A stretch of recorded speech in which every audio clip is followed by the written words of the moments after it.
Going all out, stand tall till we fall out. We cannot back down, we cannot back down. We going all out, stand tall till we fall out. We cannot back down, let's run it back now. Run it back, run it back, run it back, blitz. Run it back, run it back, run it back, blitz. Run it back, run it back, run it back, blitz. Run it back, yeah, ayy, we going full steam. How can we stop now? I'm on a dream team. It's cool if they sleep now. I need some big rings, cause by the time they wake up, we gon' be skywalking, we gon' be way up. We going all out, we going all out. We cannot back down, we cannot back down. We going all out, we going all out. We cannot back down, let's run it back now. We going all out, we going all out. We cannot back down, we cannot back down. We going all out, we going all out. We cannot back down, let's run it back now. run it back, Let's run it back now. run it back, Let's run it back now. run it back, Let's run it back now. run it back. Let's run it back now. We going all out, stand up, never fall down. Hey, let's run it back now. This is our home, this is our town. Got the whole team, it's a stack now. And they all wolves, it's a pack now. Call me Undertaker, this a smackdown. I'm a new king, it's a black crown. Hey, back, run it, yo, click it, bang, gun it, yo, to the top, summit, yo. They do not want it, yo. Tryna catch me, I just tell them keep praying. Tryna be done, but they won't quit playing. Beat them again, but they won't quit saying. Run it back, run it back, run it back, yo, wait, run it back, run it back, yo, run it back, yo. Hey, who that said we can't be the best or be the best? Stop playing. Ball out till we fall out. Can't back down, we going all out. We going all out. We going all out. We cannot back down. We cannot back down. We going all out. We going all out. We cannot back down. Let's run it back now. We going all out. We going all out. We cannot back down.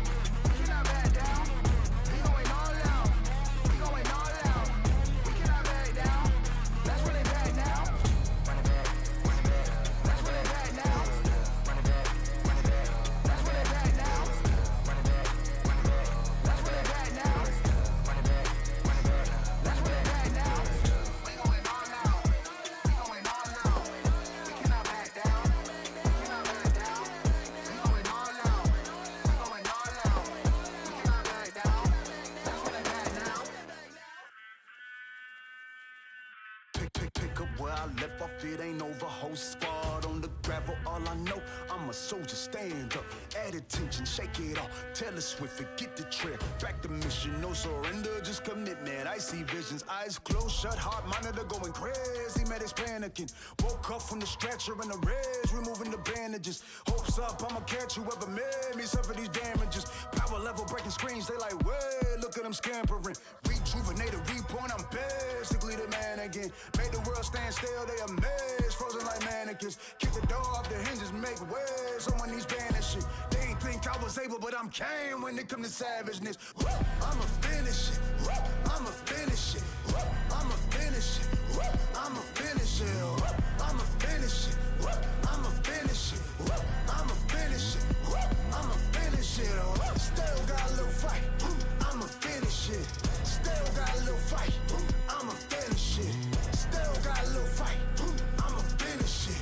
Still got a little fight, I'ma finish it. Little this, little that, everyone pulling triggers full of max. Talking feces cause they full of that. Ain't really G's, they GNATs, they really just next. Scratch them off, power balls. Look at them spinning, they really spin offs. Getting me dizzy, give me a headache, maybe wanna tear my head off. I could really use the Tylenol. Candy rappers talking good and plenty, it's really too many to mention, but no, I'm tired of y'all. Suck to infinity, you could never be my enemy. You make me look good, I should be hiring y'all. I'm reborn, I'm basically the man again. Made the world stand still, they amazed, frozen like mannequins. Kick the door off the hinges, make way, someone needs banishing. They ain't think I was able, but I'm came when it come to savageness. I'ma finish it, I'ma finish it, I'ma finish it, I'ma finish it, I'ma finish it, I'ma finish it, I'ma finish it, I'ma finish it. Still got a little fight, I'ma finish it. Still got a little fight, I'ma finish it. Still got a little fight, I'ma finish it. Still got a little fight, I'ma finish it.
way, way, way, way, way up. Way, way, way, way, way, way, way up. Way, way, way, way, way, way, way up. Way, way, way, way. Going back and forth like it's east and west. But the whole team up, say that's north side. Am I lonely if I shoot the tech? And I'm 10 seasons in, still I'm coincide. Every day I'm going back to back to back to back to back, so ain't no neck to neck. Bitch pressing in the valley, growing stronger, only open up to check the text. Really know it's superhuman, I'm in overtime, they hate, so they check the chest. I've been dotting on my eyes and crossing on my T's, right now I'm trying to curve the S. Young, set apart, and I'm passionate. I've been in my lane. Are you ready? Are you ready? Yeah. Yo, I'm living a dream. I'm a walking movie edit, I'm living the scene. Got the crowd's hands up, I'm pulling the strings. I've been trying to run the game since the age of 17, but I'm here now. Eyes on the prize, my vision is clear now. Dropped up on the scene, on the tier now. Hope you're not getting in my way. If so, make the right choice to clear out. Mama told me let my work speak. Then flex on your class like a school on the first week. This grind isn't dirt cheap. Had to pay my dues, now I'm first in the first seat. Yeah, the hunger, yeah, birthed me. Been overlooked for years, so happy it ain't hurt me. Not the type to be thirsty. I'ma get it on my own, I'm not showing any mercy. I don't make a move on the man, like I made a rule with the fans. Sticking to the plan, I'ma make a move with my hands. Going up and down, knowing I'ma land. Sticking to the plan, I don't make a move on the man, like I made a rule with the fans. Sticking to the plan, I'ma make a move with my hands. Going up and down, knowing I'ma land. Sticking to the plan.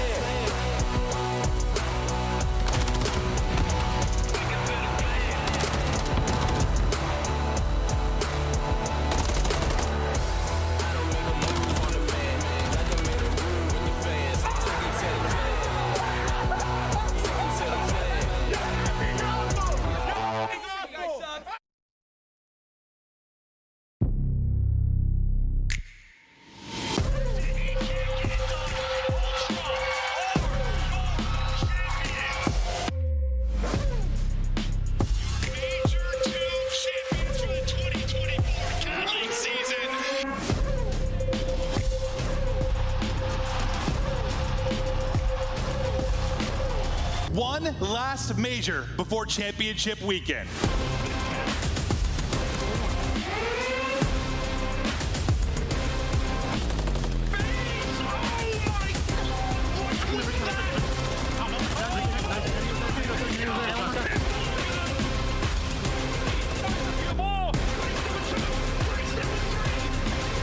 Fight boxes, threw a stun, got 3 kills.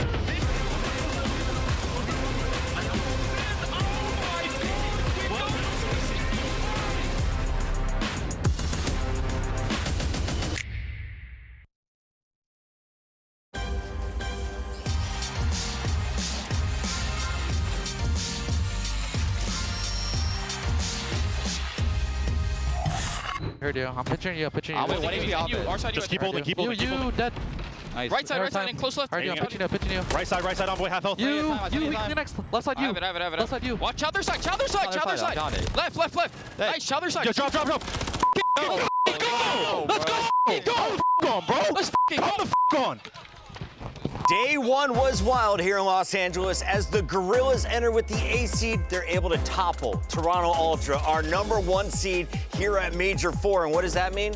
Well, now if you're Clayster and crew, the Carolina Royal Ravens draw the #1 seed in the elimination bracket. Welcome in, everybody. Chris Puckett alongside Rosalie, a.k.a. Alley Cat. We got Nameless down at the end, and Alley, everyone's bracket is busted. But what was the biggest shocker of day one? I don't even think that's a question. It was LAG taking down Toronto Ultra, and that kind of sets up for Carolina Royal Ravens to have a hell of a run to try and make it to that spot to make it to champs. Nameless, we've got a really fun set here. We've got the cage, the players are looking at each other, and the trash talk is already starting to fly. Yep, I can see down. I know they're going to be having a blast today. Obviously, this is setting up for quite possibly the most insane Friday that we have ever seen. We got 3 of the top 4, bona fide top 4 down there in the lower bracket. Who's going to get knocked out? We know there's going to be some upsets. If you missed any of the action yesterday, here's a quick clip to catch you up with what we saw from LA Thieves and Atlanta FaZe.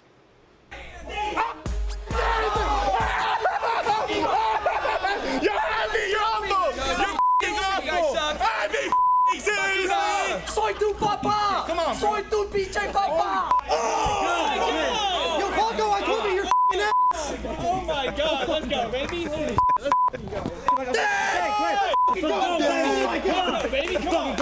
your ass, buddy! Yes, sir, baby, come on. Yeah, I didn't know you spoke Spanish. Sí, yo puedo hablar un poquito de español. Moments like that bring us back to the roots as the players are allowed to talk the smack as long as they can back it up. LA Thieves, one of the shocker, able to take care of business. They looked very comfortable with Dan Ghosty playing on his home turf. Absolutely, and we kind of set that up yesterday of like this environment is perfect for this younger team because there's no fans, there's no pressure, and we saw Joe getting really comfortable, who was the biggest player we needed to see a confidence boost in. So with LAG and LA Thieves winning their matches, Nameless, that means we have a battle for LA in our winners bracket. You're going to see number 8 versus number 4 at the very top. There you see Atlanta face, as always, in the winners semis, but they are the only Power 4 squad there. Surge able to best Legion means that Atlanta has a relatively easy road and a great opportunity for the Gorillas and Thieves. Yeah, I mean, I wouldn't count Surge out, I'll be honest, Chris. They've looked very good. Some huge plays in that Game 5. It could definitely come down to the wire. I think it's just most interesting, as you mentioned, the Battle of LA. One of those teams will be in our winners bracket final. And if it does happen to be LA Thieves, we know that they're confident here on home turf with Ghosty playing that well. Here's a look at the elimination bracket as well, though. Heretics will play Optic later. You're going to see the Subliners with a tough matchup against Minnesota. And we'll see who is going to come out on top, because all those teams on the far right of the screen, Allie, they are desperate for points today. The championship race is alive as everyone is battling for COD champs. And all of those teams are in elimination bracket right now, so should any of them fall in this first round, their dreams are literally killed of making it to champs. And you got to look at teams like Vegas Legion, Carolina Royal Ravens, who have some of the toughest round 1 matchups. Carolina, they had bad luck. New York needed to pull through for them against Thieves. New York loses that match.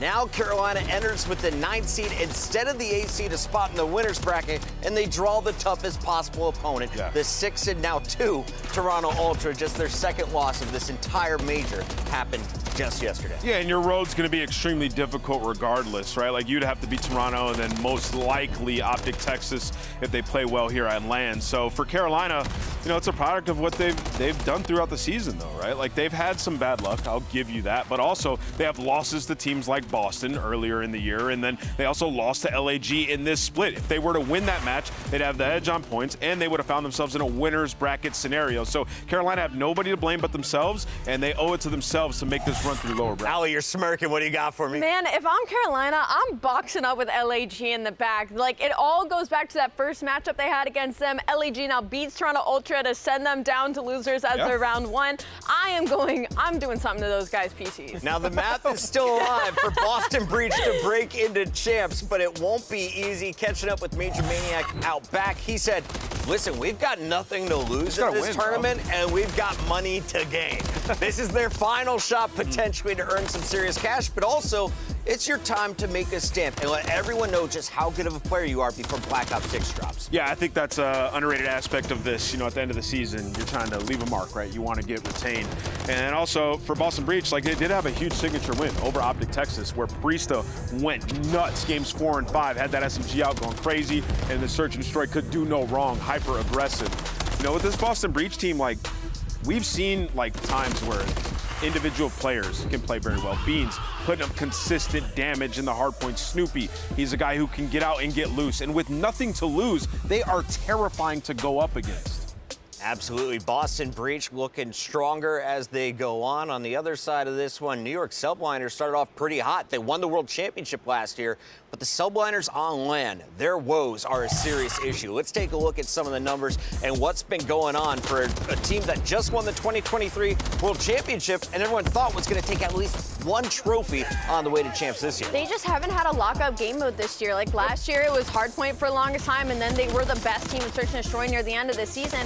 And we just haven't seen that New York Subliners throughout the entirety of this year. And they pull Atlanta FaZe as round 1 matchup, which it goes terribly for them because they've played 5 times this season. Atlanta are up on them 4-1. They are 6-3 when it comes to respawn. S&D has been masterclass. So for New York, it's kind of like finding their way again because the players have these moments. Like, Hydra is still disgusting. Kismet still develops his moments, but the consistency has just been gone for New York Subliners. Namus, it looks like the ceiling is even higher this year for the Subliners, but the floor is also lower. What have they done on land, and can they turn it around today? Yeah, I mean, well, not a whole lot. I mean, we've seen a couple of Game 5s. They haven't been able to pull them out, right? Like, we saw them go Game 5 at Optic, not able to get the win. We've seen it versus FaZe a few times. So for the New York Subliners, I think Ali was on point, right? Like, these guys just haven't had a lock-up game mode. They put a lot of work into their hardpoint throughout this split, still ended up being 7-6. You come in, you lose narrow one. Map number 1, right? So your search and destroy is going to fall off. You got to excel in those respawns, and unfortunately this game, it just hasn't been it for them. Talking about squads that struggle in search, it's not just the Subliners. Optic Texas is statistically the worst team in the league at search and destroy in Major 4. Let's take a look at what's been going on for Optic Texas, because, Ali, they win Major 3. They raise that trophy in front of all of the fans, and then they win a 3-0 over Heretics. Since then, 1, 2, 3, 4, 5 Game 5 losses and a 3-0 at the hands of Ultra. This is a fall-off that needs to be studied. I mean, their search and destroy is just horrific. They're 0-5 in Game 5s right now. I mean, you're looking at it up against teams like Vegas League, Minnesota Rock, or Carolina. We're talking about teams that are in the elimination bracket right now that our winners weren't able to clutch up on. You're talking about who used to be the iciest team in the league. We're talking about Dashy's amount of clutches he had in this year. Their S&D is abysmal, 0-10, 0-5. Like, they just can't catch a break. The first team to go from winning a major to now entering with the lowest possible seed at the following event. Optic looking to tell their fans, don't worry, we can bounce back. We just got to be in the right environment. Do they get better on land today? Well, you said they got to tell their fans. They got to tell themselves, Chris. I mean, we've been seeing the player reactions. Like, the mental is just completely gone. Some of the tweets afterwards, like, it just looks like they're somewhat lost. Do they figure it out on land? I'm going to say yes. You know why, Chris? Because of their opponents. They're going up against the Miami Heretics. Good team. However, Optic has dominated this matchup, and more specifically, Pred. There's a running joke in the community. Pred just hates Miami because he drops a 1.5 every time he plays up against them. And, like, I think the last 3 times they played on land, they haven't even dropped a map, or 9-1, there you go. 9-1 map count the last 3 times they played. It's been ridiculous. Hear me out, though. There's no green wall at this event. This is simply sitting across from your opponent. And from the Miami I saw yesterday, Optic cannot come in here feeling comfortable in this matchup, regardless of how history has shown, because Florida has attempted to play spoiler for them beyond just this year. And who knows when the ghost of Dave Patty could show up, because it could be today. Hundreds of $1,000s on the line, and more importantly, those top 8 spots at Champs that everyone is playing for. And we have a jam-packed schedule here on Friday. 5 matches coming your way. We're going to open things up with elimination round 1, where Carolina puts their whole season on the line against Toronto. Vegas in a similar situation against Boston, and the same for Minnesota against New York. Miami should be comfortable at 170 points, but a win over Texas will be huge for them entering the biggest tournament of the year. Yeah, it'll just solidify it, right? And then by that time, they'll have more information based on what Carolina and Vegas do. An interesting, I guess, underrated matchup I see there is New York versus Minnesota. I think stylistically, like, it's a very good match. Minnesota's been great at search and destroy. It's the only game where they've been able to win throughout these stages, right? And for New York Subliners, not the best respawn team as of late, and their search and destroy has taken a huge dip. I think we could see a potential upset Game 3. The players are ready to take the stage. When we return, we'll tell you the Cinderella story, how Carolina makes it to Champs. Stay tuned. This is CDL, live from LA with Major 4.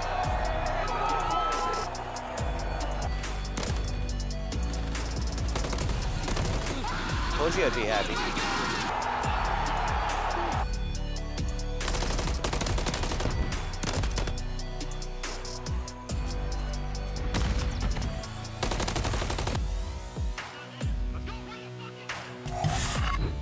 Fans, time is running out to make your picks.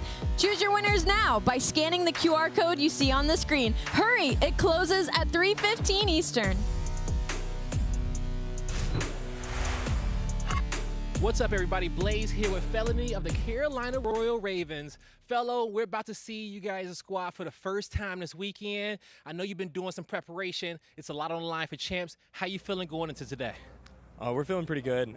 Before this LAG and Toronto match even happened, we kind of had like a little hunch that LAG was going to come out. You know, this is a major, no fans, Champs is on the line.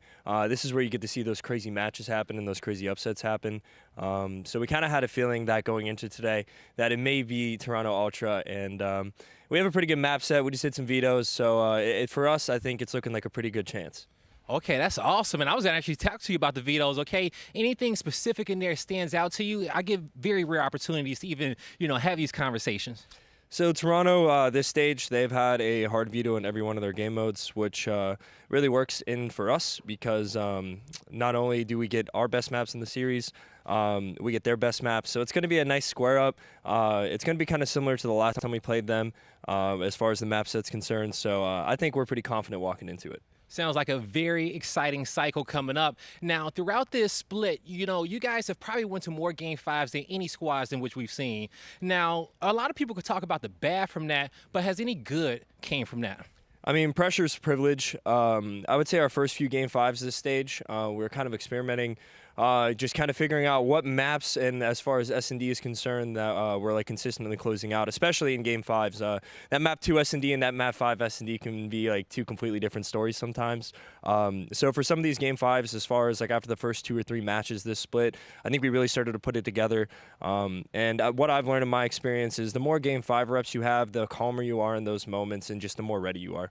Well said right there, okay? Now, hopefully this isn't the last time I'm talking to you this weekend, but for the Carolina Royal Raven fans that's been supporting you guys all throughout the league, what do you want to tell them guys for all the support they've given this season? The support this year has been insane. I feel like I'm on a baby optic this year. Just some of the crowds that we've had and the support we've had is insane. I've never got to meet so many fans. I've never got to take so many pictures. I've never got like so many 2 pieces on main stage and heard the whole crowd erupt like that. I felt like I was Scumpy up on main stage this year. So it's been such a privilege. We have put literally everything, blood, sweat, and tears into this, and we're going to do our best to come out and make this run. All right, fellow, best of luck to you in the squad this weekend. That's going to do it for us. Raven fans, blow it up in the chat. Let's go. Play right now, lining them up. Or Ravens, they win the majority of these. Clay through it, too. This one is done. See you later, New York. Fly on home. Felony rallying up the side.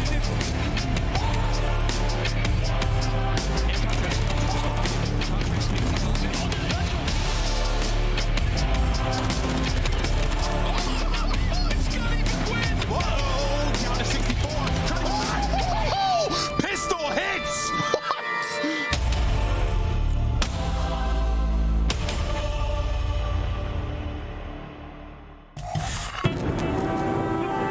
I love when the good news coming in on a day-to-day. Already know what's happening, I don't gotta shake the hay. Big moves, big stepper in the right direction. The trip continues, every double use a psychedelic. I think they gon' need a minute. Look, I'm interested in making as opposed to making friends. Double bags, I've been paranoid, having a safe place. I'll take a check. Finishing his drink should only take a sec. But Mark just cut me off, he told me that I go on stage in 10. Walk out to my own shit on the main event. Da Vinci, my cologne after the show, she told me that shit was a favorite sense. Sprint a fan of spacious, we could take it frames. What happened next, you could take a guess. Welcome back, everybody. Major 4 kicks off with our first match here on Friday. It's the #1 seeded Toronto Ultra taking the stage first. They had some troubles. They slipped up against LAG, but we expect them to get back to their slaying ways. The question is, will Carolina be able to keep pace? TJ, Gwyn, Clayster, Felony, they know how important this tournament is, and especially how important this matchup is in this first round of the elimination bracket. Let's talk about what's at stake. For anyone who missed the pregame, Alley Cat, why is this so important for Carolina Royal Ravens? This is so important because if Carolina Royal Ravens lose here, their hopes of making it to champs are completely crushed. So they have to go through the Toronto Ultra to even have a possibility to break into the top 8. It's not even guaranteed if they win this matchup. They're going to have to win at least 2 to get through to the possibility of champs. Pressure makes diamonds. Who can shine for this Carolina team, Nameless?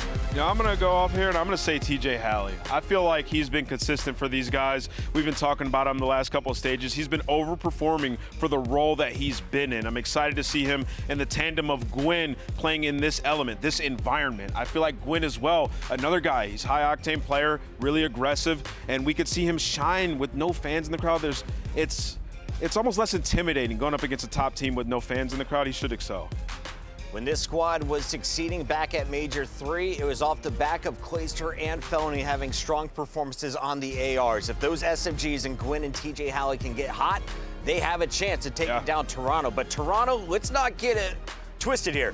They're the clear favorites in this fight, right, Alley Cat? Yeah, 100% the clear favorites, even though it was a very lackluster showing yesterday versus LAG. I mean, the fact that they lost 2 hard points to them is just mind-blowing to me. You're talking about the best respawn team in the game. I don't expect that to continue to today, so Carolina Royal Ravens are going to have to put their best foot forward.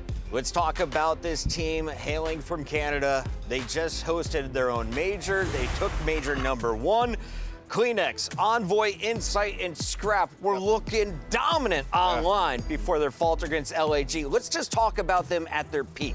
What have they shown you this season? I mean, unbelievable respawn gameplay, right? When they do need to beat the top teams in Search and Destroy, they do it. You talk about the other godlike squad we've had this year, Atlanta. Toronto's been dominating them all year long, have a major win. And throughout this, I mean, if you forget the LAG match, throughout this stage, they have been at the top of their game. I mean, Insight and Scrap are 1 and 2 in Hardpoint. Scrap's been going crazy damage-wise, and then you talk about a guy like Kleenex, who's been the best control player in the world throughout this split. So the pieces are there. Yesterday was truly just a mind-blowing upset. I don't expect that level of play to continue out of them. They're going to be on point today. I will say Toronto, I heard them backstage. They're arguing about their setups. The new environment threw them off on day 1. Let's see if they can bounce back across these 5 maps. Alley Cat, who has the stat advantage across these 5 series? Who do you see taking the lead here in our first match? I mean, unfortunately, that opening answer is going to still be Toronto Ultra, even though because of yesterday, I don't think that loss caught anybody off guard more than Toronto Ultra players literally themselves. So I'm expecting today to be very different. Well, they lost the map 1 Karachi, where it was like, they're 15-2 on that, right? So it's like, how are you losing that? They got it again in this series, right? So maybe they just saw something, made a small mistake. And you mentioned maps, Chris. Well, you know, Control High Rise, we talked about it. They've been dominating on that map. Like their last 8 series they played it, they don't got it in this series. So it's been quite some time since they've played it. You can see the maps right here. They have Karachi, which they are 10-1 in the season. You just haven't played it in 8 matches, guys. That matters, I'm telling you. Allie, do we get to Rio Search and Destroy, where TJ and crew could cause the upset? I don't know if we get to Rio Search and Destroy. To be honest, I'm seeing that Karachi map 1. You're talking about an undefeated Toronto Ultra 7-0 before yesterday, going up against LAG and map number 1's alone. And Ant does make a good point. They haven't played Karachi in a long time, but you forget, like, that's just because teams weren't allowing them. They were forcing the high rise into the series. 6-1. They have expanded their control map pool. So when it comes to respawn, like, Toronto Ultra are undefeated. We were awful yesterday with our predictions, but so was the rest of the Call of Duty fan base. No one saw those results coming, but it's time to lock in the official predictions to kick off the day. Alley Cat with the lead. It's now Nameless tied up once again. Nameless, let's start with you then. Who are you feeling first? I'm going to go with Carolina. Listen, backs against the wall. Listen, Clayster is just Scrap, right? He's older, right? So Clayster's going to son his son, and he's going to win. I'm going with Toronto Ultra. I'm sorry, I love the Carolina Royal Ravens dream. If they're going up against LAG, I would have flied high, but like, it's Toronto, man. I have to go purple. As much as I want Clayster on our analysis desk at Champs. Okay. I want to see him playing for another ring. He's already got 3. I'm going with 3-ring Jim. And on the mic, we got Merc and Maven to send us all the way to a Game 5. Gentlemen, take it away. Take me the distance. Yes, baby. I'd love that. But no, I love that. But Clay is just Scrap, but older. Yes. Yeah, maybe. No, they are. Listen, when those guys are chirping at each other, I know Clay's like, listen, he probably hates him, but loves him. Like, he sees himself a little bit. Yeah, they get it. Yeah, it's like hate but love. He gets it. Yeah. No, it's all part of the show. But, all right, well, we're into it. Here we go. We are very much into this game, but you heard the guys talk about it. Respawn-wise, it's looking great for Toronto Ultra. You know, you heard Fellow kind of talking about being like an old-fashioned square up. You know, they get some maps that they like. But, yes, incredibly strong for Ultra. But who knows what we're going to get. I mean, after yesterday, LAG come out. They've been playing some great Call of Duty moments. They've gotten 3 top 6s. They catch Toronto Ultra. And now you make this run so difficult for Ravens. I mean, this would be, if they're able to do it, though, it'd be one of the more insane stories we've had, like on a run to get into Champs. No, I mean, kind of the conversation yesterday is Envoy hit some great headshots there on that rotation, which is just like, there's just more on the line, right, for LAG, for Carolina. Yeah. They're going to try to bring it in this environment. Maybe Ultra get caught off guard. But that was on day 1. So, and now maybe just used to this, going to try to bring a little bit more intensity here today, too. They don't want a top 12 finish going into champs. So for Ultra, yeah, a lot on the line. Yeah, I mean, you'd love to be the wake-up call if you're Ravens, right? Not the match after the wake-up call. Yeah. That's what you're saying. Yes, that can be so tough, but we'll see. As we start to get deeper into the opening of this night, hardpoint time right now for Scrap. Great start for the squad. Just a little outslay early and getting it done in the objective. They're frying them. You can't get close right now if you're Ravens. Till 20 healthy seconds you're going to be able to earn. But now we're going to take a look at the rotation. And Kleenex, maybe a guy to play a little bit of a disruption now. He's got Deddy popped, looking for an opening as the rest of the team's going to hit the other side of it. And Kleenex does get one, Envoy on the other. You already create some stress here for Ravens. Yeah, I mean, you're going to spawn out here if you're playing TJ. Yeah. Still 10 seconds left, but it's a 2-on-2, so no time to panic. You're trying to hold this. Gwyn with a nice opening gunfight. Now they know they have to find Kleenex in number 8.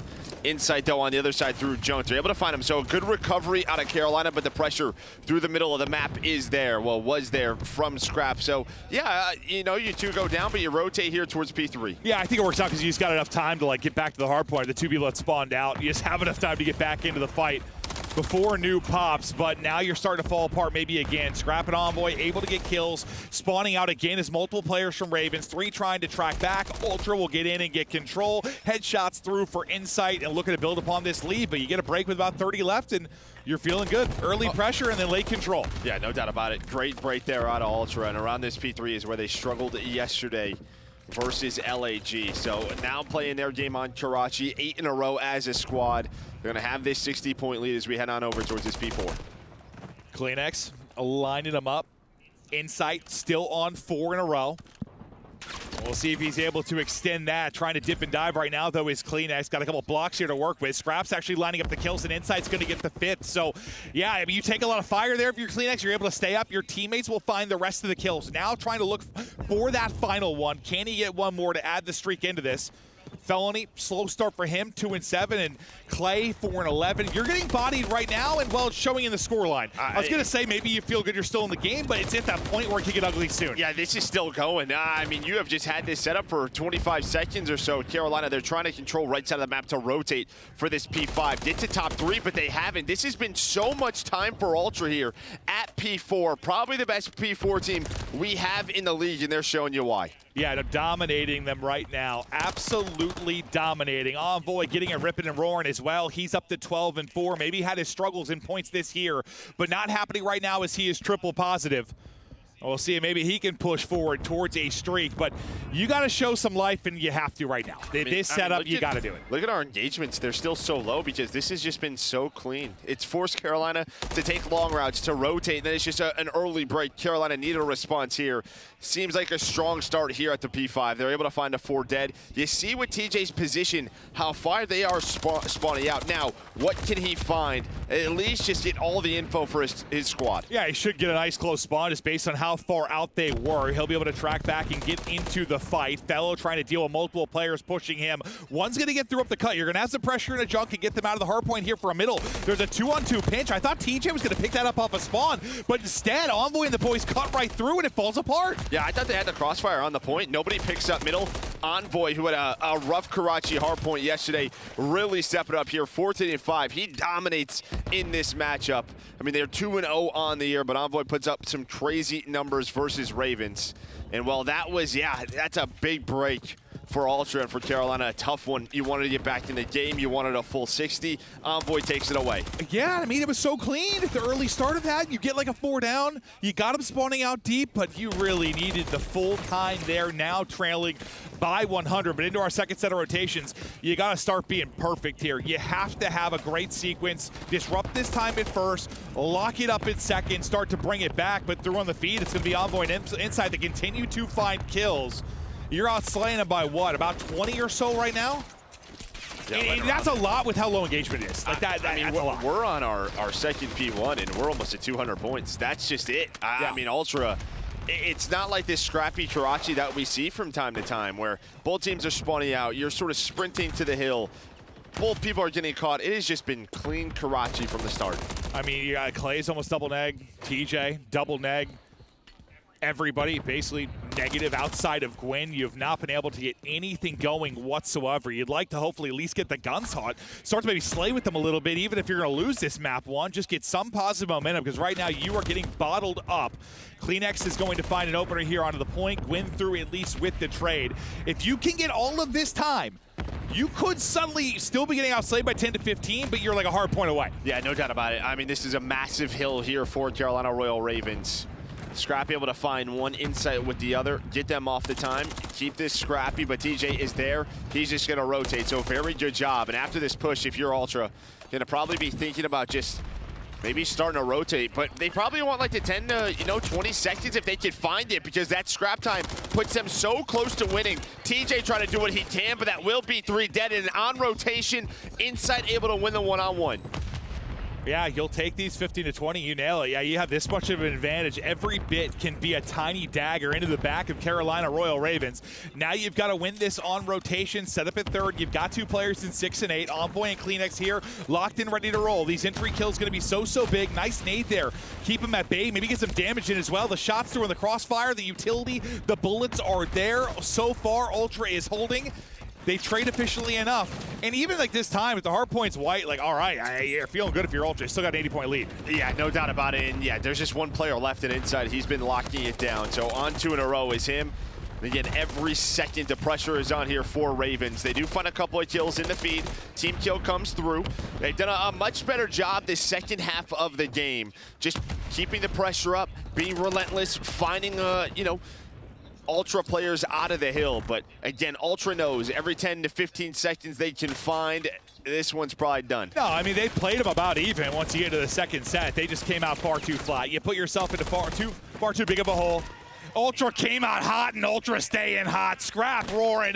That's a triple. 20 and 14 from him. You get to right around the 235 mark as we get off to the races. Now you talk about the P4, and now you're the best in the business. If you are Ultra, a chance to close it out here. Yeah, I mean, you got to be on point if you are Carolina. But yeah, now you're going to have top 3 control. Scrap off the hill, able to find another one. So he's going to get up here, just try to get him off that.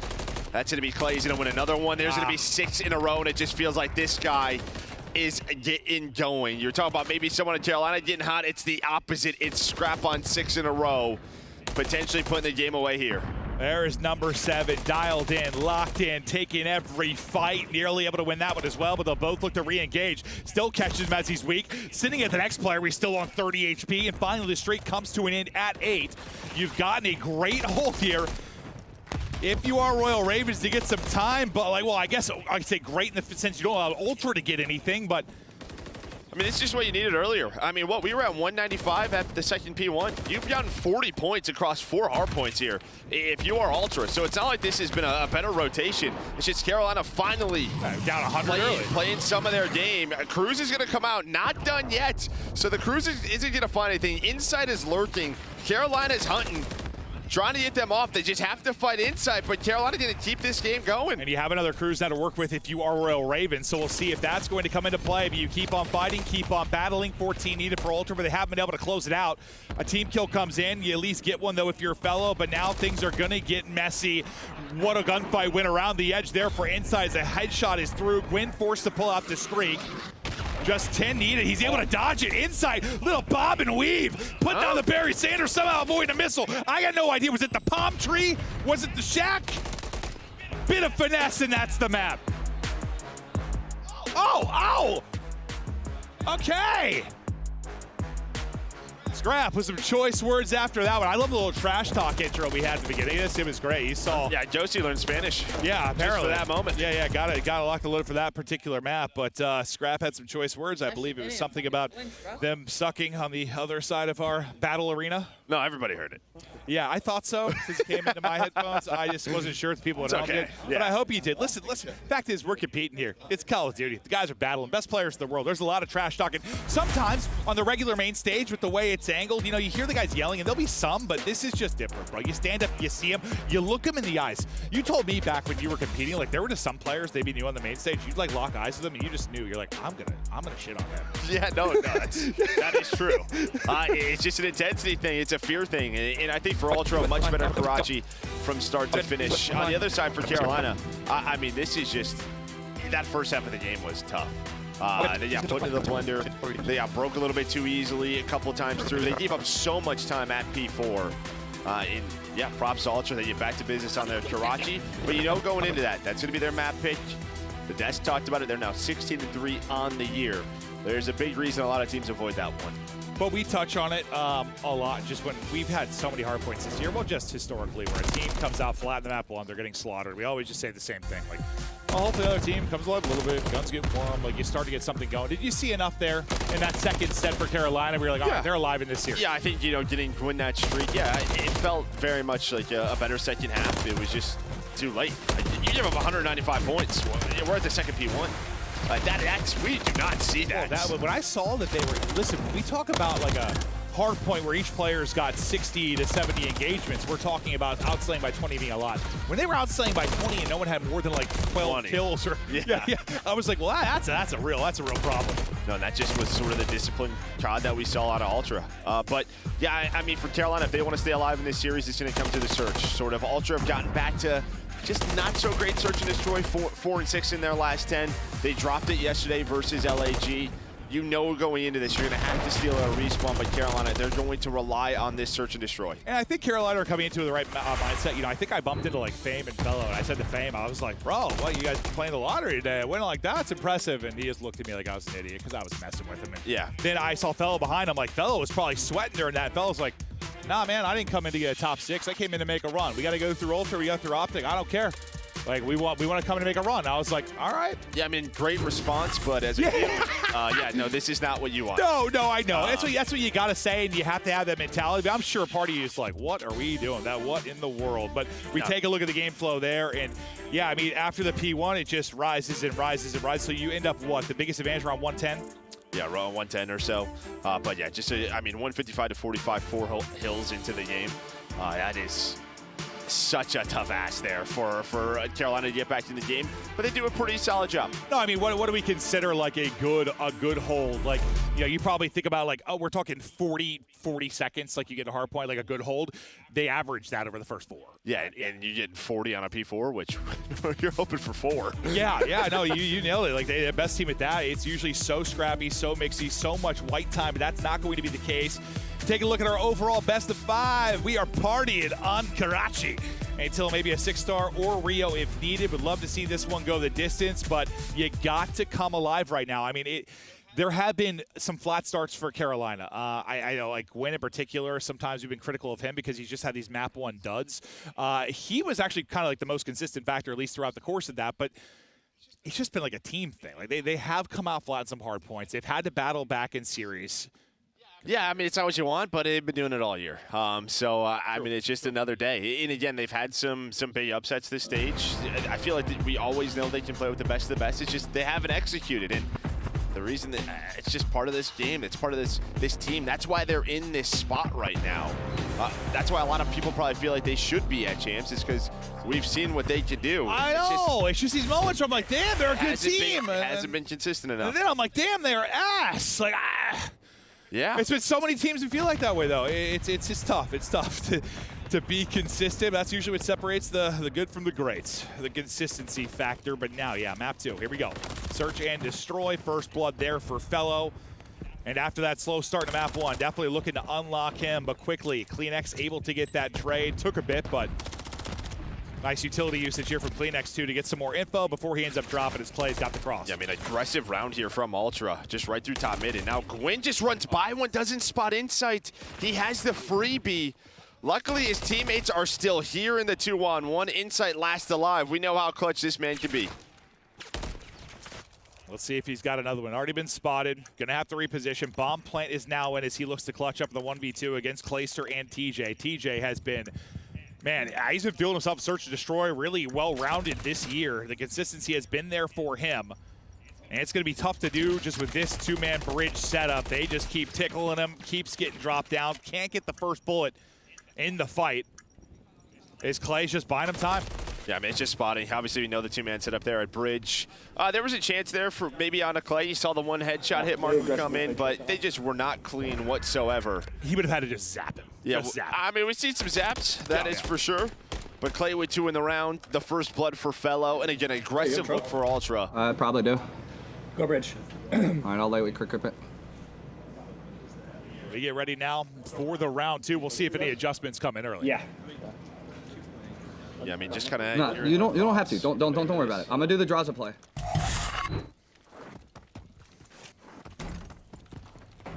Clay starts out with his 2.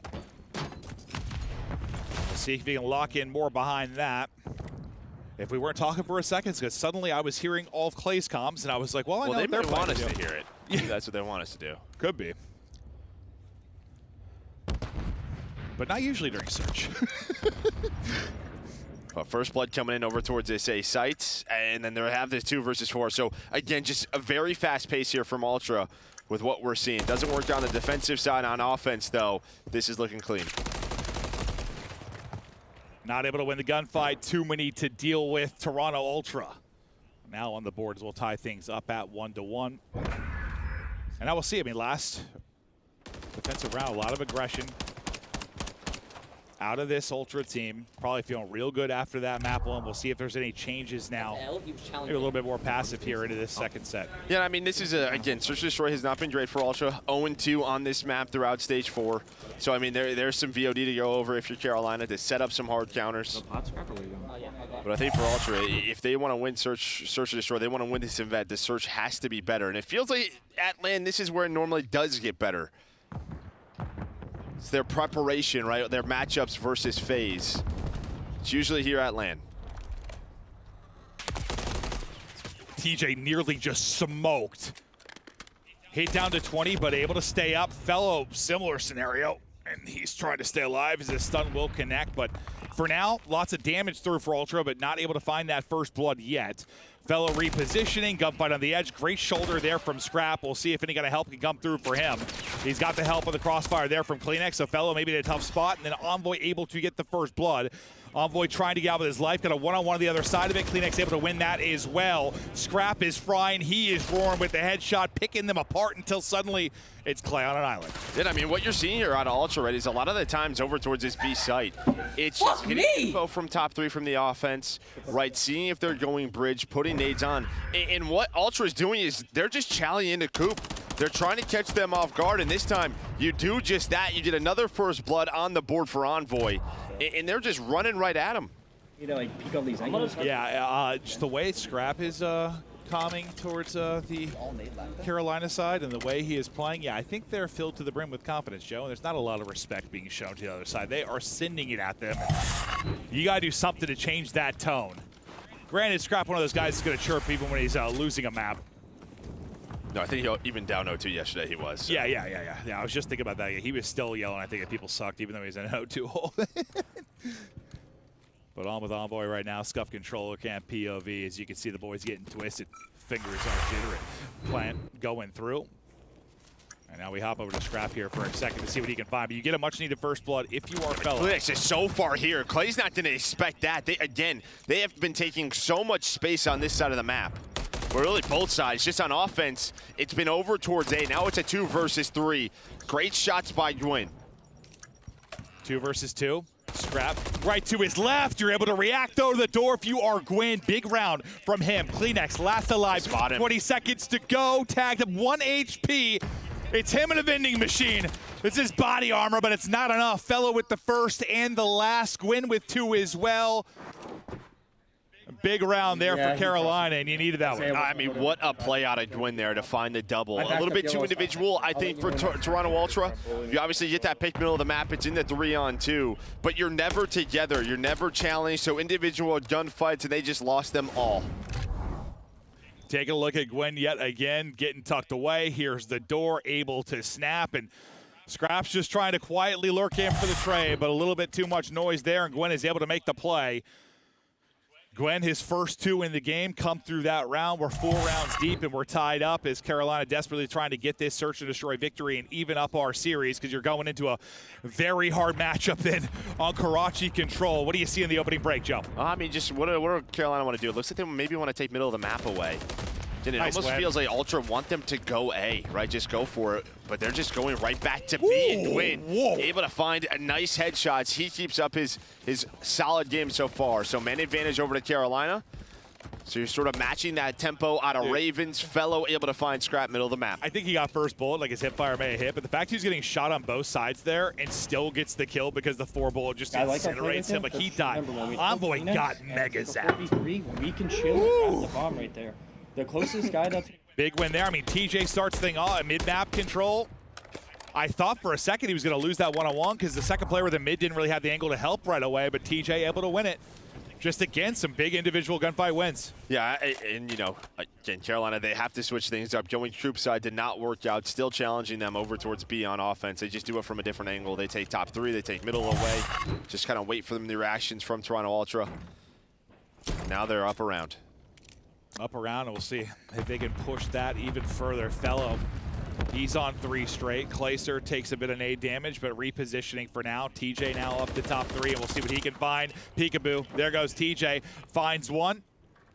Maybe looking for another fight. He's got Envoy with Bomb right on the other side of this.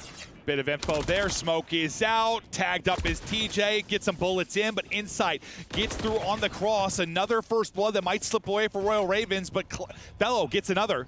But Kleenex, again, is just so far. He finds one inside a red. He's trying to wrap all the way through. So Envoy's just waiting for him. You see Fellow trying to find Kleenex. So he's bought enough of a distraction to allow Envoy to get into this spot, but Clay's just right above him. Are wrapping back to Great. Now, where do they go from here? And what spot do you get if you are Clay? And Fellow's held. He's held this entire time, basically. Over towards A. It looks like he's going for a check now. What is his time going to be like? Did they spot him? I think they did. The way he's playing, they definitely did. You get a hip fire shot that hits there, but unfortunately, they got the spot. They got the info. Nade maybe a little bit too deep. Can he get the kill as he crosses through? Not going to happen. Out of the balcony goes. One got tucked underneath, and the round slips away. And I think you've got 4 or 5 of the 6 first bloods if you're Carolina, but the rounds have gotten crazy. No, they have. Shout out to observers, of course. I mean, hitting that nade, it was very close. Yeah, you're like the nade. Yeah, just a little bit too much of a strong arm there on Clay. Guy's been working out. Got a cannon. They double mid one. Got a cannon. And you just have one of these rounds where there's just fights all over the place. Ultra, this is sort of, they're just kind of playing chaotic on the map. I mean, this search is the series for you, right? Yeah. Just based on where we're going next, or where we're staying, I should say. I would assume so, yeah. Well, if statistics are true, but sometimes they lie. Kleenex 8-3, and you've talked about how ahead of the game he has been at times. What an impact player he can be, but now just trying to get some tags in. His insight from deep. Fellow staying up top 3, but he'll have to revisit that conversation as a headshot comes in, and he has to get back down. Bomb, though, work it up. You hear the smoke pluming. And probably the call for the bomb or players to work across at least the bridge side, and they've done exactly that. Far side, you still have Gwyn deep by A. We'll see what the option's going to be here. Time started really about 40 seconds. Yeah, I mean, so they wait for the nades to come through. The smoke dissipates, so bomb not planning, now starting to go down. And, well, Fellow didn't catch Insight, knows that's where he wants to go. Fellow from the top, able to catch a 2. Now it's a 1 versus 3 for Kleenex. Makes it a 1-on-2. I thought he saw him, but he gets in underneath, and now you got a chance to clutch up if you are Kleenex. You're on 4 straight. You've had a heater across this map. Unfortunately, you're tagged up mid-map. Oh, that was nearly a disgusting little snap and reach out, but can't win the fight. They keep bullying A. Bro, we should do our soda here. Big stuff there from Fellow. We saw from Inside's POV, right? He kept getting tagged up, couldn't provide the help he wanted to, but then he gets the timing right as Insight chops up. Like that timing was kind of insane for Insight. Yeah, you see Insight and Envoy, they kind of want to go. They're starting to reposition to use their smoke to retake that bomb, but they just get caught by Fellow. And that just comes off their last offensive round, right? You don't get that aggressive coop setup from Ultra, so they can go back into their default B push. So great adjustment so far from Carolina. We'll love to see the adjustments being made now 2 rounds away from evening up this series. It is heavy-handed. Over towards A. I mean, you've got aggressive play here from Royal Ravens as well. Gwyn is close and ready for this. Sakama's coming in, but they are all going to be here. How many can you take down? I love this. Just get one, get out, reposition. Don't allow the trade. Now Door hits him in the face, and that is an awkward one. Now it's all to TJ. He gets 1, he gets 2. As Kleenex gets caught swapping, and now it's just Scrap by himself in the 1v3. You had numbers there if you were Ultra, but the plays made by Ravens. Scrap is able to find one, not the second, but a huge play from TJ. And did a stun hit or something? I mean, it almost just felt like they both stopped right in front of him, trying to find for the double chow. They knew he was there. I don't think so. No. They're I don't know. He kind of looks like he just kind of stops right there. Maybe he did. But they're both like swapping weapons in that spot. It's like they slid out Chow and both swapping? Yeah, I have a troll for Coops, okay? Maybe the stun did hit. Your quick mid will be open. Yep. But a great play there from Gwyn to find the first, allowed TJ to get in that position. Because I heard the comm like sort of, yo, they're going through. They knew TJ was there, just maybe he had a little bit of help. It's a weird thing from Codcaster. We don't see the nade indicators, right? Like it's just relying on audio sometimes and whatever it was. The fact is, TJ gets both and Fellow with another first blood. That is 4 first bloods for Fellow across 9 rounds. He has been the early game Reaper right now. For Carolina Royal Ravens, you got a chance to close it out. 4v3 advantage, bomb getting planted. Kleenex lets one get away. Lets a second go. I take it back. He's able to hit the pistol shots. Bomb down. I mean, you get the first blood, you have bomb planted. So Envoy's the smoke player. But Inside is able to find one. Gwyn, though, going on a flank. He's going to catch the first, now has to reposition. Knows that the player's not down, but has no idea where Inside is. That's the issue. Inside about to flank. I thought you had it. That's the one to win. It's another first blood for Fellow, and you end up losing the round. Well, they just don't know Kleenex is there. They don't know Kleenex is there, and TJ, who's planting the bomb, is already 90% of the way done. So he's not going to hop off the plant, then put the shots in. But you only had TJ. You didn't have bridge control. It was the only player out from Coop's side was TJ. So you kind of just get, caught out there. Well, I thought it was going to be really frustrating for Kleenex at first. Like, you got tags into both, couldn't finish it, but he's able to hit the pistol shots at range and at least close out one. And a great 3v4 clutch there from Ultra. That's going to be one you want back if you lose this map to Royal Ravens. That is for sure. First bloods right now, it is, it's 7 you've had for Carolina, but shifts that a bit. It's Inside, able to get the opener. Yeah, opener. And now off that, they might just rotate this. You do have TJ here. What can he find? First gunfight, finds Insight. Insight gets the 2 openers. Great nade. And now we're going to a round 11. Feels like you've got like the map 1, and then suddenly you're going to a round 11. Pain right now for Royal Ravens, but you still have a chance to clutch up in this one. Felony and Gwyn have to try a 2-on-4 retake. I've seen crazier things happen. That would have been a big pick, but you get away with 8 HP if you are Kleenex. That might have been the difference, really giving you the opportunity. Now you got 30 seconds to go. All 4 players still alive, and they are everywhere, basically. 2 diner side, 1 ticket, 1 junk. There's just no opening. Yeah, I mean, you've checked top red about 100 times, trying to find any angles. Scrap there. On the other side, I believe, is Insight again. Oh, God. Here we go. And here we go. Ultra fight on back. I mean, this is just one. Listen, there have been some, like, insta trades on the first bloods, don't get me wrong, but you've dominated the first blood department if you are Carolina. You have just not been able to close out some rounds where you had advantage.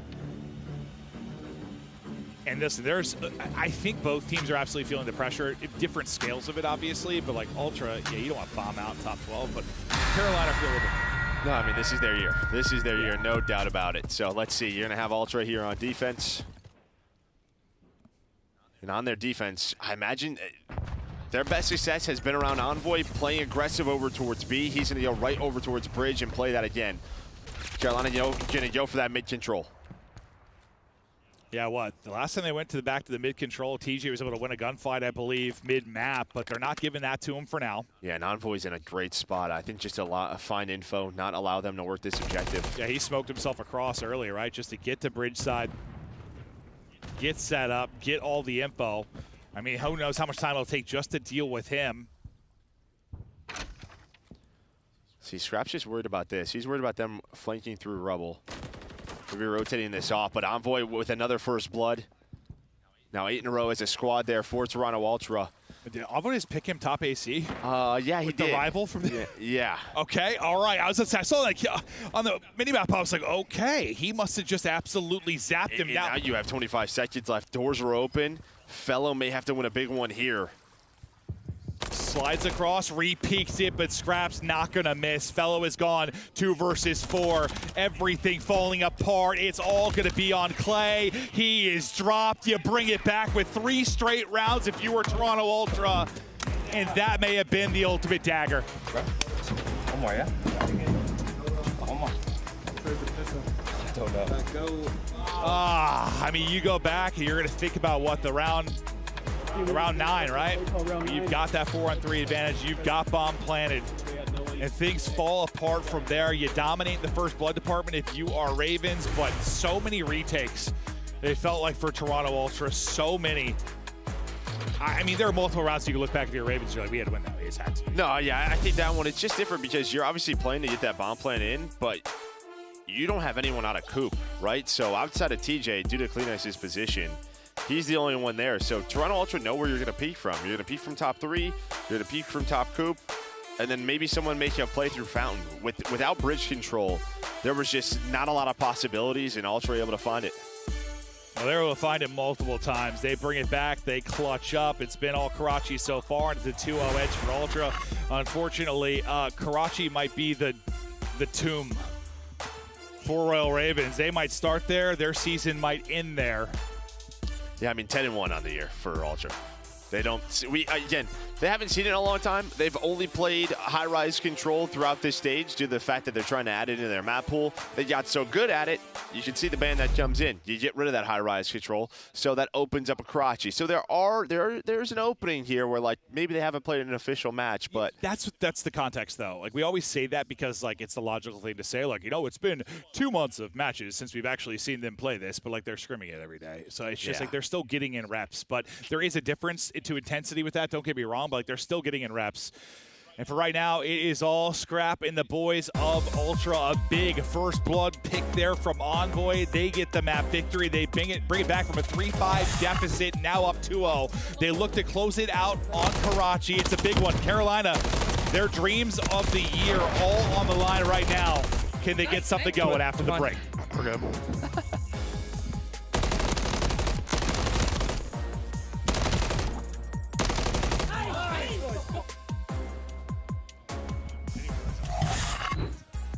Upgrade your game with the Scuff, the official controller of the Call of Duty League. Scuff Gaming is doing an ultimate giveaway where you and a friend can win a chance to go to COD Champs this year. The giveaway includes 2 VIP tickets, travel expenses, and more. To enter, scan the QR code on the page or go to scuff.co/CDL and enter your email. Terms and conditions apply. The Call of Duty League is brought to you by Monster Energy, the official energy drink of the CDL.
Hello, welcome back to another thrilling day of Call of Duty League action.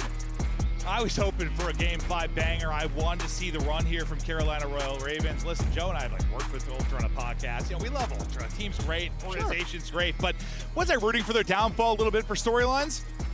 That's what this tournament's about, is cinema. Yeah, it is.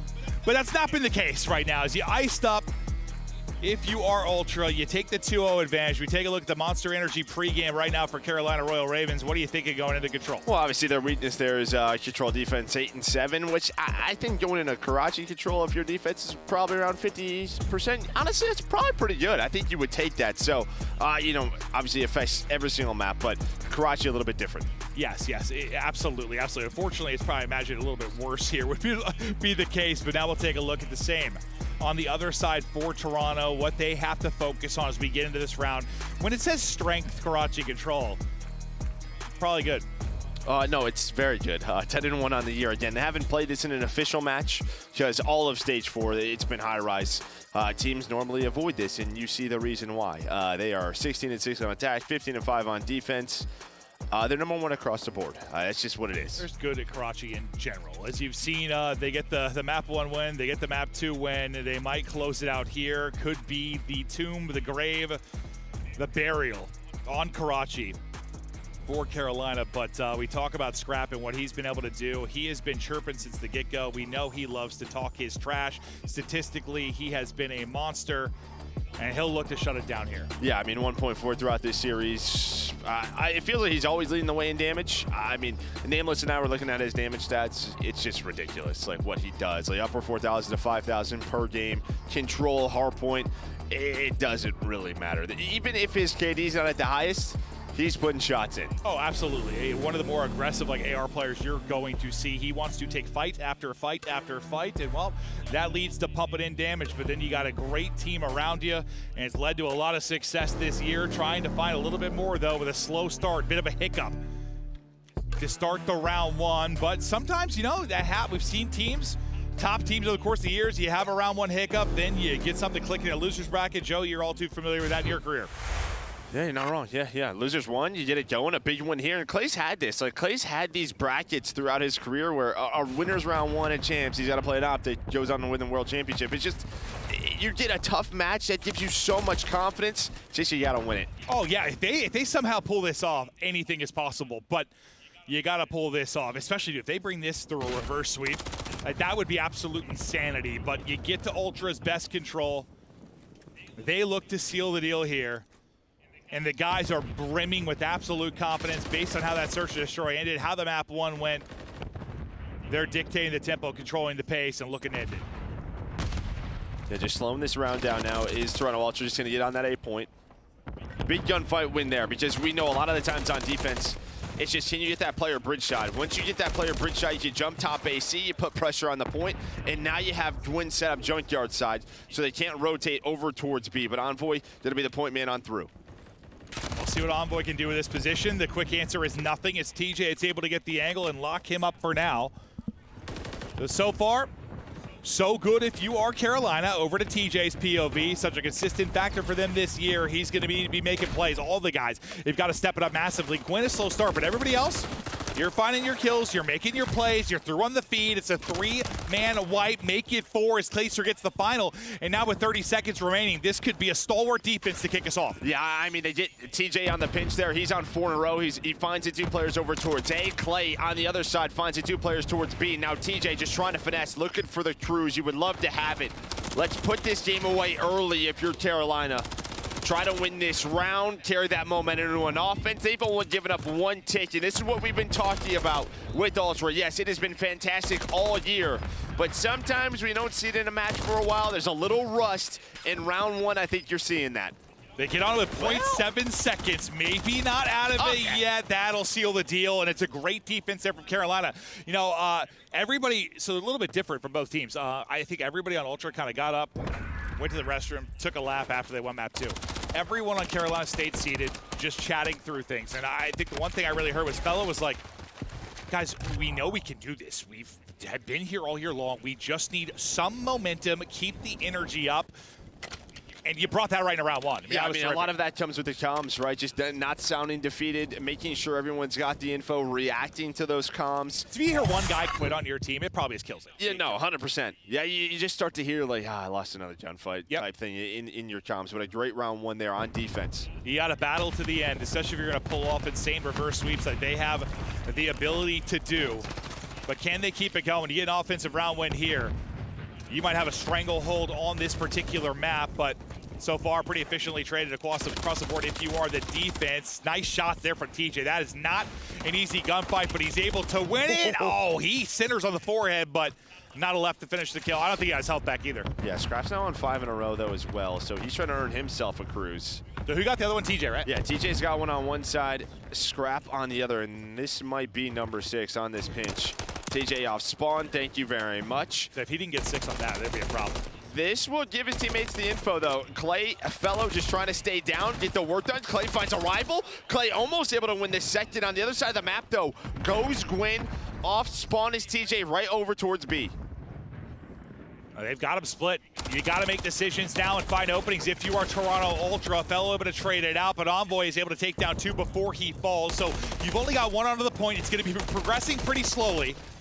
And now, just one guy left. Insight's able to find that kill. You've got a tick done at B. You're 2.5 through on to A. They're going to need the minute extension. Maybe at some point, but they have this close red spawn. They're thinking, let's kind of sit it, because they still have 50 seconds to work with. They've been on the point pretty consistently. Yeah, and I would say one big difference I'm seeing in the feed is just like some multi-kills, a little bit more here for Carolina. Clay's had a couple, TJ's had a couple, so just feels like when you're starting to win some of these gunfights, the game comes in easier, gives you some confidence, and as you said, you had the close spawns, but Ultra deal with it. Fellow, he played it safe. He's going to give them that time extension over towards A. Yeah, I mean, keeping a presence there that you can keep that close spawn, right? Like, don't allow them to get forward and spawn you out. And now you still have a presence in red. You've been able to get the minute extension in. You're even in lives, and you've got a real chance here to take a 2-0 edge in this map 3. That little wave there from Ultra, though, likely going to be some breathing room. You get all 4 down, you get pushed down. Now, everything I just said was wrong, and it's dead. Yeah, but at least you have that minute extension. So yeah. Still some time to work with, 10 versus 13. You do have Kleenex on one side of the map, playing bridge side. But how different does it look like when you had red control a second ago versus how it looks now? Yeah, no, it's a little different. You're going to have to take some long routes. That's what Fellow's trying to do. But he's going to get hunted. Insight spotted him there for a second, gave the comm to his team. And now, what, 10 lives? Huge win by Gwyn. You run out of bullets there if you were Insight. But now only down to 5 if you are Ravens. Yeah, that sequence, that 4 down for Ultra was everything. It was getting away from a bit, but you brought it back, and now here we go. Oh. You win that. How insane would that have been? No respawns remaining for Carolina. Got to do everything you can with this life, because there are no more coming within this round. The one spawning out deep will be TJ, trying to get back to the action, but he's getting flanked, I believe, by Envoy. So Envoy, a chance to break all this up. He will take out TJ. All on Gwyn and Clay. Under 30 seconds to go. It falls to Clayster, and listen, you're winning the progression advantage. It's what, like 4 ticks to 1 or whatever it ended up being. But, God, you just know, you tasted that one. You had a really good opportunity to win it. Yeah, you had some couple of chances. Had a couple players on towards B. Just some gunfights didn't go your way. Insight with a big multi-kill on the point. He was able to find Clay on the cross, and then Gwyn pops up, goes for that peek. And maybe, I don't know, it's just one of those things you look back. Maybe if you just full-on commit to Diner. Maybe they're able to get things so differently, but you can't look at it that way. Like, dude, the fact is, you got the extra minute, you were dead even in lives, you had 3 players in red side control and had the close spawn, and then you blink, all 4 dead. It's like, okay, well, we're back to square one. Yeah, I was waiting to see if maybe we were going to see the TJ cruise, right? Just how desperate did you want to go up 2-0? But both players hold on to their cruises. Solid defense is there over towards B, so we're tied at 1. Now, what adjustments do you maybe make if you're Ultra? Probably finding some kills would help. I mean, they get slaughtered, really. In that round 1, they found nothing at all offensively. And TJ's going to use a streak right away, and maybe it's a good thing, because 2 people are already dead, but it hits absolutely nothing. Yeah, buys you some time, and Clay's going to find 2 off of that. So you do have that. Now you recover. TJ finds one, all 4 dead. So, yeah, it's not the best use of a cruise. You don't get a kill, but you stop people from moving or making them hit different positions, right? And obviously, you can't really use it over towards B, right? You just play back closet, so a lot of the times on defense, it's for the 8 points. Again, another 3 dead there for Ultra. You're spawning up Coop side, and TJ, he's going for any shots he can put in. I mean, it worked out a lot better than I thought it was at first. That is for sure. You clutch up if you're Royal Ravens. Now 40 seconds to go. If you're Ultra, you just have not been able to find an opening in this defense as of now. Scrap with the first and maybe more to follow, but every time it feels like you get a kill from Ultra, you follow it with 2. If you are Royal Ravens, Clayster putting on a clinic. He's at 19 and 11, absolutely dominating right now. You're looking for your first extension through 2 offense if you can get it here. And Clay is shooting right. That was a nice little snap. Nearly wins that fight. Man, this is huge, right? Because if you can control bridge as a defender, you can get top AC. That's when you put pressure on the point. They know that. They send Insight there. Now there's 2 players on the point. They're trying to hunt down Insight. Insight, he's going to be the man in this position. Takes down Gwyn. And with that, I would assume A is done.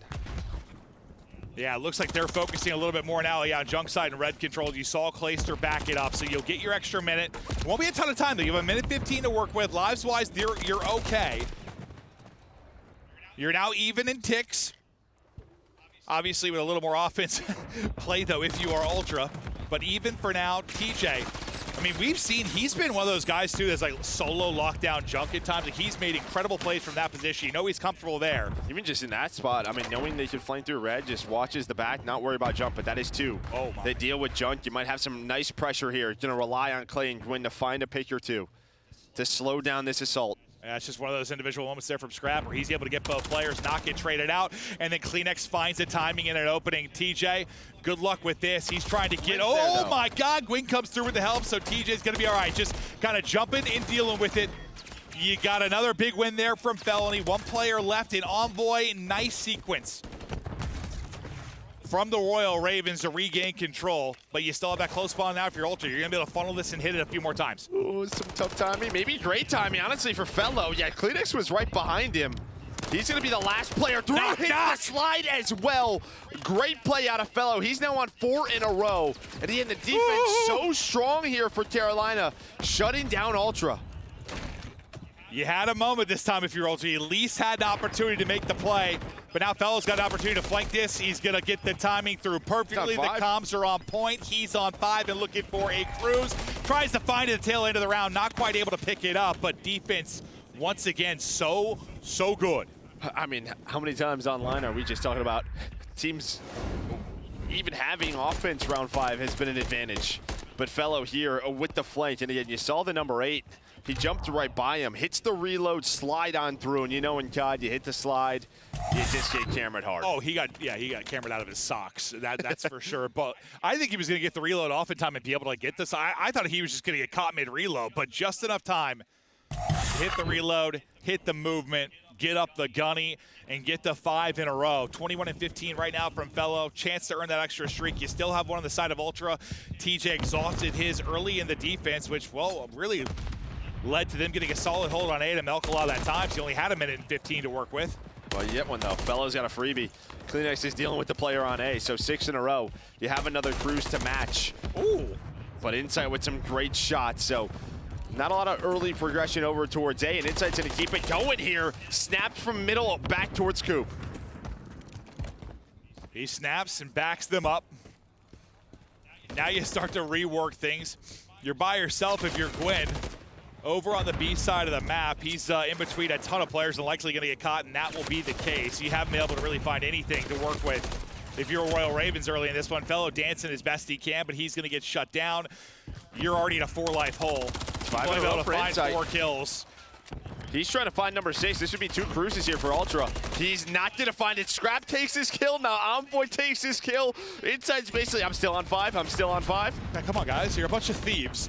Now he's going to get stunned, just looking to take the fight. Kleenex is going to be there to maybe help him out and set up a freebie. I'm coming. There we go. Finally, number 6 in through for Insight. Only 20 or so seconds. It's been a game of defense.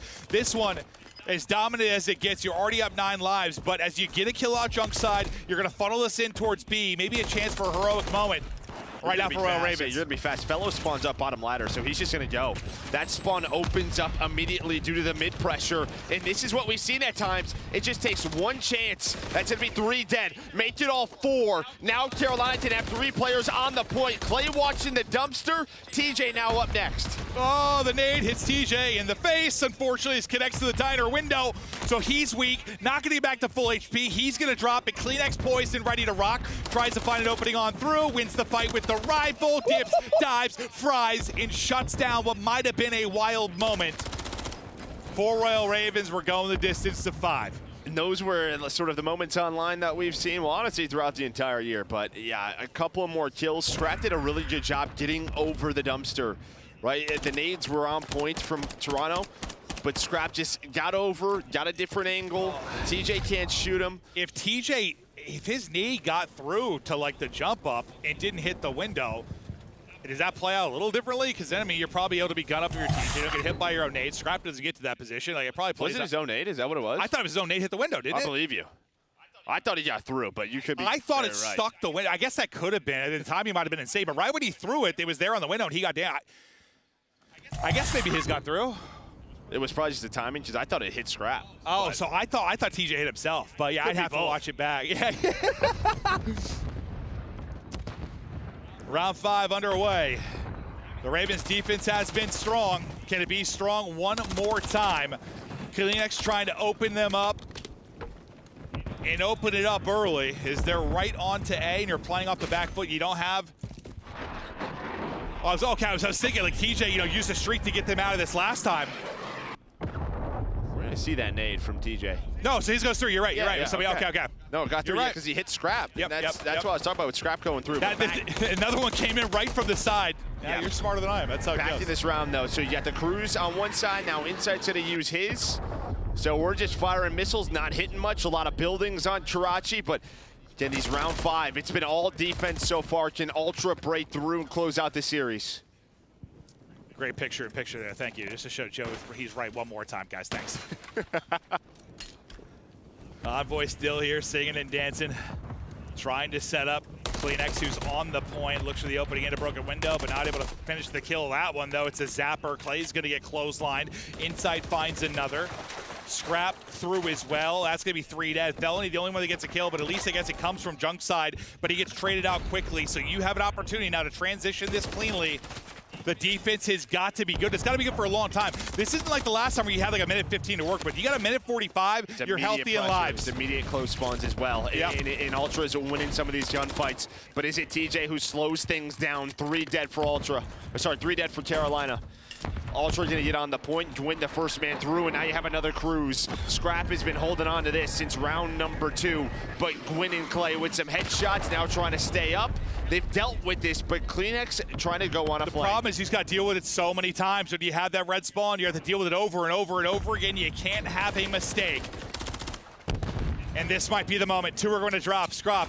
Envoy, inside or through. Fellow last one up. Though. He gets a pick, so he gets 2. Fellow gets 2. There's only 1 player on the point. That's insane. Massive out of Fellow, and now he's switching up the angles. And that's a moment that might save them this series. The fact he's able to get multiple, just delay the progression on this point. We're halfway towards the second tick because Envoy's been camping this entire time, but the problem is going to be lives now because there's so much time remaining. You've only got 9 left to go. 2 trying to get over dumpster. You're able to do it. The utility goes through, but then Insight is able to line up 2.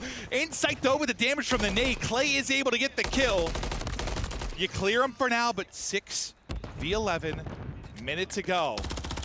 They're gonna try to catch him off spawn. Oh. Yeah, they spawn coop side. It's not close red spawn, so they're just gonna hunt Clay. They're gonna hunt Clay down. That's the issue. Clay has to play his life. Kleenex is hunting. The rest of the team just turtled up Cafe, and that's an opener. Can Fellow be the hero again? They're back onto the point. Clock stopped again. Tries again for the help. He's able to trade out 1. But you can't play a trade game. Clay, so weak, 13 HP, but he's able to stay alive. Fellow trying to dip, dance, and dive. Only 3 players left up. TJ able to win a fight. 3 versus 8. Can they pull off the impossible? The improbable. TJ looking to find an opening, not going to find it. Clay is able to take through 1. It's all on Clay and Fellow. They're just being choked, squeezed, and bled out. Clay's got nothing left in the primary, but takes him down and gets back around the edge, able to get the reload through as well. Can't win it on the point. Scrap, and the boys get it done. Back on the fucking desk, Clay. Back on the fucking desk. You're fucking dog shit, kid. Simply not an option. How to get? I'm not winning a map at Champs Finals. Fucking retire. They're letting each other know. Kill yourself, bro. You're fucking ass, dog.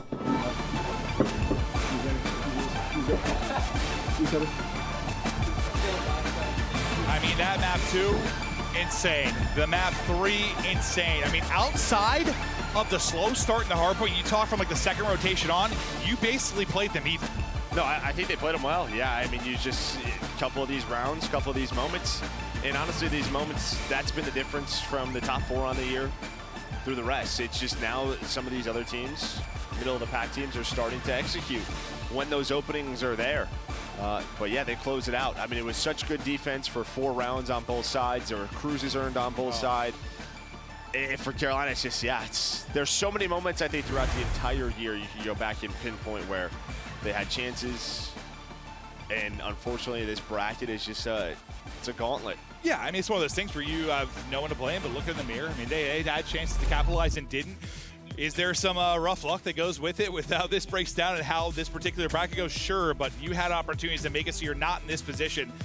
Fellow, who we talked about, you know, that insane 2 kills he was able to get, he puts up 32, 6,200 damage, but it's not enough. And you talk about, you know, how often Scrap is like the damage dealer. It's actually Insight that leads the way at 6,600, and that's been something they've been sorely wanting. No, I mean, yeah, I think at times, you know, Envoy and Insight, they've gotten some flack throughout the year, and I think, yeah, I think you can see in the stats, it hasn't been great, but when they are on, this team is just going to be difficult to beat. When you talk about the sub position, the R position, I mean, their best skill players are CleanX and Scrap. There's no argument there, but like Envoy and Insight, they have the ceiling to do it.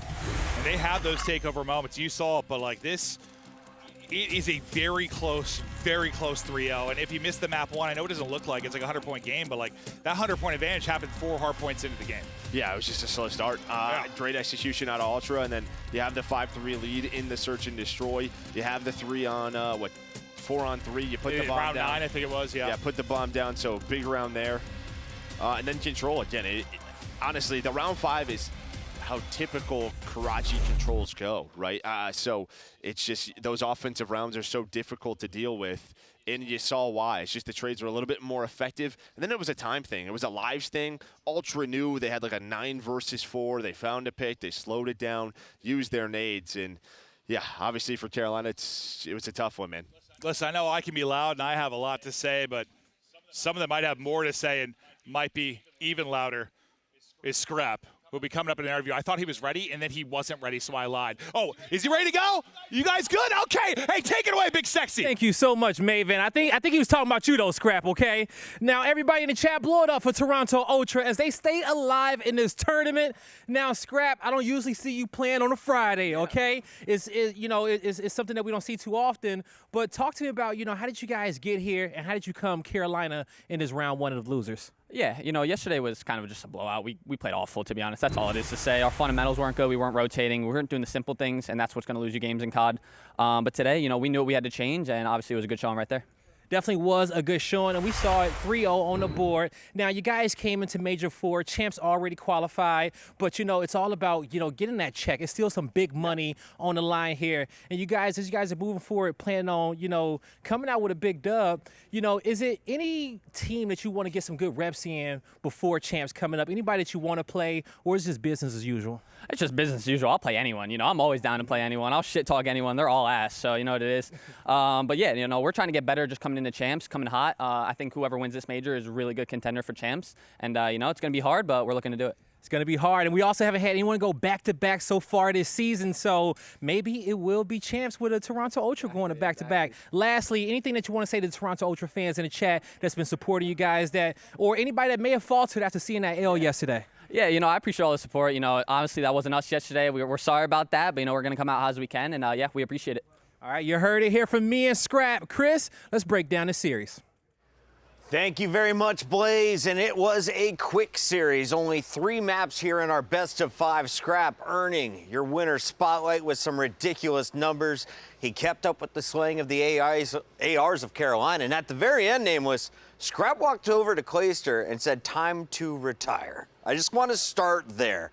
Is that going too far, or does this fire up Clay moving forward? I think that, I mean, it's not going too far because you could talk trash, right? Like, you want to beat your opponent, and Scrap, that's just the type of guy he is. I don't think Clay needs to retire. However, I thought he had a good performance even in the last 2 maps of that series. Just unfortunate for Carolina. I mean, you had a round 11, you had a round 5 control, where in both of those last 2 rounds you had opportunities to win it, but you're going up against a world-class team like Toronto Ultra. They've won a major this year, right? Unfortunately, you had to run into them, you get taken out. Alley Cat, unfortunately, Carolina is the first team out of the running for champs, but Toronto moves on in our elimination bracket where they could potentially match up against Texas in just the second round. Let's take a look, though, at the highlights from this series, including the Game 4 performance by Insight, the man coming up clutch. And, of course, props on the other side. It was once again Felony and Clayster trying to keep this team in it. Yeah, I gotta say, I do have to tip my hat to the ARs in the series.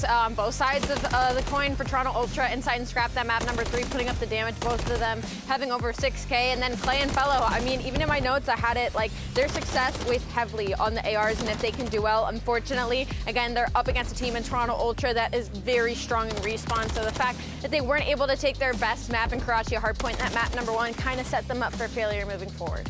Yeah, you know, I thought Toronto Ultra did a really good job, especially in that round 11, like Envoy finding a first blood. He actually had 3 throughout that. It's kind of what they're missing in their search and destroys. They need him to get active. I mean, throughout the stage, Chris Alley, he was the worst search and destroy player in the league, 48 out of 48. 48 out of 48? 48 out of 48. So when you get Envoy to get in those positions to find those bloods, like I said, he got 3, you're going to find success. And in the round 11, I think Carolina, just the pressure got to them, honestly. Trying to all hit vending, probably not going to work out. So shout out to Toronto.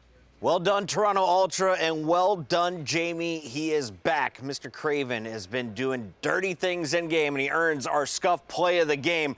The key fights, pivotal moments. He steps up and hits the headshots left and right, Allie. Yeah, I mean, I think we forget like how dominant of an AR Insight can be, and he can kind of take a step back when it comes to this roster simply because of the aggression and the numbers that Scrap be putting up. But when their backs are against the wall, they're in elimination bracket, it's Insight that goes on a streak. He is a one-man army. There's so many times where he was in gas, he was popping 2, he was popping 3. Just when you thought there was a break for Carolina Royal Ravens, it was Jamie that was still there. Yeah, and that map one, the most impressive play he had the whole series was staying alive junk. He stayed alive there for like 35 seconds. Every effort that Carolina put in to try to take him out, nades, stuns, pushing him, jumping at him, like he was just surviving, man. He buys time for his teammates, and he found success in the kill column as well.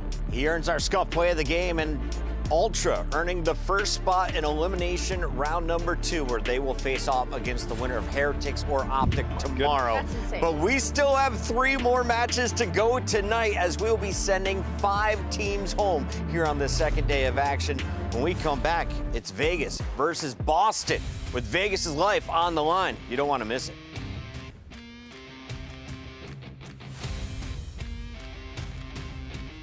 Upgrade your game with the Scuff, the official controller of the Call of Duty League. The Champs Tracer Pack is available now. The bundle includes the Reaper Operator Skin, Ripper Weapon Blueprint, Death Stare Weapon Blueprint, Cuts Deep Charm, 2 calling cards, 2 emblems, and 2 weapon stickers.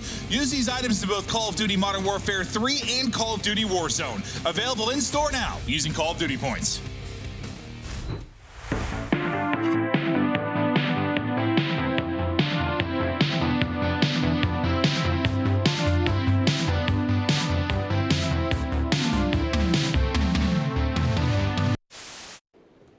Marnie, your top guy. Wait, I think they're probably working, eh? Yeah, they have Deddy, by the way. Sheesh. Sheesh, bro. Good Hold that. Sheesh. Bro, my POV that. From FaZe, it's a nade out of Arcites. Accuracy through the church alley, finding a few more. Stellium's on the other side. Pred gets the kill, and it's not over yet. It's all 4 down. It's 10 seconds. We've got 2 segments gone, and good God Almighty, we might be going all the way. FaZe flying in, and Seattle.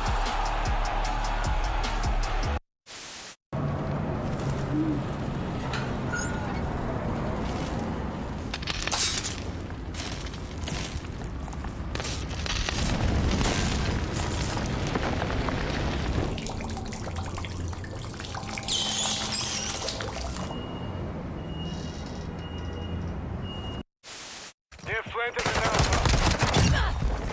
It's down to you. Finish the mission.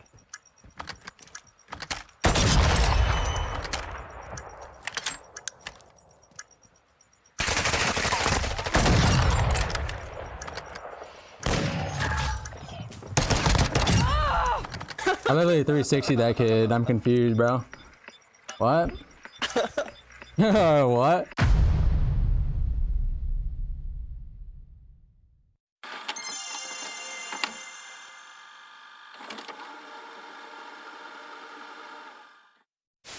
That's the problem. You gave them all the time in the world, and now Ultra have set themselves up perfectly for the barbershop hardpoint. The apartments, the alleyways, all the nooks and crannies are now full of Canadians. And you have a BZ at 9 and 22, and this is only a 20-point game. You're looking at big plays in the final moments, but Envoy takes down 2. Envoy the front line.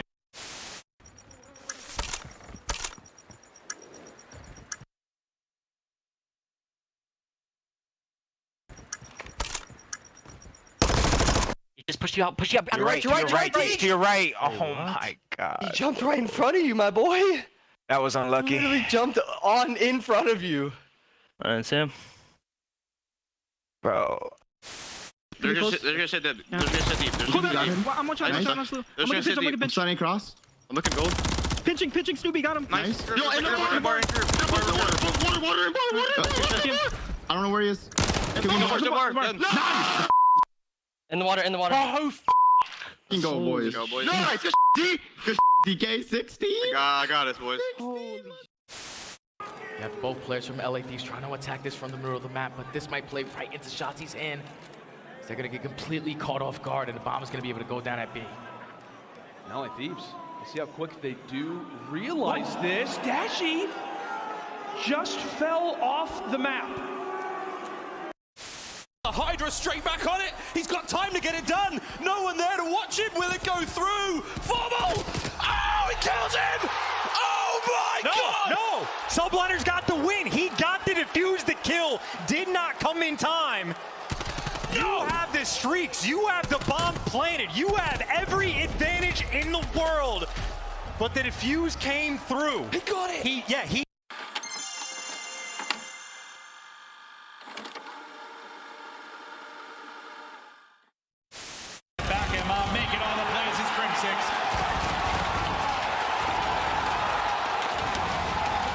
The curse has been broken. The dynasty has been cemented. They are the greatest roster in Call of Duty history. Optic Gaming are officially the Call of Duty World League champions.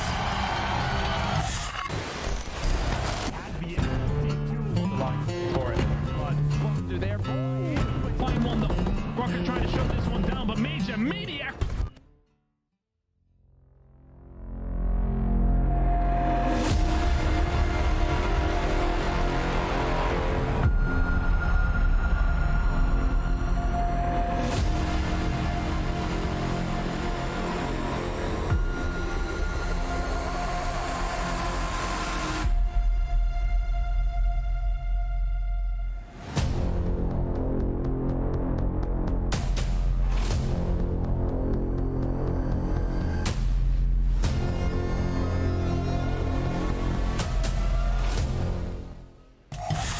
Welcome back, everybody. Major 4 continues on with the 11th seed. That's right, not the 12th seed. It's the 11th seeded Boston Breach. They clutched up against Optic Texas, and now Snoopy, Priest, Major Maniac, and Beans trying to make some extra cash before Champs kicks off. Yeah, scariest man is a man with nothing to lose. And that is what this team is. Let me tell you, going up against Optic Texas, nobody in their right mind had them winning that. And what did we see? Master class out of Priesta, the world champion, taking over games 4 and 5. And also, Search and Destroy looked fantastic, which has been abysmal prior to that match.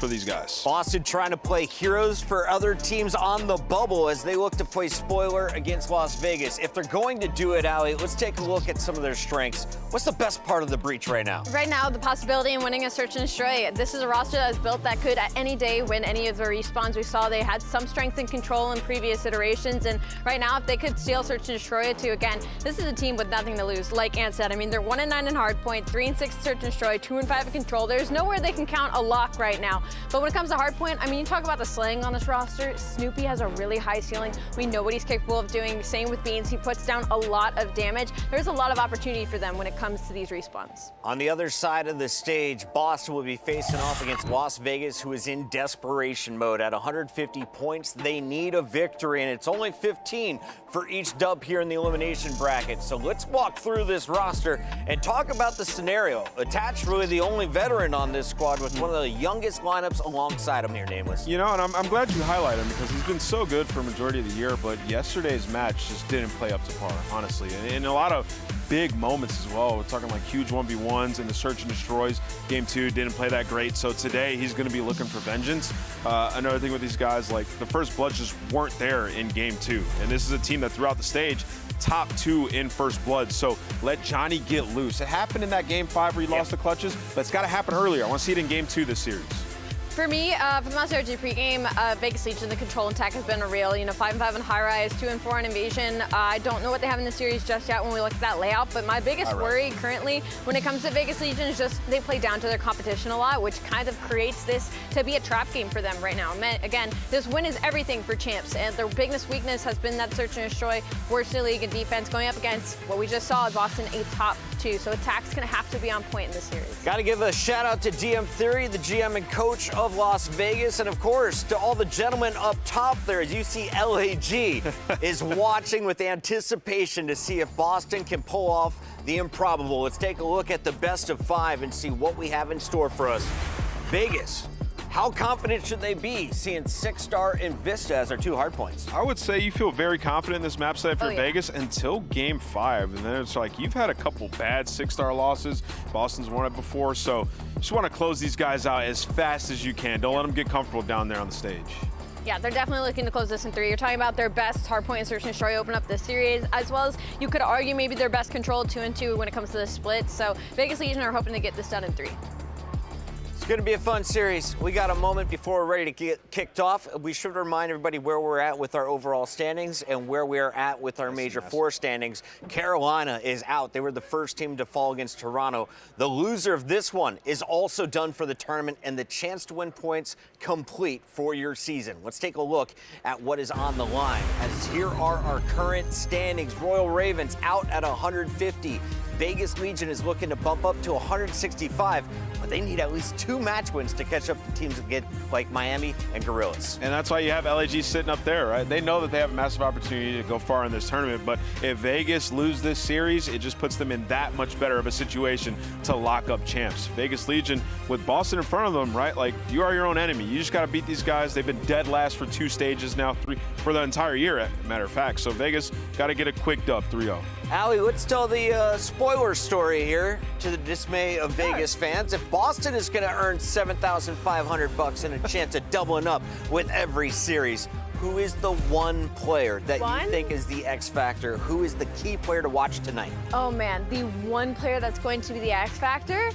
I have to go with the rookie and Snoopy. I have to, because there's so much weighing on him putting his stock on the line right now because he's on the team, last in the league in points right now. They're not going to make it to champs. This is his last opportunity to show what he's capable of doing with his back against the wall in this sort of situation, and he's been really inconsistent. It's been really up and down for Snoopy as a player. So for him, I mean, he's still in the rookie of the year conversation as far as KD goes, but I think he's going to really have to prove his worth as an individual right now. Is this a better setting for him without all the fans, Nameless? Oh, without question, Chris. I mean, he looks much more comfortable. He knows what's at stake, but also people have been very hard on Snoopy. I mean, he's 18, dude. He's so young. All these matches are experience. He's definitely learning from this, and he's got one final opportunity throughout this lower bracket to leave a stamp and get a spot for next year. 18 with one of the best snappers in the game isn't enough to get a Boston dub. It's time to make our pick'ems official. And Alley Cat, welcome back to the lead. Let's kick things off first. Where are we leaning? This one's actually really hard. I don't really know. Yo, LAG, who's gonna win? Boston, they I'm say. going to go with the Boston Breach. They made me dye my hair purple, so I trust them with this one. Nameless? She is on Mars. I'm going to go with Las Vegas Legion. I think they take this in conviction. With Fine. conviction. Worst he can do is timing. With conviction, Attach is going to lead the way, but Johnny has to seal the deal in a Game 5. I have a feeling we're going the distance, but it's Vegas who walks forward in this tournament. To find out, though, who's right? Is Ali going to still crush it up here on the prediction game? We've got Miles and Chance down on the floor. It's not just Ali, Chris. It's also the entirety of the LAG team, including their coaching staff as well. So everyone's in attendance here for a very, very sick but exciting Friday chance. We say goodbye to another team. Yeah, and of course, the reason why we're going to say goodbye to another team, end of the year, end of the tournament, and why LAG is effectively playing on Vegas' downfall is because Vegas is one of the teams in the hunt to knock them out of their champ spot. So some teams are comfortable having fun on a Friday. Some teams incredibly stressed out as we're about to get into the series. Starting things off on 6-star, and of course Vegas happy to be playing Boston the losers bracket, but we learned Boston is capable of taking down some pretty important teams in the league. They can play spoiler again, and of course they're playing with less pressure. They already know they're not going to champs. This is their final tournament. This is where they want to make a run. What a last stand Boston Breach could make here at the Major. We'll find out how that goes. Been into map number 1, folks. 2-2 split right off the rip for Vegas Legion, playing for a hell of a lot more than just positions here at this tournament. Can they make it to champs while the saga continues? On board with Nero, who's feeling fantastic, by the way. We've had full confirmation from the man himself. He's feeling good.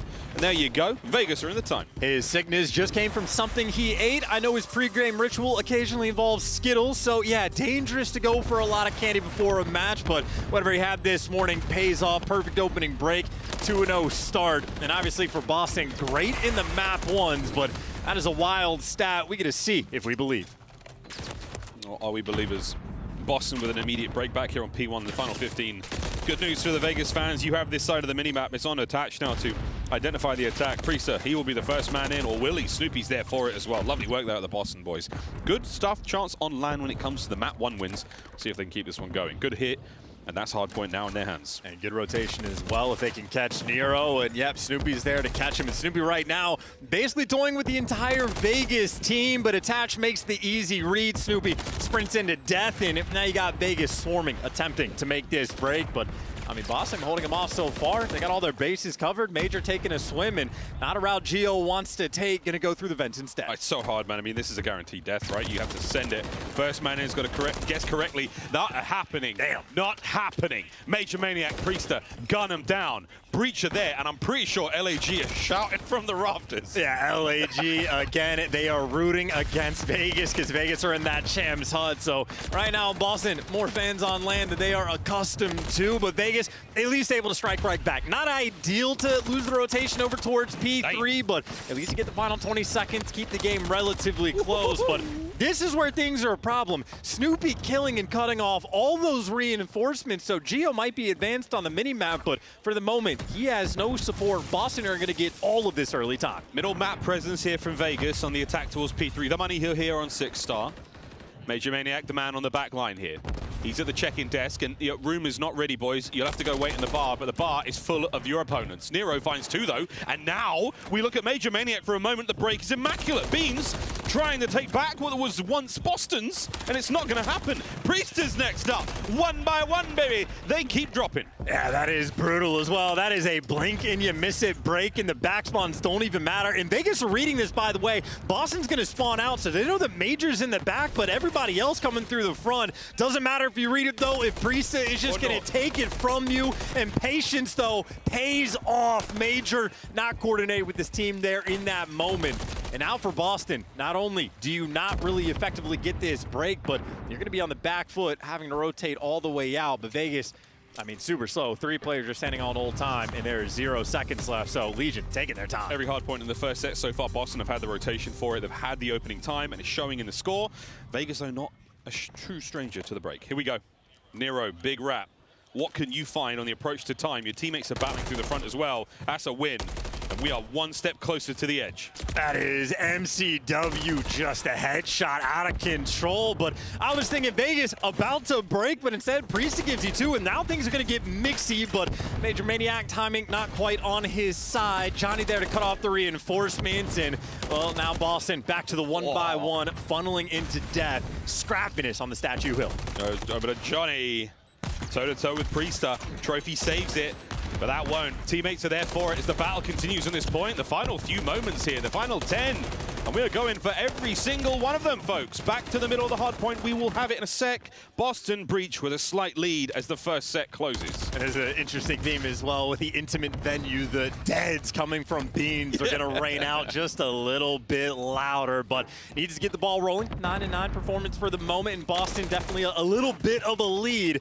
Nice kill there, though, as they're working towards the break. Two players for Vegas trying to stave off the pressure, but seems like it's going to be inevitable for Beans. Strikes, he bounces, and at least gets the damage off. Boston are in. There they're in. Over to Priest up next. One. Can he get two? Sure can. Can he get three? Well, he wants it. Mate, give him all four. P-Dog over the top, though, attached. Nice work there. Gio's helping him out. Gio finds two on the immediate break. That's Vegas in the middle. Yeah, there's a big moment, too. 20 seconds going to be left on this P1 hill, and that is plenty to collect. And more importantly for Vegas, they have the right side spawns as well. So they can pump the brakes, play a little bit slow, and Nero gets caught. And Vegas, again, they have two players stacked up over towards you, so not a lot of pressure on the rotation. Plenty of pressure, though, on the hill, and Gio doing a fantastic job staying alive, at least for a moment. You clean house, you keep the spawns, you win the rotation. A 4-point game as the hill pops. Oh, Johnny, who drops the O, picks up two. Over towards the new hard point. First time we've seen Vegas win a rotation. Bad spawns for Boston Breach. Plenty of time to cross the map. Plenty of time to get the break on the hard point. But you have just lost the lead for the first time here on 6 Star. And Priesta might have found some timing too. Nero goes to check the flank for just a moment, but gives it up. And Priesta a little bit slower than they expected, but quick enough to get the break. 25 seconds in, and Boston already made their move. Trying to make a reach on the players on spawn. Priesta on a roll. Can he find another one? Over to Nero. Nearly, but not enough. Nice work with the rival nines there. Boston, they do manage to get into the hard point. Great work there. Looking to retake the lead. Yeah, these guys have absolutely thrived on the P2 hill. That's been the biggest benefit there for Boston, and maybe a little bit of time to work on the rotation as well. 15 seconds gives time for a guy like Priesta to at least work this player in the back, but this is Rival 9 versus an MCW, so Priesta gonna have to play for scams. You see his teammates on the minimap still way across the map at the old time, so a 10-point game, but now it's Vegas's turn to try to get this hole. Yeah, no cruise missiles. No one's gonna be able to bang that hard point open. In through the front they go. Beans now through the lobby, trying to back up. The push that Priesta starts. What a move from Attach. Does get brought down. Only one man left alive at the hard point. Plenty of members of Boston here, close enough for the break. Will they be able to get it? Oh, but you have to sniff out where Gio is. There's his foot.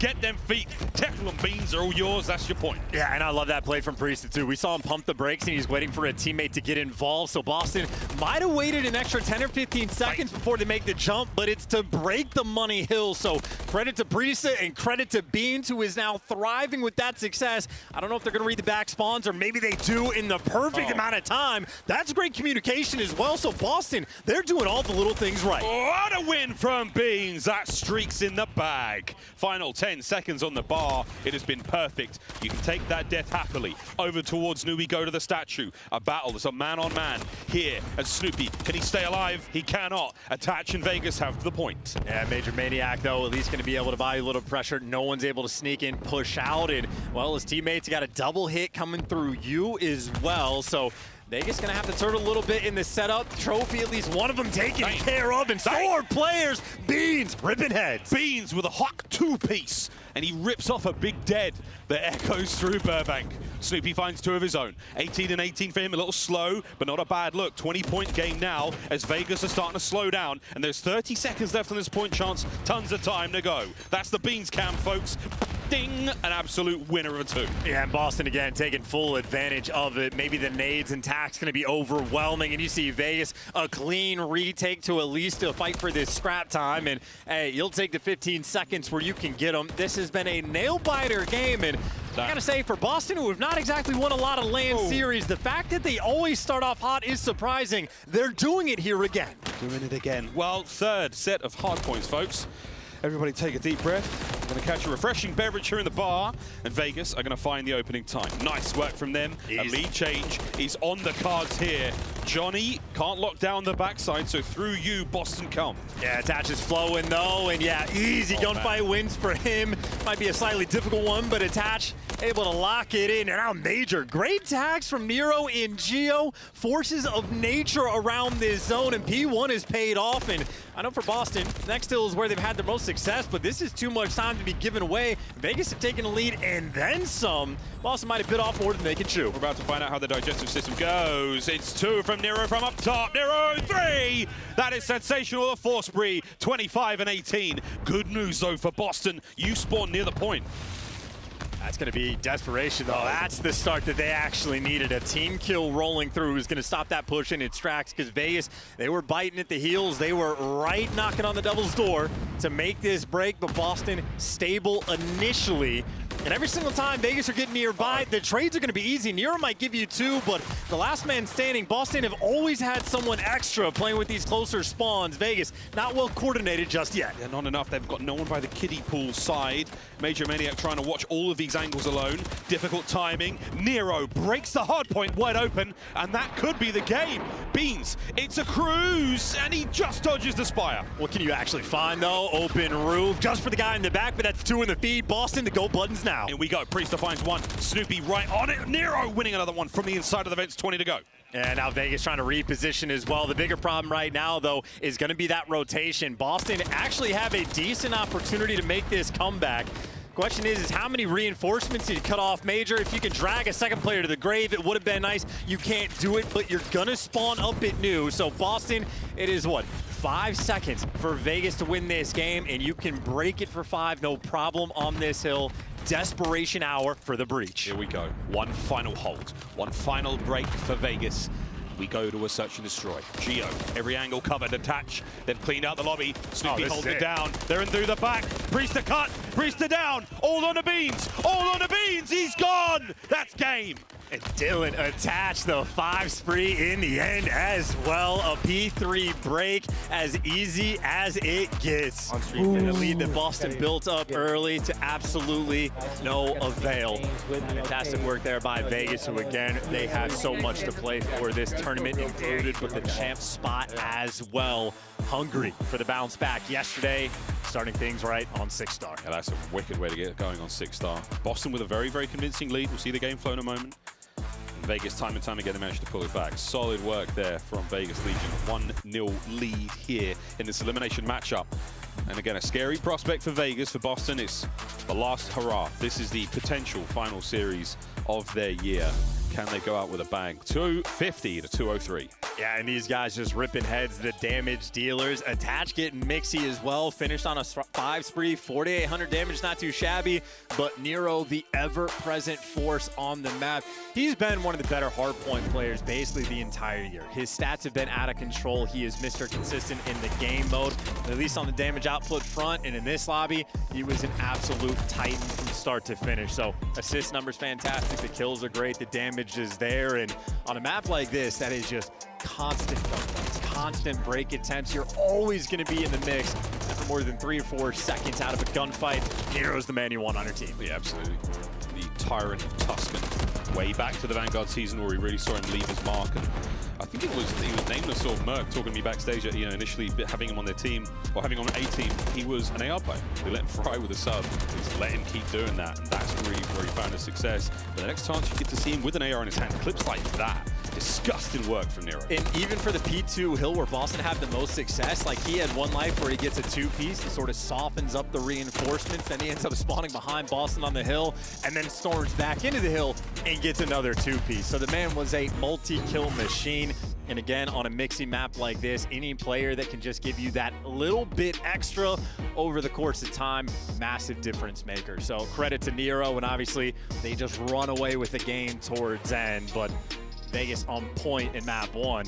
Obviously, something LAG are not going to be a fan of. Not going to be a fan of whatsoever. I do think, they're still up there. A couple of them still up there, holding on. We'll see how this one will go. But there we go. That's the flow of the series so far, folks. 6-star done. Rio up next, and another high-rise control chance. We've seen plenty of those. We're doing something very different here, folks. We actually have a live interview with, I think, Fame is up there with Blaze. So if you're ready to rock and roll, Blaze, let's take it away. Yeah, absolutely right, Miles. I got Fame here from LAG. Fame, you're going to be going up against LA Thieves tomorrow in the Battle of LA. How does it feel to be on the winner side of bracket still and, you know, still have a shot at winning and making champs right now? I mean, it's a great feeling. It's our first winners bracket of the year. We actually win the first round, so it's always a great feeling. And, I mean, champs is in our hands. Yep.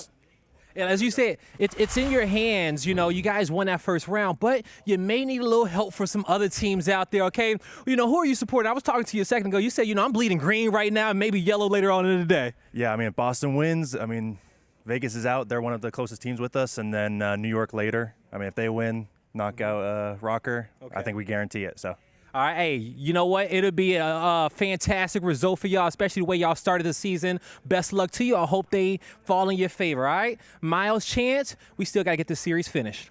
We do, Blaze. We've got a search and destroy to get through. Thanks so much, man. That was a lot of fun. Live updates here in the cage, folks. Almost ready to get into map number 2. And it's weird. I spoke to Fame yesterday in the hallways, and he was saying last year he actually was one of the members of the team who knocked Clay out of champs, the running, and sent him to the desk. This year, inadvertently, kind of did the same thing again. In a way, just really put the pressure on, and obviously for those guys, happy to just get like that first round matchup victory because they've always had a stressful year. You show up to a tournament, you're having to play every single day, and then you're in the loser's bracket. Every match is stressful. They get the day off. They get to kick back, enjoy themselves just a little bit, and have a little bit of fun just as spectators. So LAG putting the work in, and always nice when you just get to prey on someone else's downfall. Always so nice.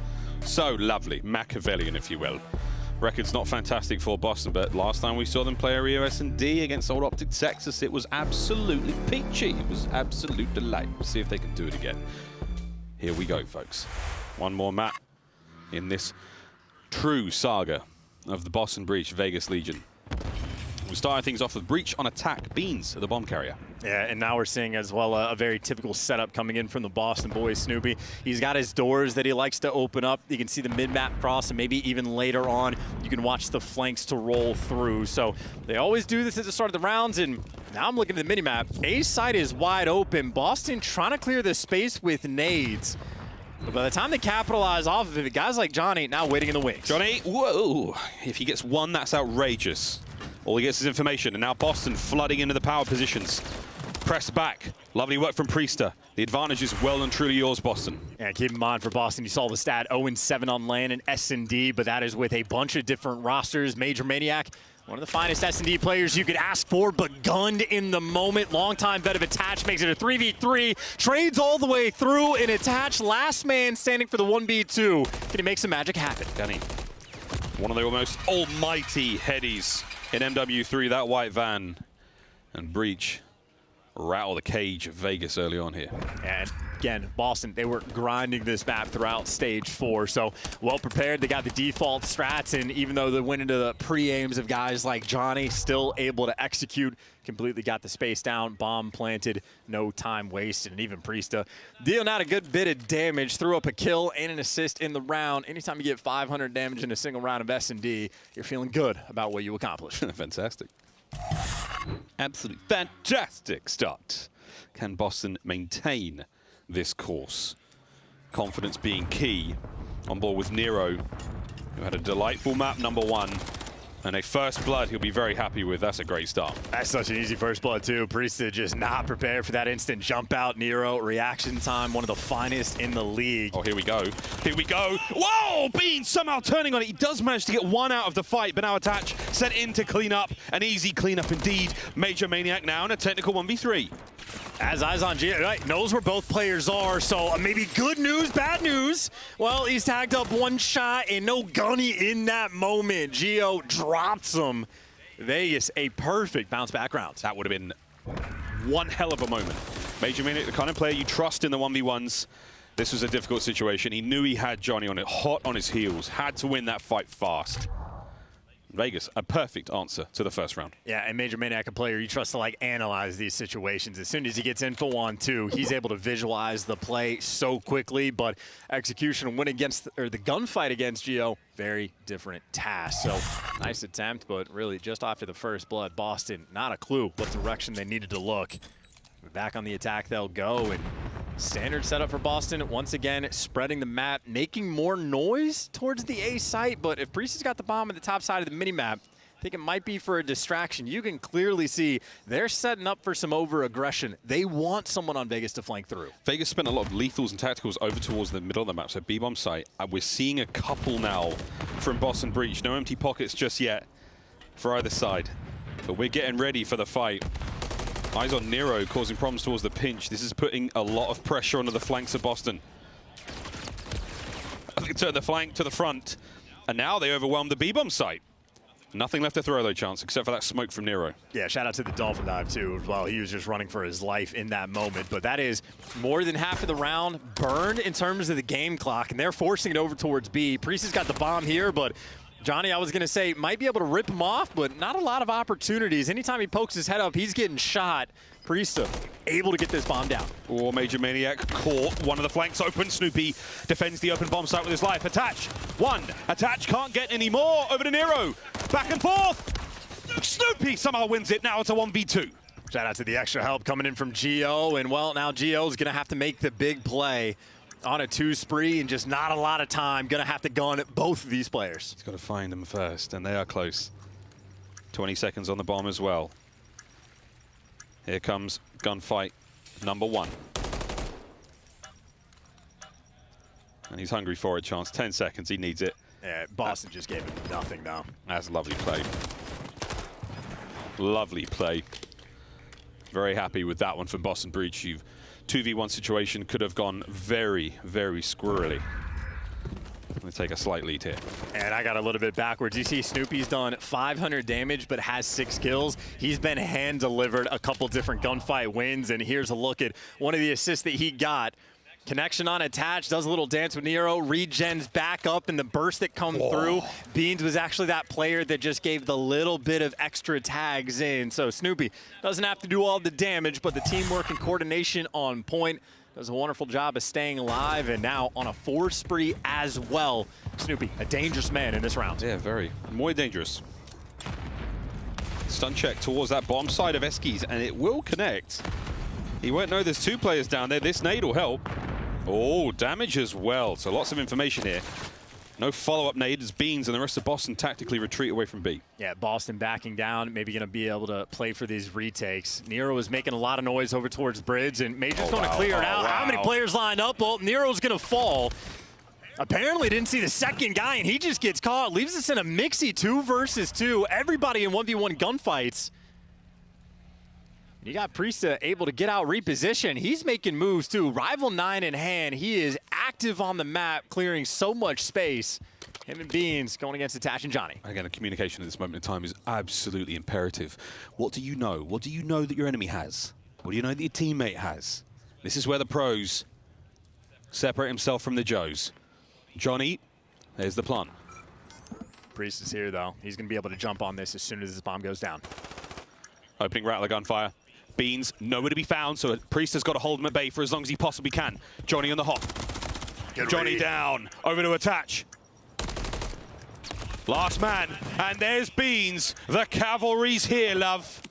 That's the defuse. Yeah, and that is, again, a beautiful play from Priesta. We saw him making those plays in the hard point where he's just waiting for the help from Beans before he gets active. The exact same there in the search and destroy as well. I mean, Priest, the bomb gets planted. He starts making the move. The guy shoots him from a garage, and Priest just goes, hey, they're both here. Beans is booking it that direction. Not only does Priest win the gunfight, but stays alive long enough to get Beans in the mix for the second kill. So Priesta making plays in a team that is 0-7 on LAN in S&D. For the moment, playing extremely well up 3-1. That's very tough for Attach in that situation. Beans took so long coming from the other side of the map. The amount of times you guess, check, look left, look right. Timing gets awkward. Nero makes an awkward fight of Snoopy there on the fadeaway. First blood again. Yeah, Nero runs the bridge side of this map. Always a massive force, and That's certainly a first blood Vegas are going to need in a 3 versus 3. Do you want to go for the bomb down? Well, no, smokes out. Nero gets active. And now just man disadvantage, Vegas. It's the go button. We got the numbers. Let's go for the trades. No time wasted. Smokes out, go button active, and Nero again making moves. Steamroll. A true steamroll of Boston there. Swapping sides once again.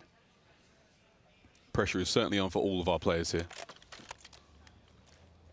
Well, we can hear in the cage the mutterings of straps being called. Some of them a little louder than others. There's one thing we've got here, and it's tension, Chance. Yeah, there's a lot to talk about on this map as well, because anything you're going to do, you have to be extremely well coordinated. In Vegas, well, all 4 players shucking their stuns and nades down range, got complete control of the middle of the map, and they do not waste time. Nero bomb planted, 4v4 retake in Boston, 3 players working the flank. We have seen this setup from Boston before. Yeah, Nero's got a lot of kills to get here. How many red dots does he see? Here comes the first. Snoopy allowing him to waste sort of half of the magazine there of his rival 9. Major Maniac. He's made the play upstairs. There's the jump. Nero, first blood again. Here comes the second. Nero. Can he get another? 3. Beans, last man.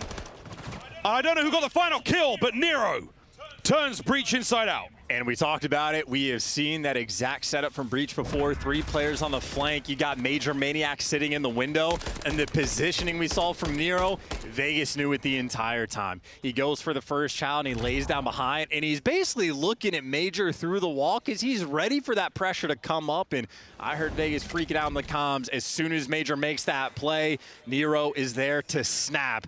They read it like a book. They have clearly done their homework for this series. Attach finds the final kill there, but wow, Nero. That is a delightful close to the round there. The equalizer, 3-3 here on Rio. Nero might run the bridge, but this time taking command of the middle of the map. This is an interesting setup again for Boston. It is their default. They will do it time and time again, but that does allow Vegas to take space. You can see Gio creeping up the map. He's made it to the van. Attach is pushed out to the bridge, middle of the map in complete control. Nero's got the cutoff, so it's all about the cheeky angles and Attach. I mean, this is a dangerous position of play depending on the timing, and he was waiting for a freebie, but knows they're nearby, doing the smart thing, backing down. Beautiful. The draw. Never mind. The drive-by intel, complete with the trophy though, so does leave that for his teammates. Nero still remaining hold here at vending machine. Here comes the bomb on the inside of the B-bomb site. We're waiting for it. Priest gets gunned again. Nero with another first blood. Finally, Beans brings him down over to Major Maniac. Can he catch out another?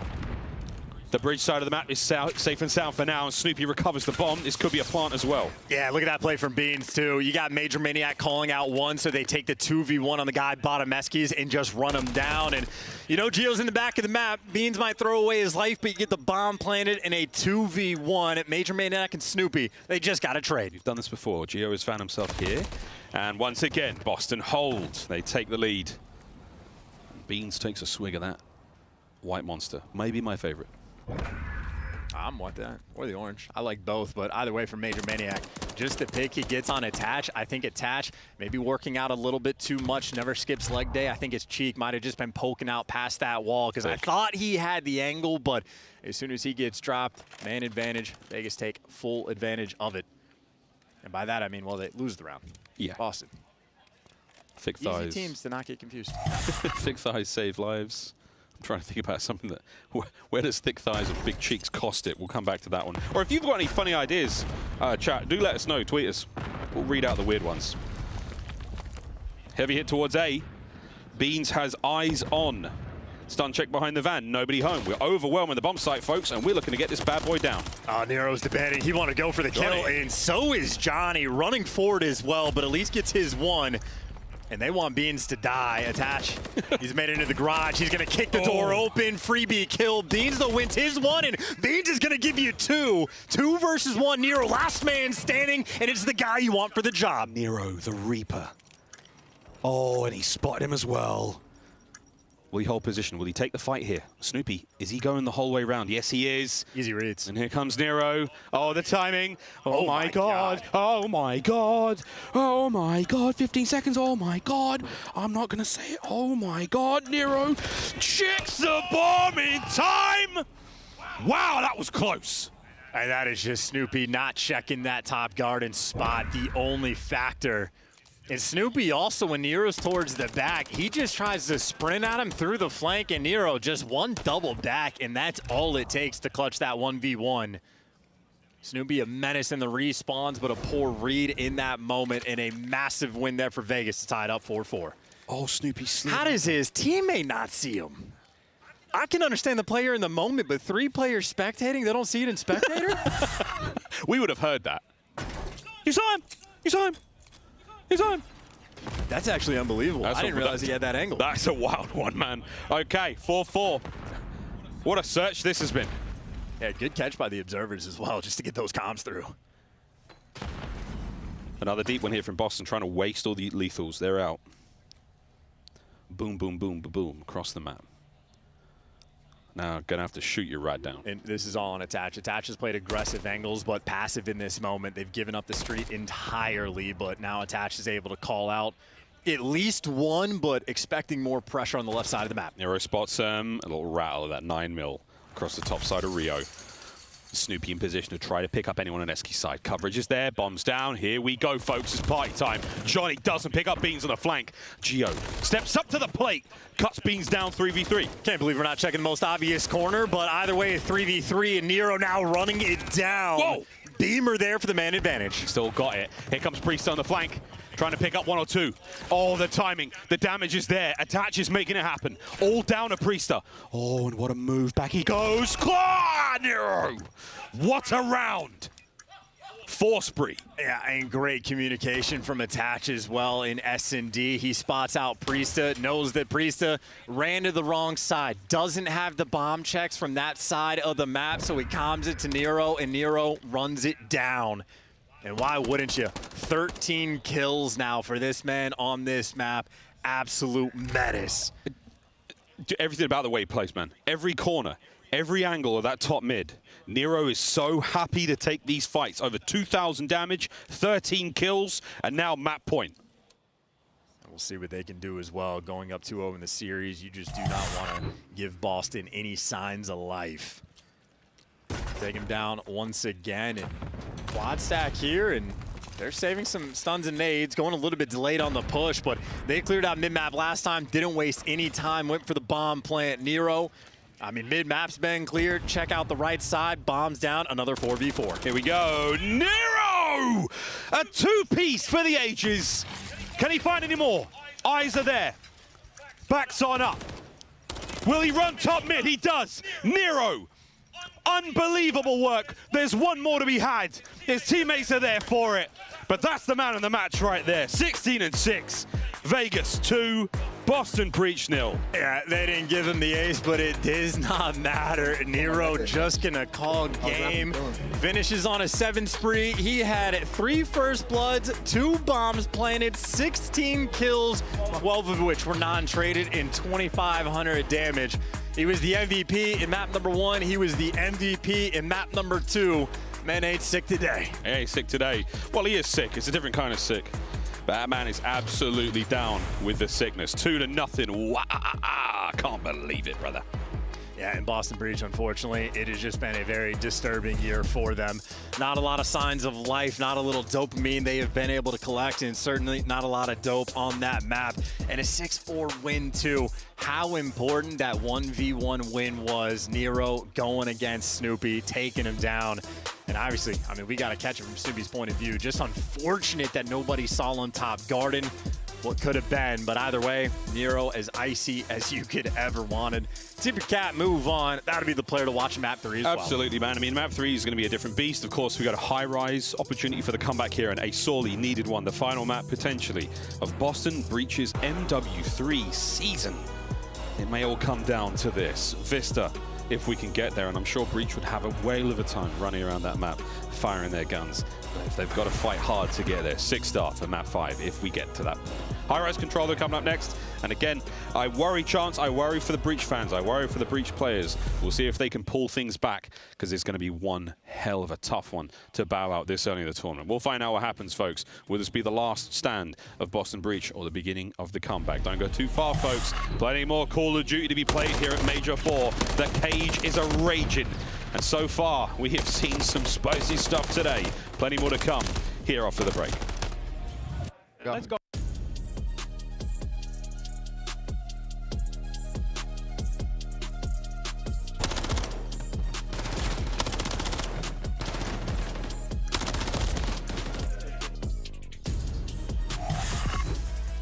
Upgrade your game with the Scuff, the official controller of the Call of Duty League. Scuff Gaming is doing an ultimate giveaway where you and a friend can win a chance to go to COD Champs this year. The giveaway includes 2 VIP tickets, travel expenses, and more. To enter, scan the QR code on the page or go to scuff.co/CDL and enter your email. Terms and conditions apply. The Call of Duty League is brought to you by Monster Energy, the official energy drink of the CDL.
back to Major 4. Our players are taking their seats once more as we get ready to go into map number 3. Vegas find themselves up 2-0 over Boston Breach, who have had a difficult run of things in the first 2 maps in the series. We'll find out if anything's going to change here right now. It's going to be a spicy showing, as always, here in the CDL. Myself and Chance ready to take you through High Rise. And I know my favorite thing so far about this venue setup is we're very used to being across the venue from where the actual stage and players are. We can sit and talk and listen to everything these guys are talking about.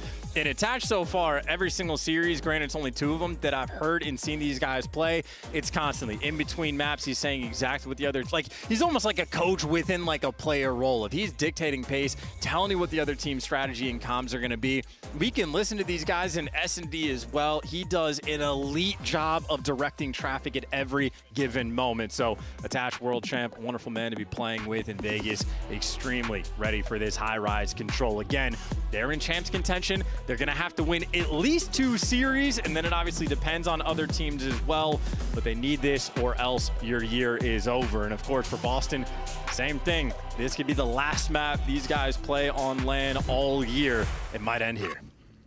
The last hurrah.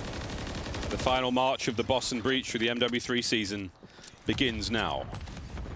Vegas also fighting desperately to continue their campaign here. Opening salvos are finished. The opening bombardment from Attach works out lovely. Priest and Beans fire their respective kills as Boston continue the onslaught on towards A. Yeah, I don't know if you saw the observers were able to catch it of the firing squad that Vegas tried to set up off the opening break. They collectively did 450 damage to the players running out the window. They just couldn't actually catch anybody. But an interesting attempt to sort of set the tone, but the tone has been set. Vegas, firm control, every power position. Snoopy, the man that got behind enemy lines, has been taken care of. And now Johnny in prime position just to eradicate them, or easy reads from Beans. Boston maybe a little ahead of the game in that moment. The opportunity to make that B push is here. And you've managed to hold it, and there we go. 3 down. B. Okay, all 4. 2, 3 players on B. The 1 man on A is pushed up for the spawns. That's Priester. Aggression now. Priester's finding 1. Priester finds 2. And there was no way he was going to get a 3rd. I mean, that would have been absolutely ridiculous. But in the meantime, the B zone is gone. The boys are over by A. Yeah, that was beautiful, too. You saw all those players watching the cross. They're coming into Priest, and they get in the mix to help him out as well. So Boston, that's as good as it gets for the start. They do not even win the opening break, but 1 tick on A, B zone secured, and plenty of time to work with to try to break this down.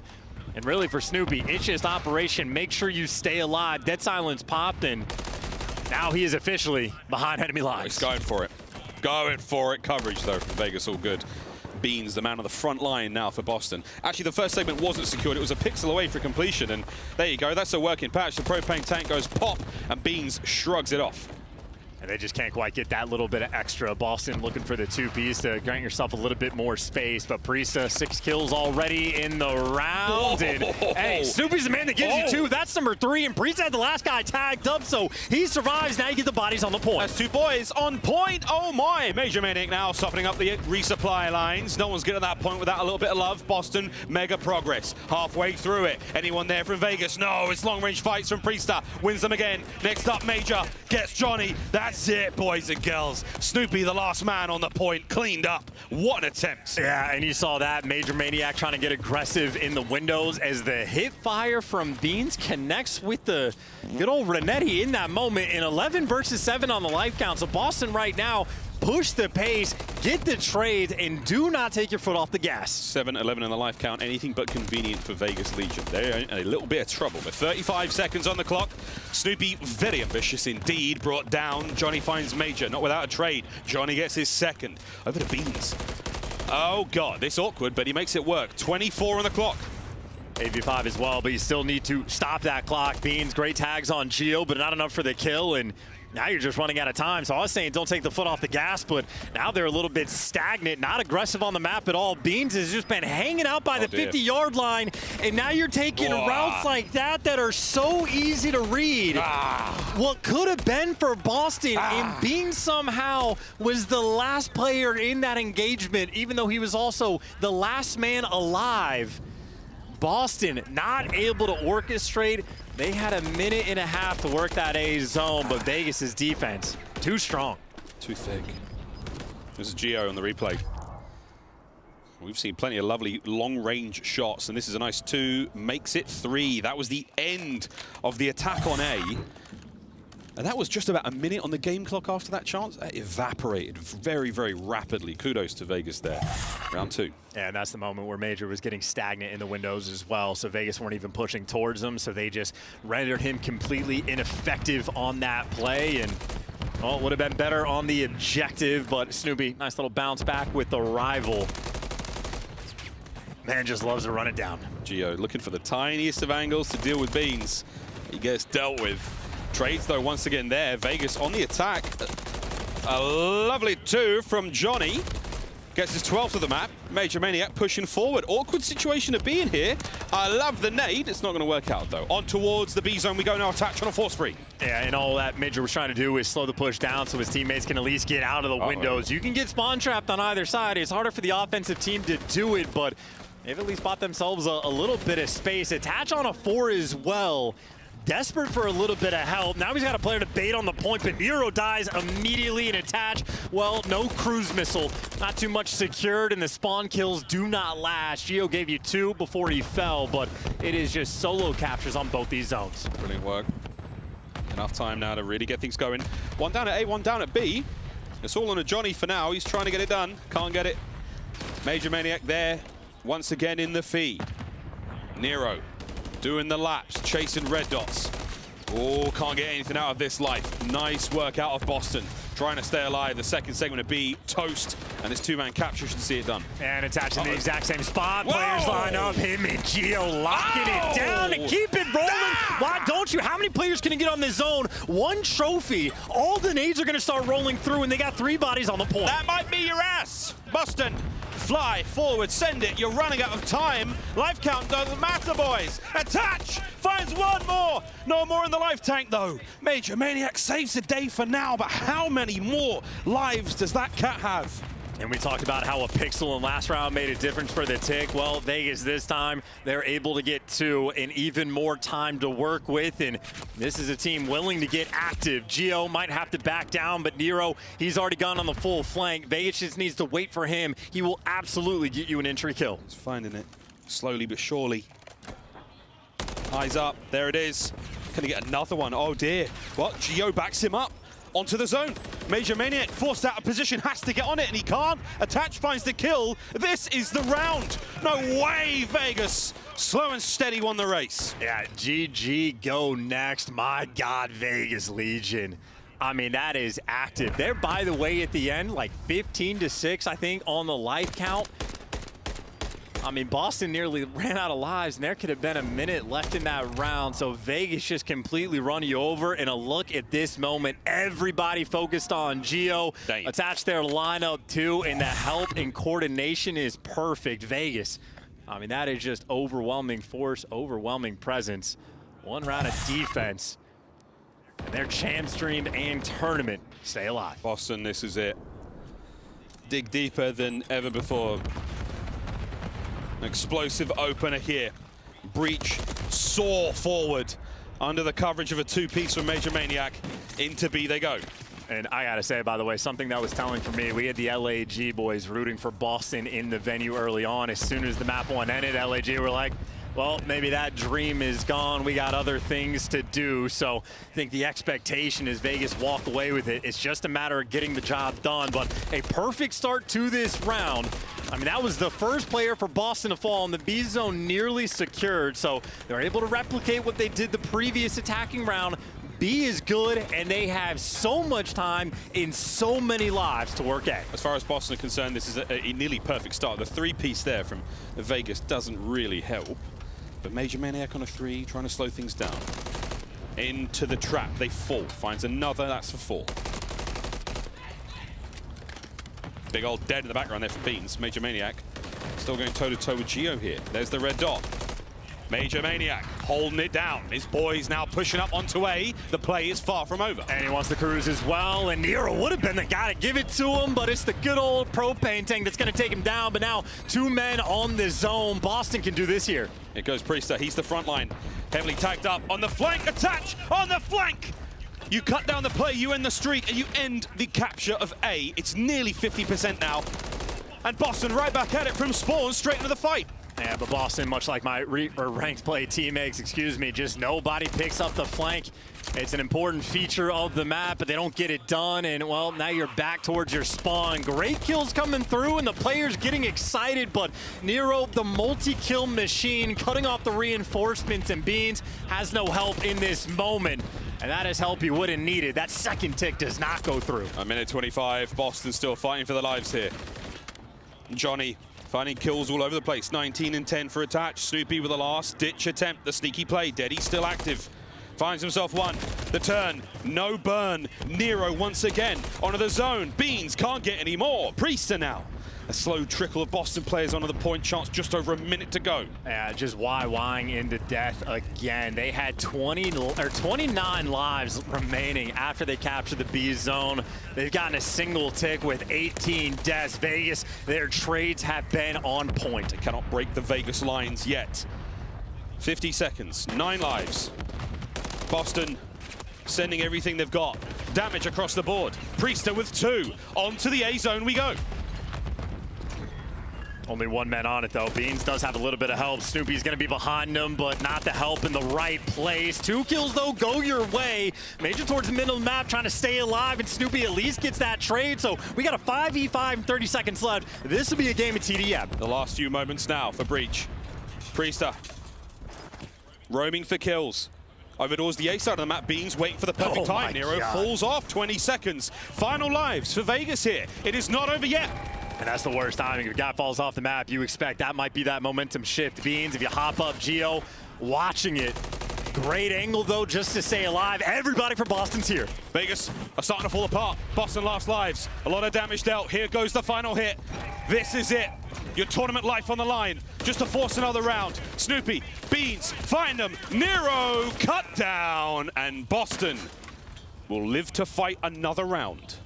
Staying alive, and they did it on offense as well. It's close to being a balanced map, but you still prefer the defense when you can get it. So now Boston, opportunity to defend. And an insane feature as well for the first round on defense that Boston had. Priester was unable to get a kill. A shocking stat, but hey, round 2 to go again. You want to force this round 5. Boston, the opportunity absolutely is here. Out of spawn and into the fray. 3 of them down that B street. Snoopy eyes on mid, there's the nade. Johnny with the immediate push towards the bottom side of the map. And Beans starts things off where they finished it. Kills either side. And we're looking towards that B zone for defense here for Breach. Nero continues to be a lethal factor. It really is just so difficult to kill. Multi-kill machine so far, and Nero 20 kills as well. But everybody on Vegas getting active. Good production, and Snoopy can't win the gunfight, gets caught again. Major Maniac drops as well. B, here goes the first segment. 1 down, 2 to go. Not even checking the same corner. Attach loves it, and we have not made that adjustment. Here we go, Snoopy over the top. Can you get one out of this? No.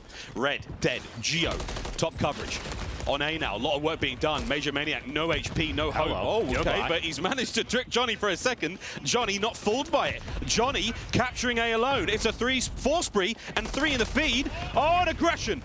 Endless aggression and full control right now for Vegas. It's so much pressure on both of these zones. A solo cap at B that's just about fall. Now it's secure in 2 players on A. Attach bunny hopping, waiting for a gunfight, and Boston are just not nearby. It's over. It is done, and it's elation for Vegas. An air of anger and confusion for Boston Breach as their MW3 season comes to a close. In that round, not necessarily a bang, more of a whimper for them. We'll see you boys on Black Ops 6. Yeah, one of the worst teams in CDL history, ending their series in an 0-3 fashion. And Priester not even able to get a kill in 2 rounds of defense. Vegas picking them apart, taking care of business as expected. They continue their tournament run. They were in a solid spot coming into this major. The loss to Seattle makes their road much more difficult, but the dream absolutely still alive, and those guys in that series absolutely hit their form. Oh, they were rocking, absolutely rocking. Especially the Hardpoint span. I mean, Vegas flowing like water, and Boston Breach fizzle out and end their series in a tough way, that 3-0. Vegas happily walking forward in the tournament here after that day 1 loss to Seattle Surge. Last look at the stats there, a valiant effort. The round win from Boston felt like a lot more than it was really worth in the end, but Vegas happy to take that. Just over 11 minutes, and they'll march forward in the tournament. And again, most shocking stat, 0 kills, a goose egg on defense, not expected, but where there was lack of production on one side for Vegas, across the board, everyone 4K damage plus. Attach and Johnny just under 5K as well, but 20 plus kills for the entire team. Vegas, no sweat off their brows, and a masterclass performance as well. To the Captain Nero, MVP of the series. Man dropped 16 on the Rio. Hard to feel bad about that one. Oh, indeed. Well, we say goodbye to Boston Breach. Keep on trucking Vegas for Boston. Chance to get a roster that had many ups and downs, a lot of difficulties throughout the season, a lot of team changes, a lot of drama as well. They were struggling massively to get things going. And 4 players, every individual on those rosters they've had, absolutely brilliant in their own right. They just couldn't make it work as a crew. Well, enough of this moping around. We got a man who's going to be feeling fantastic just behind us. That's right, guys. It's Attach and Blaze. Yes, it is, Miles. I'm here with Attach. Las Vegas Legion fans, blow it up in the chat here for your main man as they start off the day with a hot 3-0 deal. Talk to me about the game plan coming in here with Boston Breach. Now, you know, they couldn't qualify for champs, but it is something scary about a team that has nothing to lose. Yeah, I mean, they have nothing to lose, so they're going to run around, they're going to do whatever, they're going to take the chows and maybe not play as coordinated as other teams. So we're just like, go out there, chow them back, and let's get our confidence and momentum of going into this tournament. You guys definitely did that. Now, you know, here in today, you still got another match coming up later on at the end of the day, either between Minnesota or New York, and winning that matchup will solidify you guys in champs, I believe. Talk to me about the magic of champs and being at that event, and how awesome would it be for you to get some of your guys there for the first time? Oh, no, it'd be great. I mean, that's what we all compete for, to get to champs and then hopefully make a deep run in champs. That's where the big money is. But, yeah, we've had a very turbulent year, a lot of ups and downs, a lot of changes, a lot of stuff going our way sometimes and not going our way. So if you end up and get to champs, it'd be a great story. So just got to win one more match, or maybe 2. So we'll see. Yeah, definitely. One more match to go. And, you know, one player that's definitely going to be helping you get there is Nero. He has been playing lights out. Talk to me about how proud are you for him for making some of the plays he's been making. Oh, I mean, he is just insane. One of the straightest shooters I've ever teamed with. He's just a beast. He can do it all. He's so selfless while doing that, too. He can drop 30 and get 2 minutes in the hill, and while getting bombed down, he's dropping 17. So he does it all. He's an absolute beast. I love teaming with him. There you go. And now, lastly, talk to the Legion fans in the chat. You got one more match at the end of the night. Motivate them, hype them up as you guys get ready for a banger. Hey, they need to hype us up. Nah, I'm just kidding. But I appreciate all the love for everyone. Of course, my teammates, they're all young. I'm the old guy, so they love like the hype and all the gas. So go gas my teammates up, and hopefully we can come out and show out tonight. Hop on Twitter and gas up the Las Vegas Legion. They need your energy out there in the chat. That's going to do it for me and Attach. Chris, take us away. What a different tournament this would have been for Las Vegas if they were able to win that Game 5 yesterday. They went to a round 11 to open up the tournament. Here on day 2, they come in and hand out a hot 3-0. This is what they wanted to do coming out of the gates. Yeah, this is what they were hoping for yesterday, right? But for Vegas Legion, it was just a really good search and destroy. I think for me, it was probably the most impressive out of them because they've always had the sling. They've always been good at respawn. On the flip side, Boston, unfortunately, didn't get to play spoiler. I was hoping for it. But I appreciate you giving us a chance to catch up there. Yeah, I was just being nice to my fellow critics. All right, let's take a look here at some of the youngest players in the league still fighting for their spot at champs. They lock up 15 points here, Ant, but the job's not done. If they're going to continue finding success, what did you learn from watching this series that you want to see more of? Yeah, this is the Vegas that I saw during the online qualifier, Chris. Like, this is what I expect from these guys. And obviously in this series, they get some of their better maps throughout this particular stage, and they take advantage of it. It's a kind of a close 6-star where there were some mistakes happening on both sides, but at the end they slowed down, got the break when they needed, sent the pinch in, and I love what I saw out of Attach in that game 1. Had a minute and 30 in the hill, but still able to get it done with 5,000 damage. And then that search and destroy Rio, you just let Nero go crazy mid, man. He's going pushing mid over and over, finds 3 first bloods, something that they've been continuously working on throughout this split. And now with that dynamic between him and Johnny, they can take turns and have somebody involved in the early duels. I think for Vegas Legion, like this is a confidence boost for them right now in the Sealand bracket. I mean, in this matchup alone, attach and Nero rock a 1.2 anyway, so they're fairly comfortable loading into it. And now they're feeling even better because Carolina Royal Ravens is out, right? And they did get psyched out by LAG preying on their downfall behind them. So moving forward, definitely still some opportunity for Vegas Legion. The top 8 make it to champs. That is no longer in the cards for Boston or Carolina. But it's time to look at our Scuff player of the game. And honestly, my MVP, it's the X Factor. When he pops off, Vegas reaches their ceiling today. Nero showcasing what he brings to the table. I mean, it's unreal because what's funny is like Johnny's brought in to make their S&D better, right? But I feel like when they have some of the craziest S&D maps, it's when Nero just takes over. I mean, he always does it in the respawn 31 and 21, that map number 1, but that map number 2, 16 and 6, Chris. Like, I don't think I can even put into perspective how insane that is, not to mention also 3 first splits. And this is a player that usually consistently struggles on those opening duels. So for him to get those 3 and to take that SD win over Boston Breach when they kind of had the momentum in their favor was huge. Yeah, well, it's not the first time we've seen him go crazy on Rio Search and Destroy. We saw it for Seattle in the qualifier. Like, Nero's just that guy. He's got insane anticipation, knows where the opponent's going to be coming from, and you heard Attach touch on it. He said he's got some of the best gunny of any player he's ever teamed with because he can do it with any weapon. Nero's a special player. Job's not done for Vegas. How hard is the road ahead? Well, we still need to find out who they'll be playing against. Let's take a look at this elimination bracket. They took down Breach, but up next, Las Vegas Legion at the very bottom there will play the winner of Subliners and Rocker. That is the final match, or sorry, the next matchup here on stage. And Allie, we still have Heretics and Optic to go today. Yeah, Vegas Legion are very much has their own destiny in their hands because even if New York Subliners doesn't send out the Minnesota Rocker, Vegas Legion have an opportunity to do so for that extra 15 points, not only get them out of the running, but to put themselves in a better spot. I just saw the Subliners ready to take the stage, so that means we got to throw it out to a break. When we come back, can Minnesota stay in the champs hunt, or is it the Subliners climbing back into a power 4 position? Stay locked. This is the CDL Major 4.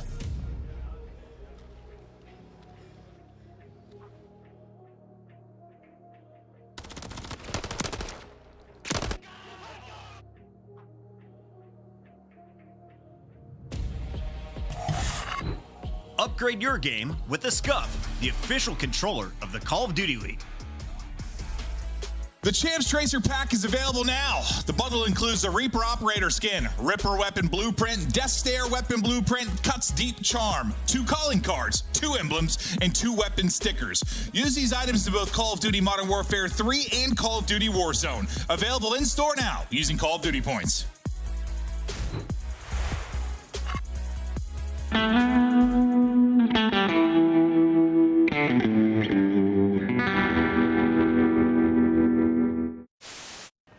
Where? Trade.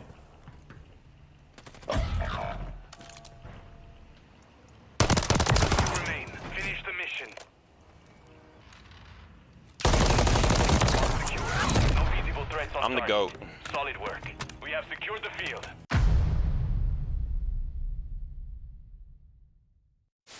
It's up and about, as is tradition. We're going to fly towards that ring, that first hard point, as both teams will jostle for position. New York in first.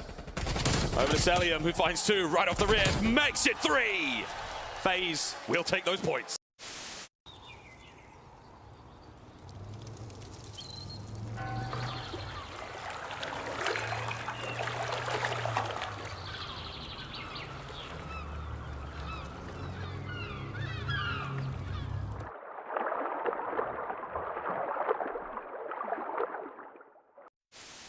Unless Priesta can come up with something magical, something historical.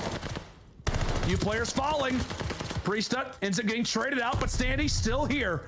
No respawns right now for Rocker, but hey, we've got to put ourselves on pause. 1.5 seconds on the clock. Atlanta FaZe, they've got to push their way in. They've got to dig their way through. Nades, tacticals, utility tossed out. But take a look at this. Take a look at right now from Minnesota, and they do not push on to the In the corner.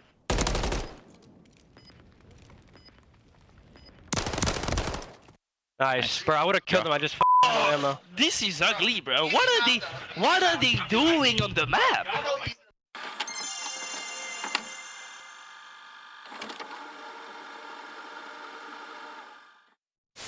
Back spawn. Back. Secure the area. Watch backstairs. Backstairs, 2 guys. Got double. Get him. Nice, nice. Oh my god, he's coming stairs. Mid. Got double.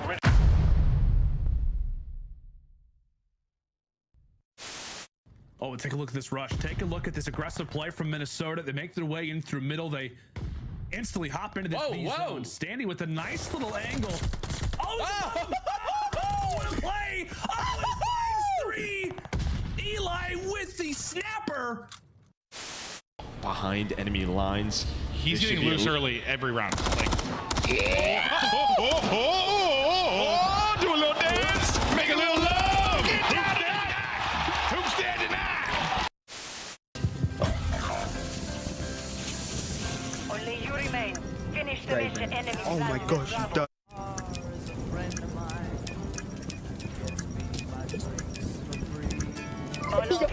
It's disgusting. You gotta watch the bomb, boys. You've gotta watch it. Yeah, you're actually disgusting.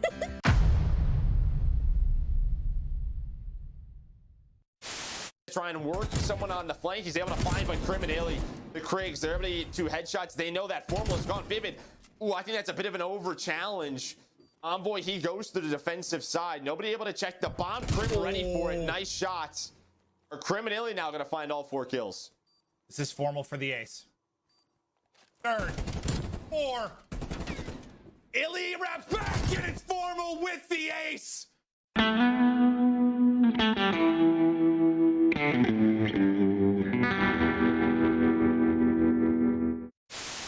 No, he's mid-desk, laying down mid-desk. The long desk, snaking the long desk. Nice play. Good Let's go, Clay. Let's go, Clay. Ran at him, bro. Yeah, you should have with the Vaz for sure. All good.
Oh, the shots from Cutlass are perfect! I feel the power flowing, the flashing lights are glowing. I keep a steady focus, this is my glory moment. We hunting rubber on the road, if you hadn't noticed. No, they ain't ready for the smoke, gonna let them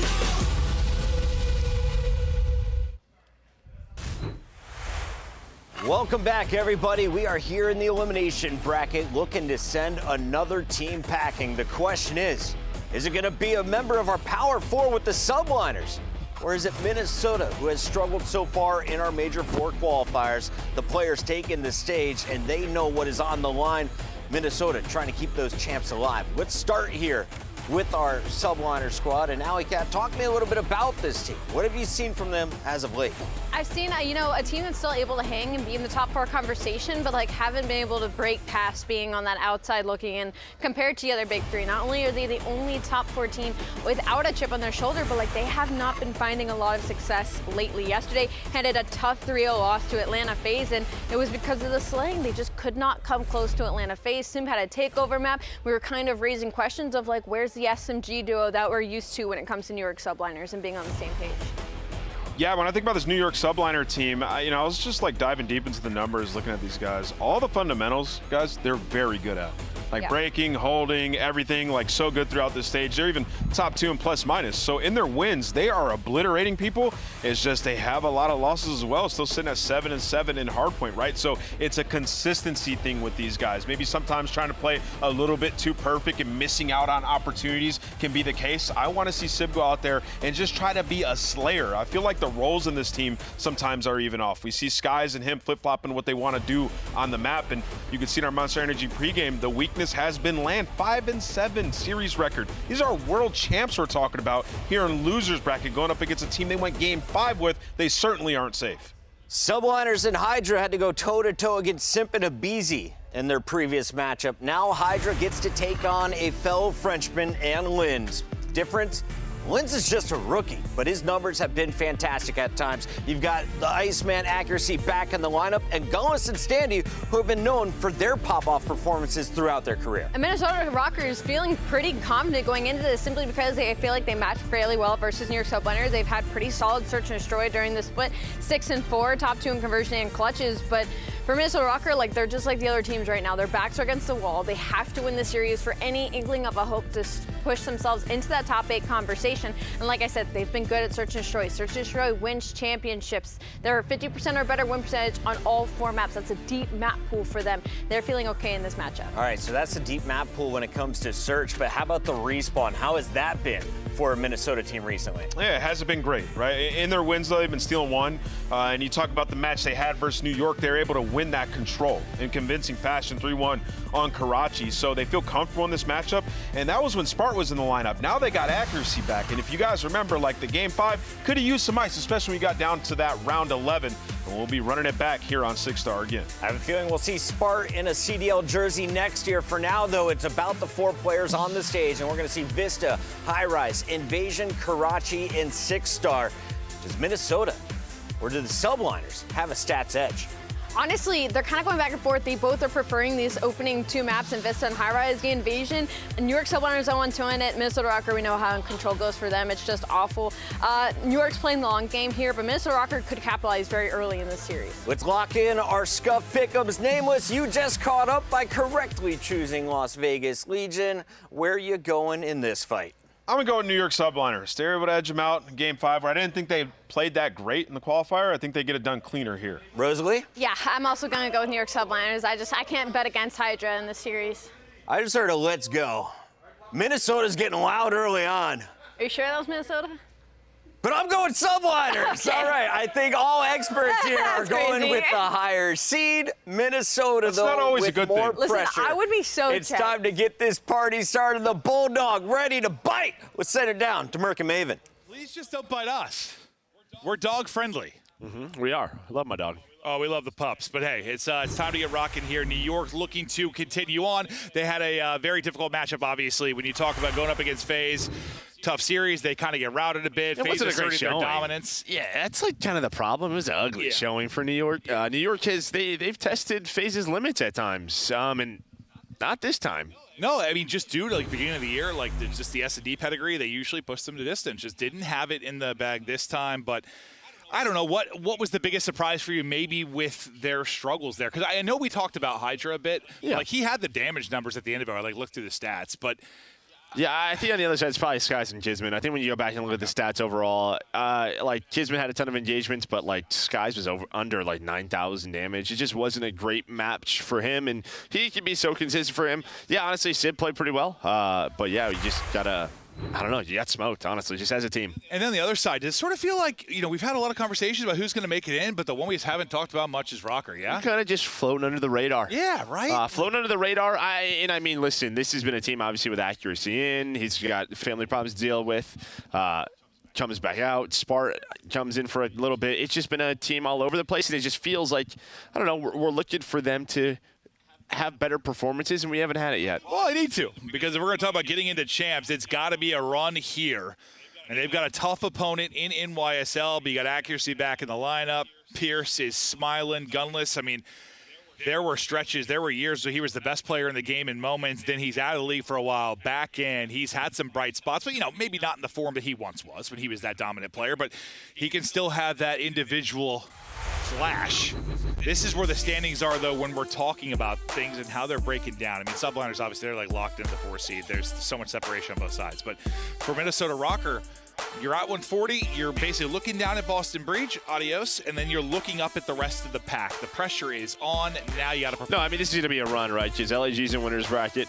Legion just won. So you're going to need 2, maybe 3 match wins here if you are a Minnesota Rocker. But you're avoiding Toronto Ultras on the other side. You get in New York, who I think when you look at the maps and modes, honestly, some of these early ones aren't bad for Minnesota Rocker. Like, there are some chances here. Again, they just went to a Game 5 with a sub. Like, it did happen. Lynn's had a pop-off series. This could be a momentum builder. Minnesota have a top 4, and that was because who? NYSL bombed out in Major 1, right? Like, it feels like these guys keep meeting each other, or like maybe kind of affect the other one's destiny. This time, you know, you kind of, it was round 1, right? Rocker beat them round 1, and then Caroline knocked them out, I believe. So if you're going to make a run, it's going to have to be through NYSL. Maybe. Who knows? Yeah, and then you would have these two. You'd have Minnesota Vegas like match up later tonight if that would happen, right? So you have a crazy losers round 2 later on, but we'll see if they can get through New York. Can they get through New York? You know, you saw in that matchup, Simp was obviously real fired up. Kind of, he was yelling, basically yelling at Hydra, like telling him he's ass. I'm like, you don't usually get that a whole lot where Hydra's getting chirped at, because he is one of the more consistent players we've ever had. But it wasn't there. You got to think he's coming back with like a revenge game. Like, he's going to be disgusting. No, I would think. In the last 5-game series, he did pop off. It was him and Linz. It was just sort of this French star battle that we had going on the stage. And it did go to 5. This was that 250 to 38 sub base that we had. That's probably why New York's hardpoint stats that the Dets was talking about, why their differential so crazy. It was because of that map number 1. Again, we don't have this. You're starting off with a Vista, and I think Minnesota probably happy about this. They only have 3 hardpoint wins through stage 4. 2 of them are here. It's 2-2. So, like, you have a chance early in this series. That invasion control, New York has not won this stage. 0-3. Like, there are some openings with the weak game subliners have shown. You know, I don't want to say we've like disrespected Rocker, but like I guess just we haven't written them off per se. They've just been sort of the outside bet. Like, no, other teams got better. Where we haven't seen it. So like we sort of just naturally have not really talked about them and having a chance to make the run. But the fact is, you have a chance. Absolutely. It's right here. Yeah, I mean, almost like LAG, and then they win the winners round 1 match. And you're like, then I'm like, oh, okay, never mind. Yeah, 3 top 6s. Like, yeah, it makes sense. And how do you get our attention? You win games. That's just it. Well, you beat NYSL at the top of the year to get a top 4. Can you beat them again to make a run maybe into a top 4? And suddenly you're looking at a champ's berth. We're going to take a look at the bracket quick and how everything's breaking down. I think just a bit of a tech issue for one of the players, and we're going to get into things as quickly as we can. Thank you for your patience, though, at home as we get ready to rock and roll. This is how it has looked so far. I'd ask you, like, biggest surprise and whatnot, but, like, I mean, that's obvious. I guess it's just obvious. Yeah, we all know what it is, right? Probably the biggest upset on the year on LAN, at least, is LAG over Ultra. Haven't had one of those, but Ultra bounced back today with a 3-0 over Carolina. No champs for Carolina. And then we just saw Legion take care of Boston Breach. A lot of people thought that could have been a sleeper match. Just dude, Boston had no pressure. This was kind of their last tournament. Go out all guns firing, but they handle business. No, I kind of thought, like, you know, you've said before, like, you've been in a position or played against people that just want to be like the bracket buster. Like, you're just like, our year's chalked, but like, F that guy. I want to smoke that guy. But they couldn't really do that. They couldn't come out and maybe shock anyone, didn't put up too much of a fight, just kind of lied there and took it, and they will be out of it, well, out of the year. Expectations going forward, I mean, outside of, like, I mean, this is FaZe's tournament to lose, I think, right now, just based on how everything else is gone. Hey, do you feel that way? I mean, yeah, I would assume so. Yeah, I think one of these teams, whoever probably wins that loses round 2 between like Ultra and maybe if you see an Optic, that might be a. We saw it last year at the last major when New York, when they won it, they went from losers round 1. You could have one of those runs very much building so here. But I'm excited to see, I don't know, maybe a Thieves move on, LAG move on, but how does Surge play versus FaZe? I mean, that is not the easiest matchup for FaZe. Dude, real quick to what you kind of said, how they were showing, like, you know, if you win that match, if you're Optic, like, you could be into facing Ultra, right? With losers too. Like, that would be. We talked about the number of times where teams like won a tournament and dropped off, but like how often does it have where like 2 teams do it and you were in a final and then suddenly you're losers too? Like, I never. Yeah, that was that would be insane. That would very much be insane. But Kids, you know, he has not been the best year on LAN, especially in Search and Destroy. You can see there just sort of the numbers, the way that they go. It gets pretty ugly. Yeah, I'm not really sure what the deal is with him this year. You know, I think everyone will. Listen, Sib has been insane at times, but I guess you kind of wonder, like, if it was still Priesta on this team, and you know the way Priesta likes to play the game, and set up people around him, make people better around him, would it be a better year for Kismet? Kismet seems to be the one that suffered from the change the most, or is it just a title thing? I assume you probably think it's mostly the difference in personnel, right? That's my guess, but I don't know. We're not there. We're not in the camp. It'd be tough. I would imagine that Priesta would maybe take some positions that would allow kids a little bit more freedom. That's my guess, just from outside perspective. Usually the player Priesta's been. I mean, he's about making those better around him, doing the dirty work and stuff. And this isn't even to like knock Sib. Like Sib no, is it's an just insane talent, play but styles. Something with this, the construction of this team has not been working this year. It just has not. No, it has been. And, you know, we were kind of talking about that, but yeah, stage 4. Hardpoint, again, that average margin, a lot of that is due to that sort of 250 to 38. That's going to bump that up. A little bit, yeah, a little bit. I'll swing things, yeah. 5-loss streak, and again, you're 2-2 on Vista. That's what we're starting here in map 1. So you're 1-7 elsewhere. Early in the series has to be strong for Rocker. I mean, you don't have to be brilliant at both the hard points. You just got to get one, likely, if you're here. Just likely get one. And can you do it in map 1? Can you come in and steal one if you're Rocker on one of your better hard points?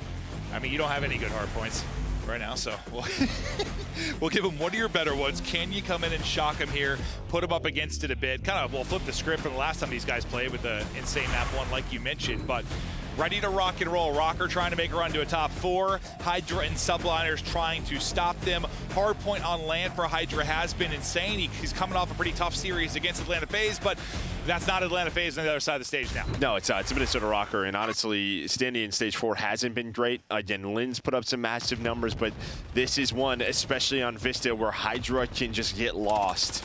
He does get picked right away, though, so nice opening for Rocker. Nice opening. And we'll see if they can continue behind the opening. Lynn's looking for more, not quite able to find it. NYSL then find a flurry of kills, and they'll be in for now. Looking for more is, I think I hear screams coming out of NYSL early as they're trying to keep the energy high, keep everything flowing. I believe that was the coach's dugout. Oh, is that what that was? I think that was Zender getting fired up for the boys. Okay, I heard someone screaming. I was like, where'd that come from? I can't hear it the best with the headset on, but okay, that is Cinder. He's going nuts. Cinder is twisted. He's twisted. He's not even on the stage. He's got a controller in hand and he's playing.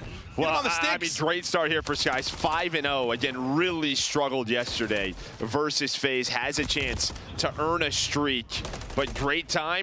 Doesn't. Yeah, will find number 6. The comms are still going crazy by the coach. Kismet now going to push on forward. And this is exactly what you would want if you are Subliners. Do not give them an inch. Not give them anything, locking them in, trying to replicate what they did on the sub-base map 1 last time these guys played. A little bit of a split spawn coming in, though, is number 1 in Gunless going to spawn out. Look at pinch. Will it get picked up? It hasn't been picked up yet, and Gunless is poised and ready to pounce. Sib now trying to track this down, can't win it, so the spawn out pays off for Gunless, and you get a break around, what, 35, 40 seconds, can turn this into some huge time. Yeah, it would be a massive time. Obviously, again, Skies does have that streak. When you want to invest that one-on-one going down, and who is it? It's Hydra with a double. He's going to get pushed on forward. Accuracy now on the hill. Kismet just kind of lurking around here, trying to rotate. Well, at least put his team in a position to rotate towards the P3, but Lynn's standing, able to hunt him out. So you break up some of the time, I suppose, but you're still down early if you're Rocker. Yeah, Lenz, we'll see if he can get it going. Standy, like, they are struggling, and you know what doesn't help you probably improve your play is a missile from the sky. It won't hit, but Sib will get the kills, and that'll be the break on through. Is the break and rally are there for Subliners. You try to turn this into even more time, eclipse the 100-point mark, push that 100-point lead, and just have Rocker second-guessing everything right now. Yeah, and then Standy, he's going to get called out, so he's got to wait for his teammates off a spawn. It was such a clean 3 dead near the hill, and who is it? It's just Hydra 4 in a row on the hill. It's his little jungle gym, gonna avoid the nades, be ready for the next gunfight. There's 5, almost able to find number 6, but Lynn's there with the trade. Yeah, it's just one. You keep irons up, you win it, or you catch somebody with a timing, with a slide. It's just a little bit off. And can't quite get the streak, but still, incredible stretch from New York Subliners. About to go up 100. P4 is upcoming. You've got the position if you're a Minnesota Rocker, but obviously in transition from 3 to 4, there's not a whole lot of space. So you have a chance to break again if you're NYSL, and then this game is unhinged. Yeah, I mean, this is a must-win. At least find, 30 seconds if you're Rocker. We always talk about big comebacks, starting with like sort of the P1 coming up, but very similar to our series today with Carolina and Ultra, just going down 110 points after 4 hills doesn't help you. No, and there's a chance of it here too. Yeah, no, we talk a lot about P1, the second rotation, how that can swing, but yeah, you can't be down 110, 140 when that comes, and now, as you need to get some time, you've started to rack it up. 30 seconds to go. Spawning out top left will be NYSL. They try to break through again. You still have Hydra up and ready to pinch this. Hydra is doing all the pinching. Maybe pinch a little bit too hard as he's able to get 2. Skies and Sib connects for the rest. The only person remaining is going to be Standy. That was your chance. I mean, that was your opportunity, but Hydra has just shut it down. His teammates spawn up towards P3. Rocker have the lead. He wins the first one-on-one, and then it's just a sandwich. And unfortunately, in the middle of that is Minnesota Rocker, and they get smoked by Paco. I am not sure if it would. Hydra, I mean, he's got as many kills as basically Gunless Accuracy and Standy combined. He's 16-7 on 4 straight, ripping, roaring, rocking, and popping. Hydra doing everything he can. I thought this might be, it's not really a revenge game. I mean, you're playing Minnesota, you lost the face, but he just didn't have a very him series. Sometimes when you're a player, at that level, you have a bit of an ego. You do. He wants to come in here and just annihilate. And again, they didn't have a great showing. It's similar to like Ultra. It's just like we got caught off by the environment maybe. We weren't locked in. Losers round 1. Let's just come out hot, and they've done just that. And the way, I mean, Sender, the way he's been roaring, I imagine him, he's in the back there like chest bumping each other, like getting fired up. Like, I can absolutely see that. These guys got to be twisted because they are smoking them right now, up 100 points. Let's hear the comps with NYSL. Curve on me. I need it over left. Curve, one more. Bridge and curve, last 2. Bridge? Last 2 bridge, on top of the bridge. He's on top, no on P1. On top of the bridge. Yeah. Left side. No. I'm in new right now. Yo, you curve. Watch his kill. Low left. I got him. Nice, keep trying. Get him P1. Yo, one's pitching. Short. Yeah, take it. One deep left. One shot lens. Deep left, one shot. Take it, Pierce, 1 bullet. Take it left, guys. Coming close. One shot. Nice, 4. First guy lens. First guy. Yeah, Get him. I have a cross. I spawn ticket. Clear the P3. Watch my curve. I have curve. One shot bar. I've seen 2 bar. Nothing curve. Bar. Lamar. We got Burger 2 bar. Bilgo standing going mid. Mid fine. I hear. Cat one shot. Yeah, the other guys are gonna be. There's 2 cat. Middle grill. Alright, slow down. Slow that comes down. Make sure you get 2 kills here. I'm gonna go right. Go left. Go left. He's watching curve from cat. I don't see cat. Standy was middle. I'm flanking hard. I'm guaranteed this. Middle, Standy weak, guys. Take your time. I'm guaranteed this. Fine. We should pinch short and shit. Pinch short. Clap spawns. Two on time. They're gonna spawn. Gunless plus one. Obviously, Lama. Lama's gonna be bitch. Cat. I'm top side. Behind the desk. Blue cross, okay? Heard you. Lamar desk. Come new. Go mid, guys. I have one cut. One shot on no, 2 of them. Standy and Lamar no. Behind the desk. Bug blue. Here's back blue. Yo, mid, Caesar. Stack. One's back blue. Nice. Get time. I think that's gonna be blue. I'm seeing P1. Bills Pierce. Yo, there was another one mid. There was short. Pitch his tire. Already top burger. Top burger. Weak. Nice shot. Nice. I don't see him middle. Yo, 2 middle. Middle dead. Nice 3. Looking for one. Lamar. Last guy's S1, S2 now. No, you go stack. Lamar. Top mid. Nice. Keep flooding mid, boys. Happy one. Blue dead. Lynn's dead. I'm gonna go. I have the whole blue cross. Heard you. I'm gonna fill mid then. Alright, Happy one. Blue cross, Lama. I'm helping. Blue cross again, dead. Blue cross, Lama. Lamar dead. I have a trophy on you, Paco. No thinking. Comms are flowing up 100. Joe, what do you think of the breakdown between the guys? I mean, yeah, obviously calling out names, big, just sort of what you want to pick up, and I just love the way Hydra says Lamar. Yeah. Lamar. I love it. Yeah, no, I do too. How much mine was Lamar? Yeah, I know. So do I. Oh. But the comms were flowing and everything working right now for Subliners. I mean, yes, you played them a much more even. It is very, very reminiscent of our last series that we had. It's just you start to play them even when you're down 100. You're trying to keep the foot on the pedal, the foot on the gas to keep this rolling on forward if you are NYSL. You still have them in a chokehold. You're up into P3. Just starting out, 50 seconds still on it. Kismet takes down at least one before he drops. The next player will fall to Hydra. You got everything you want right now, and the great hold here. You can't quite put it away, but you're at that score line where you can just ticky-tack them away. Get 5 here, 10 here, and win the game. And no matter what this guy does right now, it's turning into more and more. It gets a little bit of help there, almost finds the triple. 28 kills leading the lobby. I mean, Skies is 22-9. It's just a team effort here from Subliners. And I think maybe you just heard what you want to hear in the comms, just great intensity. Maybe what they're trying to focus on, they believe comes from their communication. I also love, listen, we've all done it. Like, you think someone's watching a cut like they weren't. That moment when I think Hydra was like, Caesar, mid. Mid. Caesar, like, mid Caesar. Yeah. He thinks he's got it. He does it, and he eventually gets the kill. But I just thought that was absolute comedy. But this is an absolute blowout currently. 30 points away from victory is NYSL. Second by second, moment by moment, they have been full on the throttle. Rocker have not had a chance in this, but listen, last time these guys played, they lost 250-48 and pushed to them at 5. So no, that's true. Whatever, I guess, yeah. Some of these scenarios, yeah, you're right back to it. Minnesota have dealt with it all. You had 2 5-3s coming in from Skies and Hydra. Skies goes down, Hydra still alive, but the pressure is on the hill. Can he find it? No. But yeah, I think you've got, again, a better second half here out of Rocker. Yeah, I talked trash after. Oh, we doubled up our points from last time. Yeah, true. We ain't getting 100 point clubs. Oh, Lord help us. Sometimes just looking for things to joke about when it's a blowout like this. But Sky's nearly triple positive. Hydra putting on a montage. Kismet and Sim fill in the middle, and the comms were so good. Bridge hardpoint up. Sky's already leaning and racking up the time. Help is there from Kismet. Tough gunfight with a slide underneath him, but good tracking to deal with it as he tracks and kills. The map victory is through for New York subliners, and well, it's just one of those where it never felt like there was a question about it. Like, I think even in like the Carolina match earlier, like there was like one hard point kind of deep in it where I was like, they get a full hold here, they're down 40, we got a shot.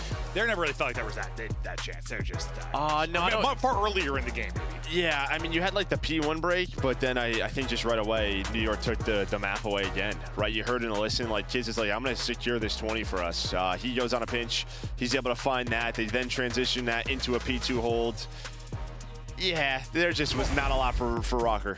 How much easier is the game when you're just like up 100 early? Like, you don't need to be perfect. You can take more risks. Well, and I think it's just sort of like, let's just not lose map control on Vista. Control top middle. I mean, they were like plus 35 as a team. You were plus 30, I think, between Skies and Hydra. Yeah. So that was a murder. Lamar. No, I love that. Again, only 10 deaths on Sky's side, so his stats are going to look great. Yeah, no, that's after insane. yesterday. 27 and 10. I mean, and that's what you're talking 10 minutes of gameplay or whatever, and 10 deaths is absolutely absurd. You're dying like once a minute. It's like you're popping off in a pub. Just excellent stuff there from Skies. The boys, they put up the numbers, and they absolutely outslay them. Taking a look through some of the highlights now as we chat through it, but I don't know. I want to chat about maybe your opportunities for Rocker, but I know you mentioned like the P1 maybe a chance, but I don't know. I just never believed. Sometimes I love to believe in a comeback. I will sell it like crazy when I think there's a chance for it. I just didn't see. We never really had a pop-off moment. Nobody had like the multi-kills. Like the 4 dead, 3 dead, like those scenarios where you see things start to swing. The feed just, it's like a color thing. You just more purple. You're like, oh, they're lighting them up now. Yeah, we love purple. Is that rap? Yeah. It's a beautiful color, Joe. Yeah, you would love if like Lindsay goes on a 5 spree, turns it into something, but that never, there was none of that. When you outslayed that much, there isn't going to be any of it. Yeah, I don't know what the total tally ended up being, but it was heavy. I mean, some we're talking 30 to 40. It was an absolute body bag. You put Rocker in from a slaying standpoint, objective standpoint.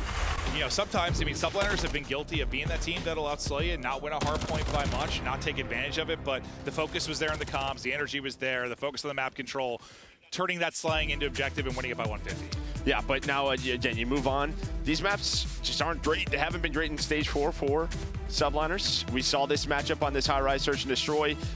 New York, they played it a couple of times this stage. They haven't won it. And again, their Search and Destroy, if it's not going to be their strength, that's worrisome. So I want to see something a little bit better here. What's my strength?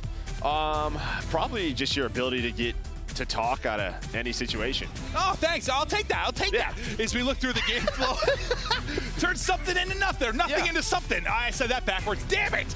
Both work. Yeah, thanks, Joe. But as we get ready for our map 2, how important is it to you, like, I don't know if you've experienced this exact thing as a player. It'd be probably hard to think back to, but like the fact that, you literally got beat 250 to 48 the last time you played, and you knew you pushed to a map 5, like, are you just saying the comps are like, we've been here, whatever? Yeah, it's a little different because Spart was on the team. That's that's true. That's true, and it's on land now. And it was a sub base, so again, that was sort of, to me, if they were going to steal a hard point, that's where it was. It was on the Vista. So now you're looking at sort of a 2-3-5. True. Yeah, I mean, you said they had their 3 hardpoint victories coming on Vista. I think the other one was Karachi, I think. Yeah, well, that's when we're talking about the numbers 1 and 2.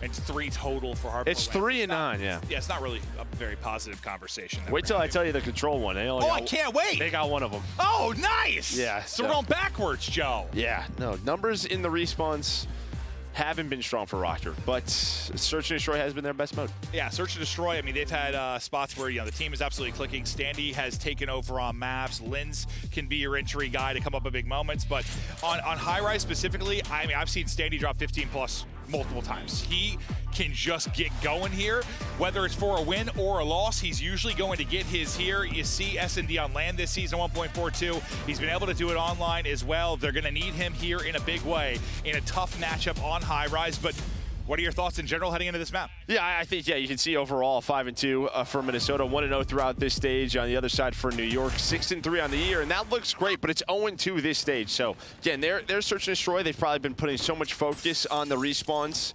Because their search has been so solid, maybe falls off a bit. No, I like that because, great job to the production team showing overall stats, but we're here for the asterisks, right? Like, looks good, but not so good when you think about the recency bias of it. Tough gunfight where aim assist usually does not exist. Is Kismet's able to get the kill? The double challenge through for subliners, and there's the first blood as well. Oh, yeah, I was just saying Standy. I thought a butt cheek was about to get a little sticky there, Joe. No, someone did sneak on in. I thought I saw that through the X-ray. I thought it was Standy, but he was down low. They're able to find it, so nothing really happens. Now it's all for accuracy, and not going to find anything. I swear I felt like his character model was going. What are you talking about, butt cheeks? Well, I thought the nade that was thrown out, I thought it was going to stick to the butt as he was climbing up, Joe. Oh, no, well, it's a frag. That would have to have some velocity. I was thinking Simtex. Yeah, you're right. Some velocity, Joe. What am I thinking? Stick there for a while. Oh, it's just like, oh, yeah, that had to, like, insert itself, Joe. Lord help us. I apologize for myself and my co-commentator. Our brains are at a faraway land involving butts and grenades. But we bring it back in now for round 2. Hey, you thought about it. I visualized it too. All right, now into the round 2. As the 2-man hit towards bottom mid now for Linz and Standy as they try to work this. We'll see what they can find. Bomb sitting on board. Standy looking to take the fight up, and he's right underneath you. Slide out and Chow, but Kismet again able to get that first blood. Continues to dominate there, and the fact he gets the second. We talked about Kismet's struggles going large here, large and in charge at 3-0. Oh, getting them all. Give him it all. Give him number 4. Not going to happen there. That's technically impossible based on the POV swap we had there, but he gets 3 out of 4, Joe. Yeah, he gets 3 out of 4. I thought Standy was going to find him. I feel like he's so good in that area. We've talked about it. Then Hydra just from up top, able to put the shots in through the window, and just very similar to Hardpoint. You have 1 kill through 2 rounds. It's only on Gunless. It has been all New York. Listen, I know players weak, but I don't know. The good players use a rival like it's an AR. Sometimes it's absurd. But yeah, 1 kill through 2 rounds. I mean, it could be worse. Yeah, it could be a 0, Joe. It could be a 0. Kind of like how we got worse when we talked the control stats with only 1 win. It could be worse. It could be. There's a bright side to every It's good to be optimistic. thing. Yeah, optimism. Woo! But you're down 2-0. Trying not to look at an 0-3. Hydra, like a caterpillar. Ready to erupt into a butterfly, but then the butterfly gets shot. Yeah, and then on the other side, I think Linz was just sort of laying down. He's able to turn into a butterfly. Now just trying to hit the shots. Gets out with his life after he finds that first blood. Sorry, Standy found the first blood. He found the second, but then Sky's bringing this back. So he did caught out. Kismet almost gunless. I thought they were going to plant the bomb, but maybe with this player top propane, they're going to hang out. Well, they were worried about the explosion. That's what it was. Always got to be worried about explosions. 5 straight for Kismet. Gunless, his turn now to try and clutch up. And this was a 4-on-2. Until Skies lined up a couple and shifted that. Kismet looking for a streak and the round, and he's going to find it. Oh, Papa Kiz is eating right now. I mean, he's just laying outside, has the timing down, 6-0. And we just talked about his land search stats. They have not been great this year. And he was like, all right. Yeah. Bet. I heard you over there. And I'm not sure what you're saying on the Rocker side. There's just been, you found no opening anywhere. Not on offense, not on defense. You have 3 total kills. No, you had an opening. You had a 4-on-2, and you just threw it away. So okay, I lied. You had 1 opening. You threw it in a trash can. Thank you for the correction, Joe. You're welcome. We're having a little bit too much fun. It's going to be a very wild weekend. But Kismet, yet to drop, feeling like a Greek god, ready to send it forward behind Hydra. Hydra, there was negative aim assist, it felt like there. And Kismet, of course, he gets the kill. They're going to trade him out. He's not invincible. He'll drop. He's at 7-1. Shots in at range, can't win it. The first one just missed. Yeah, the first one just missed. Was a little bit off on the center. And you don't say that often with Hydra. So Standy goes on that pinch. Another man advantage scenario here for Rocker. So another opening, Joe. Another one. This you time throw you this one in the trash can. Yeah, I don't know. The trash can's going to be getting quite full. I don't know the size of the trash can. Accuracy just lurked, though. I love this play. They were trying to hunt him down Heli's side. He just laid under the stairs near the trash can. Oh, that worked out, Joe. I like that. Skies now. He was the one that turned it, though, with the last opening. Got 2. Can he clutch up at a 1 versus 3? Not a lot of time to battle against, though. 30 seconds to go. So many players to deal with. Checking his corners, looking for openings. And here will be the first gunfight. Nice job just buying a little extra time for the help to come in, make sure you secure the round. I mean, even if he gets out clean after the first, you're still looking at, what, 20 seconds or less? Would have been real tough. Yeah, but nice round here out of Standy. I mean, that gunfight on a Hydra, that was the round changer. Gives them the man advantage. They're able to work the site, and then you kind of just set up accuracy on the other side of the map. Lurked, got the kill, made sure they close out the round. And one, yeah, you wanted, needed. You were getting crushed thus far. But a good response into a round where Skies flipped it on its head. Now to round 5 we will go. Sib still looking for his first, but I mean, who cares when you're up 3-1? You're still feeling all right. Through the smoke, though, goes Lens. Trying to catch a timing, maybe work through on the flank. How will this work out for him? It might work out great depending on what angle. If he goes underground, he would have been behind 2. That's Kismet and Hydra, but he's gotten himself into a good spot. Now he's just relying on his teammates. Hey, what info do you have? Skies is going to be the player maybe he's going to have to focus on here in just a bit. But both players going underground. I think they see this. I think I heard the comm. So accuracy, he's just going to watch this. Gotta get one. But it's a double chow. You'd expect 2, he does, but at least finds 1. Yeah, he needed to get 1. He just had to. He's able to do that. But hello, Lens, where are you? There we are. Now he's going to pop into business. To a 2 versus 2 we go. 40 seconds to go. Tags in from Hydra, tracking through for a Hydra. He'll hit the shot. Lens, though, still from this spot. Now it's going to come down to him to clutch. What is... Oh, sweet Jebediah. Oh, it takes his time. Great patience there. Out of Lens, uses the Teddy, uses the mantle. Now 1 versus 1.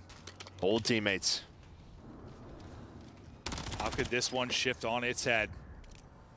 If he's able to clutch up, time is a dwindling. 10 seconds to go. Pressure to get the plant if you are Hydra. Looking to time the nade. It's it in the shots. An absolute dart there from Lens. And Hydra's just like, chow, let's fight this. Let's fight this one on out. He's up top trying to take the gunfight. Lens hits the nades. Blows up just in time. Couple of extra shots. A big round there for Lens. No, I mean, he made that look easy. That was a toss, though. Nice arm there from Lens. And now, where it looks so ugly, that's back-to-back rounds. Big clutch there from Lens. And it just was a question. I mean, we saw his position early through the smoke. Like, when's he going to pounce? It was almost too patient, but he clutched it out. Yeah, yes. If he doesn't clutch it out, we're having a very different conversation probably, but he does. Gets the 4 and 4 on 3 straight. Lovely little 1 and 3. And now, can they tie us up at 3-3? Kismet, who started out 7-0. No involvement since then. It's been back-to-back rounds for Rocker. Utility not hitting. Lens, though, feeling it, send it forward. He's going to get spot from up top now. So now you got to tuck away for a moment.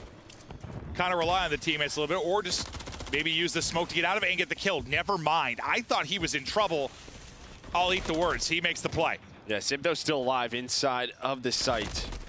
But he's going to get traded quickly, and that's how a lot of these rounds have started for Minnesota. It's underground from Standy and Lens, and this time they go underground, they get the first blood, and then you have Gunless and Accuracy on the other side of the map waiting for New York to peak. Kelly's side, you're down 3-0, you win 3 straight. Minnesota right back in it. Yeah, is there any like big major adjustment that's been made from to win these 3 in a row? Or? Well, I think you had the 1 clutch rounds, you had one where you had the man advantage, you were able to win out, and then this one's just good adjustments here. They're keeping the underground pressure, but they're baiting in sort of New York on the Heli side.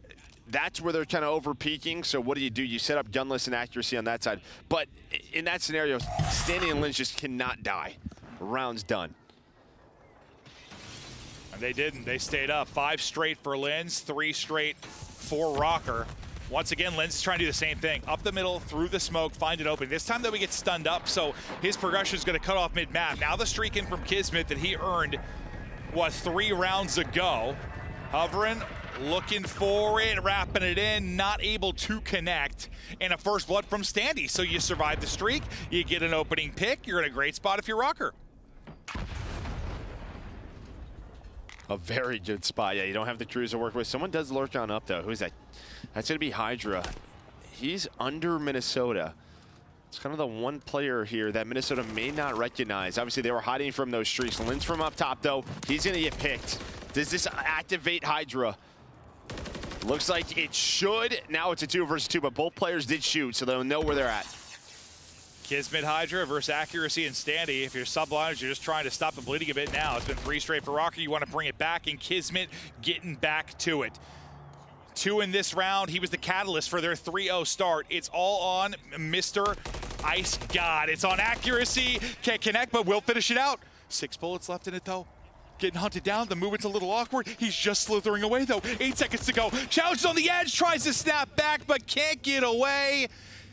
And it's just like the movement got a little awkward. We're trying to maybe slide under the heli. It's the heli, yeah. The heli stops your momentum there. And you have to hit like a perfect slider. Just, yeah, you hit your head on the helicopter. So that slows him down.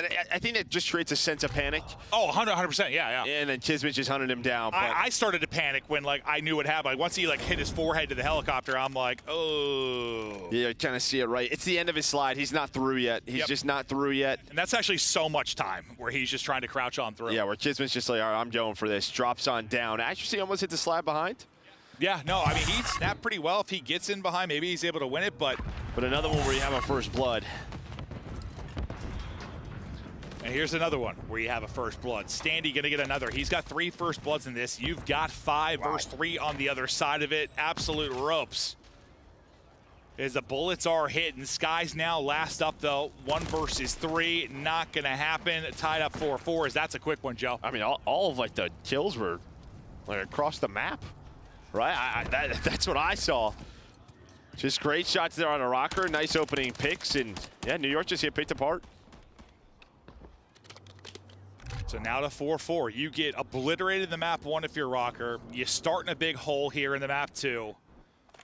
28-second round there. Yeah, I mean, that was cruising.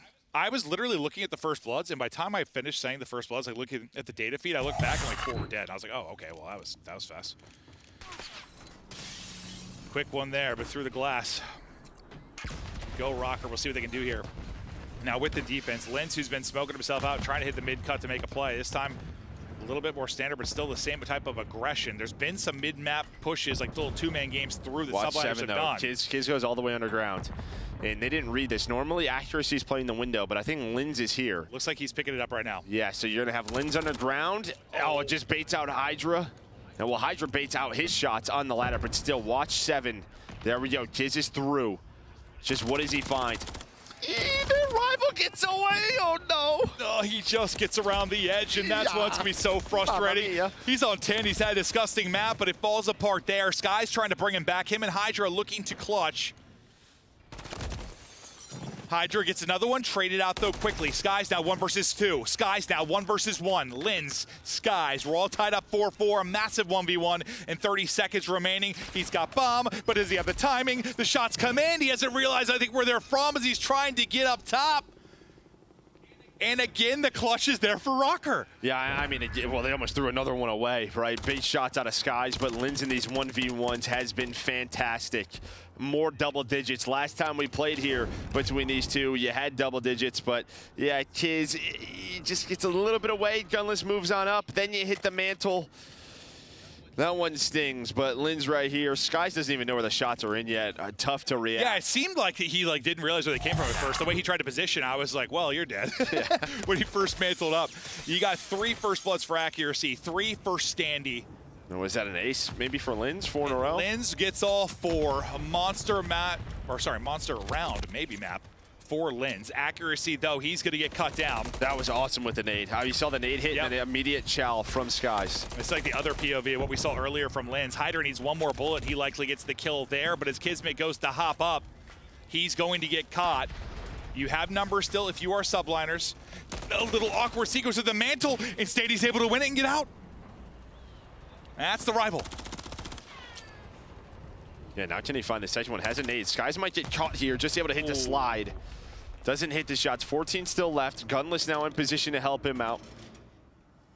Hydra's on the outer part of the map, and you see Skies and Hydra are kind of like, let's just play together, try to find some info, make them plant. Yeah, as we're starting to feel, this is going to go similar to last time these guys played. Dominant map 1 for subliners, then Rockers start to bring it back, or will that be the case? Oh, he spotted him. He spotted him, hits the shots.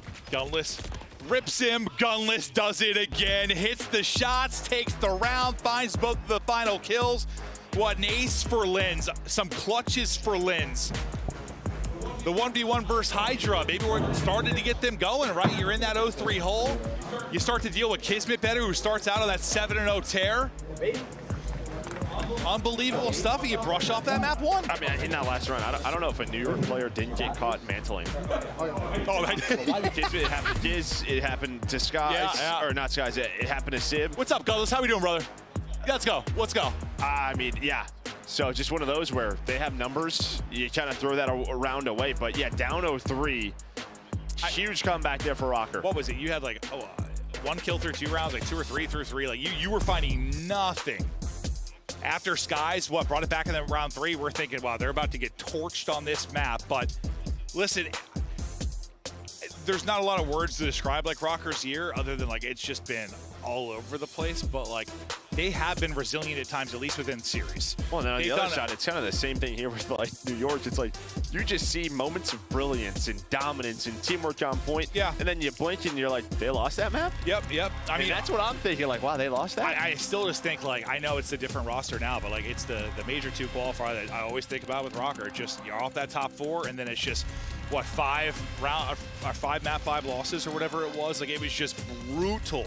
But they have pushed to so many map 5s. They played people so tough. You just have to get the victory. And the fact is, you might have to make another one of those top 4 runs if you're going to get into champs. But hey, listen, you got beat up in the map 1. You bring it back. Yeah, now, you need it. Yeah, you shift the confidence a little bit. Yeah, and again, I mean, that was a map that New York didn't win in Stage 4. The same thing here in Invasion. They have not won a control Invasion in Stage 4. This map, early on especially, didn't look that bad for Minnesota. They needed that one. They want to go the distance. Well, when they made the top 4 run at Major 1, they had to go through subliners. Are they going to be able to do it again? Can they make the run if you're Minnesota Rocker? We've got control to come. We're tied up at 1-1. Folks at home, don't go anywhere. Tell your friends we're having an absolute Call of Duty blast today. It's going to be the social event of the year. I don't even know what that means. We're going to head to break. We'll see you at the control when we're done.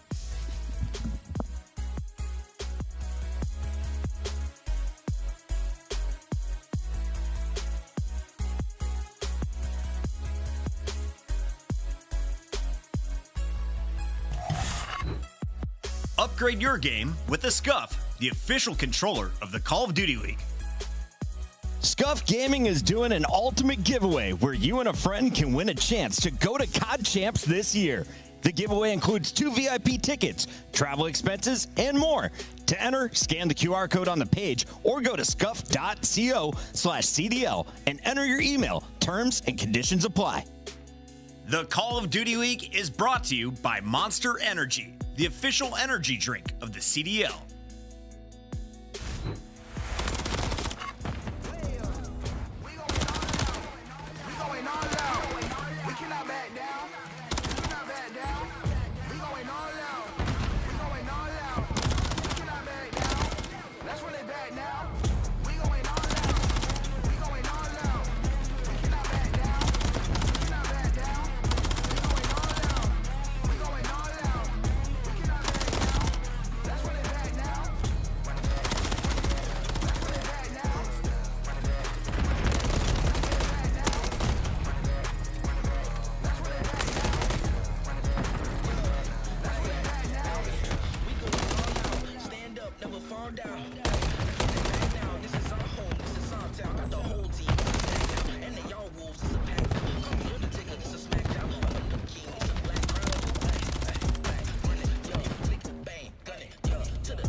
ain't over, whole squad on the gravel. All I know, I'm a soldier, stand up, add attention, shake it off. Tell us Swift, forget the trick. Back to mission, no surrender, just commitment. I see visions, eyes closed, shut, heart monitor going crazy. Medics panicking, woke up from the stretcher in the red, removing the bandages.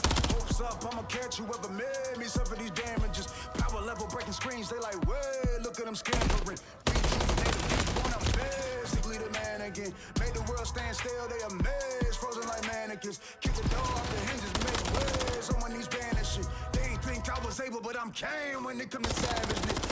I'ma finish it. I'ma finish it. I'ma finish it.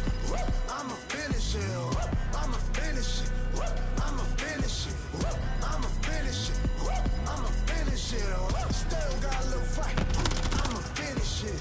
Still got a little fight. I'ma finish it. Still got a little fight. I'ma finish it. Still got a little fight. I'ma finish it. Little this, little that. Everyone pulling triggers full of max. Talking feces cause they full of that. Ain't really G's, they GNATs, they really just next. Scratch them off, power balls. Look at them spinning, they really spin offs. Getting me dizzy, give me a headache. Maybe when I tear my head off, I could really use the Tylenol. Candy rappers talking good and plenty. It's really too many to mention, but no, I'm tired of y'all. Suck to infinity, you could never be my enemy. You make me look good, I should be hiring y'all. I'm reborn, I'm basically the man again. Made the world stand still, they amazed, frozen like mannequins. Kick the door off the hinges, make waves on my knees vanishing. They ain't think I was able, but I'm came when it come to savageness. I'ma finish it. I'ma finish it. I'ma finish it. I'ma finish it. I'ma finish it. Minnesota bring it back, tied up 1-1, but the S&D ice is there. Hell of a map from Linz, and you brush off getting bottled up and beat up in that hard point. No, you do. And I think just some confidence after map 1. Down 0-3, some big moments for Linz. Maybe he can get going. Then he had such a good series versus New York online. That went all the way to a game 5. So yeah, if the individual play starts to step up, you got a chance here for Rocker. And you're thinking maybe another chance to control. And granted, you have been horrific in control during stage 4. Yeah. Absolutely, just if you're not aware, there are 12 teams in the league. That is true. So when you're 12th in every stat for a mode. Yeah, no, that's a great breakdown of that graphic. Not good. No. Not good at all. So they have been horrific there, but we go to Invasion where there has been a little bit of a slip-up on the other side for some. No, I mean, both teams are 0-3 this stage. So, yeah, it's not like this has been better for New York. Even yesterday, sort of their defense struggled versus FaZe, gave up some rounds. Dude, Sim just looked at me. I swear we locked eyes. My heart skipped a beat. I swear to God. He's a heartbreaker. Yeah. Dante. Whew. You see how they sit on the overall season. Joe kind of touched more on the recency side of it and how it breaks down. Yeah, I mean, this was just such a strain for New York on the year. Obviously, you've had some battles with the top 4, so you're going to have some losses, but you haven't had that. It's just their control on this map hasn't been what it used to be. Well, let's see if they can get back to business. Try to bring it back after the search and destroy loss. Kismet can't get unlocked early. Standy trying to find some openings, but taking some damage. He's going to push on through. You win a one-on-one on the other side over towards A, and suddenly you've got an interesting position for Hydra. We'll see what he can do with that. Yeah, he's just trying to buy time. Allows his teammates to get to B. Almost finds one. Knows there's 2 here, though. Hits the first, almost hits the second, but accuracy with some great headshots. But you got your teammates to this spot. And that's just one you need to win if you're accuracy, and he's able to get the trade on through. Not always the easiest gunfight when you're fighting against the French sensation in his prime, but you're right back to it if you're Hydra. Working through on the flank for the pinch, though, will be accuracy. So after that gunfight, when he pushes all the way up, trying to see what he can get, but the rest of the team kind of pushing on forward outside the one player on the point in Hydra. So a little bit of a sixth sense here to deal with that, to push through dark and to push through the flank, and he is staying up for now, trying to buy time for his teammates to get back in. Kismet wins one on the other side. This is a nice little song and dance from Hydra. Yeah, I mean, it was great. I mean, accuracy is trying to shut off the reinforcements. He's hoping Linz sees Hydra across back, but that doesn't happen. So accuracy just gets shot in the back, just probably like, yo, dude, he's already through. Yeah, thanks. I just ran the whole way across the map. Yeah, I ran the whole way across the map. You told me you were going to pick that up. I'm looking at the reinforcements. All good, but B done. So New York able to deal with that sort of resurgence there over towards B from Rocker. Well, what, 19 versus 19? Only 90 seconds. What's like the most frustrating thing when you're a player with a teammate? Like, I'm not even saying that's what happened there. Is it like you make a comment, someone doesn't react type thing? Is that what? Is that yeah, the or biggest sort trigger? of. I'm watching this, and then you're like, well, I just died from there. Yeah, yeah. Like, I got this. Don't worry about it. But it's Call of Duty. It's a game of like split seconds. They look away for a second. You're like, brother. Yeah. You said you were watching it. Watch it better next time, or you're dropped. Don't blink. Oh God.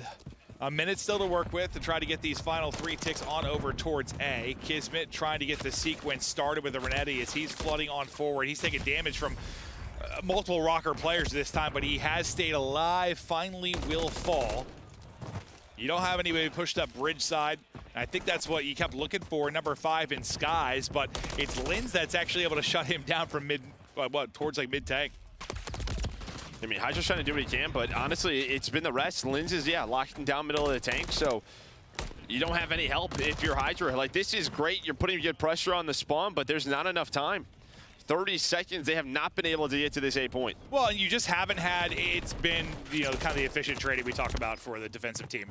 There haven't been a lot of like 3 or 4 downs. If there were, it was like early in B progression, so it didn't turn into a whole lot. For the most part, you played your lives well, you've calmed well, you've dealt with this if you are Rocker. There's 10 seconds remaining, and again, you're able to trade it.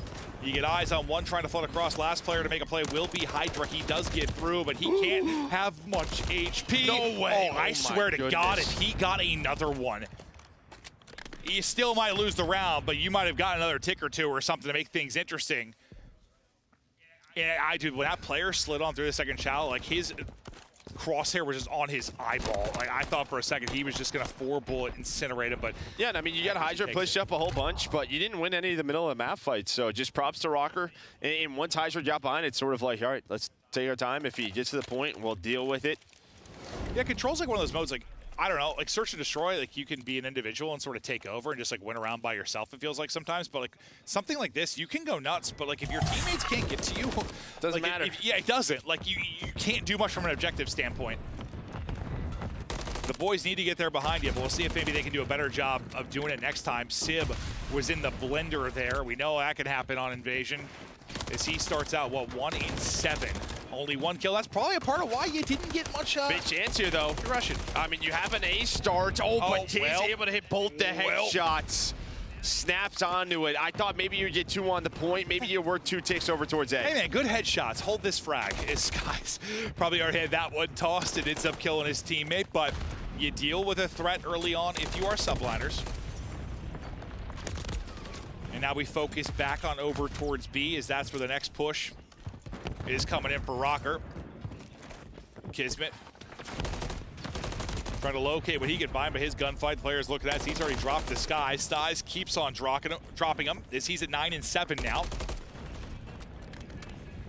And so far, you've been just kind of bodied. You're running into a brick wall right now if you're Rocker. Yeah, I mean, this would be an impressive hold. You only got, 3 ticks last time, so Minnesota, they would just love B. You already got to take that A, keep that tick advantage moving forward, but so far, they just got to get out of their spawn. Here we go. They're trying to hit it up through mid. You kill Hydra, so you give yourself a chance to now start getting out. Linz is picking them apart. Trades on a 1. Gunless with a nice gunfight wins. Hey, Sky's like, all right, well, okay. He just gets his head clipped off. And now you're back out onto B. You've got multiple on it, trying to get this minute extension. The flank will be the big thing here, though. Can Sib find anything? Nobody's going to watch this? Oh, we're just going to stack this? Oh, man, Sib's going to find great shots. Now his teammates are going to go. Accuracy is able to find one. Great plays by Accuracy. Maybe we'll allow them to earn B. Someone is still here, though. That's going to be Sky standing with the read. One more player off spawn back there, but with Accuracy's double, you get the tick advantage moving forward. Accuracy sometimes dialing back the clock as he's able to get a big one. You only have 11 lives. Yeah. I mean, it was basically all square until that sequence with the double from Accuracy and the double from Standy. You got a minute to go. Will it come down to the clock or will it come down to lives? You've got some progression up the map if you are NYSL, but that just went away. Hydra's going to get caught trying to push over towards Palace. You got one person now onto the point, so the clock is taken out of it. You have a 2-life advantage as well. How are they going to deal with this from Standy? What can you do from this spot? Yeah, I mean, at least he's pausing the clock, but again, it's very similar to last round where, yeah, New York, you had Hydra push up, couldn't get to him though. Same thing here, but with him on that, you at least have 50 seconds in a 9 versus 8. I think that time might be the difference between going to lives or not. It might be. We'll see. 40 seconds now to go. The fact is you're going to need to get in some gunfights. You're going to need to get them in a hurry if you're going to win it from the live standpoint. Sib trying to make sure that's not the case. Sib, who started out, 1-7, and now up to 8-12 and on 4 in a row. Sib making some huge plays down the stretch. Now Linz's turn, though, to try and pounce. Had Hydra on his screen, but trying to snap on back to another. Can't quite deal with it. Now maybe the time is going to be the factor. 20 seconds to go. Sib is still rolling. 5 straight for him. Sky's on the other side. And it looks like they're going to deal with that threat. Yeah, you just want no gunfights, right? The end of the game. Accuracy is going to get spotted. He might be able to get to the point. This was a winnable round, though, for Rocker. Probably going to one they're going to watch back. Wish they had another opportunity on, but do a very good job behind accuracy's double to get B. So we're 3-3 in ticks, yeah? No, 3-4. Yeah, 3-4. Sorry. Yeah, 3-4. Rocker have that advantage, so it'll be big moving forward. Or will it? Nice little jump shot and chow there from Kismet as he takes the final fight. And we get ready. And now for our round 3. So far, teams holding on defense. But, yeah, I mean, I think, obviously, more opportunities there for Rocker. And you can see why there's been some vulnerabilities maybe in the side of NYSL. Yeah, and it's definitely coming from the comms because, there's just, these little openings, and a Rocker player was like, all right, well, I'm going to get on A.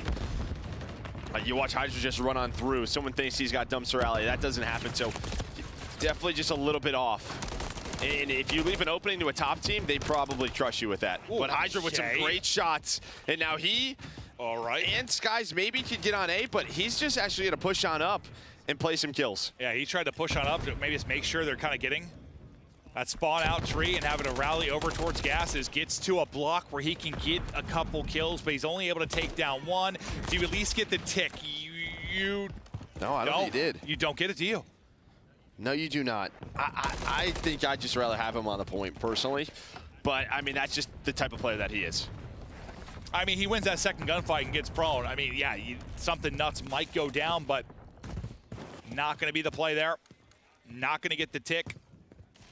Got one person on B, though, pausing the clock, just slowly progressing this. And this is what we saw throughout the course of that round 1. Like, you got Kismet sometimes behind enemy lines. You got Hydra there.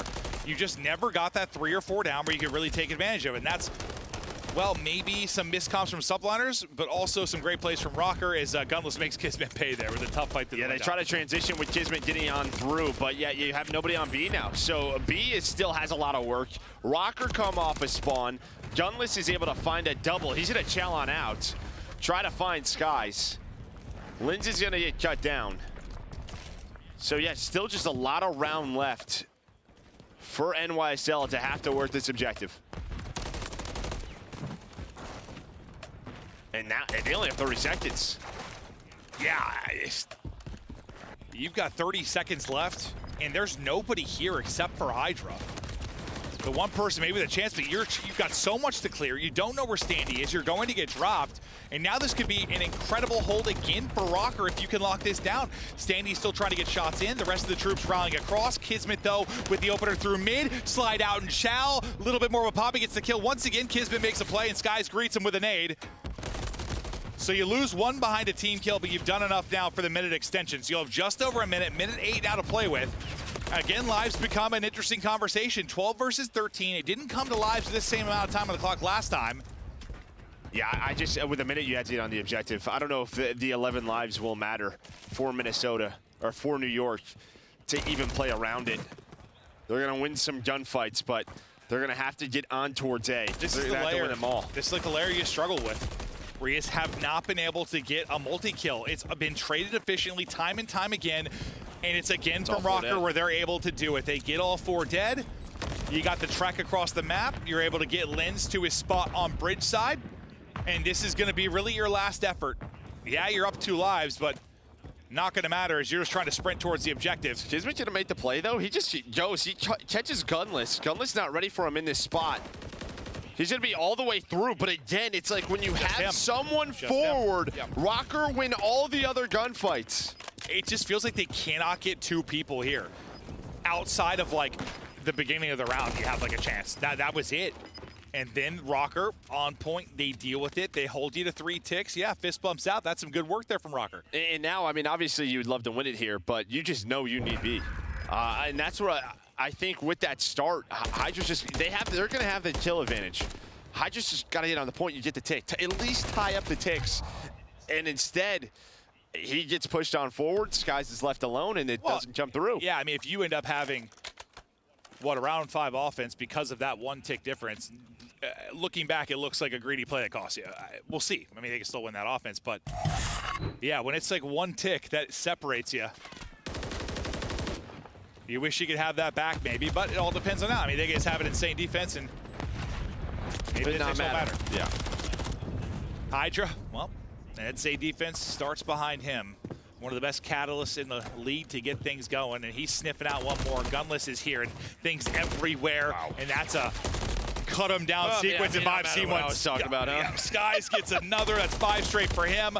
4 straight for Hydra, 5 straight for Hydra, 10 in a row combined between Skies and Hydra. You're just able to get out if you're Hydra. Try to reshell for the streak, not able to do it as he'll get hunted down. You still have Skies working on his 5 straight, so we'll hop right to his POV. He'll get it before he falls, so the streak will be in. And maybe that'll be huge to make sure, they don't get any more progress. Yes, and he's just going to get on A here through the middle of the map. There's going to be the info. Hydra, I thought he was going to win that with first bullet, but a nice trade from Skies. What a series in the respawn Skies is having. Some great numbers out of him. A bounce back from yesterday. Kismet still pushed on up. They can use this cruise if they want to get them off of B. Yep, the cruise could be massive, and here we go. You're on B, guess what? I've got a cruise. Missile in, purple arrows scrambling. Skies. The pilot from up above won't hit, but will back them up and get them off the point. Now you rely on the teammates to go through with the retake, because it's going to take a bit for Skies to get in the action. He's going to take longer because he's taking the route. He's going for the flank, but Gunless will pick it up. So he gets shut down there. You're still alive and fighting around the point. Hydra trying to take a fight at distance there with the pistol. With 10 seconds remaining, you've got on it. Maybe you're doing enough. You just need these 3 ticks. Yeah, what a 5 spree out of Linz to get them out of that spawn trap. I mean, Linz is able to earn 5. He's 27 and 21. And like we talked about, just trying to play for B. You go for it one last time, but there we go. Tick advantage going into a round 5. And they're not done with this round quite yet. They're only down 2. Yeah, who the hell knows? Maybe they'll take it right here and now, but yeah, you got the round 5 defense in the back pocket. As you wait for a player to come off spawn, you've got a presence here. And trying to get to your spots and win some nutty fights. I thought Linz had that one, but the headshot pays off from Sib. He's got to be wanty as all hell, so Gunless is there for the trade. He's on 4 straight. Thought maybe they line up for him, but it's a great double chow, and Kismet able to take that fight. We're now 40 on the clock. Rocker's just like 1 double on the point away from potentially winning a couple of these offenses. Yeah. But now 8 versus 11 again. Because they had some presence, you still have 30 seconds to work with, and Linz is playing so well. Stanley's able to find the second, so pressure here on New York. Another effort. You've had so many chances if you're Rocker. Can you capitalize here? Well, you do behind the defense. Unfortunately, when you get this position, Skies and Kismet, they will cut you down. Last player there is Linz. Kismet is roaring. They pop off the hold it. That's 5 straight for Kiz, too. So maybe a chance to get a streak or something to work with. I know how tough it can be on offense, but could be something in this round 5. Yeah, I mean, just something else. Oh, well, he's got 17 each. Well, he's dead. Never mind. So from dead and yes yelling, I just shut through a wall. I just looked out, I saw his HP. I'm like, brother, you're a little weak. You might want to get out of that. Couldn't get out of it. I'm just hoping accuracy doesn't keep shooting, but he does. Yeah, just looking over at the kills. If it was tied, they would have it, but instead it's going to be Minnesota Rocker here on defense. That 1 tick onto A. All the way back to the start of our map 3. The difference now, and your defense has been, I mean, really good if you're Rocker. Yeah. I mean, you've had way more chances on offense, way more pressure a lot of the time. Now the question just kind of is like when Kiz or Hydra get to that spot, does this go New York's way just once? Like, do you get a 3 dead? Yes, because step 1 is like getting someone to that position sometimes. And then it seems like the easier part of it's just like kind of winning like a little bit of a team skirmish. They just haven't been able to do that clean. They'll stop Hydra from getting through, but they're wanting to go for A early on. And you've got 2 here. A 3rd player threw a shot to the edge, and now Sib, who started out 1 and 7, starting to erupt. Onto the point goes Skies. And Rocker do not need to panic here. No, it's There's one person. only 1 player on it, and they know that every single time. Now accuracy's going to get pushed on forward. A teammate does help. That does help, but somehow Standy wins that. Great gunfight. One tick is through, but cutting off the reinforcements. You know the nades are going to connect. They're going to try to slide, but Skies tried to snap. Oh, so close to the second bit being done, but you're what? You're up 3 lives. You got a tick done. Rocker have been scrambling for the most part, so they're trying to just like lock things back in. You're trying to keep it loose and keep them scrambling if you're subliners. I mean, Rocker just know, like, they don't stash, or they haven't been. Well, they haven't been able to. Well, I mean, you mean on B? Yeah. Well, even over towards A, like, they had the one time we could have got 2 on it. Yeah, even in that, I think Sibling could have gone on to the point, but it doesn't happen. I hear you. Or if they get 1 on and Fry trying to set up maybe this perfect scenario, they haven't been able to find it. Hydra's trying to slip on through, but accuracy once again deals with him. Yeah, 1 bit of progress done on either side of this, and with about, what, 50 seconds left, I mean, and you're coming off spawn, you just got to be thinking B. You've got to be thinking B, but you've still got 2 players there. If you are Rocker, you've got Standy right up the cut, and now it's got to transition the other way. You have to. And that's one of the new ones. Close spawn over to A, and oh god, this could dictate the round 5. You've got everybody over there. The stack at B from Rocker. You get the blessed spawn, and now you're on to A. And A is not quite done. There it is. A's gonna be done. The nades come through. His accuracy gets 2. Sib is still alive, but the fact is the point is done. 90 seconds now to go. It's a foot race across the map. Rocker do not need to panic here. They do not need to panic whatsoever. B still very defendable. Also, you have the crews to find the first. Only 9 lives for New York. You do have some presence. You are past the tank. You don't have broken control if you are the subliners. Here we go. Lens nearly lined up.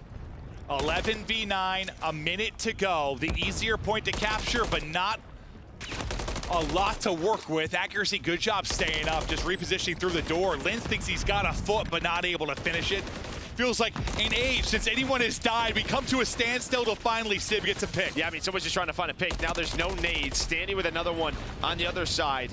There is a trade. You have the numbers. Ooh, all right, Lamar. And accuracy just trying to buy time. Players coming off spawn. Now some pressure, 2 players on it. The nades need to be on point here from Rocker. Here comes the retake scenario. Lins with the 1. 7 versus 6, 38 seconds left. Skies now as we slow down for another moment. They're onto the point. Second tick about to be done.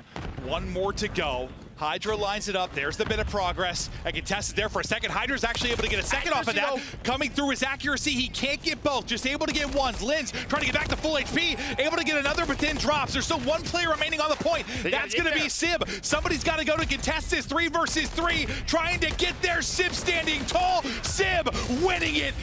As it's a wild round 5 offensive victory for NYSL, and it looks like Skies is cheesing. Oh, brother, what was that one? I mean, listen, we've been talking about a couple times why we've seen some more offensive round wins on Invasion. There is now that kind of A-side spawn, which used to be like really, really rare. No, now it happens a lot more commonly, especially when you have the setup like Rocker. Well, but it almost looked like New York knew it was going to come in. Like, hey, yo, get to that spot. Like, it felt like they were setting it up. Kind of knew how to get that spot. But, I mean, I don't know the records by hand, but I saw Hydra with 43 and 7,800 damage. Whew. That is an insane map on a Paco. 43, 7,800. I mean, that's a long one that goes a distance. You got 7,300 out of Lens. You got 6K out of multiple players. Like, there's damage all over the place, but 7,800 is an absolute heater. One that goes down to the final couple of lives, but that's not a scenario we've had very often where it's like around 5 and it comes down to like a couple players left in a B cap. Yeah, that was nuts. And you can kind of tell that Rock were a little bit panicked because they used the cruise, right? They weren't sure. They thought maybe if they spawn Ice Cream, they'd be closer, but it was a back palace spawn. So the foot race was pretty even, but accuracy used the cruise. Found nothing, and then like it was just sort of this standstill. But you never really had broken control on the Rocker side. You couldn't get anybody there. And New York just pretty much took their time. I'd have to go back and watch, but when Hydra got 2 at the tail end of that, like, it was massive. He got what? I think he got 1 with the MCW, then he got 1 with the pistol shortly after, the other way around. And like that, it kind of helped them always have like 1 extra body there. Like there was always a presence on the point, right? So you kept having to push forward. Like I remember in the moment, like I was thinking that multi-kill like keeps them alive and battling on the point. And I thought he got awful timing because right in the middle of that, when he goes mid-tank to pinch, accuracy got around him. but someone picked up that alley flank. So he didn't get two, he only got one? If accuracy gets two there, round is probably over. Yeah, no, you're probably right. But, I mean, Sib's the one that I think is able to be in this spot because the multi-kill you got from Hydra, because some of the sequences from his teammates. He has to win one fight. His teammates off a spawn, able to get the shots in. And then that's one where, yeah, it is, I'm sure you are fired up. The heart is pumping in that one. The heart's, I think, dead maybe on the other side of it. That's a painful one. But no, it is. You're still alive with this. The problem is, I mean, the hard points haven't been great. No, they haven't been. But, yeah, I mean, for Rocker, this is it, right? Just sort of, you know, you're in this position. But I will say, outside of the first half of map one, they have played this series very tough. Yeah, I mean, it's similar to our first series on the day. It's just like that. You come out with no life, but then you play basically even. Linz is insane. Yeah, no, Linz, like, he's very good. He's had some stretches this year where it's like I don't forget it, but I'm just like, I don't know. Like, we talk about the rookie conversation. We were changing like rookie of the year conversation like every other week, it felt like at one point. Like, still have no idea. Linz was like front runner, and then for a while there, like as the team changes were going down, he kind of like when Standy and Gunless first came in, I felt like he like disappeared for a while. And now he's back, just reminding us how talented he is. But yeah, we have a 10-round search and destroy, a final moment. They're in invasion control, a wild one. Yeah, now we're going to go to this Karachi Hardpoint, right? So, yeah, I mean, we saw this the last time these two teams played. New York were able to win it, but it is the other win for Minnesota. So they do have a Hardpoint win throughout Stage 4 on this map. Can they do it? Can they get us to a map 5? Rocker up against it. We're all trying to find out who's going to make it into champs. We take a look at Skies and Hydra and what they have been able to do this series. 84 kills and nearly a 1.4. Stat line's going to look a lot different. They play very different positions, but KD is basically all square. Yeah, and I think this is big for Skies, again, just individually to get going, to have a bigger impact. You know, if him and Sib are going to kind of play like, hey, I'm going to rotate this one and play slow, like he's got to be a little bit more active in some of these fights, and you're starting to see that in this series in the respawn. Well, that's probably the biggest, that's the biggest change in dynamic between maybe when you had Priesta. Like, Sib and him aren't the same players. Skies has probably had to change his play style a bit, or Sib at times, you know. Somebody's got to pick it up. If they're going to somehow make a run at the end of this year. They won champs last year, trying to do it again this time around. We look at Karachi Hardpoint on the season. Haven't played it a ton. Obviously, if you are Minnesota Rocker, 8-8, so susceptible to a loss. Obviously, if you are subliners, that's what we felt all year. Like, there's an opening at all times. They just never locked it in. Well, yeah, again, like, if their search is going to struggle, their respawns, it's just hasn't been there on the year. It's been around 50-50 and pretty much both Hardpoint and Control. Can they win both hard points and close out the series and avoid, well, what happened to them in Major 1? On to the point early. We'll see Minnesota Rocker go. Accuracy and Linz comboing to secure them some time. They've still got diner side spawns as well, so in a good position, but the fact is there's 25 seconds left. I think they flipped them. I think they flipped. It's an eternity. Yeah, they flipped them there. So Linz then gets the heads up to turn. He's able to find another one. So this is great for Rocker. Linz is still alive, earning all this time. Now it's 7 in a row as a team here for Rocker. I mean, this is the opposite of the start when you talk about the map 1, where they just get beat up and bloodied early on. Reciprocating that right now and trying to get in a position now for P2. Linz hoping maybe he can get one and slow the onslaught that's going to come forward towards this P2, but it'll be Gunless first up the bat. He can't take it. Lamar at least able to get one. Lamar able to get 2. He's had some big kills this series. I know he's never going to be the damage dealer or the slayer, maybe some guys in this lobby, but he's had some big moments. Well, I think it's just like when he's sort of rotating, and when he gets to his spots, he's got to find kills, right? Yep. That's what you're seeing here. He's on 3 in a row. Finding that hill time, a nice lead Best of for luck Rocker, but New York just swarm on in. Kiz, he's able to find 3 on the break. Now they're going to start to rotate. They know that Rocker have a choice. Do we fight for scrap or rotate to P3? Looks like the choice is to rotate on through. And that's where you're Rocker, if you couldn't do what subliners did. You couldn't capitalize on that great start. Like, you had everything. You got the early flip, you got the P1 time, you have the P2 setup. You can start to put them away early. You don't. Yeah, you could be up 80 or so. But there's still a fight now on this rotation. Hydra spawns up behind Linz. He's able to find him. So now it's pretty much like a 2-on-3. You see the spawns on the left side of the map. Everyone kind of looking for each other. Accuracy and Linz find 2. So Rocker in control. Kiz still kind of working on this streak. We stuck with his POV because he's on 4 in a row. 5 easy pickings there. Gets an MCW to work with as well. So both utilities in his back pocket. Thinks he's got a weak player to chase down. Gunless gets away, but great tracking there to snap back onto Linz. So he'll get this streak, and then everyone explodes as the car is gone back alley. 25 points between them right now, and still pretty good chunk of time here with 30 seconds remaining as Hydra gets tucked in behind the door. Surprise, peekaboo, here's the magician, Hydra. Yeah, he's able to find a double off that, so that will allow his team to put some shots in. This last 20 should go the way of Rocker, so they'll keep that 40-point lead. Standy starts off 0-7, Sky starts off 1-5. The best for them, but who's going to turn it around? I mean, you told me Standy was 0-7 with 200 damage, and I've got a 30-point lead? Cool. Oh, wow, yeah. I mean, you have survived that because, yeah, it's even more than the 0-7. 200 damage, like, he has just done nothing. Like, he has not spawned in yet. When he still hasn't, Hydra just rips him at range. So once you get Standy spawning in, you hope that that's going to help you in a big way. But Hydra, a part of why he hasn't, he is moving and grooving. Finally traded out. Yeah, you just love to get them off this hill if you are Rocker. Control top 3, have a easy rotation towards that P5. But Sky's great shots on the Linz. Sib looking over his teammates. Anytime you can earn right here, but there is accuracy now stepping up.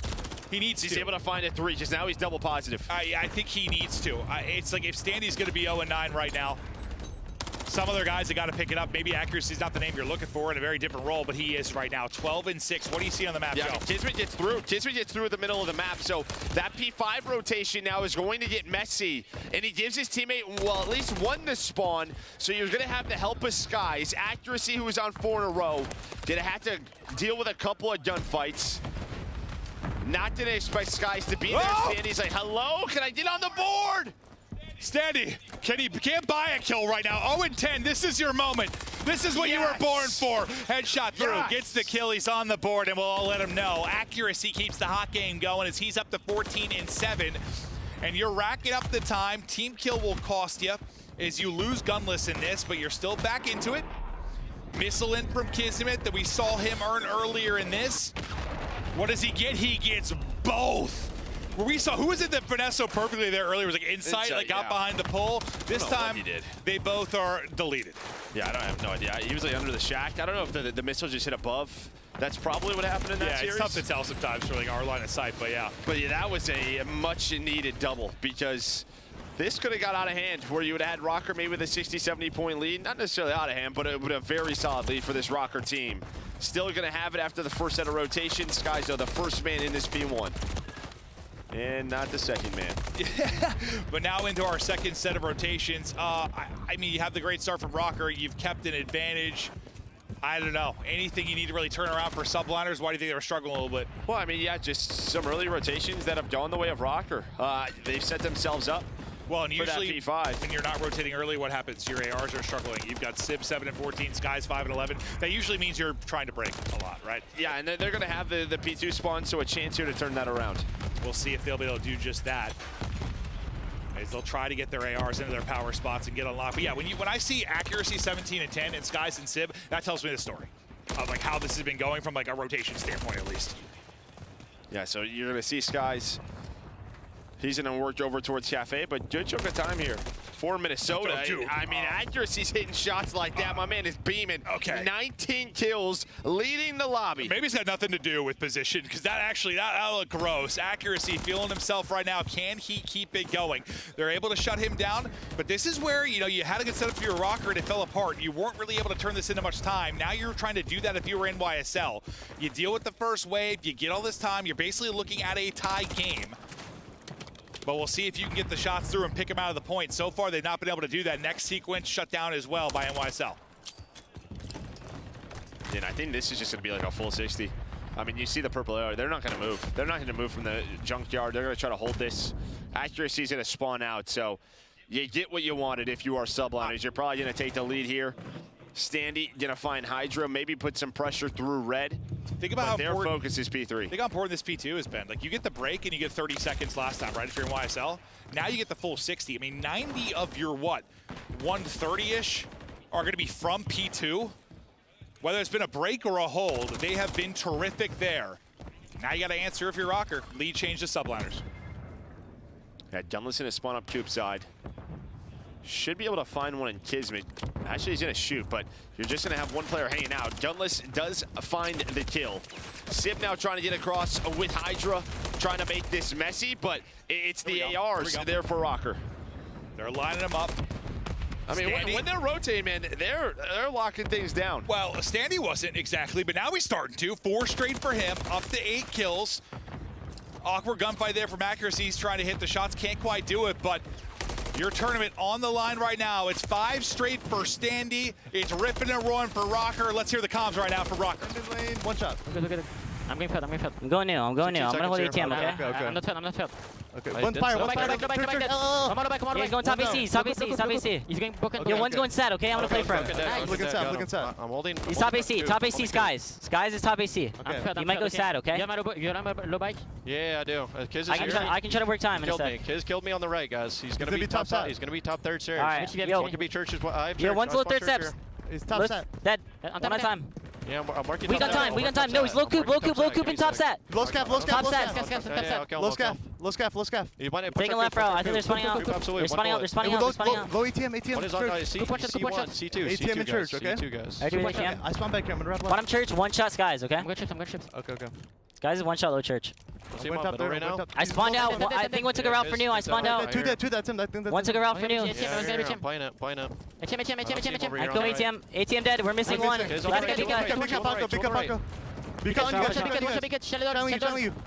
One shot. ATM and on old. There's 2 on old. One on you. Goes on the right. Yeah, I spawned out. We're coming for new. On old, Dante, 1 bullet. Got me on the right, guys. Alright, go left. Dante's on hold. Alright, 7 seconds here, guys. He might be pinching fire or something, okay? Alright, you want try to go around. Nice. ATM going low church. You went back to ATM, okay? Okay. I don't see Beacon. I'm going front. In between the huts, Caesar. I don't see my spawn right now.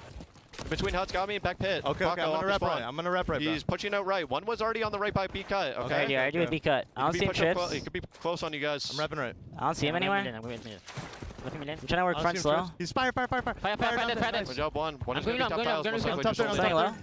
I'm going up mid lane. I don't see my time. He's left side hut. They have to be front time. One shot. I'm nading. He jumped down low. He's losing. Back to it, Joe. Over the course I listened in, what was the big moment for you? I mean, you had P4 control if you were Rocker, then the flip comes through by NYSL. It felt like you were in prime position to close this out, but some big gunfights wins through Junkyard, flip the spawns, and now what does it turn into? A 40-point lead, the largest of the game here for Subliners. Maybe the best situation here for Rockers to try to get on this early time at P1, because now you're going to see Kismet's on 5 in a row, and New York will have spawns for this P2. I think we were talking about accuracy, like absolutely frying around 20. He comes to a standstill. Well, once you no longer have control, and now you got a chance in the 3rd set maybe to get things going at P1, but you got to scramble as a missile is coming in. Kiz looking to connect.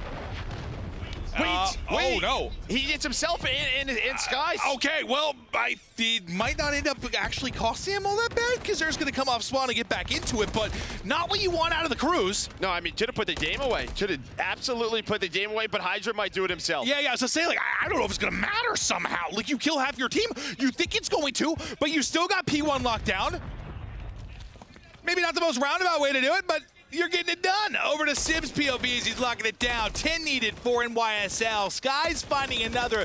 The hopes and dreams of Rocker evaporating second by second. There's still enough remaining in the P1. Can they get Sib out? Just like the control, he's locking it up. Map win, series win, Subliners.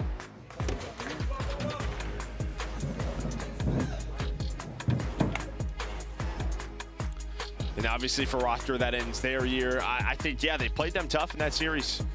Outside of like the first half of map play, they had so many chances there. Honestly, the last 2 maps 3 and 4. You just described their whole goddamn year. Yeah. You described like all of their series, basically. But I mean, when they were rotating, they looked great, but they couldn't break for anything. And a big part of that's Standy's 12 and 20. That's like one of your subs. Well, that's why I was surprised that he was struggling so much early, because usually, like, I don't know, when you're winning the rotation battle early on, and like just your ARs are annoying. Yes, exactly. Like, you should be able to lurk. It's like maybe his pacing was off or patience was off. Like, you should be able to lurk and just find like freebies like that. That's what like every sub's dream. Like, all right, they're in the Hardpoint. ARs are cooking. Let me go find kills. But he just couldn't. I don't know. Yeah, obviously a tough one there. And then, yeah, that invasion control. They could have got us to a map 5 in so many different ways. Doesn't happen. New York going to move on. Big bounce back for them. Still not the cleanest COD they probably want to play, but it's a victory. Absolutely. So Rocker out of it. The window now for champs, that is tightening with the teams remaining in that race. We take a look at the overall stats. It ends up being a 69-point victory there for NYSL. What, Hydra having some respawns, that's for sure. Yeah, the 40, series. Yeah, the 43. And, yeah, we said that before the series started. Like, he had an off one versus phase. He's going to come in here and try to just absolutely tear apart Rocker. And listen, the entire team had their spots, but Hydra was insane. Just really easy to notice his. Yeah. I mean, he's just so quick. His ability just through the roof. No, it really, really is, and that's a full breakdown on how it played out. You started out so well if you're NYSL, and then the threat from Rocker, they came on flying back. Big chances to take that invasion, as you mentioned, but yeah, I mean, it's just been the conversation all year long with Rocker, regardless of what team they have had. It kind of felt like how it was for even Breach, like early on before the most recent iteration of it, like just playing people tough, chance to win in battles, blah, blah, blah, blah, blah. No one can put them away. Now Subliners actually put them away because they're likely done for the year. Yeah, they did. But I think, yeah, Subliners still some work to do, but they're alive in the tournament. And now we've got Skies with probably the cutest smile in the entire league. We've got him ablaze. Thank you so much, Merc and Maven. I got Skies with me, New York Subliner fans. Blow it up in the chat form as they come out with a big W here against the Minnesota Rocker. Now, Skies, you guys came into this tournament having to play a top 4 team round number 1. You lost the phase. You're in the losers bracket. What happened there? What did you want to change coming into today, getting prepared for this matchup? Just being more literally going into the match, I feel like the intensity was not as good as it should have been yesterday. It just felt like we came out flat and we just had nothing to build off from there. But just coming into the day, just more like ready. There you go. And, you know, intensity is something that we know you guys for, okay? You're still the 2023 world champions. Now, you know, a win this season have been eluding you guys, but how important would it be for you and the boys to, you know, come get a win before going into champs? I mean, it's everything. Like last year, we won the last 2 events. We literally won Major 5 and champs. It's all about momentum and just who catches fire towards the end of the year, and we're trying to do that. And now, you know, after, you know, having 4 events under your belt, okay, you know, people gave you guys a lot of criticism, dropping Priest to bringing Sib in. But, you know, the way the boys looking now, going forward, you know, how has it been having Sib on the squad, you know, and becoming this New York Subliners team, looking for another world championship? Duncy's, like, really good. He's very, very talented. So, like, the kill department is like everything as us. Like, we should never be getting outslayed, just putting it together. And I forgot the second part of that question. No, you good. You answered all of it, okay? But the last question I got is, what do you want to say to these New York Subliner fans that supporting you guys in the chat that know you can come away with a big dub? Shout out C9 Dubliners, you know what I'm saying? I appreciate you guys for sticking through us through the thick and thin, and hopefully we come out with a dub back-to-back. Back-to-back. You heard them. We'll see if they can do it. That's going to do it. Me and Skies here on the stage. Chris, break it down. Thank you so much, Blaze, and great news for the Subliner fans out there. You get a double dose of your team tonight. With that win, they will go on to play Las Vegas, who is waiting for that 5th matchup. Alley Cat Nameless here on the desk, and Allie, I want to start with you. We thought we might be seeing a Game 5 for a moment there. Yeah. Instead, Subliners were able to lock it up. Who impressed you most throughout that series? Honestly, I think everybody in Subliners, their comms impressed me. So I sat out here during that final map number 4, and the big change was at Bridge Hill. And what was funny is right before they got that break, Hydra was in the comms talking to Sib, hey, just don't die in chicken coop. A millisecond later, he dies, and everybody's just like, oh crap, we're gonna be broken here. They pull it right back in. Kismet pops 2. They get that time. They get the roto. And then it was just Hydra and Sib playing off of each other in the comms. I never thought or realized how much Hydra is involved when it comes to kind of leading the comms for New York Subliners. He's making a lot of great play calls as well. And Nameless, we did see this team slip up in the search and destroy. Should fans be worried at all for their Subliners after seeing the respawn dominance? I mean, I think New York definitely working through some things. Every time we talked to them, though, they said that at this stage it was all about their respawn. And, you know, the hard points throughout this one, absolutely fantastic. I talked about it, you know, in the pre-match setup. about how all the fundamentals have been there, just sometimes inconsistency in the individuals. Well, that wasn't the case in this one. I mean, Sky's had himself a hell of a performance. I just think Hydra, maybe overshadowed them with some of the highlight plays, but even in this game 4, Kismet was everywhere, like popping off in that search and destroy as well, Chris. Even though they lost, Kismet still had 10 kills, 3 first bloods. Like, these are good signs for New York subliners going forward in this tournament. But overall, I would say my biggest takeaway was Hardpoint looked very clean versus Minnesota. On the other side for Minnesota, they had some situations out of their control with family members being hospitalized. They lost accuracy for a little bit. But I felt like this team kind of fell apart after making the initial roster change. They started with a season high 4th place back at Major 1. Since then, it's been downhill. Yeah, it's been tough. I mean, you make that roster change. Obviously, you get rid of Awakening and Vivid, and it's just been tough trying to find the right pieces. Maybe Vivid should have probably stayed on this roster, but it's in the past, right? You can't control it. They've had moments. They have had a good roster when it comes to search and destroy. You saw it once again on display in this series, but in the end, these teams have been improving, and Minnesota have stayed stagnant. Minnesota falls short of their goal. They are eliminated from the champs race, but these guys are still in it, and they earn your Scuff play of the game. Let's take a look here at round 5 of the Control. This was a big one in the green room. Everyone making a lot of noise. Well, yeah, I mean, it's a round 5 invasion attack win to New York subliners. Not only that, they go over and get that A point first after securing 2 ticks at B. So, I mean, you might as well have just locked it up at that point, because once A is gone, you got 2 at B. Not a whole lot of work to be done. And this was huge for subliners. This used to be one of their best maps when it comes to Control, Chris. 0-3 on it throughout this split, and they were 0-8 on attacking rounds, so they just haven't been able to see the ball go through the hoop. That might give them some confidence on it going forward, but I love just constantly applying that pressure on the street, not letting the Minnesota Rocker put them in that spawn trap, get pushed up towards their ice cream. Great job, New York. Sib shutting up the chat for that moment as he clutches up, and the subliners power forward to face off against Legion tonight. That'll be our 2nd round of the elimination bracket. Ultra still waiting to find out who they'll play as we have Heretics and Optic taking the stage next. Before we do, let's check in on the updated standings. Just how comfortable are Legion? Well, they're still 5 points back of Gorillas and Heretics, and the subliners are now feeling very comfortable that that 4th seed is safe. And they can't feel comfortable just yet, because even though they are only 5 points behind, LAG is going to be playing LA Thieves for a possible another 30 to jump over the Miami Heretics. So a lot of movement still to be had. A lot of movement, a lot of fun. We are only here on day 2 of our 4-day event. When we come back, it could be an epic showdown. Can Miami cause chaos, or is it Texas bouncing back with the 12th seed?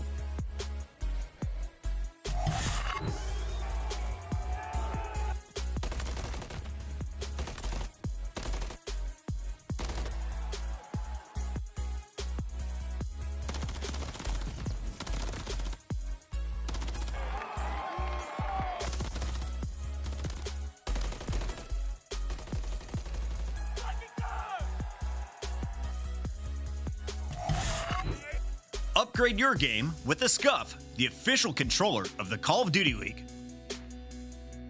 The Champs Tracer Pack is available now. The bundle includes the Reaper Operator Skin, Ripper Weapon Blueprint, Death Stare Weapon Blueprint, Cuts Deep Charm, 2 calling cards, 2 emblems, and 2 weapon stickers. Use these items in both Call of Duty Modern Warfare 3 and Call of Duty Warzone. Available in store now using Call of Duty points.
And I'm 10 seasons in, still I'm courtside. Every no neck to neck. Bitch pressing in the valley, growing stronger, only open up the check the text. Really know it's superhuman, I'm in overtime, they hate, so they check the chest. I've been dotting all my eyes and crossing all my T's, right now I'm trying to curve the S. Young, set apart, and I'm passionate. I've been in my lane, ain't no passing. I'm truly from the bottom, I've been fighting for the light. But when you in the dark, man, all you get is flashes. My whole team know that it's do or die. Mountain top, I see newer highs. I'ma make a move when I make a move, and I'm thinking I'll let you decide. On the gas with the vision, I've been out to get it, here to do it different. Ripping through the tension, rallied in the streets, now we in the building, and it's going way, way, way up. Way, way, way, way, way, way. Way, way, way, way, way, way, way. On the gas and I'm smashing it. I've been in my lane, I'm probably crashing it. Way, way, way. When I'm under pressure, I don't watch the clock. I just go and shoot shots. See them on the way, get them out the way, turn it up a whole notch. We was down bad, we was underdogs, let it clear the whole spot. He running up the numbers, let our digits going up a whole lot. Way, way, way, way, way, way, way. Way, way, way, way, way, way, way. And I'm smashing it. I've been in my lane, I'm probably crashing it. Way, way, way. Don't set apart, and I'm passionate. I've been in my lane, ain't no passing. I'm truly from the bottom. I've been fighting for the light. But when you in the dark, man, all you get is flashes.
City, you hear signs when we sleep. Heaven sent, hands down, vibes so unique.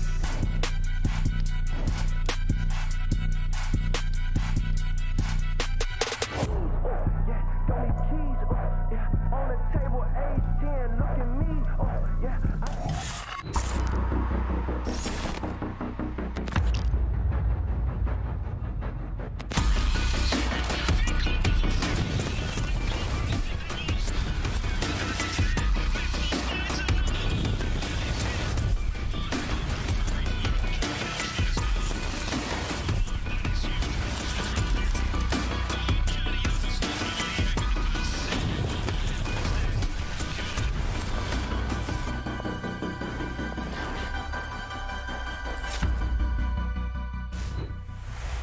It's the final match in our first round of the elimination bracket, and for Miami, this is everything. Las Vegas just 5 points behind them on our leaderboard. They need to finish top 8 if they want to play at champs, but your opponent, not an easy one.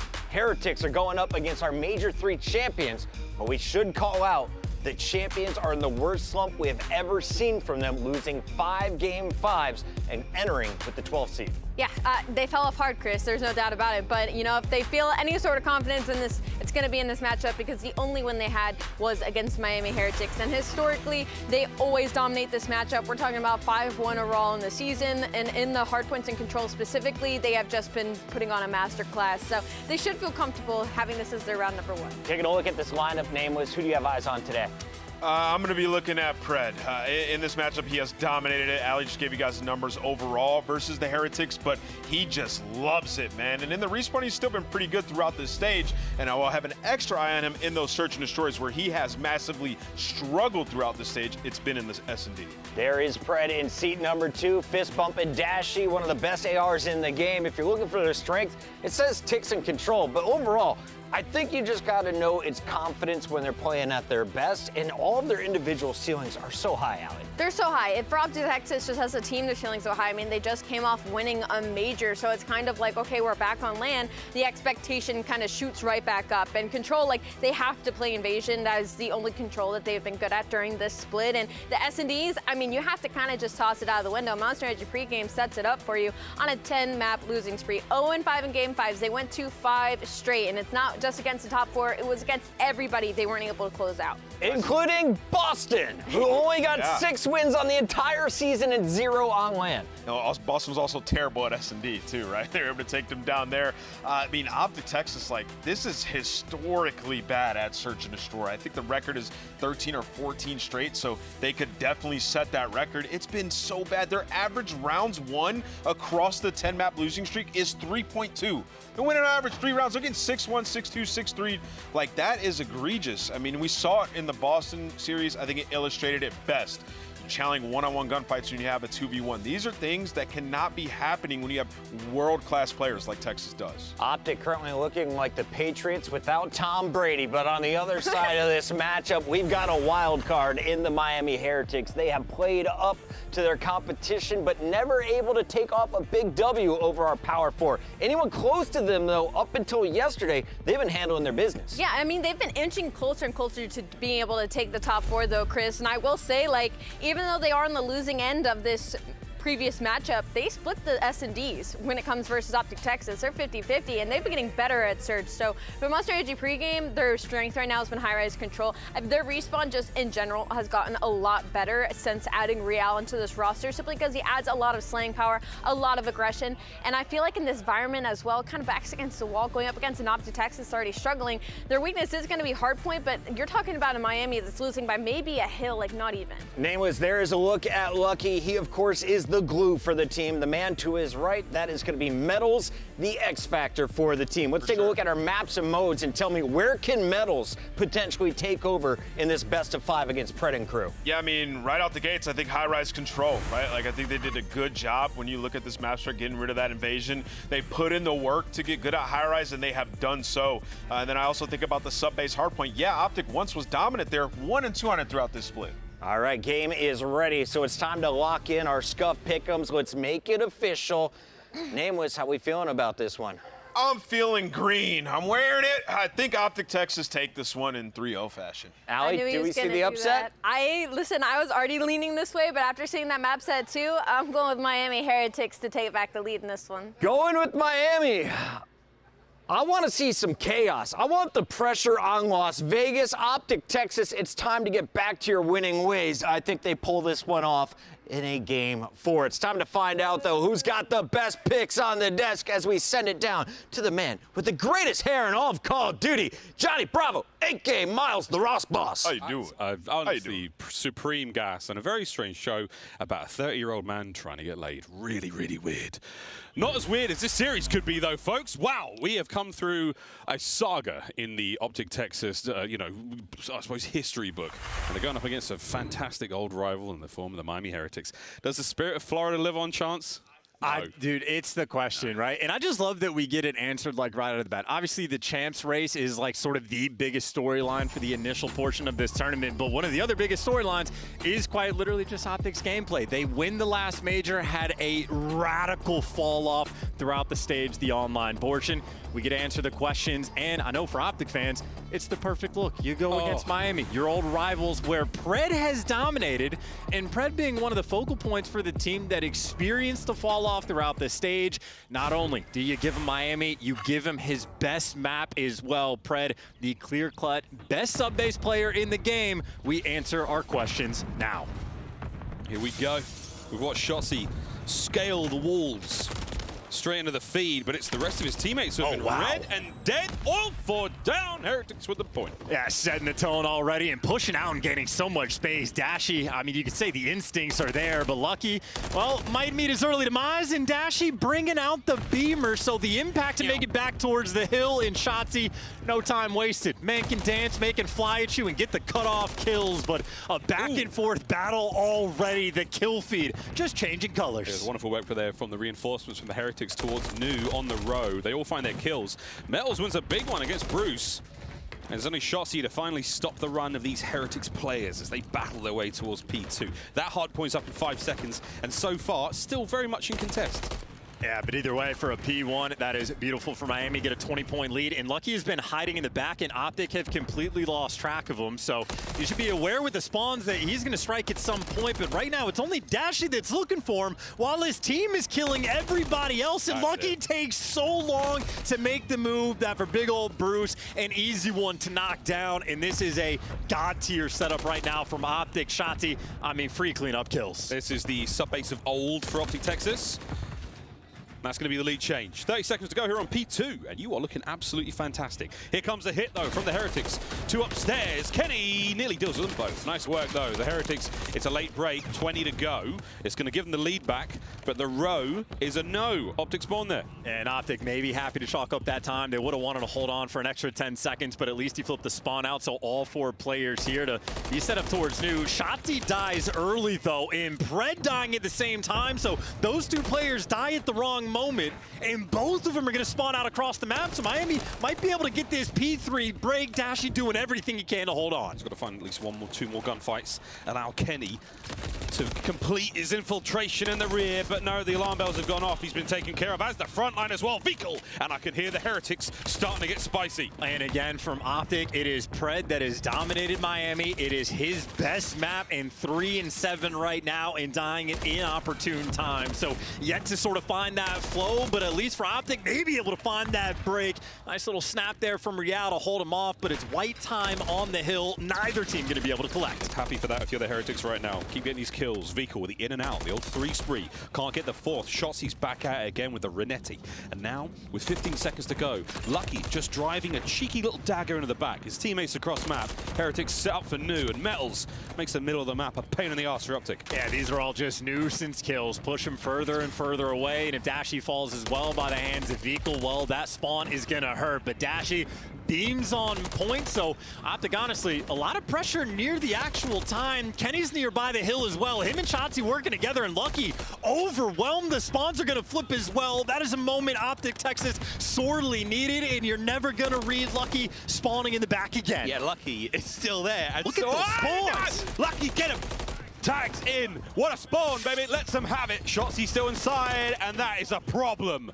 Did luck have anything to do with it? Maybe, but Lucky did. I mean, these are a ridiculous moment, and it has turned into neither team really being able to get this time, but a little square up for the final 20 seconds. Optic, at the very least, just want to play keep away. Lucky trying to run for his life and get out for the rotation, but he's going to get cut down. And you see Real able to pick up 2, and finally Heretics, they get the 4-man wipe, they collect the time, and look at those spawns again. Heretics, they're going to get gifted a pinch on this rotation. Metals has to push the pace, though, to pick up on it, and no, Pred, lovely coverage. Nice nade work there. Kenny gets the trade. Back and forth. Oh, what a shot from Real. Lovely tags in on the fadeaway. 3 spree for him now, maintaining presence. And he needs to stay alive as well, because his team is spawning out Warehouse, and so is Optic. Let's just all spawn together. The colors are close enough. You put them in the same places. But again, Real needs to live, because his teammates are going to be on the opposite side of the map. He at least gives you 1, but as he falls, this could be the blender setup. Everybody spawning Warehouse side at Heretics. They want nothing to do with it. Don't run into that blunder. They're taking the route to try to get him out of the time. They've got the route. Can they get the kills now? Kenny, nice move. Stay alive. Metals picks up his Pred from upstairs. What a tag from Vical. Finds it.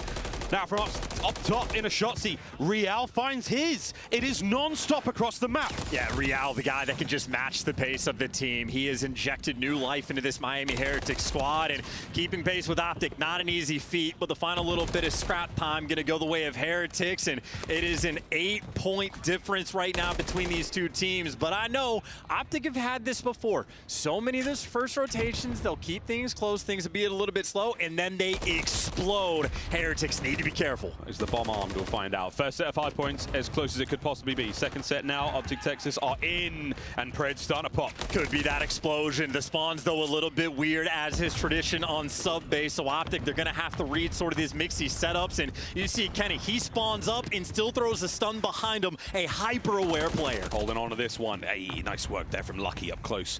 Over to Dashi. 4 spree right now. Pred at a 5 moments ago. And it's coverage from Kenny. You'll happily keep it. Real somehow finds it alongside Metals now onto the point. No hope, but Lucky traded out. Last man alive, Optic. Yeah, and this is beautiful again. They were looking for that explosion. They got a clean 4 down. I heard Pred roar the dead. And look at the mini-map now. They're winning the rotation. The kills are flowing their way. This is when Optic truly finds their form. There's not a single second on P1 for the Miami Heretics. Now, on the rotation, you look good in the first go-around. Here we have a very difficult precipice. It's a big break you need to get back into this, because Optic, they've started a roll and there's no stopping them. Yeah, and they're applying the pressure. Vehicle's going to be going on the flank. He's got Metals to work with, and both those players strike. Vehicle's there to give you 2. All the trades rolling through, and look at that kill feed. 8 players getting lit up underneath it, and that just means the coordination is perfect. But Heretics trying to stave off this pressure and keep them at bay. Solo play, though, from Vehicle, trying to hold them back. Here come the rest of the Heretics. Is it too little too late? Shotzi's managed to sneak on through. Kenny on the outside. They've got the momentum. They've got a massive lead. Let's go for a listening with Optic Texas. Shoot on! Oh my god! Grab time. I gotta go P5. You're close. I'm ready P5. I'm ready P5. P5. Absolute real. Backside P5. He went to backside. You should go left. On AJ. Yo, watch out top cell. Watch out top cell. I can probably get through him. Lucky. Okay, I'm gonna leave this guy snow. I hear you. Nate got AC. Low P5 me, bros. I need an AC. I didn't hit anything. I'm about to need it. Watch out. One below, sorry. I can't see him, man. I'm working on low P5 on me, bro. I stunned it. He's in the corner low. What's that low? Nice shot. On top dead. Two. Missing. Big on Real. Probably both get time. I spawned out, bro. They should get spawning. Watch out, look in the back. Back left, Nickel dead. One shot. P5, watch the Real. What's up, P5? P5 in the water end. I'm floating tunnel. Yeah, get time in. At the back. I real. Is he in the back? In the back, yeah, absolute. I'm out. Out top. Nice. I'm double tunnel. Bump up to absolute. There's 2 for 2. One more tunnel, I think. Pick up someone. Go left. P5. That's good. I need my tunnel. He gets down. I'm here. Chill out the left. Chill out the fucking left. I got you guys. Go left. Yeah, I hear you. Already top tunnel. Already top tunnel. He didn't jump me. Top snow? Yeah, 100%. P5. Top. He's in the window. Nice. I have a shake. I'm holding him. Alright, we should just streak. 100% you just streak. One guy's middle. He's on. Another guy's server. One's Kyrum. Server? Yeah, Kyrum. I hear you. Mid lane. Alright, one's our mid lane. I can streak. Kyrum really weak. Yep. Someone take a water out. Someone go water. Can I go water? I'll take Kyrum. He's playing for me, AJ. He went right. I'm shaking. I ran Pickle, bro. Alright, listen. What is like inner server? Low server. Inner server. That is P2. P2 and 1 P2 top server. Top server. Pickle, bro. I can't get him. I'm trying to kill this. I try going. One top server and 1 P2. I'll take server. We should just kill this guy on top. Pickle behind you, bro. One shot behind you. He went. And ramp. In Kyrum. One shot Kyrum. We gotta get that guy. We need to kill this guy. He's close. Kyrum. Pickle. He's back to lockers. I can't see him. Where's the ramp? Watch out. That's 2. One's right side. Back right side on the heady. Back right time. Oh, good. We should come left. Go left. We need reset. Lucky on top. Pretty sure we missed gap. P2. Still in your middle. I'm mid lane right now. Top 3 Real. He's going top left 3. Top left P2. I can't see him. Top left 3. We got top P5, boys. Top P5. Stop letting me. I got pushing him. He ran at you. Back left, man. Look at you. Nice job. I'm playing the guy forward. Yeah. It's Real. Give me P2 on you. Guy forward mid lane. Hell of a listening and hell of a moment. Optic loving land, but Miami are working on the comeback, so you gotta be careful. Metals and Lucky in the feed, and Beagle, he went on a 7 spree to get that cruise missile, opens up the hill, and now that warehouse spawn trap could be set up by Miami. Miami, an opportunity to pull this right back. It's Kenny, though, in the feed. It's the hard point in the hands of the Heretics right now. Pred's sending it. Lucky with the coverage. Shotzi's on the flank as well. Shotzi's on the flank. The warehouse blender is going to be incredible, but look at what Shotzi just did. Goes on such a long route and is going to flip those spawns. Getting out of warehouse is the most difficult thing in Real. We'll see. It's going to be a struggle. Battling tooth and nail. He's run out of anything to throw. Pred still holding it down. Metals, though, he finds a couple. Here's a Semtex for Pred. Pushes forward. Lucky might not be able to get this done. The aggression here from Pred may pay off. No, 10-second break. And this is still anyone's game going into the third set. I gotta say, though, that route from Shotzi might be the type of route that wins you a game, let alone the kills that came after it. So Shotzi, a hyper impactful player, and now the guy collecting the time. Metals, though, gonna find him and at least make it white. The trade's rolling through, though, and for the moment, especially with the team kill, Optic are coming out on top. Trying to fly forward now, trying to take advantage of these big wins. Kenny, another one on the back, soaking away. Here we go, folks. 25 for the win here in map 1. Heretics looking for one more good break here to try to make it manageable. And it can't even be good. It's got to be perfect. Metal's going to start it off. Vika with the follow-up, the 1-2 punch with a headshot multiplier. And, well, Shotzi, next man in line, but he makes the impact time and time again. Kenny finds his, getting on the point. Metal's never going to read this. No need. Gets the big win on a Kenny. Trying to stay alive here. A naked hard point. White time. Nobody home just yet. Looking for that rotation of P2 and 15. Yeah, this game of keep away is too good, though. Every single kill seemingly flowing Optic's way, and it's that rotation. There's nowhere you can go. You might get through Kenny, but Shotzi, the next cutoff man. Miami, it is just an assembly line of death. The destruction is there in Shotzi. The stamp on the game. Opticon sub base. Welcome to LAN. Anxious onlookers thinking about their road to champs right now. Optic, you're going to champs regardless, boys. But for the Heretics, that was an important map. You managed to drop that one to a team who has been struggling for what feels like an eternity. The series is far from over, but that is not a bad start as Optic get themselves on the board on their map pick. And it is impressive how consistent these guys are on the map. It's like thematic. I'm telling you, the first half, first set of rotations, so often they have these close games and then they just have that explosive moment and the score just looks so much different. I mean, it was an 8-point difference after the first set of rotations. Next time you check the scoreboard, it's 160 to 100. Optic just go on a tear, and credit to Miami. Started to fight back. Vehicle goes on a 7 spree, but you heard in the comms from Kenny, hey, just reset. We got to reset, and it might have taken a little bit to happen, but again, the route from Shotzi, he just finds the break, flips the map on its head, and puts Miami in the spawn trap blender. So high IQ plays rolling through, and the kills out of control as well. Kenny, 5K damage. Dashy matched him and then some. Anytime you see Dashy get a pure quad feed all on his own, you know things are going right. It's been a while. It's been a while since we've seen it, and we get to now see it again. Highlights there from map 1, folks. You've just joined us. This lower bracket matchup here. And it was lovely work from the Heretics to start things off, but they were unable to keep pace. The stamina of Optic Texas here on Subbase has been a sight to behold all season long. Yeah, and it really just does show you how difficult Optic can be to play on this map, because even with Pred starting things slow, you see in the feed there like 5 and 11. When things are going your way, still a close game. You have to be perfect from start to finish. You always have to keep track of Shotzi on the mini-map, and, well, you don't want to give Dashy a 4-piece either, but really just credit to Shotzi again. MVP candidate on the season. His cruise missiles are perfect. His rotations are perfect. His movement is perfect. There is literally nothing that Shotzi can't do. Talk about a perfect caliber player there. For Optic again, there were a few moments here where it was a little shaky, and I think the fans excited to see that map 1 go their way. Historically, they have had an advantage against the Miami Heretics. Florida Mutineers, maybe not as much, but right now it's the mental block. Can they defeat themselves? Can they then defeat their opponents? Getting through this map feels like a huge weight off their shoulders, and you can feel it here in the room. Both coaches set up on stage as we get ready for the next map. And chance again, it's just pressure, constant pressure. Well, and of course, if pressure's on you, confidence is going to be a big concern. You have a fall-off like Optic is. It's very easy to say, hey, it's just online, no big deal. But still, when you go into LAN, until you start getting those W's flowing, it's not easy. They got the sub base out of the way, feeling great after it, but S&D, obviously, the primary concern for this team. You need to win on this map. This is one of the few maps they've actually played on Miami consistently. A little bit of back and forth, and both the teams are going to be strong, but Invasion was always that back pocket pick for like Optic Texas, the old reliable, if you will. Well, they've lost 10 S&Ds in a row. They need old reliable to deliver in map number 2. Will old reliable do it? We'll find out. Coaches there saying goodbye to their boys on stage. They'll go back into their dugouts, which are just behind us here in the casting area. We can hear a lot from the floor here at Major 4. I got a chance to catch up with Dashi yesterday. I asked him, what's going on. It was the usual story of, not a lot going right. And he said, but you know what, man, we are owed one hell of a come up after the run we've been on. Whether it's here, whether it's at Champs, we'll find out. Yeah, and of course, on the flip side for this, if you're Miami Heretics, you lose the sub base against Optic, and you go, hey, whatever, that is quite literally their best hardpoint map. We're here for the S&Ds, and well, when the S&D has been a very big struggle point for the side of Optic Texas, it has been one of the great sort of propelling things for the Miami team.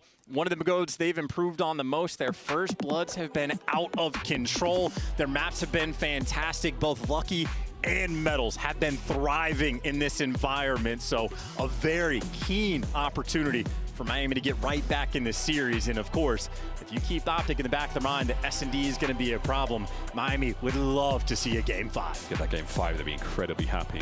A dramatic finish and a dramatic exit for one of these teams in the tournament. I mean, we've been writing a good, solid script so far to get us to this point. Let's see how it goes. Dashi, though, S&D on LAN has not been bad at all, a 1.19. It's only as of recent where things have been a bit tough. We'll see if they can end the spree here. 10-map losing streak. Everything has to be ended. Everything has to change, be broken, be molded anew. Here we go. Yeah, and you saw the stats as well. Miami, one of the worst, if not the worst team on defenses on this map, but Real manages to strike first. If you watch Miami play, Real, he always roams near this mid-tank, but I mean, it's a player that occasionally teams focus on taking him down, but instead, he's turned the tides. Now Shotzi forced to make a play in response, and frankly, Vikal is not prepared, but in the smoke, Shotzi can't one-way it, and he gets caught trying to be a little bit too sneaky in the smoke. Missed opportunity. Now 4v2 for Miami. Classic crossfire there on the B-bomb site. We see it all season long. Vikal slowing things right down here. Saw a silhouette across the archways here. Dashi sends a bit of love his way. Lovely damage, but not enough to get the kill. Perfect timing on the pinch. Metals wins a big one, and here comes potentially the end of the round. Not a whole lot you can do, Optic, when you go down too early.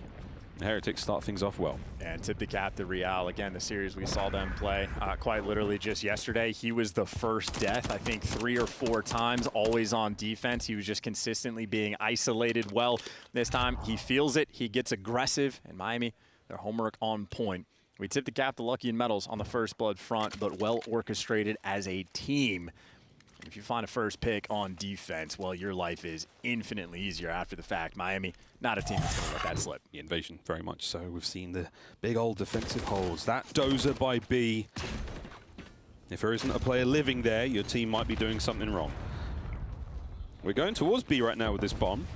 Real fastidiously checking every single possible corner these players could be. The nade is no good. Back to 4-4. Yeah, and if Shotzi's in broken, you see the bomb wraps out, says, I'd rather to go to the A site, thank you very much. And Miami leaning this direction. It's going to be Pred on the tank, 0.73. He's had an S&D throughout this stage, but does his job in that moment, backs him down. Good enough work. Now the team shot. Oh, unable to cross. Metals there somehow catches him just in the edge of the smoke.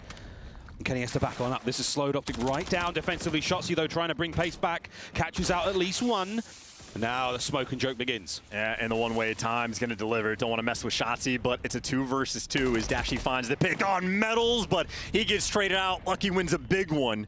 And now you go collect that bomb, and, well, one of the most difficult things to do in Call of Duty, find Shotzi. 20 seconds to do it. Heretics looking to recover the bomb. Sub-objective completed. Next objective, get the bomb down. And I think Shotzi was looking for an MCW on that body, but he doesn't pick one up, so it's just going to be a rival 9 in hand, and he's expecting Miami to go for a full wrap, and so far they haven't taken that bait, but Shotzi's instincts might deliver. Eyes on 1, eyes on 2. He can get this done. Got to get it done fast, though. There's the first. The second. Vikal. Heretics, another round 2 in a row. And how important is that the body that he runs over doesn't have an MCW? If he is an MCW in that moment, he might be able to drop Vikul. He gave the old college try, but Vikul wins a massive one. A 1v2, not an easy thing to clutch, but it is the clutches that set Optic apart when they won the major. They do not get it there. You can see the decision-making process there, and it just doesn't pay off. A very, very worthy attempt. Optic on the attack now. Kenny's bomb, over towards B we go. The diamond formation of the Heretics there across the middle of the map. Yeah, and Pred's got an MCW, so they're going to be taking it slow this round. And this is a 3-2 split. Not only has Real got to broken, but Metals was leaning that direction, so he's going to oscillate back and forth between the sites depending on where the pressure's coming from. But Shotzi dancing underneath, and Real trying to catch him. And he does. First blood, another one for Real on defense. Looking for the reinforcements here from Optic, but they might not take the B fight. They might go straight towards A. And with that said, Metals has a gift for you. Dashi and Kenny pushing up. Oh, that fragmentation grenade sprays across the tank, gets Kenny pinned. But no one here from the Heretics to push forward or capitalize. Yeah, but still got him trapped in. I was going to say Vikul moved back to help him out for the gunfight. So off the old palace wall, you get it done and you trap everybody in. Pred can't get away with his life in Miami in flow state on this map. Optic S&D still looks like a thorn in their side. Real 2 for 2 on the first bloods on the defensive end. And I know if I'm Miami, you know, Pred loves to play on the mid-tank. He's been the player that if you want to isolate anybody on Optic, he has struggled the most in S&D throughout this stage. Miami might put the pressure on him again. It does still seem, after 3 rounds, like a blight on the playbook of the Optic boys, but outside of the Shotzzy round, it hasn't been perfect. It's been very much a stronger showing from the Heretics. Let's see if anything can change here. Attacking round for the Heretics. No bomb in anyone's hand just yet, and Real doesn't need it. Yeah, Pred just gets caught. Absolutely nobody there for the trades, and a free first blood, and you're still on defense, so Optic can clutch this round, especially with Miami not having the bomb in hand, but a man down with a minute on the clock, not fun. Dashi peeking wide of the tank there. He's going to be outside of the range of his trophy. Minute to go. Optic reinforcing the middle of the map. And here we have it. The smoke might be the start of the play over the top. Real. Can he find another? Oh His teammates are there for it, and the Heretics, wow. What a dominant onslaught of the Optic lines. Shotzzy in the 1v3. And what can you do? I mean, players past the mid-tank, but Real's also just out of dodge. And Shotzzy, yeah, it's the S&D theme. If you watch guys play S&D8s recently, everybody loves the one-ways, but from Optic, it is just hopeless in the end. Absolutely no response, and again, Pred getting first blood. It's a Real, not only has he been perfect on the defensive end for the first bloods, but now on the attack, Pred has been first death both times. I mean, Miami are making this look easy. Very, very confident. And it's the attacking rounds. It's the movement from Real. Watching him create these massive plays. We've seen that smoke hit the mid-tank. That domination point every time. We've seen a couple of strong looks now. 4-0 Heretics. Great shots coming through. Vikul's by himself for the moment. Metals will be here for the crossfire, but Optic, they're getting aggressive. Shotzzy, they want him dead. He's down to 59 HP. Meanwhile, Real's making plays on the flank, so Optic maybe a little bit nervous. 2 different players turn for this, but still so much pressure on Vikul, and they're gonna get him. Shotzzy running it down. Able to break on through towards the B zone. You shatter the Heretics' defense. And now you have to look towards every possible angle. Lucky will not check right. That's where Dashi is. Lovely damage. Not enough for the kill. Real now going for it. Oh, there's the snap. The trade once again. All down to Metals. And this is impossible. Optic finally get on the board. Yeah, and aggression, their best friend. I think Vikul had the trophy maybe over towards the tank, but he ends up just getting completely overwhelmed. The nades are connecting. He's constantly just 1 HP. And even though Metals has the cross, we already know Shotzzy, when he's doing his dance, almost impossible to catch. And they isolated Vikul out. Optic needed that round. That was the first blood they have gotten so far this map. A lot of Spanish. I'm hearing more Spanish than anything right now when it comes to this sort of in-between round comms. Even more of it now, so they definitely saw him on the cross. First blood. At least he traded out. Still a 3v3, but Pred did his job. Complete fake smoke. Shotzzy backs up. Trying to slow down any approach here. In this 3v3, things are getting a little tense. Kenny yet to get a kill, but he's got plenty of damage so far as well. And he's just playing for info. The shots come through, but that just means still more pressure down the B street. Shotzzy, interesting angle as well. Simply is the first player we saw use this spot, but used it to great effect. If I'm Miami, I might wrap this too. Running out of time. 45 seconds. Dashy with the coverage of mid-map. Beautiful shots. Kenny, they're lying in wait, looking for the guarantee from that tank spot. And no, I mean, Lucky's right back. They're going towards B. The question is, Shotzzy, can he give you enough? He's giving you plenty of time, and he's still holding this angle, so the patience is there. 30 seconds. We're starting to run out here, boys. And there it is. Spotted one. Spotted the second. Outstanding work. At least one down. 20 seconds down on the clock. And that's bomb down, too, so a little bit awkward for Lucky to reconnect. And yeah, he's on the wrong side of the tank, but the shots are too clean. Kenny gets gunned.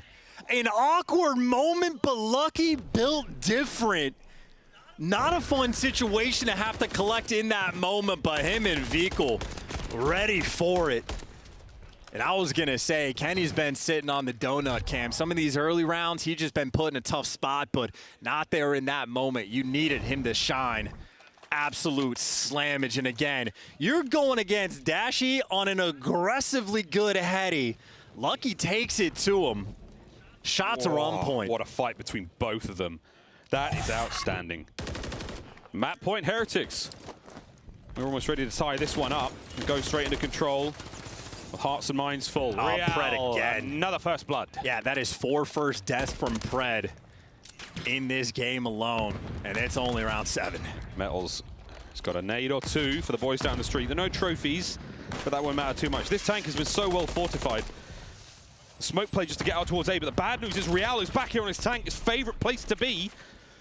Tagged. They're going to try to send it. Shotzi's there for it. Oh, and now he's got a smoke to play with. Yeah, he gave Shotzzy the smoke, but Lucky in the cheeky spot.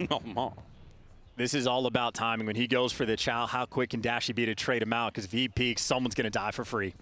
This has been a spot we haven't seen play for quite some time. Lucky. There we go. Spots him on the cross. Oh, my good God. The player to his left, just out of his field of view. We saw him, but the player did not. Kenny's going to get a kill out of it. The trade complete. But Lucky unable to save his teammate, now a 2v2. Yeah, Metals is getting back in the mix as well, but they've at least known no one's going to be behind enemy lines. They're going to have to chow for the checks from the front. Here we go. Dashy with wide coverage here. We'll see if his FOV is a little cleaner. Metals, toe-to-toe, brings it to a very close win for Optic, as that was a spicy one. Yeah, and that's the homework as well. You see that spot from Dashy. He could see the A Street cross. He can see the mid-map cross for the player that you know is going to be playing over towards that B site. He's got eyes on everything. In that moment, Shotzzy, his only job, stay inside, check the bomb maybe every 10 seconds and make sure it's clear. A little bit of luck, by the way, on Optic's side for Lucky not to see Kenny out of the corner of his eye. But a little bit of luck can go a long way. But for Optic, a long way to go. Still down 5-2. What a different moment that could have been. You've obviously seen the biggest Optic fans in the room right now, the members of LAG, hoping for the Heretics to be knocked out of the tournament, keep their champs run very, very secure. We'll find out what happens, though, folks. Continue to roll. Oh, Shotzzy found it. Shotzzy found the route. He's completely behind enemy lines, unchecked. Free first blood. One. As an MCW now to play with. Two. Oh my goodness. Now that might be the round, folks. And he's on a 4 spree. Yeah, if you're Optic, you... Oh my God. That's exactly what we want to happen. You want Shotzzy to get that final kill. Shotzzy now on a 5 spree. He has 11 kills.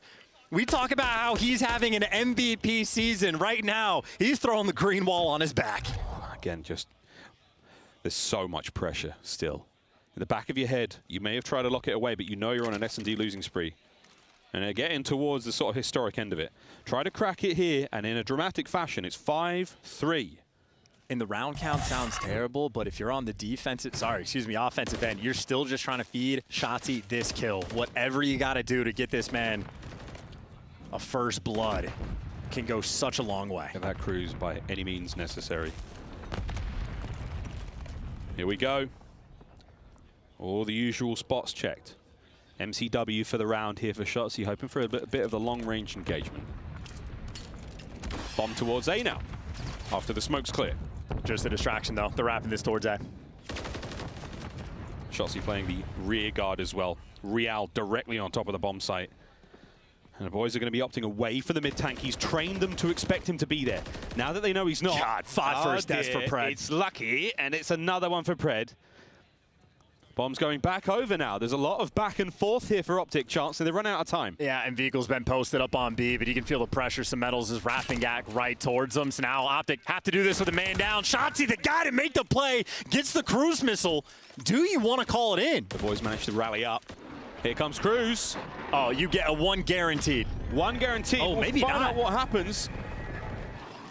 Either way, time ticking. Shotzi will be covered. 15 seconds. You have to worry about the plant as well. Will they be able to scramble? 10 to go. Metals finds it. The bomb goes down, but you lose a man. Look, Optic in the clutch. That's what they've needed. But Kenny tagged up 1 shot. These Miami players are going to be on the hunt. Oh, forward they go. 35. Dashy on the right flank. Metals brings down Kenny. All down to Bruce. The map on his shoulders. And the weight of the world continues. Search and destroy goes to the Heretics. And that is brutal. But for Miami, that is exactly what you needed. Some base, you can chalk it up. Optic just dominate on that map, but S&Ds have been a consistent problem, and Heretics take full advantage of strong performance through and through. And I mean, tip it to him. Real out of control with the first bloods. He was all over them on the initial portions, and the mid-round adjustments on point as well. Heretics, the flow on invasion looking oh so clean and taking full advantage of those Optic woes. 1-1, happy to see it. If you're a Heretics fan, and that is the stats sheet, folks, a very, very electrifying performance from Real. Kenny with a 1 and 7, but look at the damage, man. I was about 1 and 7 is brutal, and you love this. Like, if they had clutched that like 2 versus 2, him and Dashy against Lucky and Vehicle, that could have been a massive swing in the momentum. But 4 first bloods for Real compared to 5 first deaths from Pred. I don't know if Pred just broke that record or if he tied it, but 5 is out of control, especially for a game. Only 9 rounds. Didn't even have to go that deep. I mean, that's got to be homework, right? That's got to be just preparation, pure homework from the Heretics. Great stuff from them to bounce back after a difficult sub-base. High-rise control chance coming up next. And for Miami, this might be the most interesting map for them. Like in the early portions of the year, really throughout the better part of even stage 3, they were terrible on this map, had no concept of what they wanted to do, a consistent loss for them. They ended up in the spawn trap blender time and time again. They've shown so many improvements in stage 4. I think they have a 4-1 record on this map throughout the stage. So Miami have been putting work in. These guys have been bonkers. This is the map for them to prove it. But make no mistake, against Optic Texas, it's a tall task. Well, if anything, Optic are going to win the series via the respawns. They've got to win this one then, folks. We'll find out what happens, though. We're going to take a very quick commercial break as this electrifying series of immense importance continues here at Major 4. Don't go too far. Control after the break.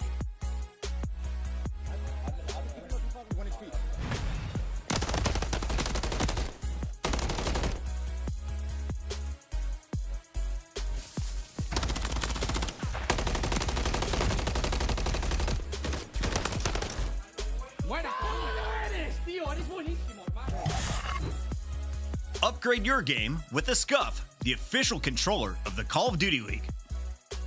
Scuff Gaming is doing an ultimate giveaway where you and a friend can win a chance to go to COD Champs this year. The giveaway includes 2 VIP tickets, travel expenses, and more. To enter, scan the QR code on the page or go to scuff.co/CDL and enter your email. Terms and conditions apply. The Call of Duty League is brought to you by Monster Energy, the official energy drink of the CDL.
going all out. Stand tall till we fall out. We cannot back down. We cannot back down. We going all out. Stand tall till we fall out. We cannot back down. That's when they back now. Ladies and gentlemen, mesdames and messieurs, welcome back to the Call of Duty League Major 4, continuing on our lower bracket game between the Miami Heretics and Optic Texas. We're tied up 1-1, and looky. It's one way or another for the Miami Heretics in this series. Again, the loser goes home.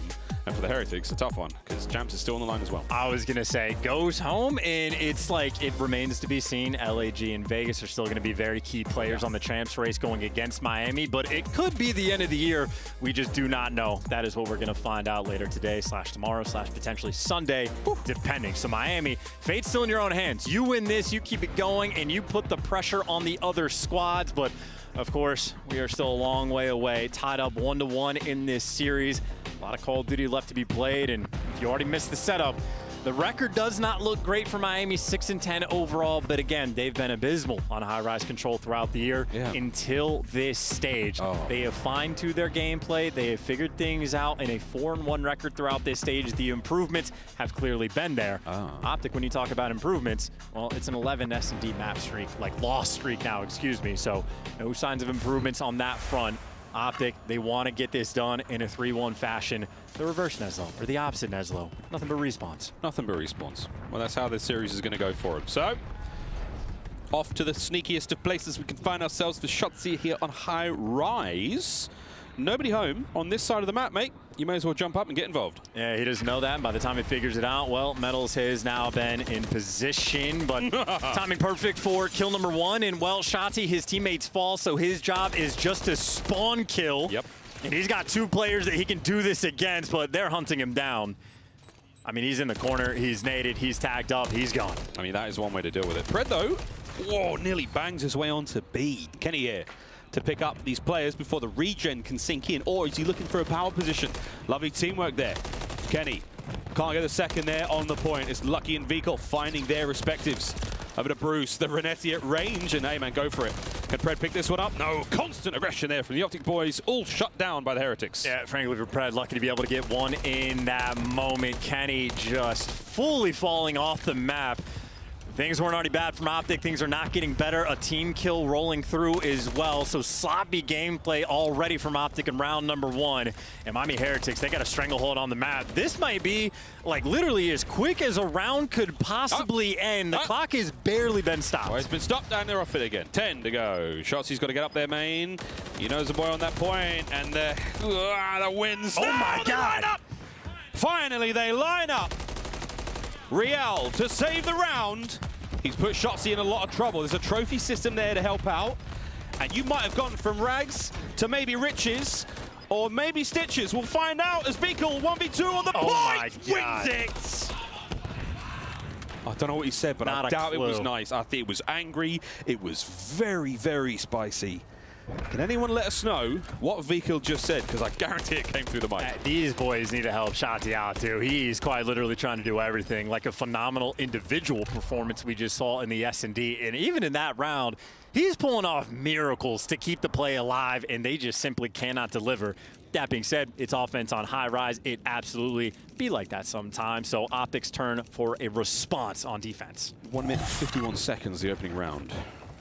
Here we go again. Optic on defense this time. We're stacking B, a lot of love that way.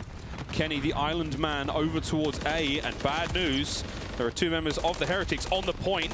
A kill here onto Kenny would be devastating. I also did not realize Lucky was able to get a cruise missile in the meantime. Wait, so what? yeah, he got 6 in a row at the tail end of that round. So maybe extra things for Miami to play with. A nice little toy to have. Massive exploding cruise missile as the propane tank yet to take his first victim. Oh, it could still.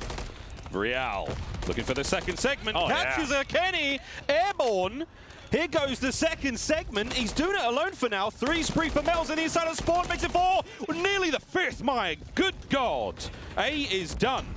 Well, not quite yet. You still actually have to finish the point, but a 2-player stack and, yeah, able to roll. No, not quite. Dashi and Pred, the gunny on point in the final moment. Saved. Maybe a small missed opportunity there by Miami. That could have long-term impacts. Oh, man, they got a little bit antsy towards the end push there. Ken Lucky Can he compose? No, the trades are done. That might be it, maybe. But it got drained, though, so it's going to take one player, 15 seconds to really be able to get this through. And that's not enough time. You need the kills, but Real and Beagle, the teamwork is flowing, but still clean house on one side as the first tick on B going to roll through. So 3 ticks total. And honestly, only 30 seconds off the game clock. Heretics are playing with some serious pace, but that's 3 down. This is the moment from Optic. Keep them in their spawn. Yeah, that's huge, man. You hit the 4-man transition from A to B. Optic bully the Heretics. And now the shoes on the other foot. Whose back is against the locker right now? Whose lunch money is being taken? Right now, it's A being taken. Pred, can you get this cruise? Can you find it? Yeah. Can you save the zone? No, it's been captured. 1:45 to go. Yeah, maybe cut your losses. You're happy for the cruise, sad for the fact you didn't actually stop the zone, but it is 1:40 in an 11 versus 10. So Miami, you don't have to flood out of your base like crazy. You have to win the gunfights, and you have to trade the ones you don't. They're waiting for that moment. Heretics all over the place, close to the down low. As it's just waiting for these kills. You can't dive onto the point willy-nilly. That cruise is going to cause problems. And if I'm lucky, honestly, maybe not a terrible time to invest the cruise missile. Obviously, not when you're near the zone, but later on, potentially. And as long as you're getting the trades, you're happy. That's 2 in a row for Dashy. He gets 1, traded out, all 4 down in a 7v5, and you're stopping the clock. It's only a single man. Here comes the cruise, too. The cruise from Lucky to keep them in their spawn. Will it be a counter cruise to get them off the point? I don't know if the time's going to work out. Connects. The second gets 2. High Rise gets flattened, and the clock's still ticking. And how 2 players fall, I do not know, but no respawns remaining from Optic in a 5 versus 4. This is basically now a round of S&D. Slow things right down. And Pred, first death. Pays the price once again. Last 3 members of Optic Texas now. Real playing slow and steady. Let those red dots become a prize for your teammates to chase. Real brought down by Shotzi. Lucky finds Dashy. 3v2. Yeah, these are individual chows all over the place, but he's still got the man advantage. Shotzi re-wrapping through his base. He might be behind 3. He's looking to find at least 1 here. Metals is going to be the first target.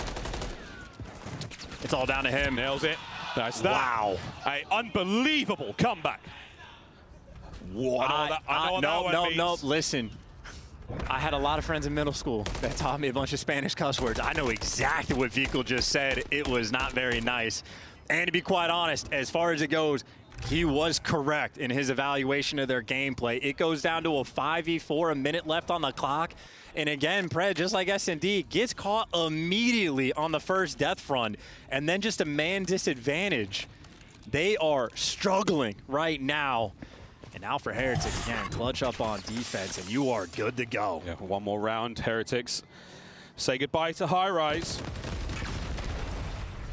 Well, the opening sortie is going the way of Optic for now, but Real, oh my, looking to get himself 2 out of it. Vikal sent in for the kill, chasing the toes of these boys. And he might be able to find 1 or 2 here, but oh my God, the reposition. Eyes on Dashy. Crossfire there, and he lets his shot ring. But either way, Optic are on B. Optic are off B. He's hyper aware too, knows to check the elevators, and that just means he went above you, so able to figure it out. And Kenny gonna fall. Kenny does get a kill before he does, but still from Optic, you're just working your way out of your base. Trying to fight forward. Ooh, big damage in the metals. His teammates covering him at range. That's fantastic work. Defensively there, the Heretics have still got plenty of space to work with here. Up close and personal, Kenny sends it onto the zone. Vikal now, again. It is ruthless on the onslaught. Oh, Lucky again gets his. Optic back to square 1. And Vigal's snapping right now, too. Surprised that he only has 17 kills the way he's shooting. But there's number 18, and he's got the right street on lock. Shotzi's behind enemy lines. He has the opportunity to sort of open up the map for his teammates, but it's being watched. Lucky, hyper-aware Heretics have evolved on this map, and that's a clean 4 down. Oh, the last chances, the last hopes in the high-rise control. Otherwise, it's a 3-0. Vikal, 5 spree. Anyone close to this point? The answer is no. That might be it, folks. That is all she wrote. Heretics, 3-0 on control. Unbelievable stuff. Again, these guys on this map were lost for so long. The improvements they made, never mind, the map is going on 0.0. Vikul didn't know either. Heretics started celebrating, and there's still game to be played. There's 2 segments gone. Wow, it's happening. It's not over yet. Vikul, it can't close the map out. They captured the point. We played the music and everything. An 11v9 as well. I mean, we got to keep the ball rolling. I kid you not, Miami stood up and started celebrating. I did as well. That's the way the tick works in Call of Duty. They come sort of like after the tick is when the time ticks down. So 0.0 is all you need. Shotzzy broke open the door. Vikul's going to be watching the flank, but right now it's just a distraction. Shotzzy's not actually going for it, and now he strikes. Oh my. The trade's coming through. Final 30 seconds. Luck in Real once again, finding the kills, maintaining presence, maintaining control. We could not be looking at a more dramatic finish to this round, Chance. In early celebrations, they can catch you in any given sport, but for Miami, honestly, they're gonna be just fine. In 8 versus 2, doesn't even matter. That Optic pulled off a little miracle moment, still 3-0. Now we can get poetic. The Heretics get a second chance to celebrate. Wow. Well, there's we've had a few of those in COD history, but it certainly is not over until it is over, and that goes for folks who are definitely going to win it and folks who are definitely going to lose it as well. Yeah, and that is smiles and jubilation, just appreciating the comedy of the moment. Oh, yeah. I mean, that could have been a breakdown. Like, you talk about it in tournaments, you need random moments like that to sort of get the momentum on your side. That could have been a ridiculous shift, but no. Jubilation and smiles, and a second look as well. Kenny with literally 0.0 on the clock, able to get into the zone to keep the dream alive, but even still, they were down 2-0, and they ended up getting slammed after the fact. But this is during the map, and yep, quick up and a quick back down, get locked back in. That looked like a rewind. Oh my God. Like, it looked like we just hit the rewind. The game's not over yet, bro. Good God, that could have been a sensation. That's a generational blunder if you lose the round after that, though, right? That would have been one of the most meme moments, if not the most meme moment of the year. Honestly, the only moment memed more would have been Vikul doing the 3-0 to Pred and now being on the receiving end time and time again, which just means Heretics now 1 map away from going against the Major 3 champs and daggering them for a top 12. It only matters who gets the last laugh. Well, folks, we did tell you that the script was good for this one. We were not kidding. 8 minutes and 23 for the whole map there, and the stats not ideal for Optic. I mean, Dashi with a 4K damage, close to leading the lobby, but if not for Lucky's brilliant work there. Assists for the Heretics, the biggest difference maker. That has, I mean, maybe across all the series we've seen today, who's picking up the most assists? Which team is shooting together the most?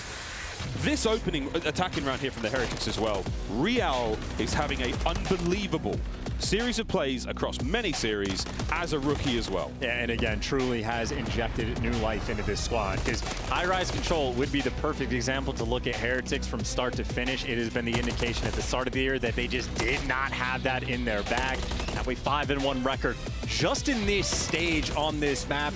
They have figured it out. It is now something that the top teams have to pay a great deal of attention to just in the pick and bans against this squad, because adding it to your arsenal, it really opens up a world of potential. So Heretics have done already, in my mind, enough. It is guaranteed, even if Optic win the next Hardpoint, that we will see a map 5. So Heretics, they're going to be as comfortable as you could possibly be. Hardpoint on its way.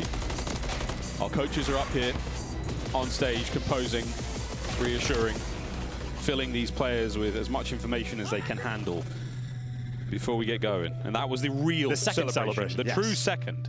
Well rehearsed for Vikul. As he's got to be feeling great after that one. I think he might have been looking at us at that point in time. I don't know what's going on here. But on the other side of the stage, things are not as fun. The green side of the cage right now under a immense amount of pressure. The good news, though, it's a Rio Hardpoint up next. Karachi, search and destroy if we have to go to that final map. Not where you want to be if you're an Optic fan, but it's the only way you win the series now. I was going to say, you say good news to see a Rio. That just might be good news for us and the viewer for an entertainment front for either of these teams. It's going to be a battle. I don't know if there's a clear-cut advantage for either side of the stage. Obviously, Optic Texas working from a much more difficult spot, but still a map that they can thrive on. Of course, the same can be said for Miami. And if the guns are hot like they are, I mean, Vehicle's been piecing. Metals has been that guy throughout the stage, but he hasn't even needed to sort of shine in those moments just because of how clean his teammates have been. So make no mistake, map point right now for Rio. Might be Optic's better map overall, but Optic right now staring down the barrel of a massive collapse in a top 12. Worst case scenario for the Green Wall. They wanted land, they've got it. Now they have to win a Hardpoint and an S&D to stay alive and not get double first rounded. Well, first rounded, they're starting the losers. Here we go. History in the making here, folks. Over to Real, first man in. First blood as well. Takes down Shotzi, but obviously the opening salvo, things might start to spiral out of control. A little back and forth battle, but unfortunate for Kenny, that's an MCW in a Rival 9 spot. Absolutely nowhere you can go. Shotzi. Oh, on hell the transition. No. Real. The young blood here for the Heretics. That blood is boiling. And that's the difference between playing with confidence and not. You're soaring at Shotzi like that. You are dancing. And those are clean moves around the map as well. Pred, though, and Dashi making a little impact, at least turning Metal's head so you get the trades. Optics still have those right side spawns, and they're able to get this scrap time. That's the good news. The bad, well, you're still going to be down by a decent amount on this rotation. And you can see Heretics happy to collect that final 5, 30-point gap between the two. You're also seeing the way Dash is trying to play this map. I mean, he is taking wide challenges there in P1 against Rival 9 players. He is really trying to take this entire map into his hands. Pred the same. B2's open for business. All Optics so far, pressing things out. And Pred, the tip of the spear. Yeah, well, look at the flank, though. Lucky's able to win just one, and he's going to block this spawn. Look at those spawns. Yeah, Lucky blocks it in such a weird time that everyone spawns boxes, and I think the Heretic's going to get caught unaware, so Pred, he gives you 2, but because Lucky blocked it back, the time is going to be in their hands for a brief moment, and Lucky is still making plays. Shotzi trying to get the point. Can he get on the board? No! Oh, my goodness. My good God. 0-7. Dashi still fighting, tooth and nail. Keeping the hard point open. Kenny backing him up. Hard point here for Optic for the 15 seconds. Heretics have got spawns for new. Yeah, and this is why Metals hasn't had to pop off yet, because guys like Lucky are making plays like that. That is ungodly work with the Renetti.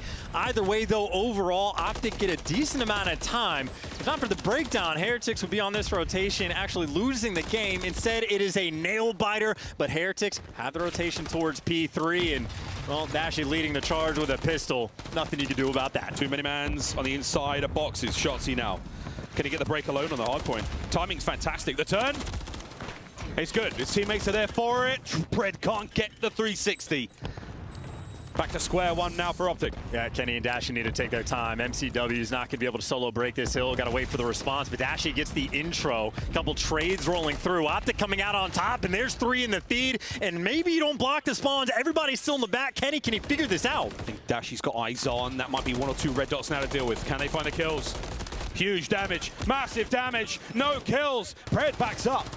Heretics walk on in, find a couple. It's the submachine duo of Optic Texas finding these kills. Real and Vico get theirs. Well, this is reminiscent in my mind of the sub base, where we're watching Heretics almost make the better plays, or like the feeling of the game is that Miami are outplaying, but it's still incredibly close. You have Shotzi 4-11, Kenny 5-7. They are getting outslayed and outplayed, but the game is still tight. So Optic, maybe they can flip the switch, or maybe it's Miami's turn. The first 2 kills go their way. They've got all their bases covered. Big hit now.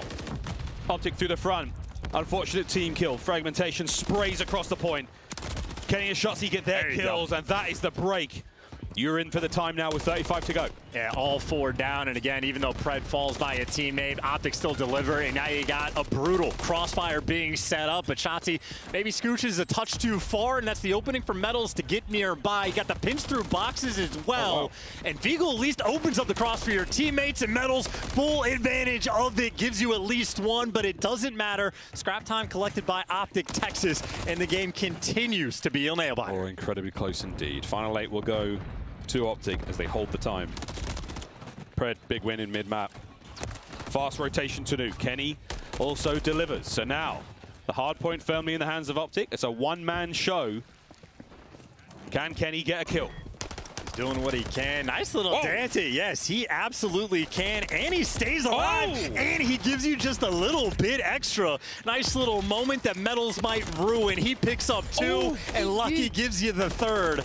And this is just a standoff right now. Nobody has space on the map. It's just kills. It's just trying to get kills. Lead change for a second. Lead change once again. 3-man hit from Optic turns into a 2-man. Vico on the pinch. Oh, that's going to cause nothing but problems. Real finds another, and towards the front line we go again. And you are trying to suffocate Optic here for the Heretics. Yeah, this is a high-octane, just bloodbath on this map. Real continues to dance as well. The schmooze that this guy has been making has been perfect, but again, sub-base. It was an incredibly close game on the first set of rotations, and Optic found their form. It is a close game once again. I mean, Heretics on this map, hanging on by a thread. A threat. Back to P1, folks. First go around, hot as hell. Vico. What a two-piece that was! He is flowing. Over to Real. Can he get a two-piece of his own? 1. The turn. It's a scary feeling on Rio. This is the same feeling we had with Optic Texas when they won the major on this map. Seemingly nothing can go wrong. Vico's 5. Will soon be a 6. And you can just feel the pressure from Optic's perspective. Their head is on a swivel. Miami Heretics are playing at an unreal pace. And there's number 6. Heretics at an unreal pace. Let's go for a listen in. Dos esquí, muerto, uno más. Frente esquís. Aguántate. Muerto. Ay, me queda asistente. Voy para la izquierda yo, ¿vale? Voy a abrir derecha yo, ¿vale, chavales? Jugar lento a la izquierda. Info hay gente. Jugar lento a la Hago izquierda. chal info, no ven a info. Está full, está un poco. Hago chal mol. Mol, shot, tocado. Va, info. Ven izquierda conmigo el shot, está en mall, bro. Hay unos bananas conmigo. Escúchame, tengo racha. Vale, está en anterior. Kenny, un tiro en jeep. Está solo derecha. Estoy muerto. Kenny en el jeep usado, ¿vale? Creo que hay unos medios shots. Pegamos la racha. Me pego, Pégala. No, me matan, bro. Freddy, Soci por mall. No, está abierto. Fred, muerto al fondo, la tiro. Soci estaba por mall. Salió bien, sale mal. Vale. Uno medio para mall, te busca a ti, Alex, creo. Esto banana y teléfono. Banana muerto. Está en medio, bro, no sé qué hace. Va para el medio. Estoy al fondo, bro. Estoy tirando la teléfono, bro. Salimos bien. Falta el colado los que salen mal, bro. Bueno, Javi, aguántate info, Javi. Tengo el push close. Son buenos 20, chavales, En la van, un tiro Kenny en la van. Abajo de la van Kenny, ¿vale? Van a ir izquierda ya, no puedo ayudar. Tengo la gran un tiro. Está en info un tiro, ¿vale? ¿Aguantas? El otro un tiro abajo conmigo, bro. Son 2 rampas, te van ya. Son 3 anterior, bro. 2 P4 y un anterior. No te escuchas, estoy en anterior. Eran 2 más en P4. Vamos a cortar medio, Chema, no se esperan, bro. Kenny derecha en azul un tiro, bro. Medio con, te sí, con. Se va por su lado de con. Está con tocado. ¿Lo matas? Kenny está de derecha. Bueno, Kenny derecha, ¿vale? Por azul. Voy a abrir izquierda. Yo también. Puente conmigo, puente ya en su doble, bro. Aguantar, que vamos a izquierda. No, me salta jump up. Bueno. Voy a ir para el fondo, Buscamos a Pred, bro. Sí, yendo para el fondo. Salgo yo en derecha, siguen saliendo bien, ¿vale? Casi un tiro absoluto antes de punto, en la planta. Azul muerto. Muerto. Hace fondo. La de un tiro, Kenny conmigo. Vale, la de Steve. Vale, pega. Otro más amarillo. Dos amarillo. Está holdeando fuera, Heretics maintaining control, maintaining the lead, and maintaining that wonderful spree there from Vico. 25 and 18. And now with 20 seconds to go here on P3. Optic looking for a late break. They're going to need it too. I mean, Miami, again, they've been overwhelming. Even on the slower front, they're doing a great job. Lucky, his ability to just block these P2 spawns time and time again. Miami right now doing the little things right and doing the big things right. They're out slang, and they have maintained this lead the entire time. But on this rotation, dealing with a pretty crucial pinch. Metals. Got the kill. Yep, gets traded out. That's 3. Last man alive, Dashi. Doesn't know where to look. Gets 1 at the very least, but it's not going to help. Your boys are far across the map. This is going to be a 15-second bump here for the Heretic scoreline. Yeah, and Pred's going to be going on the flank, but Lucky, I think on the mini-map, is just going to be ready for it. Pred 180 world stars him. Is that going to be enough to actually get through? Metals back on the point. Shotzi finding it is. There we go. Breaks from Optic. 30 seconds plus to be had here. Yeah, it's a huge moment. Again, Pred, I'm not making any jokes when I say he was spinning around to find that kill. If he loses it, Miami might still be holding on, but now Optic, well, that's their turn to take control. 3 in the feed and final 20 seconds going to go their way. A nail-biter game. We're going to go into new and still the cutoff kills. Kenny's here. The pressure is now on. Kenny nearly gets the second. Hardpoint in the hands of Optic. Rotation in the hands of Optic. Mid-map, though, is swarming with Heretics players. They're about to smash through the bridge. Pred's timing, not bad. Finds at least one. The second as well. And that's the difference on land, by the way. He can hear those players coming. No cruise, but the sound, a crucial factor. 20-point gap, and Kenny gets gunned by the Renetti. Now it's Shotzi's turn. The dance and the trades have been out of control, but there's Big Bruce there to give you 3, and he's got the cruise. Cruise in the back pocket, essential. Line up. Irons are ready. The guns are smoking hot. Shotzi from the inside of the hill. Pred loses one, so an open avenue now, but back over to mid-map. And Kenny finds another, a third for Kenny now in a row. And we're starting to spiral. Miami Heretics had a 35-point lead going into this hill, and they've just lost it. The first lead Optic has had all game long, and it's in the final few hills. Optic try to change the map. They change the pace of the game. Pred, aggression there. As once again, back over to P1, final set.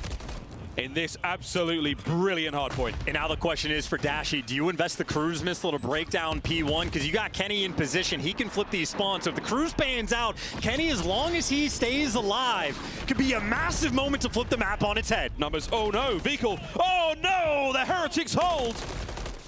Kenny now fighting for his life. Over 200 points as Dashy tries to get the break. It's still the Heretics. And because Kenny was forced to get in the mix, he's not actually able to block those spawns. And now you're going to have to bully your way through the front and then play for P2 later on. But you've made it through the front. The kills are going to be falling. Optic are in control of the time. They maintain control. They've got full bodies on P1. Tons of time here to be had. Pred keeps the flank safe. You've still got to worry about P2, but that's in about 10 seconds time.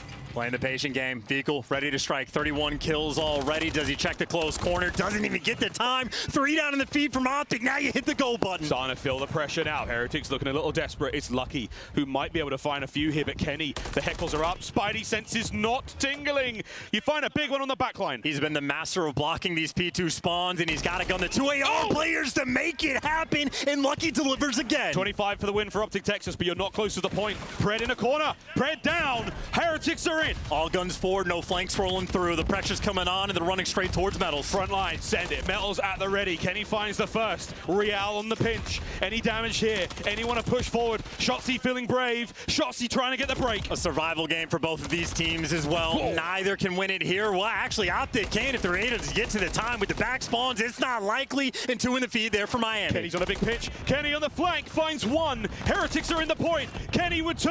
Can he keep going? No. Vehicle brings him down. Optic through the front. Vehicle somehow finds a 2-piece. And the more important thing from Optic is they have this rotation as well. So all this time is gorgeous, and Dashy still going to be able to go. Final 12 seconds going to be collected, but Pred doesn't want to give it to him. He's putting on the pace because Optic, again, it is a gift of a rotation. They just have to hold on, and they will win this game. But they hold down the garage, they do. Oh my word, Dashy can't get any more. They didn't block the Now back. you're starting to fly. They're the fine. back spawns are all good. Optic are in. Rotation done. Now you hold on. Metals has made it through, though. Metals has made it through, and Optic have not yet kept track. Dashy gonna read it, and Dashy gonna gun him. Bickle, 37 kills. The final few moments, pushing forward, driving the spear. Heretics in control. Optic break. Everybody's turning heads. Vehicle in the back line, but 8 seconds to go. He's forced to make the move. Vehicle doesn't read it. Optic are in. Optic holding on. Final contest. Over the top. Oh! Metals wins it. Dashy on the turn. Lucky down. Lucky down. Game 5.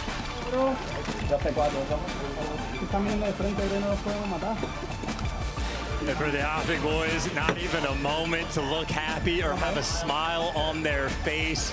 The endurance race that has been this series, a spectacle of a real hardpoint. They got bullied out on the P1 break and go down by 30 seconds. They did not get a lead until the 3rd to last hill. Optic had to dig deep to find that win, but they got it. And they started slamming as well. Dashy's picking up cruise missiles and 3 pieces on the P1, putting on an electric pace to P2. I thought the timing might have been off, leaving those back spawns open as the hill was about to change hands, but Optic Texas, they had it dialed in. They got it done, and that is just to hand deliver us to a game 5. I felt the panic in your voice, like the back spawns. Even with Vehicle's 38 kills. 330 bombs across Optic Texas. Shotzi, the only man trailing there, but God, did he try in that hard point. Dashy with 2 minutes. The Super Soaker, the king of the hill. a title that is not an easy one to get here in MW3, and he's had it pretty much all season long. Game 5 is on its way, folks, but man, what a battle. Show me the game flow. There it is. Unbelievable. The white line is Optic. That is just sensational work to make the comeback after the second set and then keep it that close for both teams, my word. And two ways to look at this. For Miami, you've done enough. You just need to make sure you win at least one respawn against a team that has lost 11 in a row. They got that in the high-rise control. So Heretics, in that sense, in a comfortable spot. But Optic, they know the game plan. The S&D was so poor throughout the stage coming into this major. It is one question and one question only. Can they win the S&Ds? It's a Karachi for the final map. If they lose it, top 12 from first to the very bottom, a collapse that in fact will be studied. Of course, though, if they win for Miami, that means pressure is on. The champ spot not quite guaranteed. That foot race still exists. I know Vegas has to put the pressure on and make things mixy, but the potential is still there. Wild stuff gonna happen in the Game 5. Game 5 on the other side of the break, folks. History in the making. Heretics still on the road to champs. Can Optic avoid the first to last curse? We'll find out that and more after the break.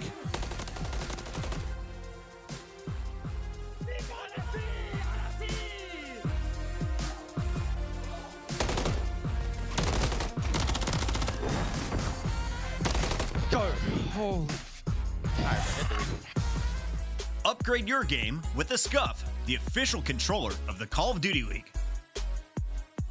The Champs Tracer Pack is available now. The bundle includes the Reaper Operator skin, Ripper Weapon Blueprint, Death Stare Weapon Blueprint, Cuts Deep Charm, 2 calling cards, 2 emblems, and 2 weapon stickers. Use these items in both Call of Duty Modern Warfare 3 and Call of Duty Warzone. Available in store now using Call of Duty points.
All out, stand tall till we fall out. We cannot back down. We cannot back down. We going all out, stand tall till we fall out. We cannot back down. Let's run it back now. Run it back, run it back, run it back, run it back, run it back, run it back, run it back, run it back, run it back, run it back. Yeah, yeah. Ay, we going full steam. How can we stop now? I'm on a dream team. It's cool if they sleep now. I need some big rings. Cause by the time they wake up, we gon' be skywalking. We gon' be way up. We going all out. We going all out. We cannot back down. We cannot back down. We going all out. We going all out. We cannot back down. Let's run it back now. We going all out. We going all out. We cannot back down. We cannot back down. We going all out. We going all out. We cannot back down. Let's run it back now. Run it back. Run it back. Let's run it back now. Run it back. Run it back. Let's run it back now. Run it back. Run it back. Let's run it back now. Run it back. Let's run it back now. We going all out. Stand up, never fall all down. Hey, let's run it back now. This is our home, this is our town. Not the whole team, it's a stack now. And they all wolves, it's a pack now. Call me Undertaker, this a smackdown. I'm a new king, it's a black crowd. Hey, back, run it, yo, click, bang, gun it, yo, to the top, summit, yo. They do not want it, yo. Tryna catch me, I just tell them keep praying. Tryna be done, but they won't quit playing. Beat them again, but they won't quit saying. Run it back, run it back, run it back, yo, wait, run it back, run it back, yo, run it back, yo. Hey, who that said we can't be the best or be the best? Stop playing. Ball out till we fall out. Can't back down, we going all out. We going all out. We going all out. We cannot back down. We cannot back down. We going all out. We going all out. We cannot back down. Let's run it back now. We going all out. We going all out. We cannot back down. We cannot back down. We going all out. We going all out. We cannot back down. Let's run it back now. Run it back. Run it back. Let's run it back now. Run it back. Run it back. Let's run it back now. Run it back. Run it back. Let's run it back now. Run it back. Run it back. Let's run it back now. We going all out. We going all out. We wouldn't have it any other way, folks, here at Major 4. Elimination matchup for top 12 between the Miami Heretics and Optic Texas. And for Miami, if they win, chance is almost certainly a guarantee, bar insanity from other teams in this tournament. But in map 5s alone on the season, basically dead even. A better KD, but who really cares about that? It's all about the win-losses. But we know for S&D, the focal point from Optic, if they lose this, it would be 12 losses in a row for 12th place. And we're going to Karachi. Optic and Miami have played each other 6 times this year. They have not once played this map against each other. And on the year, Miami's record overall, dead even, but it's another one of those maps, just like the high rise, that in stage 4, they have improved so much. A 3-1 record on Karachi S&D for the Heretics. They're finding their form exactly when they need to, but it doesn't matter, because if you lose, you're top 12. Top 12. Plenty of stats out there, plenty of good and bad value. We're going to leave all that at the door, and we're going to just go into Karachi for one last time in this series. Yeah, and an A hit off the rip, by the way. So Real already has his work cut out for him. Keeping track of Shotzi, absolute nightmare, but Real with pressure on, sees one player up top, and he's shooting with the rival Kenny for the first blood. He gets traded out as well, so that is 3v2, man advantage, and the bomb down, but Vikul has made it past Shotzi, so you at least have a flank on. Are you able to make anything of it, though? Kenny, close eyes on the bomb, brought down. Thank goodness.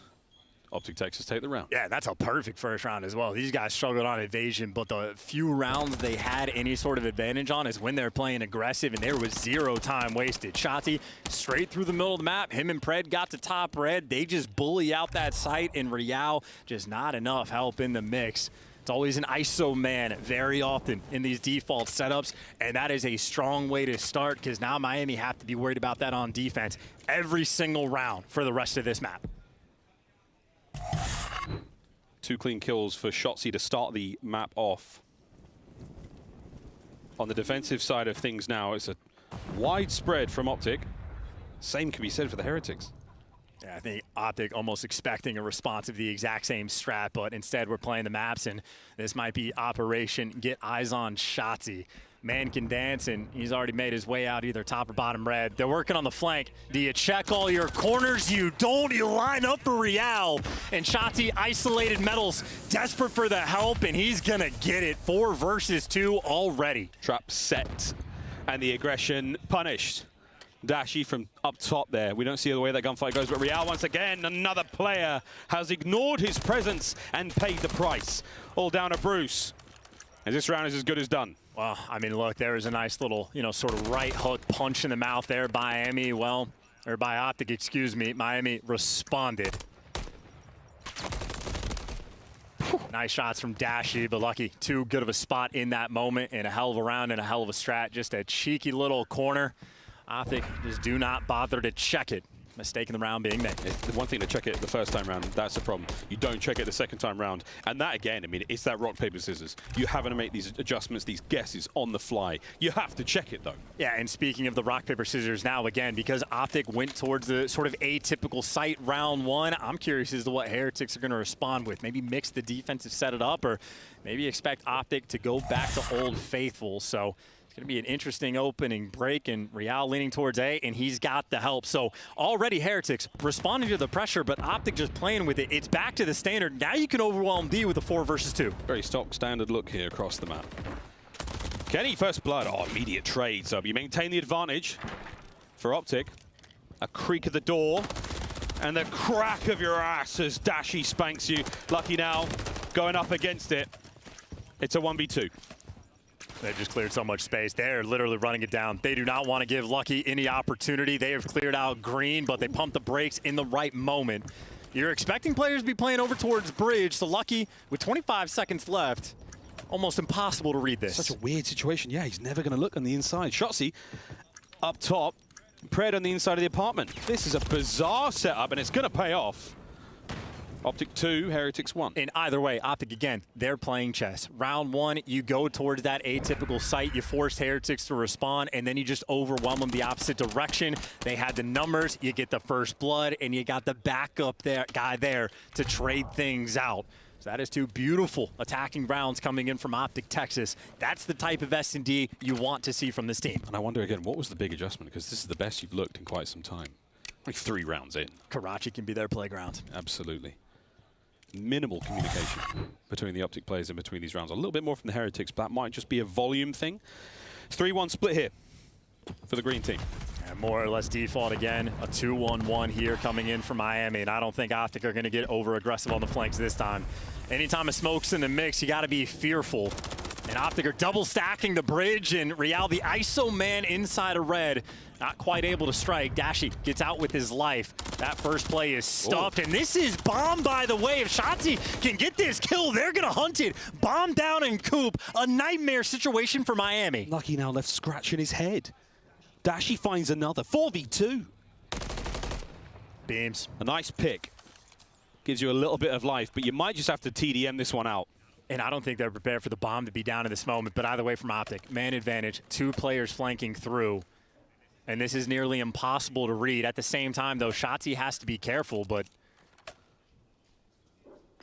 in a quiet environment, yeah, just what can you do? You walk up behind it, Dash is going to check it, bomb down, Lucky makes his move, but 22 seconds left, and again, in an impossible spot. Yeah, good luck, have fun. I mean, he's going to grab the bomb potentially. No one's going to be on top of it. They're never going to be able to get this plant down without a considerable bit of commotion. Dashy up top, Kenny in a similar position. Lucky, can you live up to the name? And they let him get out. Holy shit, it's not over yet. They let him get out. 1. Over to Kenny. Plays it patiently. Up top. Pumps the brakes. Holds his breath. That's the stuff the dreams are made of. 3-1. Yeah, and we're going to be able to catch this from Kenny's POV. He just plays it patient. He has the power position. Let the kill fall into your lap. Lucky's going to have to go and check that bomb so you can stare at Coop and maybe wait for him to rush top third. But easy reads there from Kenny, but a stressful moment nonetheless. And you see again, Kenny just irons up, knows exactly where to look. And this is Optic right now. Again, best the S&D we have seen from them in quite some time. Hell yeah. And now they're back to the attacking rounds. They've been playing the mind games against Miami. Heretics, you need a response, and you pretty much need it right now. Optic on the attack. And look at it, again, it's Real going to be ISO over towards A, and Optic catch it perfectly. Might be able to overwhelm them again. Get it done with the utility, that's one thing. Lethal's tacticals, who knows? Pred. Oh, he scurried in. Can he get it?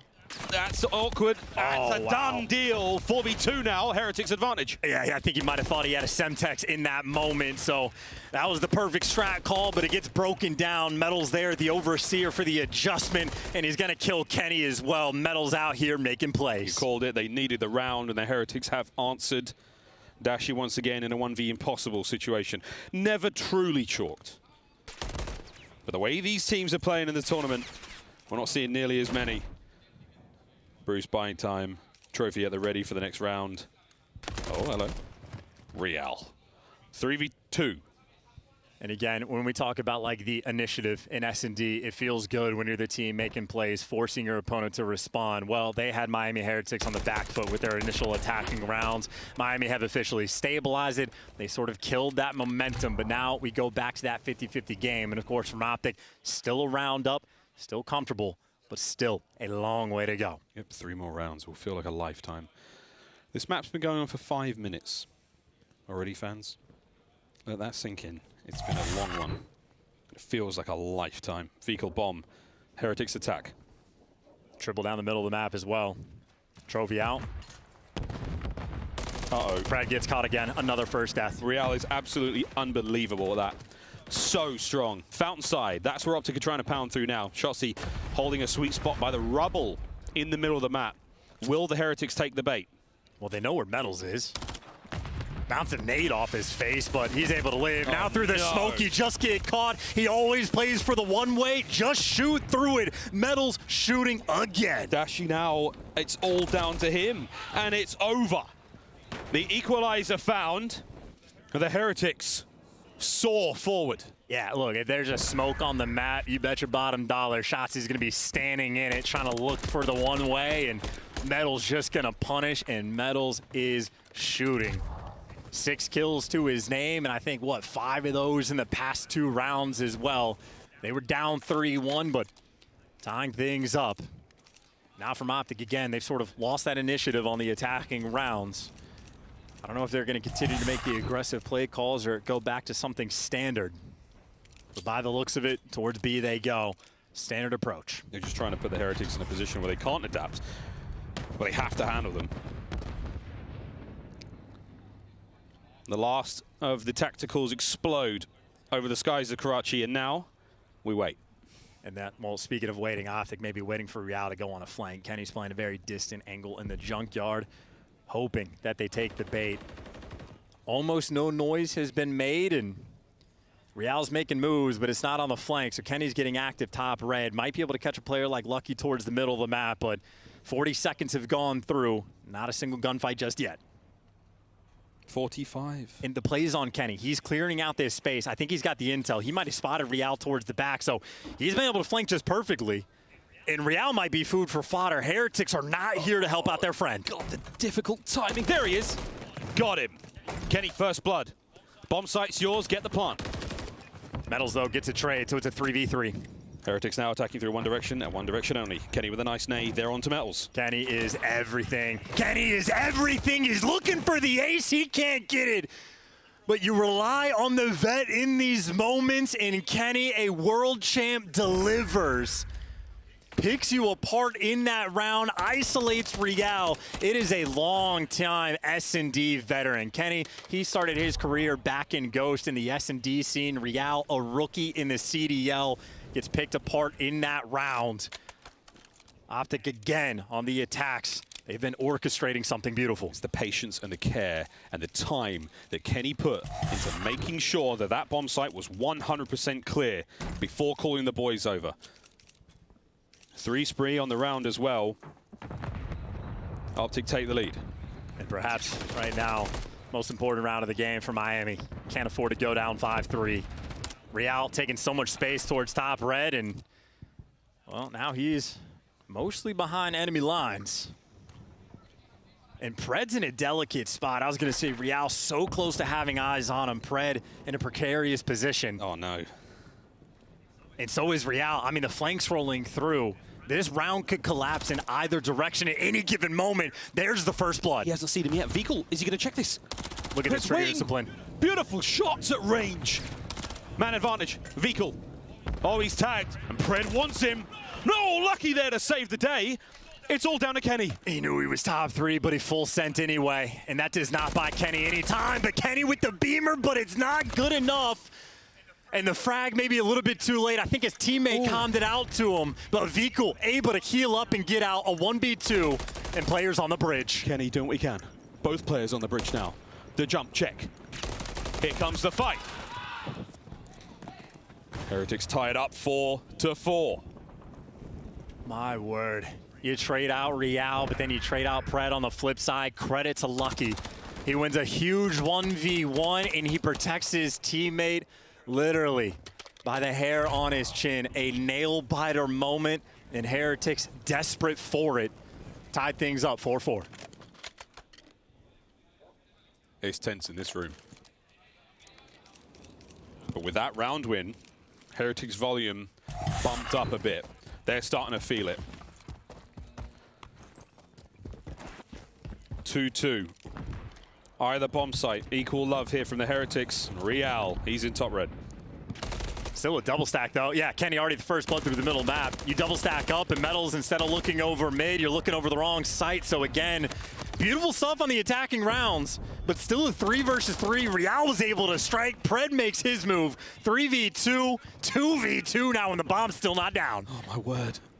Pred knows there's a player on the street here. Oh, he doesn't check the corner, the tight corner where Metals is now once again. Shotzzy with a bomb in hand. I think they saw him. The comms have lit up. They've found it. They've found it. And with that round, Heretics match point. That is unbelievable. And Optic and I'm just running around almost carelessly. Metals just says, oh, free kill, piece of candy. And Real, a beautiful round as well. Optic had the strat. They got the first blood, but you saw the hops, you saw the moves there from Real. He was able to trade one out through the middle of the map and alive towards the end. He's been isolated once or twice, but Real, just like the Invasion, 3 first bloods and double-digit kills. A monster of a map, but you still need the win. Miami 1 round away. Such an important one for their year. How do they mix this up? How do they change this now? Look at all these arrows, by the way, just to look for Real. You have 3 players effectively looking his direction. Oh, did he see Kenny? He got spotted. He absolutely got spotted. Couple of shots in. He doesn't get away with his life. Nice slide. Kenny first blood. You're not going to read that spot. Nice little stair glitch spot there from Shotzzy, able to catch him. And a 4 versus 2 and tags through the smoke. Optic looking good in this round. This time, the one-way pays off. Last man, Metals. Makes it a 1v3. Lucky and Monster in these moments, and to be clear, not actually a stair glitch, just nearby in that spot. Basically a guarantee for the kill. Shotzzy playing it perfectly. Metals on a 3 spree, but nothing you can do. Gonna get flanked by Dashy. And here we go. It couldn't have it any other way. We are going to a round 11. Folks, you kind of knew it was coming, didn't you? Who's surprised? Not this guy. Here we go. 1 more round. Loser goes home. Yeah, and Kenny, by the way, 5 first bloods he has in this game. I'm in a nearly record-setting performance right now from Ken. But it doesn't matter if you lose the most important one, round 11, to see who gets this last laugh. Here we go. 4 nades out. Trophy. Saves the day. Hyper-aggressive looks. Vico from down low. The one-ways, but Metals is gonna get him. Metals brings it to a 4v3. Shotzzy again getting caught in the smoke. Pred's made it out, and Vico gets caught. Kenny is undeniable. 3v3 with just over a minute to play. And look at Real. Look at Real. He's so far through. He hasn't been identified yet.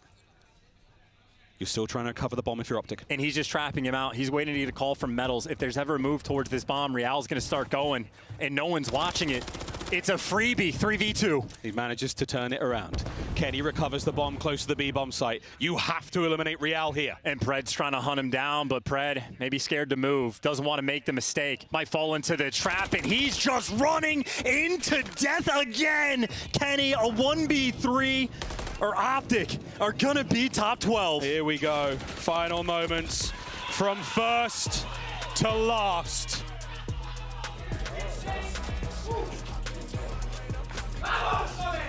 You did not need Duolingo for that one. We have seen it only once before. And Pred has sadly suffered it twice now. That roster, from riches to rags in a single stage. The Heretics, though, their road to champs continues, and the faces of the players above Optic as well No one is safe just yet. Yeah, and this tournament has been bonkers. LAG injected themselves into the champs conversation. Miami with a win like that, I mean, you feel like it might all but be a guarantee that you make it, but wild stuff at the tournament, we do not know. But what we know for certain is that your major 3 champs have had a massive collapse. 12 S&D losses in a row. They've lost the sauce. 12 in a row. That's 6 map 5s in a row, and that's 12th place. There's a boys joke in here somewhere about that spelling something or being, you know what I mean? There's a joke in there somewhere, but game 5, Heretics, absolute elation and a huge amount of relief. These boys, they had themselves a good time. Yeah, the script writers absolutely went crazy for Major 4. The fact that it comes down to a round 11 as well. And credit to Real. Again, we talked about him being isolated. Kenny had 5 first bloods in this game, a few of them on Real. We're talking vet versus rookie, but the rookie shows up. 13 kills, 3 first bloods. He was a spectacle on Invasion as well. We saw him time and time again. The massive trap, he picks up that 3 in the second or third round. We saw in the final round there, the kills he picks up on Kenny. It's not just these sweet, creddy spots that you have to play in MW3. It's the teamwork. It's the comms from the Heretics. It's the trust. It took a hell of a lot more than guns and bullets to take down Optic Texas, and they got it done there. Search still a problem. We will see Optic at Champs. And for the Heretics, we'll see them a little bit later. Yeah, they get to keep playing their Major 4 lives on the line. I know for a guy like Real, he obviously sort of in the middle of the year was able to put himself in the rookie of the conversation. He doesn't care about the accolades. They care about the actual tournament, but the fun things for us is how mixy things have been in Stage 4. In Miami, again, the improvements these guys have shown over time. Honestly, that high-rise control might be the biggest difference maker for him. Oh, a man who had a good time on high-rise control is right here, boys and girls. Blaze, talking of Vehicle. Miles and Chance, let's get some vamos in the chat for the Miami Heretics as they're one step closer to champs. Vickle, we know about the rivalry between you guys and Optic. You go game 5, round 11 against the defending champions. How does it feel in this moment to win? Oh my God, it feels great. After yesterday's loss, you know, we were kind of, you know, getting ready for this match. We knew it was so big for champs, so thank God we won it. I think it's the first series out of like 6 against Optic that Pred doesn't drop like a 1.8. So that makes a difference. He's a great player, and I think we just played better. You guys definitely did play better in that one. It was a close one. To be able to edge them out, as I said before, 1 step closer to champs, okay? You know, how does it feel? What would it feel like for this squad to play in champs, especially after the season in which you've had, you know, from start to finish? I mean, it would be, you know, it's a great opportunity to play at champs. It's the 8 best teams in the world. Last year, I failed to qualify. So for me, it's really important that we qualify just to prove myself that I'm among the best, that my team is among the best. And I mean, we're just ready to play tomorrow against Toronto. It's going to be a tough series, but we're focused right now on Major 4. It's a big win for champs, but it's nothing secured yet. Nothing secured yet. I know you want to get back out there and start preparing because you want to go out there and, more importantly, win this tournament. Now, what do you want to say? Because I know this would be a big win for you, and especially for the LATAM community. You know, you could speak in Spanish if you would like. What do you want to say to the fans out there that's been supporting you guys? Bueno, ha sido una temporada dura contra el equipo de Optic, pero hemos aparecido cuando hemos tenido que aparecer, hemos ganado cuando nos tenemos que clasificar al Champs, y que sepáis que se vayan a tomar por culo, porque aquí hemos entrado nosotros y hemos ganado. Fuck Optic, fuck the Green Wall. Vamos! And that's going to do it for me and Vickle here on the stage. Chris, break it down. He wants all the smoke. Bring it his way. Vickle calling out not only Optic, but also the fans. Without their support, Miami able to take them down in a game 5. Nameless, are you mind blown right now? Hey, mind blown. I ain't gonna lie. Listen, this venue is bringing out the inner demon of some of these guys. And shout out to Heretics. I mean, rightfully so, coming in and beating Optic Texas, beating a top 4 team. Finally, they got to be feeling incredible. Ali, let's take a look at the highlights from this Game 5, because for the second time in the tournament, we go to a round 11, the absolute distance. But it was Optic who started out in front here. Yeah, what's crazy about this for me is this whole lineup. Like, Optic Texas, it's the Game 5 woes just continue. Like, they were in the driver's seat majority of the search and destroy, even though at moments it didn't feel like it. Like, they were very in control of the map, especially in these later rounds. Like, we even talked about that round 10, of course, round 11, like, beautiful defense from the side of Optic. Yeah, you know, they were making some good plays early on. I mean, honestly, if it wasn't for Kenny, they would have got wiped. They would have got smoked in this Game 5. Listen, I have, you know, Pred has been great all year, but this Game 5 was a horrific performance. He was playing way too aggressive. He needed to take the battery out of his back, some over challenges. I don't know if they had something going on, like, hey, just play confident, play confident. It was not working. He had so many situations where you had the advantage, or you just needed to be patient that they were throwing away. They are going to be infuriated when they go back and watch this, because it's just a lost opportunity for Optic, who have now lost 12 straight S&Ds. Pred, the Tiger Shark, always moving. That is what makes him so dangerous in respawn. But it could have cost them in search tonight. They will go back. They will watch over these games. And you know this team will be grinding leading into champs. There's nothing Optic wants more than another ring. Yeah, and unfortunately the green wall, there was no fans at this event. I talked about it in the pre-match setup, as in, like, if there's any opportunity for Miami to get their get back, especially backs against the wall with champs on the line, it would be here in this stage. Ali, I thought it was going to be 3-1 to Optic, but your play of the game said otherwise. As we can see, 3 teams are eliminated. Everyone else is still in the running. Optic, of course, is on their way to champs, but done for the weekend with $0 earned here at Major 4. But this squad just locked up $7,500. They're still in the hunt for a top seed going into champs. And how did they win this control? I mean, dude, they've figured out their high rise. I mean, we talked about it throughout, you know, stage 3, that the biggest hurdle that they had to get over was expand their map pool in control and being able to actually win those, because they're such a good search team. Well, what happens in this one? They hit him with the classic NYSL. They win that control. Javi has himself a hell of a performance, and the defensive round is great. Even the offense, like, they just know what they're doing, stacking the point when needed and playing for the spawn kills when needed. Some kind words to his former opponent there in Pred. As Miami Heretics moves on, Optic is done alongside Boston Breach, Minnesota, and Carolina. But you see those teams at 8 and 9, they're also still in the hunt for our top 8 spots, and we've got another game to go tonight, Alex. Yeah, we still have one more to go. It is a Super Friday, as some would say, with 5 matches to go. We still have to watch New York Subliners take on Vegas Legion, which, again, Vegas with a loss here, that crushes their hopes for making it to champs. Vegas playing for their champs life. You don't want to miss it. It's Vegas versus Subliners when we return.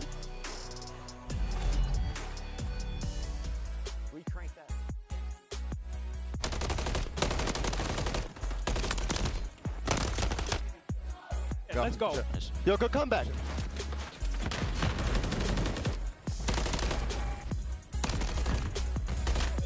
Nice. Good.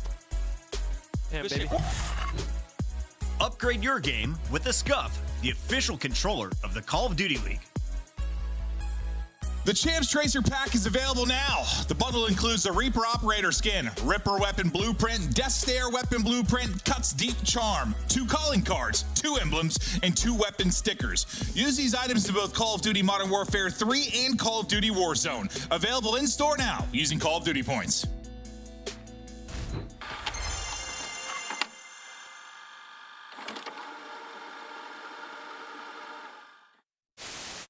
You have both players from LA Thieves trying to attack this from the middle of the map, but this might play right into Shotzi's hand. They're going to get completely caught off guard, and the bomb is going to be able to go down at B. LA Thieves, you see how quick they do realize this. Dashy just fell off the map. Whichever bomb site they choose to go to, 30 seconds on the clock, and, well, if Easy's been seen, he will drop off the map.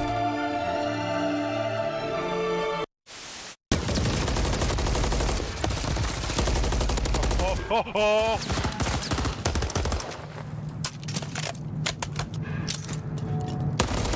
my God. Oh! 3 bullets. 30 seconds left.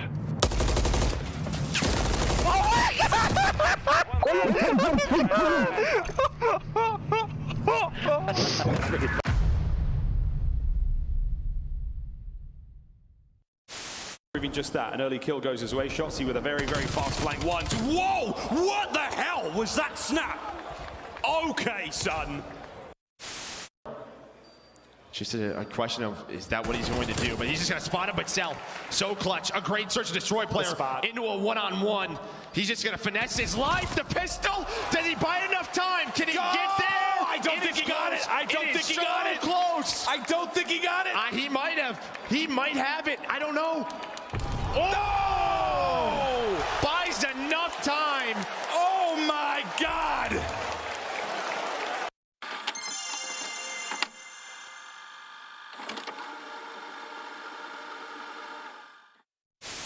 To make the play, it's been all about him all tournament long. It can come down to a 1v1. Oh! He's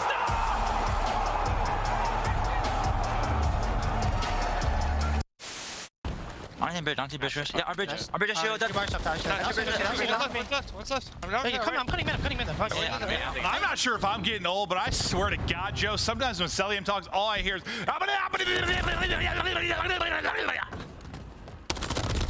Yeah. Weak, close. Nice. Calf. Yeah, Calf killed me. Top out. Calf weak. Falcon. Alk jump down. He's still in yellow car. Weak. I can kill him. Up point, bro. One's out now.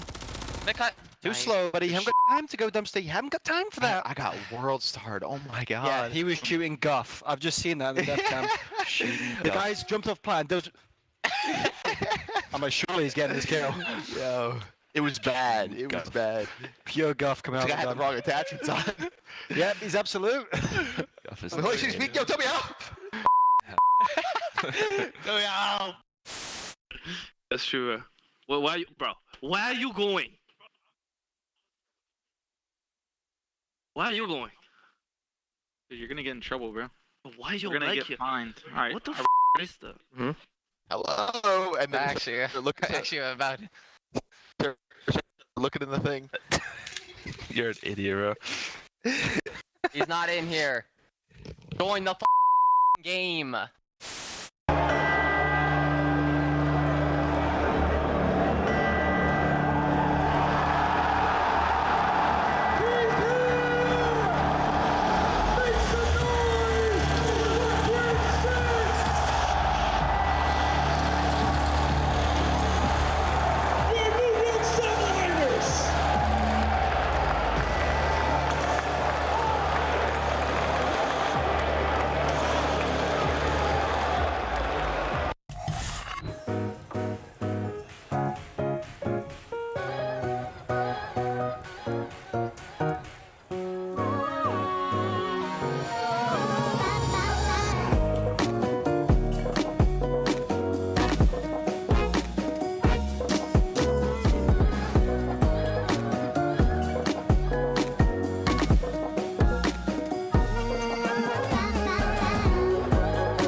Welcome in, everybody. The New York Subliners took home back-to-back tournaments, including the 2023 championship, but they're still looking for their first trophy. On the other side, Vegas enters the stage looking to keep their COD champs' hopes alive. This one is going to be do or die for Vegas, for New York. What are you playing for, Alley Cat? For New York, you're just kind of playing for confidence at this point, right? You're a top 4 team, but it doesn't really feel like it. And, according to that last series, it's a little windy up here because of what we just saw happen to Optic Texas. Let us just slow that down because we have 2 brand new teams taking the stage. And for New York Subliners, their last series was incredible. The Hardpoints looked much cleaner for New York. Hydra looked a lot more comfortable across all game modes, and that's going to be the focus as well because Hydra's going to have to match the pace of Nero, who has been unreal this entire event. Now, Nameless, we see the S&D was woes and what just happened with Optic. Is New York in that same situation? Well, they ain't in that situation because Optic got a record-breaking losing streak in S&D, but they have been struggling there because they put the focus on the respawn. Ali touched on it. The hard points look fantastic, but in this particular matchup, they played in the stage, and New York got 3-0 cooked. And guess what? The first bloods, as you saw in the Monster Energy pregame, it was 3-7. Nero himself had 4 bloods, and he's been lighting it up so far. So for Vegas Legion, they feel incredibly comfortable up against the New York Subliners. If you missed the last match for Las Vegas, you had LA Gorillas cheering against them, cheering on Boston, but Nero said no. The man went into the next level for games 1 and 2. Can he keep it going and have another hot start in this best of 5? Absolutely. I made the mistake of thinking Nero couldn't keep it going because he has been for the past 2 stages. He has become extremely consistent. I mean, he is the sole reason they even beat Boston on that Rio Search Destroy map 2, 16-6 with 3 first bloods. If he can keep that rolling, there's no reason Vegas Legion can't take this series. You can see Estriel up there from the Gorillas looking over their shoulder. Yeah. So much hate being poured out towards their opponents. But on the other side, New York is going to get a little extra boost here in the live land venue. Let's take a look at the maps and modes both teams are comfortable with playing. It looks like Karachi, a double dose of high rise. Yeah. Then we're going to see Rio for Hardpoint Game 4 and a 6-star if it goes the distance. Nameless, I want to start with you here. What do you need to see in this series? I mean, I think if you're Vegas Legion, the high-rise control is massive for you in this one. Like New York, they've been great at it all year, but the last time you played, you dominated them there, right? We're seeing high-rises starting to get taken off of some of these top teams. Same thing with Optic, they just lost it in the last series. It's a massive opportunity, pretty much a square up. So for them, they did it once again. They just have to do it in this series. Ali, how deep do we go in this best of 5? I would not be shocked if we went to 5. If we go to 5, I think I might lean Vegas Legion. For 4, I'm definitely leaning New York Subliners. I'm shocked, though, because they didn't get any hard points they prefer in this lineup. So I'm questioning maybe the thought process a little bit here, but that high rise is going to be just a head-to-head battle. There you see the LAG coaches alongside Estriel up top looking over, but I got my eye on those two, Hydra and Kismet. Sib had a big game. Skies had some huge anchoring, but look for this SMG duo to get so much done on the front lines. Let's take a look at everything that's going on across this series, Alley Cat. I'm pretty fired up for this one from the Subliners. If you're looking at their major results, they started where Optic finished this one in 12th place, but then immediately bounced back to 2 top 4 finishes. Yeah, once again, it's just the story of New York Subliners kind of being on, it feels like the outside looking in of the top 4 simply because not only do they not have a chip, but they've just been struggling against teams that you wouldn't think they did. And usually, you know, Toronto, they lock up Respawn. Atlanta FaZe, they're locking up the Search and Destroys. New York Subliners doesn't really have something that we can confidently say that is a lockup for them in a series. And it's a little bit late in the season to be cleaning that up now.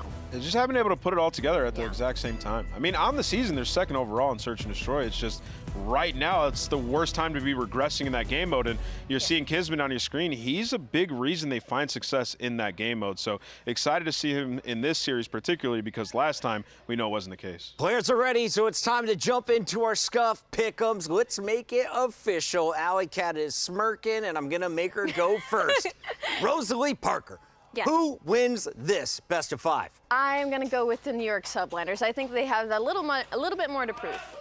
And they're cheering me on. Come on. I'm going to go with the New York Subliners as well. Let's go. I think they get it done here. Hydra, everybody looked good earlier. Kizzy. He's on his feet. This one's for you, my guy. I got to go with Vegas Legion. I saw that coming. What? They're cheering. Don't worry, I got you guys. Paco got this, bro. We got to show some love to both teams in this one. That's the Bulldog. That is Vegas. They're ready to take the stage. And we got Merc and Maven to close out day 2.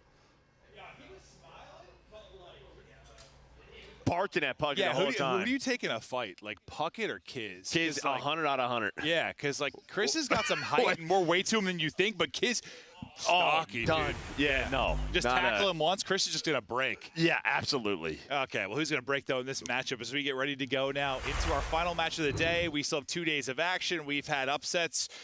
We had what just happened to Optic, which was something we were all watching in the green room, like what in the world is going on? And now we have this one where these teams have had some insane matchups, but most recently, Legion with a hot 3-0, Yeah, 3-0 over New York. And, I mean, yeah, you're going to need a top 4 or a win over a top 4 team if you want to put the pressure on LAG. That's why we have LAG sort of watching over on the rails because Vegas have to win this. Then the pressure would be on. LAG would have to win another match. And if they don't, it's just a matter of seeding now. We know our top 8 squads, but Vegas trying to make it interesting. Can they get the win here? We saw what? An insane series from Hydra today. An insane series from Nero today. The heavy hitters gonna need to hit. We take a look at the Karachi Hardpoint overall this season. This is how it looks. We get ready to rock and roll right into the map 1. But what are your thoughts, Joe? You know, take the stats out of it. What do you think going into map 1? I think just what I saw earlier today, I think this is a very beatable Subliners team. Now, would it surprise me if they came out and smoked Legion? No. I mean, pressure is on. This is a very young team. I think you need a great series out of Attach here. You didn't get that on day 1 at all from the vets. I think he needs to make a big impact. So, for me, yeah, I think if Legion want to do this, I'm looking at Attach. And this is this is just a weird, interesting matchup on this map too, because both these teams can kill her a bit. You know, not really put presence onto the objective, kind of just hold cuts and L trigger. I mean, there's been several Legion just maps on this, and we're like, this is a weird one. New York though can play into that as well, so we'll see how it goes. But you get 22 seconds up in the first one. I'm just saying, play clock might come into consideration. I wouldn't be shocked. It never really goes to it on Karachi, but I'll keep an eye on it. I mean, it's 5 straight though for Gio as he gets going. Into the point though is Subliners. We'll see if Gio can get this streak, trying to get eyes on, some damage in, but nothing going, and no time going either. Yeah, and I mean, what was it for New York? It was really, once they found some rotations, their holds in the last series were so good, but already 3 dead. Hydra, Sky's gonna be the last player alive, and there is an early break. You don't get the streak on Gio, but immediately Vegas Legion able to find 4 kills. Fighting back though is Sib and Kismet. And number 7 and Kiz going all the way through. He's trying to set his team up. I actually love this play. And he gives his team junk spawn, so heads up play by Kiz, wins the one-on-one. And you're getting the time. Great plays here out of Subliners. Yeah, and you love to see it from Kiz. I mean, maybe statistically he hasn't been dropping the bombs as some of his teammates, but the brain still gotta be there, making the routes, setting up the team for success, and getting a spawn out. Now trying to make the plays with the gunny. Able to take down one behind the headshot, trade it out quickly, but this is the person you got the spawn to. You get Hydra in a threatening position to disrupt this setup early. One of the best playmakers in the league. We'll see if he can get a play made now. I mean, already a job done. You see number 3 and 4 out on your mini-map, so you're going to get some of this early time. Legion, they had a great break there at P2, but now they're going to need another one here. Nero gets picked in the back. Sib with some great shots. The dugout there for New York, the coaching staff. We heard it earlier today, trying to get these boys fired up. It's my favorite part about the event so far. The trash talk and the passion of the coaches has been on full display. Sib is looking for number 6, and he is going to find it. Double digits and a 10-3 start from Sib. Vegas Legion is getting throttled so far. 70-point advantage, still 20 points here to earn, and they have not been able to get close. Sib is still cruising. 7 straight now for him. Trophy in for coverage. And he can't get to him because of Hydra. Yeah, Hydra's there as well. Just great life. Okay. Just playing his life, and Hydra finds all 4. Kiz is going to find one off spawn. Legion are still here, though. You see number 4 in Johnny. He's only got 1 kill on the map. They're trying to kind of set themselves up, but we've seen this a lot throughout this event. Just early 100-point leads, where if you're the team, okay, and now in Legion, you need a response early. Okay, well, maybe this, but now you got to predict the spawn. You've got 4 dead. And they're looking to read it. They got eyes on. Spawning close backside will be the NYSL side as they try to battle on through, but you got the MCW's locked in holding this down. Just don't have anybody in the point for now because it's going to be so hard to turn into time. I mean, Johnny's multi will give them a little bit more comfort food and comfort time. Hydra, though, still trying to find the multi-kills as he's now up to 9. Yeah, a little teammate coming in. You do have the cruise, though, on Sib, so you can stay here for a while towards this P4 and play for this 20 seconds. I like this from the Subliners. Knowing you have that cruise missile, you can turn it into a break. Gio with some nice shots. Trying to find the 15 seconds. You see, though, Nero, Johnny, gonna get set up at this P5. Well, it's the same can be said about having like a 100-point lead. Like, just take this time. We can try and break. Plus, you have the cruise to go with. Like, yeah, we can take our time and pick them apart. And now here we go. 4 versus 4, make it a 4-on-3. Kismet able to find the opener. Streak is coming in right behind the kill, so this could be perfect. Let's see if they can dodge. Nero does push out, at least take down 1, but the streak will hit. The opener's there. They're into the point, and already it's chaos around the point. Yeah, Hydra on 6 in a row, though. He's going to get taken down. So did he get to 6? Is that another cruise, or no? Maybe? I thought when we were on his screen, it didn't seem like he had a cruise. But we'll see. We'll have to tune in right there. But, all right, it doesn't really matter. You get the brace. So, yeah, no cruise for him. Sib working the backside. He's getting fired up on the stage. A great lead here from New York, and that is just the power of the cruise missile.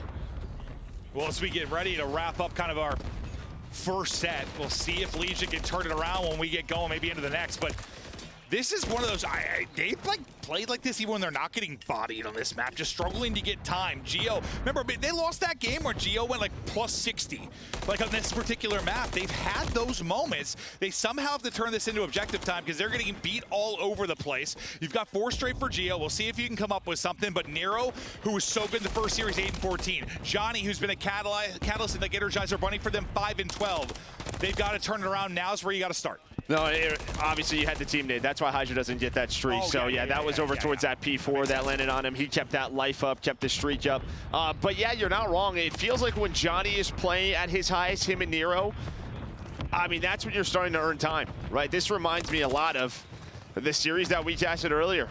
I feel like we said that in the last series about the other series we casted earlier, but it has. We've had so many like deja vu moments where it's these same situations, same maps, and they're playing out in the same ways, but no opportunity right now for Vegas Legion, just getting thwarted at every open opportunity. Rotated to Diner early, is Skies, can't quite get the kill, can't get away either. So another chance for Legion to maybe turn this into something, but hill by hill, this lead is just growing for subliners. Do you get some sort of effort here out of Legion? Yeah, I mean, finally you win a rotation here, so maybe you can get set up if you are Nero and Johnny. Start to earn some of this time, start to find some kills and gain some momentum. This is a New York team who, even within the same map, they can look like just, I don't know. The best? Yeah, the best and then the worst. No doubt about it. Well, I think if you're a Legion fan or coaching staff, you're hoping the worst is to come, and it's going to come soon, and it's going to stay through the rest of the map, because that's probably what it's going to require. But finally, some healthy time through for Vegas Legion. When Tiz is trying to again influence spawns, but they aren't coming this way. So Tiz takes that long route through Junk. God. Now he's going to get hunted down. This could be awful timing for Tiz. It will be. So he's out of the play for 40 seconds, hoping to flip spawns. The flip does not come in. And now Legion in a pretty decent spot, but that's going to be, what, 50 seconds there at that P2. But this stretch, right, this sequence was all P2 to P3 where subliners open this map up massively. Now, exactly, here we go. This is your opportunity to strike back if you are Vegas Legion, but off to the races we go. You got one player really here. Great close-range gunfight there with the MCW. Your teammates find everybody, 4 wiped off the board, and now, finally, Vegas Legion, they're unlocked and they've come to play. Yeah, now it's just a question of where they spawn. They react quick enough. Geo had bridge side. All right, guys, everybody look towards Junk. Geo's going to find the first. Kismet again trying to find a route to the middle of the map. Nero's up next. He's on 5 in a row. Can you earn a streak? You'd love to have the crews there for the next upcoming P5. Doesn't happen, but you get back-to-back kills, and this is what I've talked about. At times, they look very vulnerable, does this subliners team. Well, Attach is like, hey, whole team is flying at the point. He gets some shots in, doesn't get a kill until his next crack at it, and this gets broken up. Skies and Sib come in, everybody swan dives through, and you get 15 more points. That's a 30-point swing. Yes, with the luxury of the lead you have, you're going to take that all day. Hydra with a little bit of sauce. Yeah, great slide right there from Hydra. Nero, though, starting to get going a little bit more. We've seen him in the feed, couple of multi-kills, and now it's just a battle for power position. You weren't wrong. There's only 2 minutes left on the clock, so we'll have to pay attention to that with a P4. I don't think the clock usually comes into play on Karachi unless I'm casting Legion. Like, I swear, it just does. Sib trying to stay alive, keep this side of the map. And part of it can just be this particular hardpoint. No, it's definitely their play style. It is. The P4 adds into it, but yeah, their play style is sometimes fight everywhere else. Once we've killed everyone 6 times, then let's get into hardpoint. I swear that seems to be the strategy at times, but now we are in. Now we're racking it up. Kismet, the swap and the snap. I thought he had a dirty one there, but not able to finish it off. Hydra now coming in to disrupt this time. Difficult gunfight, maybe with Attach, but the wallbang is going to finish off the kill. And again, like, you get those final 10 to 15 points. It's not been a lot, but it's enough to keep this lead. Geo's had some big kills, though. If Tiz finds that kill on the Geo, they flip. Instead, you see the P5. It is all Vegas Legion. Heads up play by Geo. He's been doing it all map. He's got 25 kills, leading the lobby. And now the pressure is on for subliners. Can they find a break? You were down, what, like 130? And now a chance to tie this or take a lead if you get all the time on the point, but the pressure is here, the presence is here early. Kiz getting across for now, maybe 14 HP, but then Hydra's able to save him. That little two-man game ends up working out. You're right into the point if you're subliners, and that early setup just dies. Hydra making sure Johnny's dead, like real dead.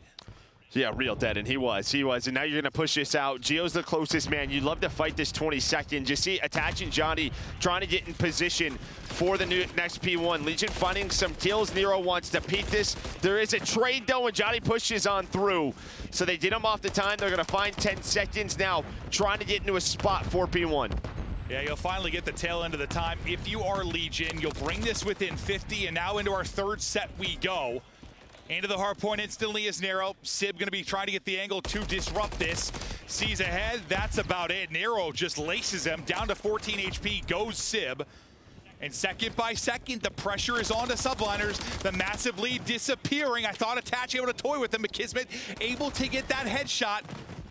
Well, now 30 points down. Can you fight from the hill?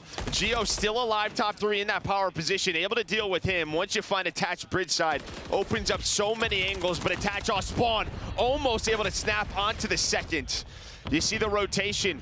Vegas, they're kind of going for this. They want to play around P2, but they know they have to get these players off. Gonna fight through red. Gio able to find the angle, then get on the hill. It's like, can you maintain P2 control and get them out? Because they wouldn't have won, but they would have been damn close to doing it. And now, due to the pressure you feel you need to apply to mid-map, not only do you get the time if you're in NYSL, but you also get ahead on the rotation. The only person here is going to be Nero. Nero's here, though. Nero's gonna find one. He is behind both. He can mess up with this setup, but it's Kismet on the other side. Kismet sneaking on through, able to find Nero, but numbers are here for Legion. Numbers were there for subliners, and then they were not. Nero just able to get one as big, and Kismet not able to track. Gio able to snap. Attach able to win another one. That's everybody dead outside of the player in the point. But Skies makes a play, maybe enough to get his teammates back to it, but they spawn out far due to the position here of Nero. Can't win here. You've got a track to go. You can't win it, which is a good point, unless, of course, you're subliners with the break, as you only need 5 to go. But we are ramping up for a wild finish. Minute 20 remaining on the play clock.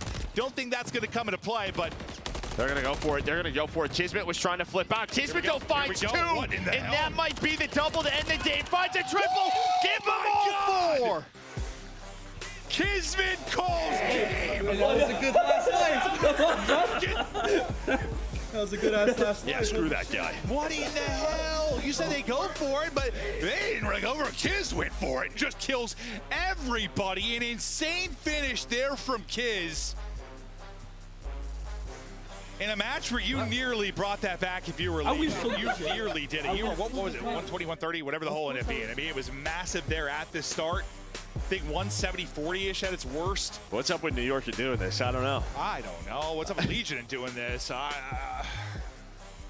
It's like these guys just have, like, I don't know what it is, Joe. I don't got an answer for you. I don't know either.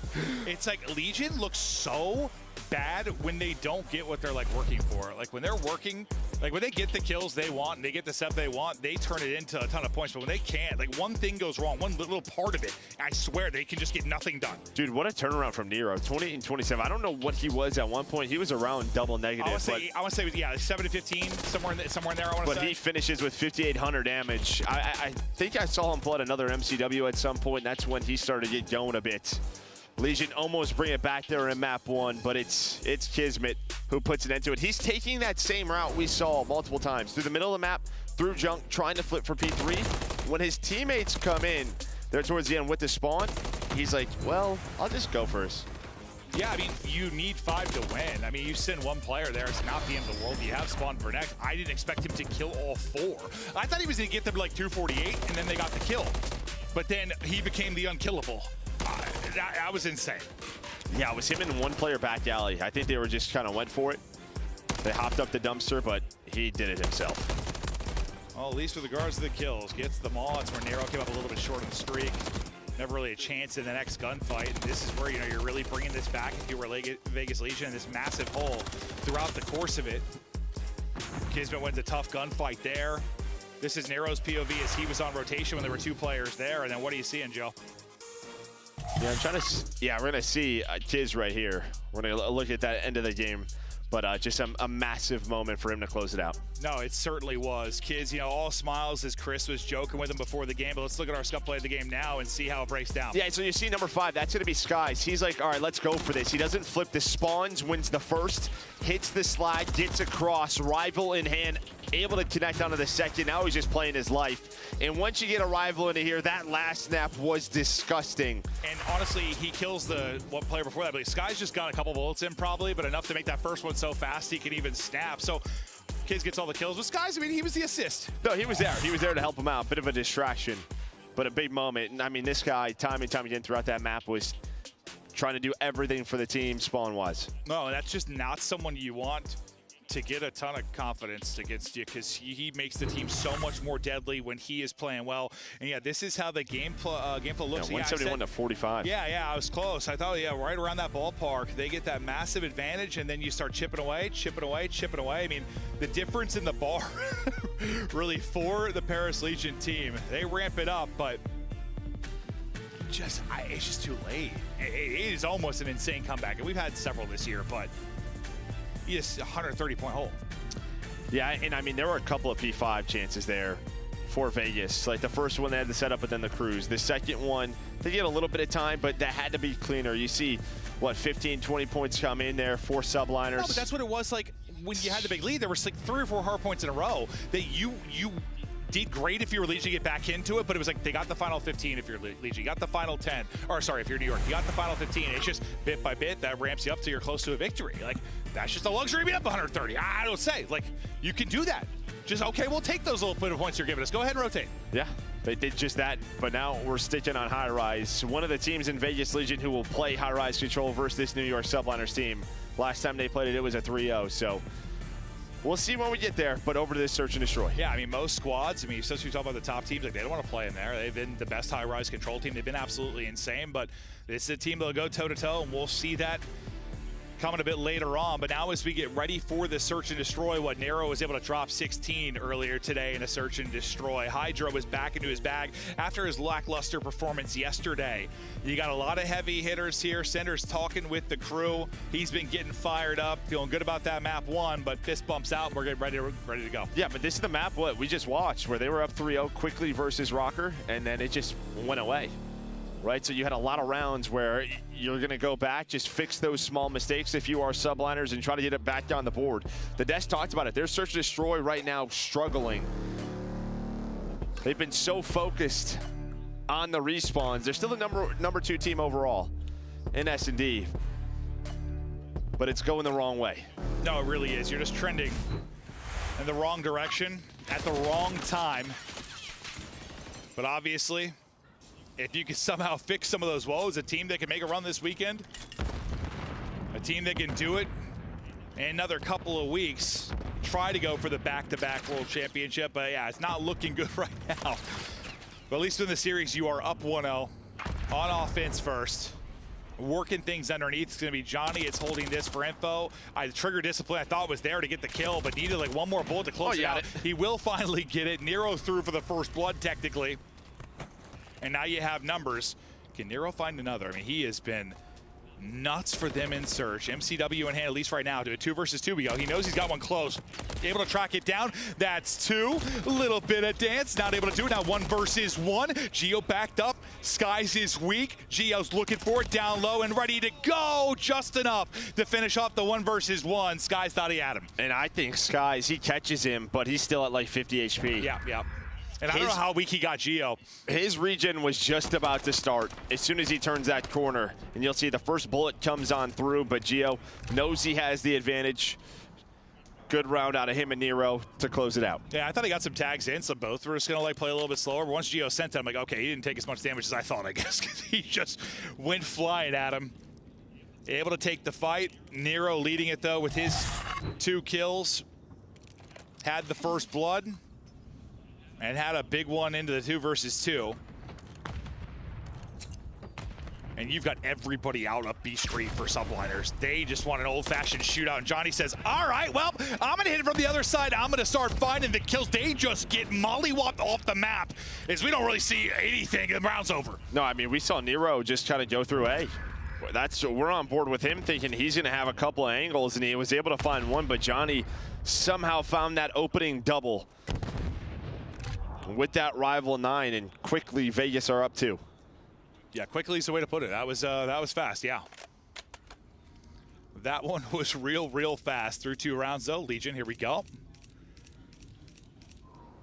Trying to bring it back, and Dylan kind of being the vocal leader, it looked like during that little intermission, and kind of a back and forth, I believe, with Johnny. Johnny trying to get right back to work after the last big round.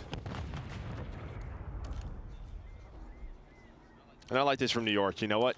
Things really aren't going your way. They're catching you off guard, maybe with some aggression, so let's just slow this thing down on offense.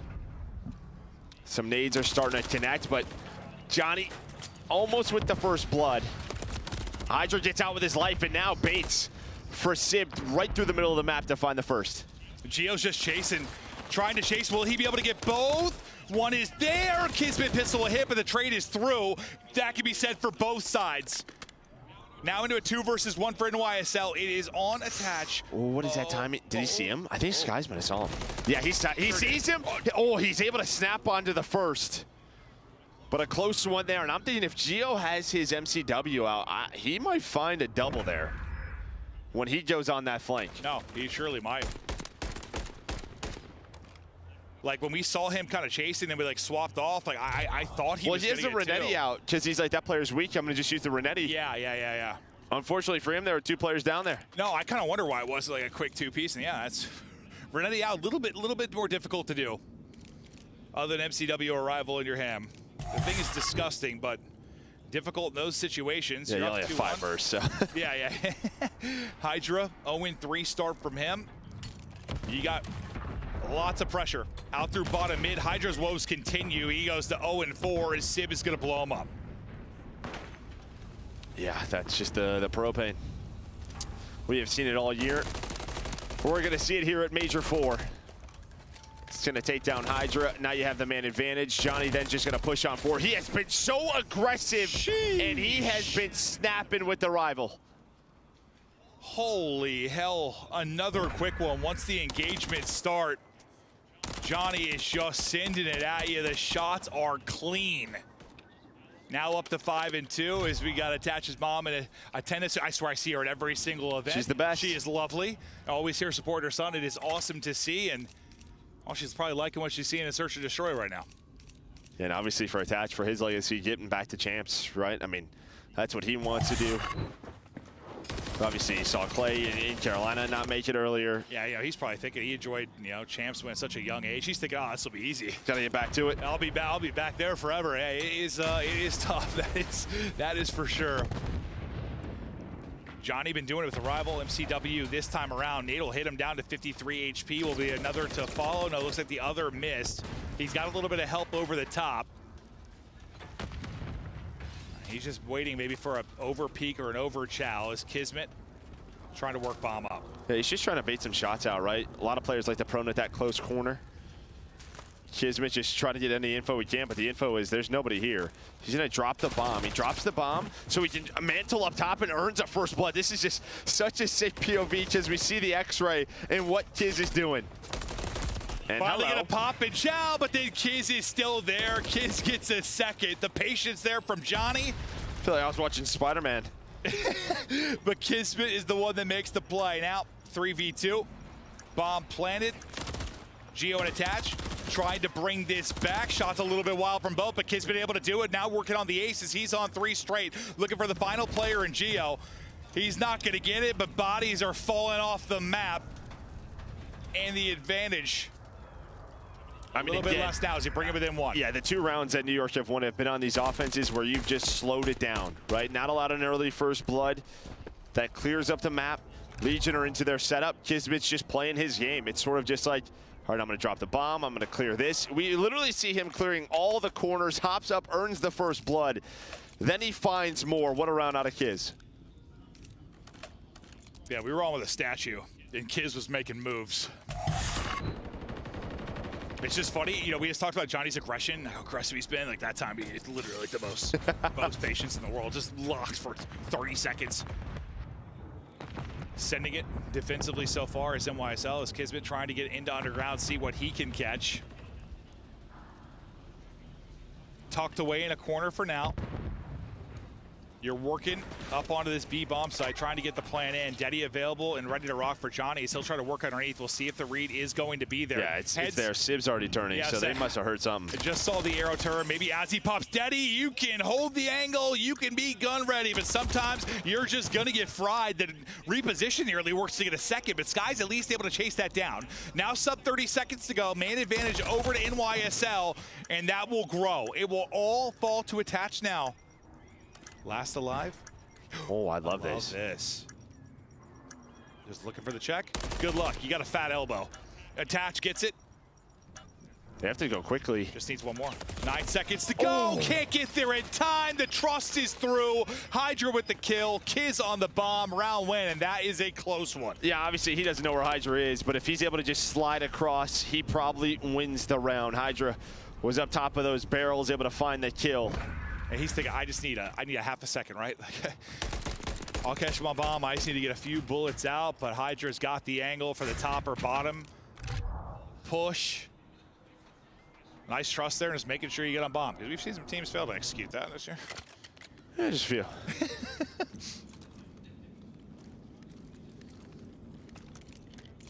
Both teams. Chad. Look like Sib and Sky's kind of talking through maybe what they want to do this time. The big plays from Kiz gets you to 5 straight, so you're 1 away from that cruise. And Kiz, he is sending it. He's going for that. Got lightweight boots on and flying. He's got Deddy available. And will he catch it? They try to track him. He's able to get 1. Still up, looking for 2. Utility exhausted. Finesse is in. Away with his life at 79 HP. And the streak is earned. I thought he was reading the wrap perfectly for a second as well. Like, that's insane. Wait, this is, I mean, it's gone from a 4-on-2 into a 1-on-1 though. Gio and Johnny bring this back. The challenge in Skies with some beams. Almost, but Skies with some beams is absolutely right. Now we'll see from his, oh, that is filth. I mean, he is the centering there when he comes up off the mantle. He knew exactly where he was. Oh, he ADS's onto a forehead. Beautiful stuff there from Skies. But I mean, what a start to the round out of Kiz. I mean, he just pulls so much weight towards the A site. The stuns connect. I thought maybe Legion were gonna check it, but maybe they're like, all right, if the stun hits, they should be going underground. They just never check that corner. Usually I feel like when it's 5 in a row, like you see someone playing like slow. For he's like, he's like, I'm hitting it. He's got a cruise. You got a cruise, you have a round advantage. Subliner's back in the driver's seat after the slow start into this map too. As you try to look for the opening now, if you are Legion. Well, sorry, a little friendly fire there. Hydra, get back to your spot. That's my bad. I'm twisted. Hydra gets back to full, sends it forward. There's the first blood. There's the second. Reading the map, picking them apart. Give Papa another. I thought the movement was there.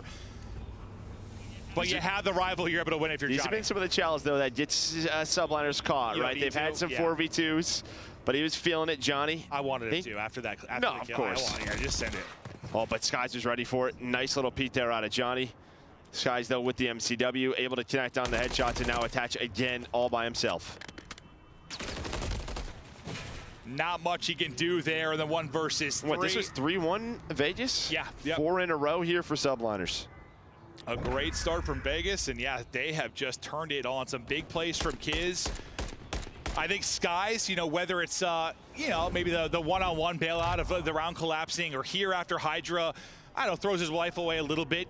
Skies wins the next fight again, kind of bringing them back sometimes when things might get away from them. But, I mean, that's what you can do sometimes. You're that main AR player, you're the slower player. Like, let's reel it back in, boys. Let's get the round win. Yeah, had that B set up. Hydra had a shot at that. That was so clean from the pressure forward just to the snap up top. It just was so clean.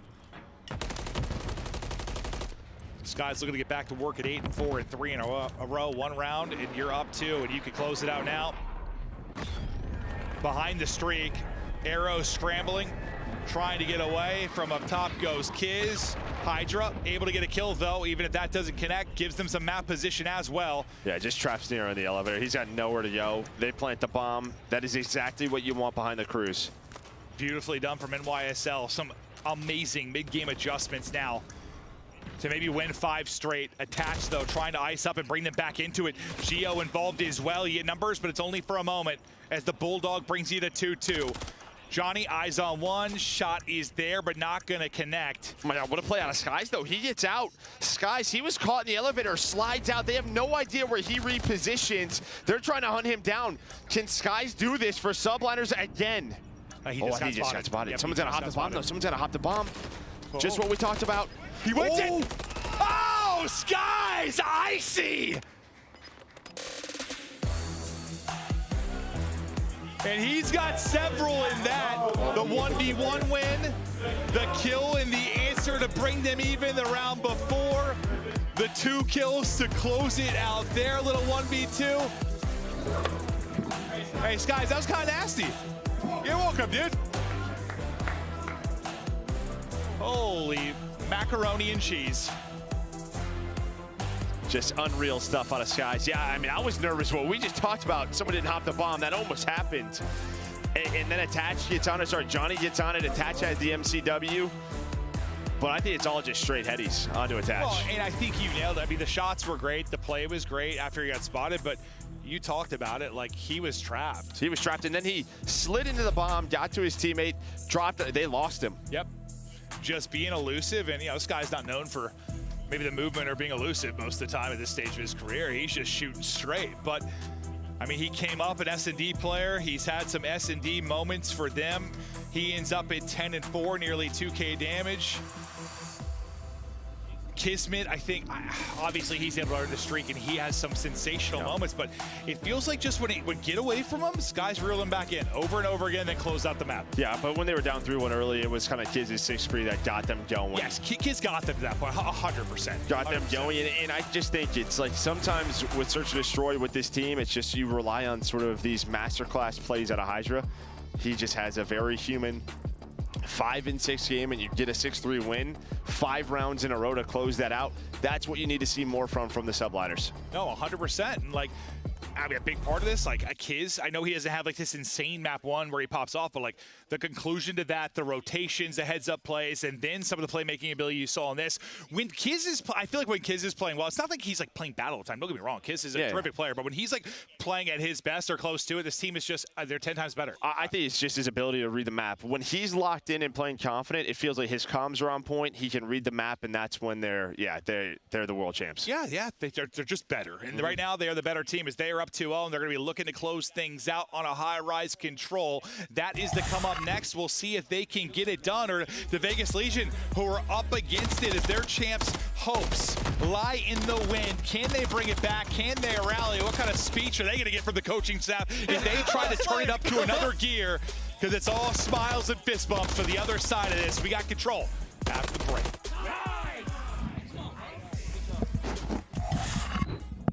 Upgrade your game with the Scuff, the official controller of the Call of Duty League. Scuff Gaming is doing an ultimate giveaway where you and a friend can win a chance to go to COD Champs this year. The giveaway includes 2 VIP tickets, travel expenses, and more. To enter, scan the QR code on the page or go to scuff.co/CDL and enter your email. Terms and conditions apply. The Call of Duty Week is brought to you by Monster Energy, the official energy drink of the CDL.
Back here at Major 4, listen, there's a lot of money on the line this weekend, but we've been talking a lot about champs. Diamond Khan, he's watching this one intently because a Vegas loss here. It locks in LAG, and yeah, thumbs up.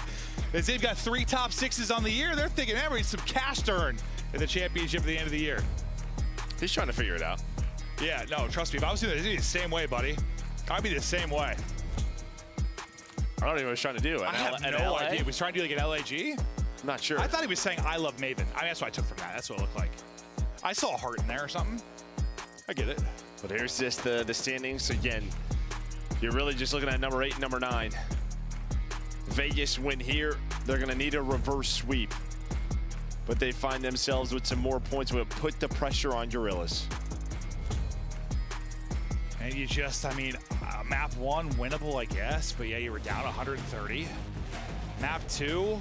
You have a 3-1 edge, and then, you know, things fall apart, and you kind of get blown out a bit at 6-3, and now this is where you're able to beat them last time you played, but it was online, a little bit different now, because the pressure is on as we dolphin dive right in to this map 3, and sweet Jesus, that didn't take long. It's Sib again. I don't know. It's poor guy. He's not trying to do it on purpose, I don't think. Feels like Kismet, you're having a great series, you're making great plays, but let's slow your roll a little bit, because my name's Dante. As he gets some kills, Atash, he answers back, at least until he is traded out. Hydra in behind enemy lines early, and it'll be often. Some big gunfights going on around the point as Hydra's trying to stall the reinforcements as he's up inside of your base, just headbutting you. Still alive, finally dropped, but they win it on the other front too. So that's a great job from Legion in what could have been a much sketchier moment. Yeah, that's a problem. Again, it's just one of those control scenarios it's where like invasion we talked about earlier, right? Hydra's just trying to cut off spawners, but his teammates lose the middle of the map gunfights. It was Nero and Johnny locking things down over towards A, but right back to it. It's be 4 in a row for NYSL. They're on this B point. Johnny's going on a pinch. He gets caught by Sib, and this is what makes this team so dangerous. Skies and Sib on this map are so darn consistent. That's why a lot of teams don't challenge. Geo and Attach now trying to bring them back and get the retake in. Kismet falls as well. So you start again on this ramp up on offense. Sky still straight shooter as he's able to lock one down to an aggressive position to get his Hydra. You're going to see him doing this at offense and defense. He'll typically be the point man to stagger the troops, nearly able to take down Geo as well. But when he's fighting there, great. It means you're typically not fighting around the objective. Yeah, Attach, though, he was on the other side of the map. He gets caught. He was thinking he had a flank down to B instead.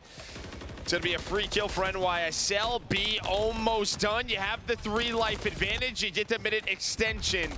You'd love a round 1 win here if you're a Legion to try to stabilize the series. Hell of a sequence there, though, if you're like Legion, right? Like, they just got the point. Don't allow any kind of wild transition game. You just shut it down. Absolutely make sure they have to get back to square one to take this next point. But, yeah, some time now to work with. Sib, so he starts the game off with blowing up Kismet. Now he's off the map. He's going through it a little bit, but he's also 8-5. Yeah, just a little bit. But still very much in this round. But no, maybe not. 4 dead.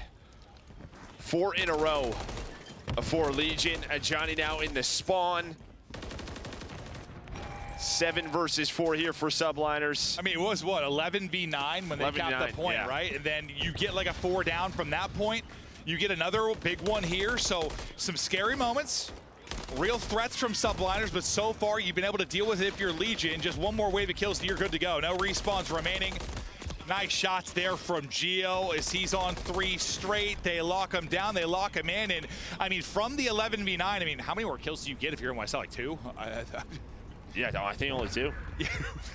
Goes down to 7. Legion just as a squad, I think you kind of said it, that sort of 3-man put them in a position to put NYSL in the trap. Then you had the 4 dead, and that's GG. Yeah, I mean, it's like one 3 down leads to multiple more. I mean, you just get map control. You're able to shut them down so beautifully. You at least get 1 point there if you are subliners. But yeah, a couple of blunders. Yeah, Civ off the map. The team kill at the beginning obviously doesn't help. You rally back despite some maybe unfortunate circumstances throughout stretches in that. But now we get into our second round. Yeah, Civ this time the nade doesn't blow up a propane. Instead, it finds a Vegas Legion player. Well, that's better. Yeah, a little bit better. It's kind of where you want him to go. In the middle of the map, though, goes Johnny. Or sorry, goes attached. He's able to find it. And, well, right onto B. So a great start here for Legion. They have a quick life advantage. Already starting to get some work done. Trophies down on the point. How much can you turn this into? What kind of utility can you get in? Bust the trophies and rip people out of it. Just send it forward with the gunny. Hydra gets right on through. Sky's in as well. Geo on 5 straight before he drops. But you've got Johnny on the other side that's just lurking. Hoping maybe that works out a little bit better for the teammates over at B, and then he can pop up and maybe surprise you at A and have a fast transition across. But it turns into 1 point or 1 tick. And you got 45 left to go. Yeah, he at least finds a kill from that spot. Now Nero, I mean, almost messes up the dive in his movement. But both teams just kind of traded middle of the map. They know where Nero is. They're going to try to deal with him. Get some great timing on the Hydra. Yeah, or do they? I mean, they do, but they don't, because he's the magic man.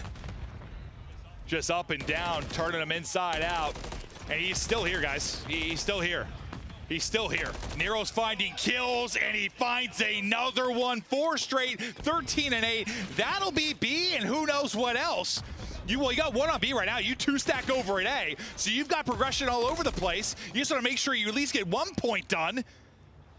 Yeah, I think if you're Nero there, I mean, he puts the trophy down, and it's almost like he didn't really know where to go. I think he'd just be in a great spot getting on 3-stacking the objective. And now you only have 25 seconds left. New York can win this. That's what I was worried about. Like, you have 1 on B. You had a fresh start at A. Yeah, 2's there, but 2's not going that quickly. And maybe you'll still get out of this one. Geo gets the kill, and then Geo's flying off the map. Things are blowing up again. Skies is dead. At least he takes out Nero as well. A bit of chaos with 8.6 seconds left. 4 life advantage for Legion. Here goes Kismet, who's been clutched throughout this one. Gets the kill before he's stunned. Can't get gun up in time because of the stun, though. And Hydra's now top heli, shutting it down. No time remaining. Nobody gets close, and that is a... I just feel like you got to finish 1 point. Yeah. But is it just because, I mean, you had 2A side in just Nero's position? It's just sort of like he might, if he tracks back, he gets caught maybe? No, he's just got to get back. He has to? Yeah, I think he should. Or push on up. It's one or the other. He's trying to, I don't know, maybe just catch the New York players jumping on out. But it doesn't happen. He doesn't get involved at all after such a great play. But even at the end there, you had 1 go on A, 1 go on B. You never picked a singular point. Never got that time extension. Well, I guess you get 4 ticks. Yeah. I mean, it's not the end of the world. It should be a round win, though. Yeah, yes, exactly. 4 ticks, not the worst thing, but when it's compared to a round win, maybe it is. Helicopter is blowing up in Kismet's face, but he's staying up, at least for now. Hasn't got too much going within this map. He's had a great series, but he's 8 and 15 currently. Skies will steal that one away from him. Sib is getting kills as well. Everyone around Kismet is frying. The fact is, they're on the point. It's a great break-off. No, it is. And now you kind of have the same thing where you're going to put 1 on A. Multiple players on this B point. This might be what we just saw from Vegas, but executed a little bit better. Geo, though, with the propane, does find Hydra, so they can defend A. And honestly, the last time for Vegas, it was when it was just A where they were on point. It was 5 in a row, though, for Skies. Looking for number 6 on to Geo. Now Johnny able to hit it and backs down. Hydra looking to pounce. That's going to turn some heads. The slide out and shallow. The timing's not going to be there for him as Nero is able to lock it down. Kismet, though, in a position where he can be aggressive as well. I mean, everybody is. They've got them pushed up, and they're trying to deal with the spawners coming on through, but you lose 2 players. You're trying to rally back. You've been on the point this entire time, so you still have 1:49 to work with on the clock and an 8 life advantage. You're just trying to bleed them dry, bleed them out. Never allow Legion to get into a comfortable defensive setup again where they can maybe bring it back in the lives department. Yeah, now it's only 1 tick left. 6 lives. The nades, though, do connect, so it'll slow things down. But then you have the cruise, and it was at this point last time where Vegas got back into it, a clean 4 dead. Kismet Sky's now off spawn, trying to trade through the middle of the map. Johnny's pushed up, though, on the other side, and Skies is going to go for this. They want to try to win an offense. There we go. Missile in. Nero does get one while we're flying on through.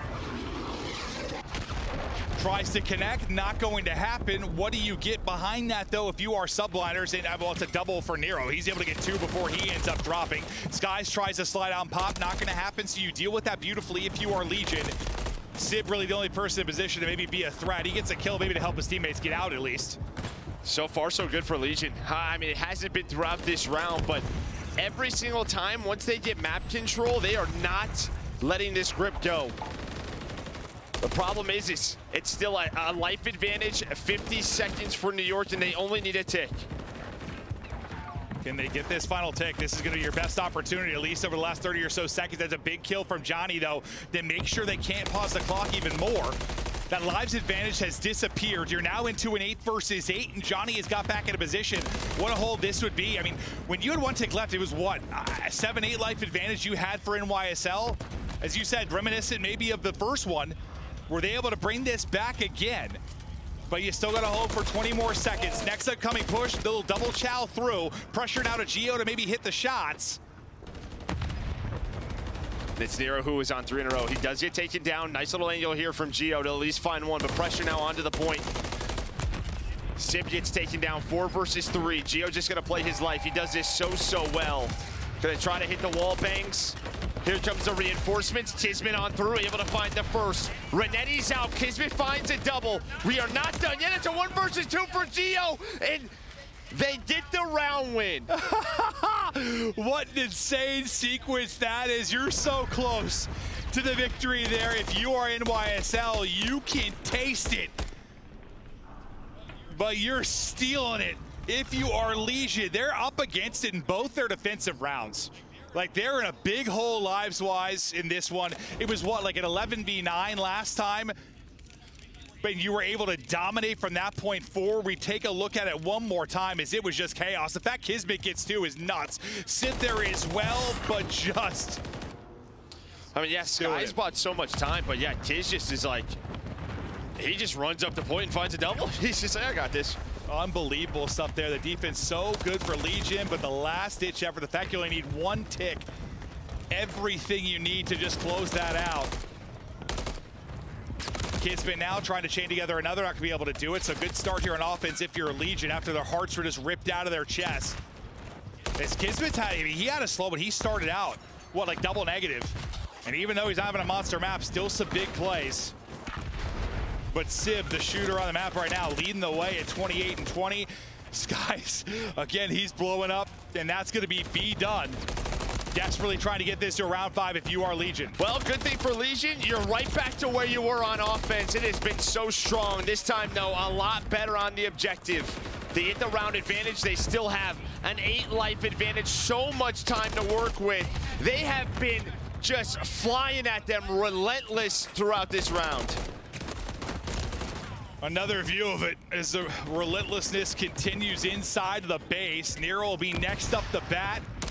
He's stunned, tough gunfight, still up to the task, and the centering was there, but Hydra was ready for it. The trade, though, in for attach. You still have a minute 40, tons of time. A tick and a half done. Second one, you're working towards it. Can't win the Renetti fight, but Geo is still here. They've left all the pressure off of him. Can he get the second tick himself? He will. Next bit of progress in, so similar scenario to what we saw for NYSL in the last round, but there it's getting cut down. Johnny.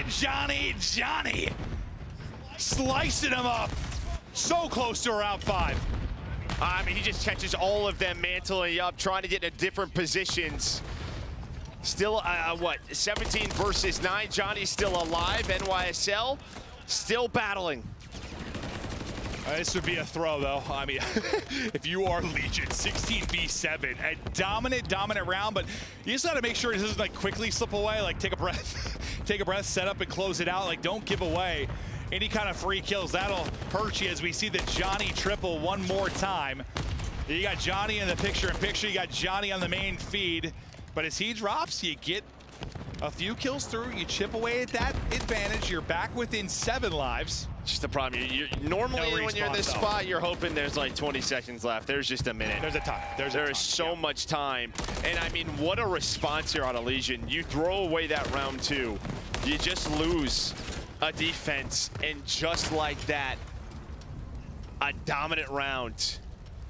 You're on like 6,500 damage if you're Nero. 33. I mean, he has had some heaters.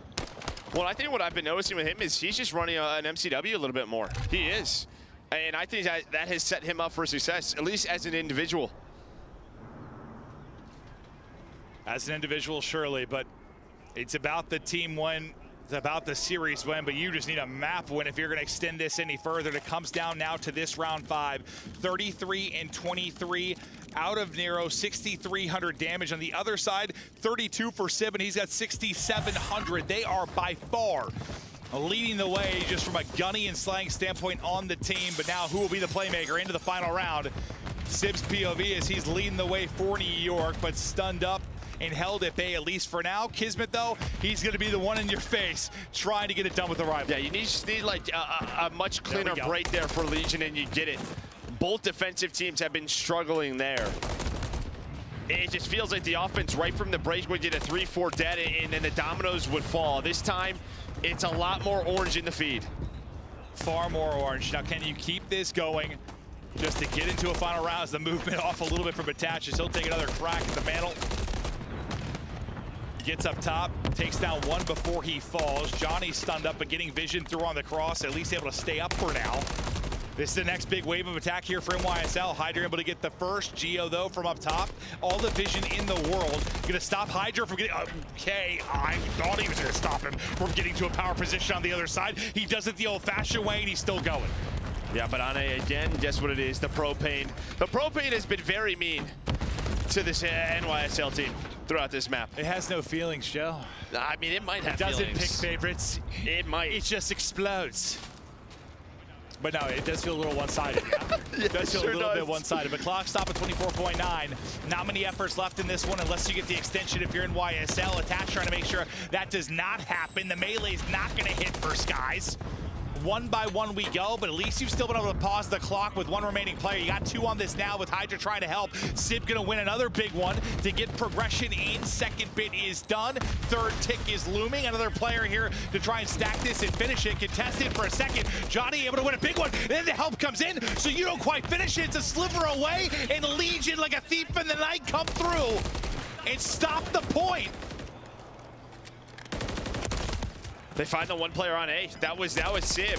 And now it's just a run. You're just running on through. What a retake from Legion and Johnny. Attach out trying to do what he can. Skies is on A. Does this buy them enough time to work B? You got 1 back onto it, so you got 1 on either side. They deal with Skies. Yeah, they're just all over the place. There's a 1v1 on the point. It's Hydra, it's able to take it. Tries to pre-fire, not able to win it. And now you're roaring a bit. If you are Vegas Legion, you get a map, you come to life. No 3-0 here for Subliners. And get it a bit deeper in the series, and one that had some wild rounds. No, it did. Honestly, just both teams with some great attacking rounds. Legion at a moment, round 1 when they're down 6 lives, only 1 point remaining. They're able to get that win. But it just felt like momentum shifted massively throughout some of those. No, it certainly did. Maybe Guns getting a bit hotter as you drop a bomb. If you are Nero, Sib was going toe-to-toe with you. You get 40 out of Nero, 7,400 damage. You crack 8K if you are Sib. 38 and 8K. You don't see an 8 in front of the damage number often. That is...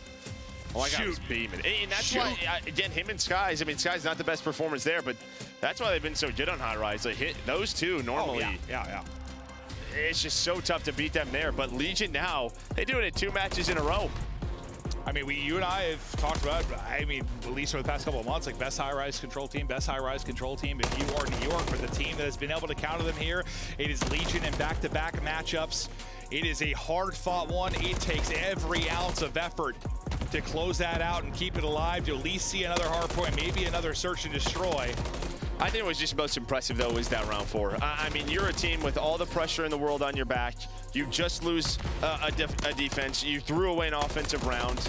It was 2 tough ones back-to-back, and they came out like they were just steamrolling the match. Yeah, in that round 4. Yeah, I mean, it's like your heart ripped out of your chest. You pick it up off the floor, you shoved it back in, and just that sounds painful. Yeah, no, it really does. It really does. But like, that was really, really impressive there out of Vegas Legion.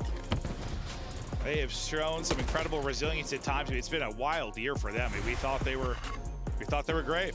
Things fell apart. Then you start to bring it back. You start to click at the time that it matters most, but you are up against it now. You're on the outside looking in, just trying to get into champs.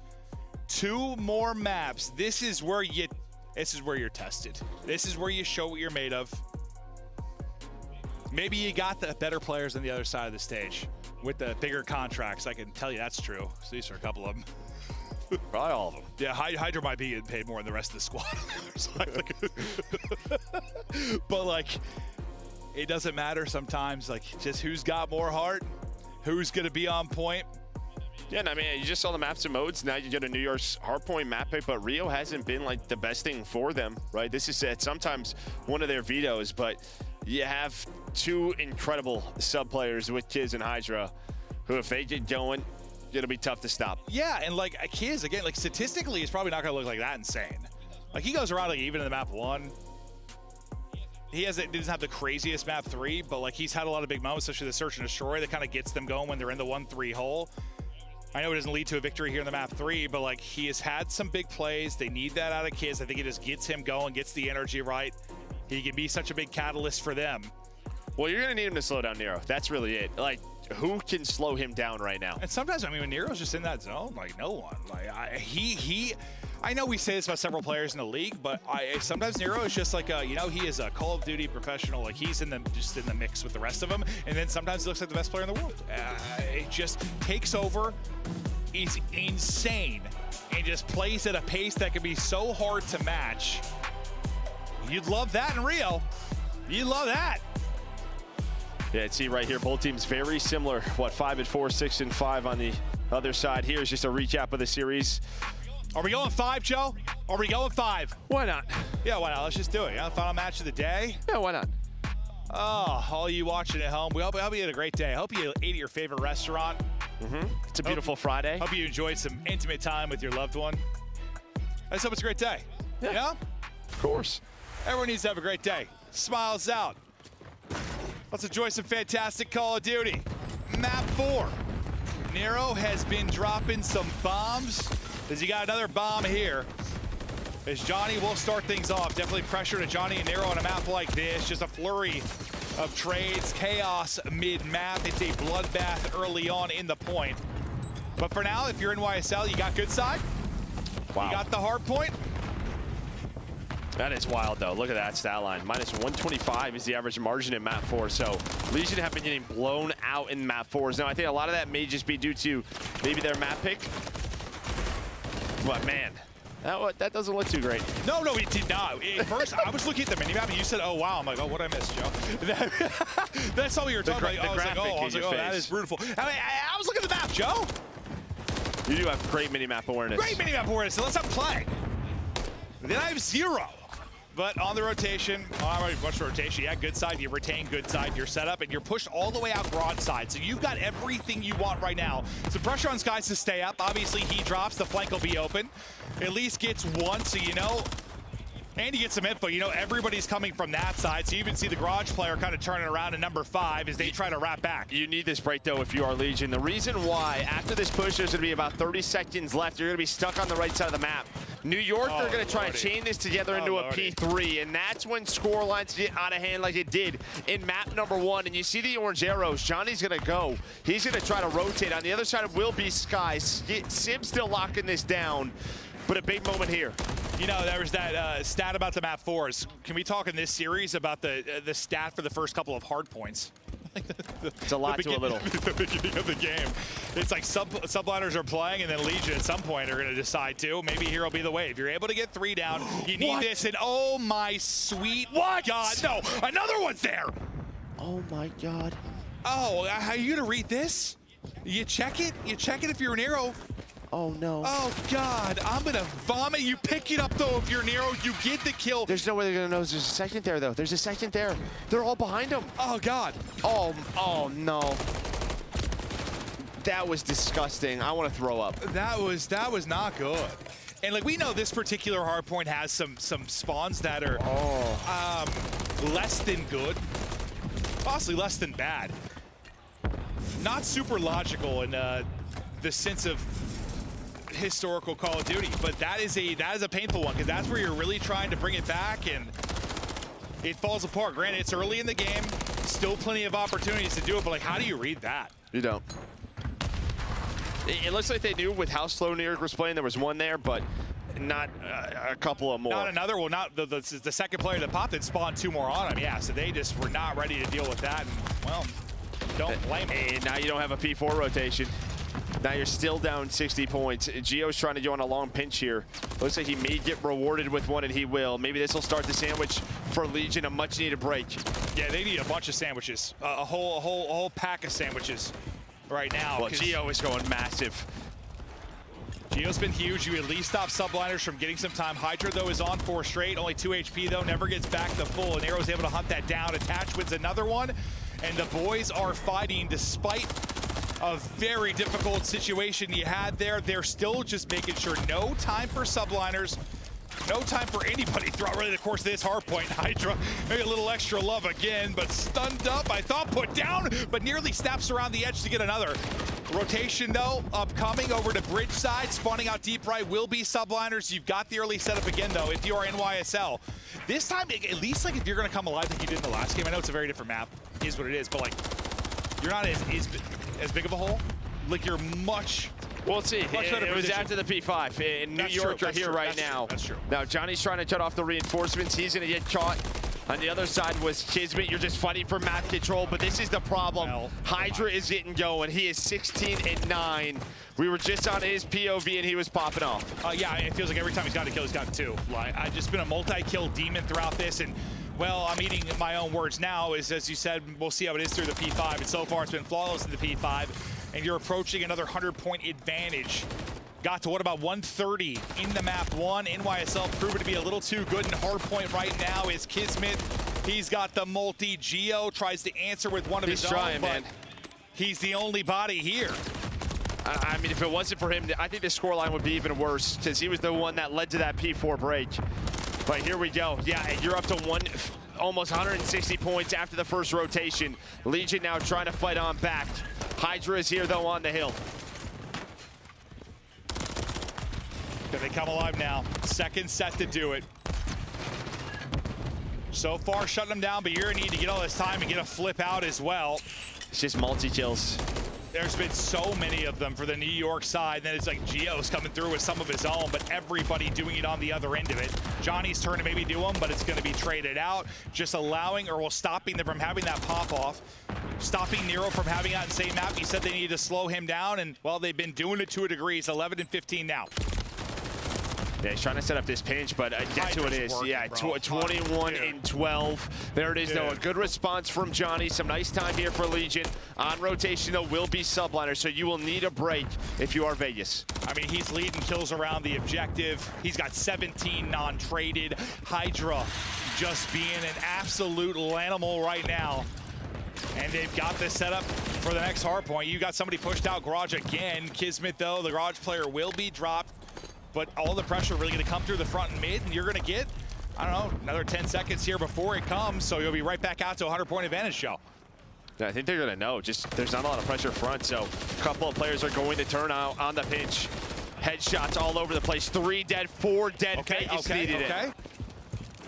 You do that, you keep them pinned in the back, get as much of this as you can, and maybe hope spawns work in your favor a little bit at next. Yeah, Sib, though, is going on such a long route. With 35 seconds left, he's trying to get his team out for P3. He does not want to get chained. The problem is there is still 18 seconds left. They gave up a lot of time here at P2. Oh, they certainly did. You're gonna have a one-on-one though with 10 seconds remaining, so like you leave one player to push it. This is similar to what we saw with Karachi, like you get those 10 to 15 seconds over and over again if you're subliners, and then you can close out the map. But you still have Sib all the way deep, and he's gonna get the spawn on one more. Another will spawn on him as well, so all the heads turning. You've got one coming out from Old and Hydra. But you're going to get pretzel between everything. Yeah, but they're winning the fights from the hill. They're winning fights from the hill. They're trying to hunt down Skies. On the hill, though, guess who it is? It's Hydra with the double. Gio's the only one to respond with whatever he can. Dude, whenever it is just so messy here at P3. Whenever Hydra orders a burger, he's getting an extra patty, Joe. This guy ate a double. Every single time, he's been disgusting. And you still have a presence in the back. You're in the point. Hydra finally slowed down. But if you're going to do it, Joe, if you're going to pull off this insane comeback, is there another opportunity? It's where P4, is it? it's right here. You can earn a full 60 on this hill. You need an early setup, but Hydra knows this. He's going to find the first. The reinforcements are in now from Sib and Kismet. You have boxes controlled. You get a crossfire. No, but the problem is Hydra doesn't have much help. Nobody's really on the point, but garage control. Subliners are just playing. They're just being annoying right now versus Legion. They are playing to their lead. Yeah, and that's the luxury of that massive lead. Yeah, play to the lead is exactly what they are doing. Nearly 3 straight for Kiz. Oh, but Nero, that is a big one. You needed that. Someone with a multi-kill to match what you've been getting out, and he's going to turn that into 3 now. 4 straight for him. Everything in the kitchen sink coming through and hitting him to make sure he can't get back to full. But can you get this final 30? What are you seeing from NYSL? 35 seconds again. You're going on some long routes here, so you're going to try to set this up with Hydra. Watch number 8. He's going to try to pinch this, but they find the kills. So as the long routes go on through, Hydra's hoping they find a kill or two. Now Nero's on 5 in a row. If he can use a cruise, immediately put it on this P5 for a break. Not going to happen, though. Tough gunfight there at the top wall. You leave one to the point. You're going to have like a 3-on-3 over towards bridge side. And we'll see how it plays out. You got to go nuts. Your point man and Johnny is going to end up dropping. You lose Nero as well. 40 now needed for the victory. Maybe the team kill will be huge as Kismet's going to take out Sib. All 3. Now when you can plan to push on forward, Gio's able to get the wall bang then on through. You're into the point. And once again, a chance for another miraculous map victory. 5 straight for Big Gio. Yeah, I mean, just a team kill. You saw Vegas. They were trying to group up middle of the map. He's on 1 HP, trying to find the cruise. Subliners, though, they're going to go through the P1. It's going to be their time trying to get bridge control. There is the cruise missile to carry forward, but Gio has been so good. 7 in a row now. Johnny winning gunfights on the hill. Dodging nades. Johnny and Gio are going off. Let's go down 100, and then we're going to start ramping it up. Yeah, sure. Why not? Right back in the game. 10 seconds remaining on the point. Gio is demonic, and they are getting fired up on the Legion side of things. Rita's got 10 points between them. 3rd set now upcoming. You're kind of all over the map right now if you are Vegas Legion. Though. Yeah, it's so messy. Once P1 pops, you have to use the cruise. Crew's gonna come on in, gets them off the hill. You don't have a lot of map position though either, so it'll buy you some room, give you some info, but Hydra's gonna find a kill. At least you stop him from getting 2. He's been untradeable throughout a lot of this game. You're at least able to drop him. Trying to take your time to set this up and not panic if you're a Legion, but it's an opening in for Kiz to fly you. He's on 2 HP. He's still getting kills with 2 HP, and it's a cruise for Kiz. So many big moments over the course of this, and he is popping off. He called game in map 1. He's trying to call game here. Up to 8 straight. The Bulldog is barking and dominating right now. Yeah, now pressure on. 10 seconds to go. And Legion will not be a champ. They have to go, but they got to deal with Kismet trying to find number 10. Is it just a little bit too late? If only you didn't start down 100. Next hard point up, can they get there in time? The answer is no. Subliners take it. I don't know what the hell the map wanted forward. Go down 100, make a crazy run, then Kismet's like, nah. Game. Vegas are eliminated from champs. Subliners put through the dagger. We know our 8 teams. Man, what a year it is for Legion. They nearly bring it and get it into a map 5, but just you can't go down 100 every hardpoint and expect to win. Even though they almost did it twice, you can't do that. Yeah. And they can do Kismet, what had the four kills to close out the map one. Here he goes on, I don't know, was it 72 in a row? So, I think the problem is too, it's like at the end of that P5, you just went like 4 dead. Right, so then you had to use the cruise, but you had no map control. Well, no, it was so early. You had like 1 player P2, the last player bridge, and then 2 spawned out like wide left. You were all over the place. Yeah, you were just all over. Yeah. And then you had to use the cruise. Yeah, had to use the cruise. And then you're hoping you turn that into something like you said. You don't have anyone flying like in off of that to catch somebody coming out from their hiding spot to get a kill. You just kind of get back in and get comfortable. And then what happens right after that? Like I said, I was like, Legion aren't panicking. Like they're looking for a pick. They're taking their time. But then at the same time, Kiz is like, all right, go ahead, guys, great, and just runs at him. And Kiz just takes over. Like shuts the door. I mean, 64 from the SMG duo. I mean, Gio is a monster. He really had some incredible plays throughout the hard points, some great breaks. I thought his stretch was disgusting until Kiz made me black out.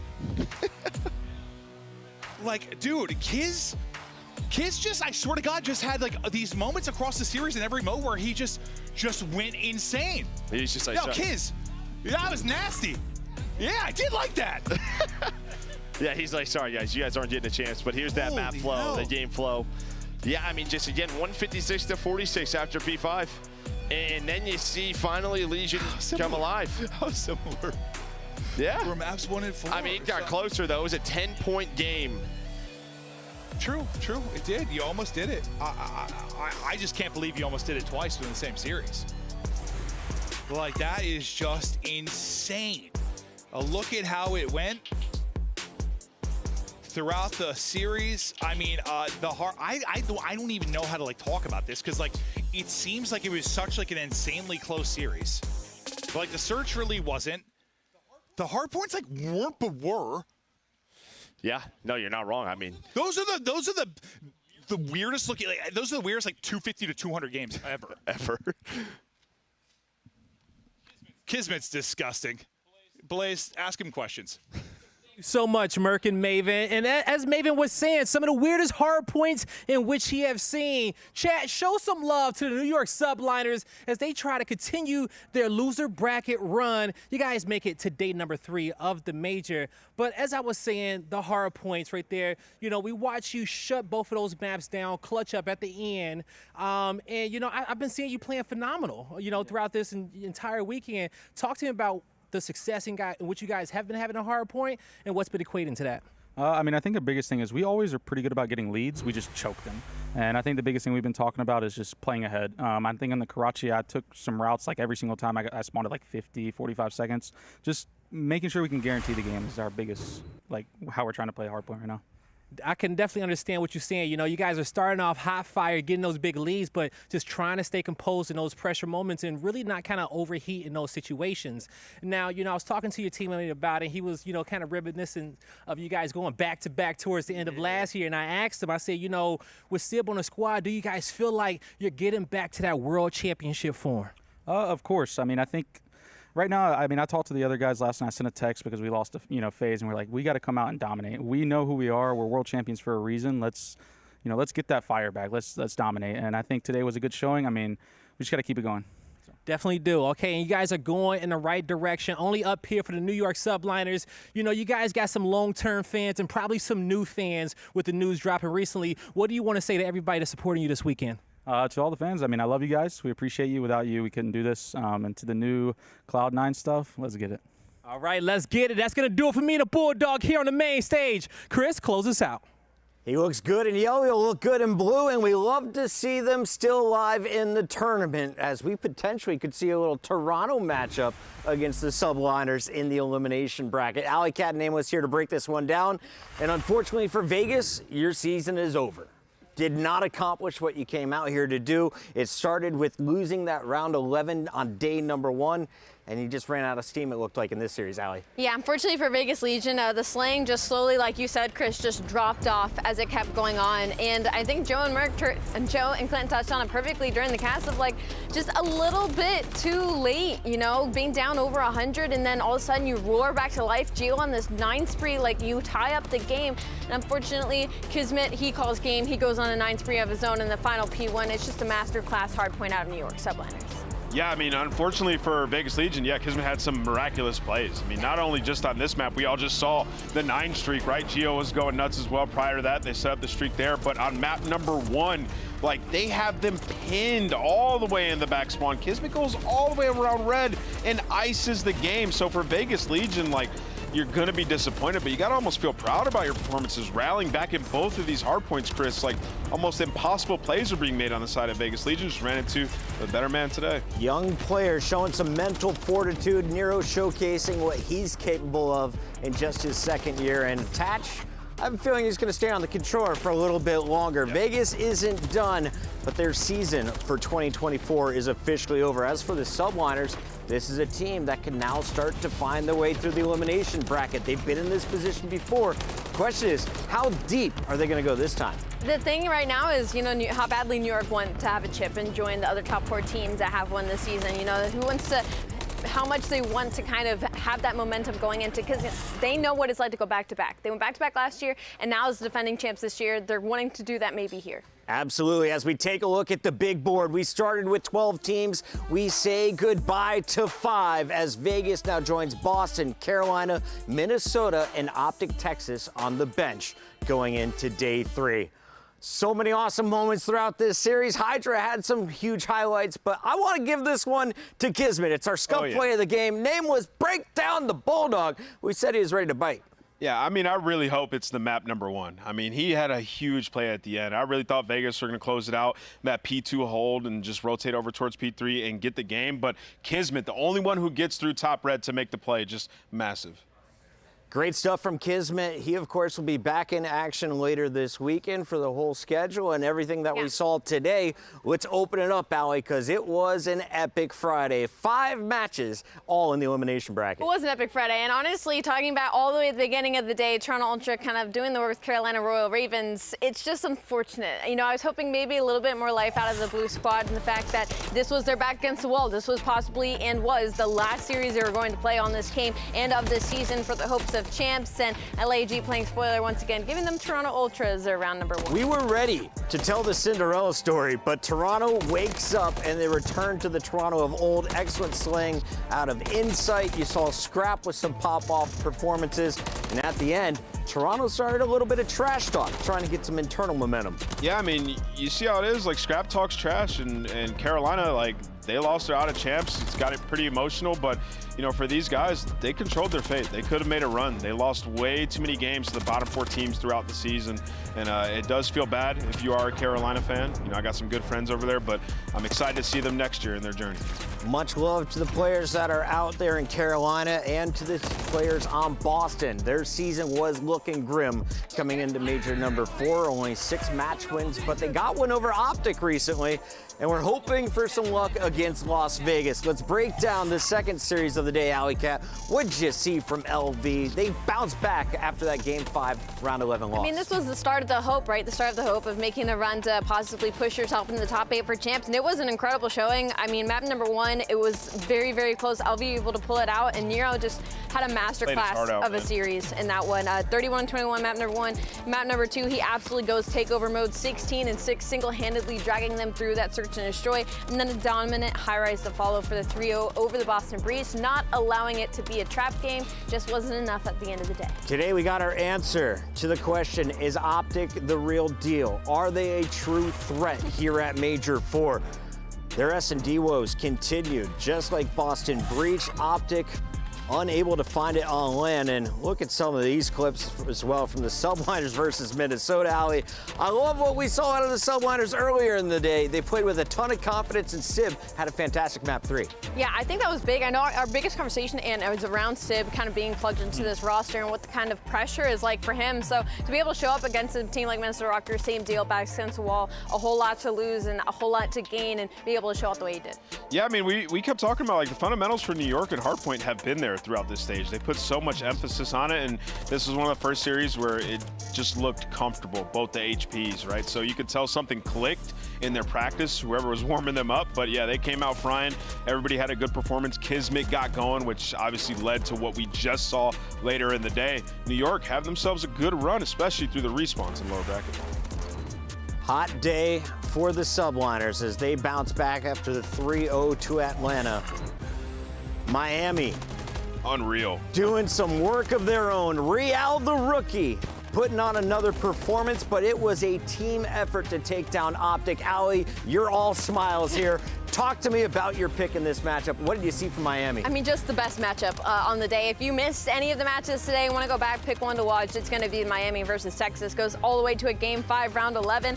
I already was kind of leaning Miami. I felt like their search and destroy has looked so strong, and that's what they would split in the previous matchups against Optic Texas. And then as soon as we saw the lineup of maps as well, I had a feeling, man. Miami got a lot of good stuff. They were playing for the later half of this series. They got their best Hardpoint map number 4 and their best search and destroy map number 5. I believe they could have won it in 4. A couple of blunders, a couple of clutches, and a couple of weird spawns going off to Texas's way. And then we get a beautiful Game 5, round 11 masterclass from Miami Heretics. So just an absolute banger matchup of the day. I mean, what can you say? The spice from Vickle at the end of the series going at the green wall. If you're a Heretics fan, you got to feel gassed with this roster, man. They've turned it around, and they're now beating teams that are in your top 4. Big picture, let's weigh in on our final 8. We can still, of course, move around the seeds on our big board, but Vegas, Carolina, Minnesota, and Boston are officially out of the running. That means our top 8 are all playing at the biggest tournament of the year, kicking off July 18th down there in Texas. Yeah, it has officially started. You can see right here, LAG, we are locked for CDL champs. They've been all smiles all week,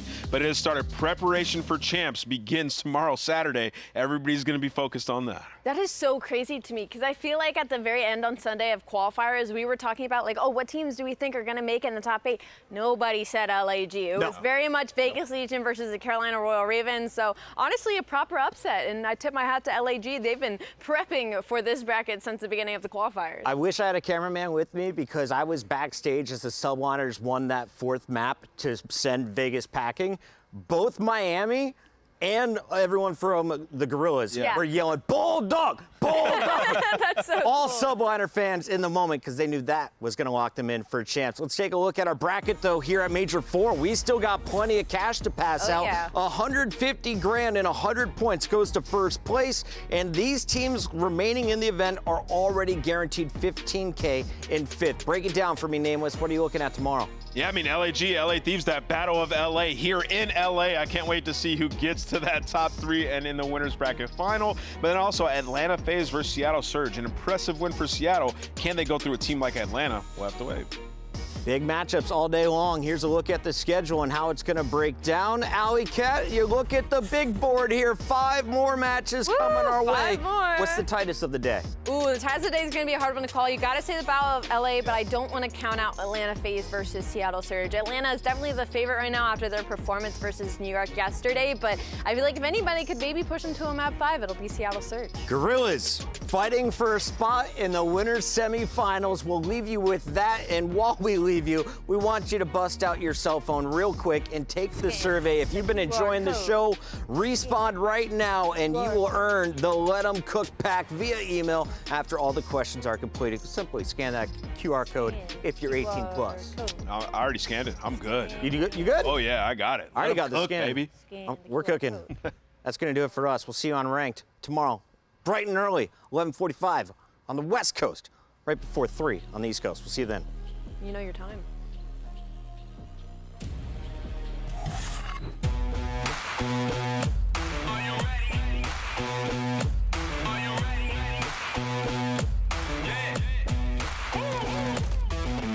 Yo, I'm living a dream. I'm a walking movie edit. I'm living a scene. Got the crowd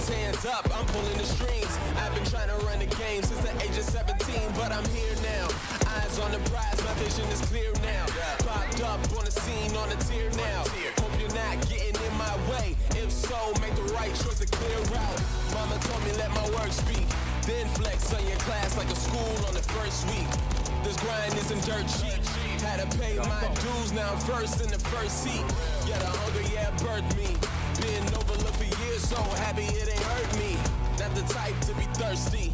I'ma get it on my own, I'm not showing any mercy. I don't make a move on the man, like I made a move with the fans. Sticking to the plan, I'ma make a move with my hands. Going up and don't know when I'ma land. Sticking to the plan, I don't make a move on the man, like I made a move with the fans. Sticking to the plan, I'ma make a move with my hands. Going up and don't know when I'ma land. Sticking to the plan.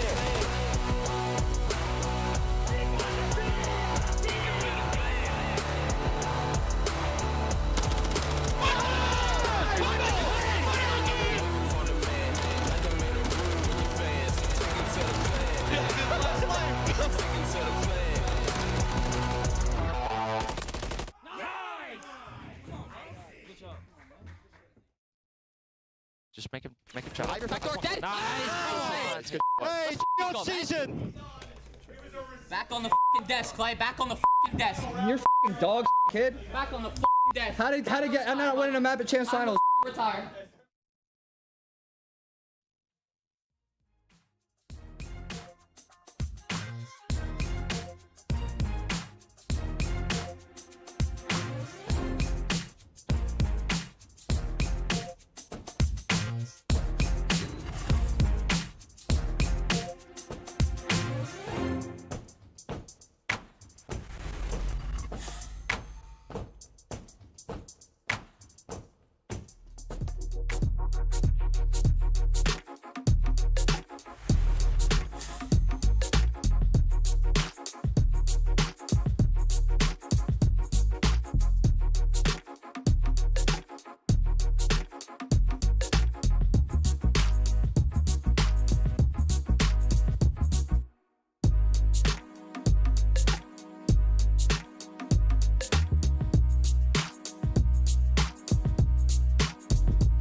going all out. Stand tall till we fall out.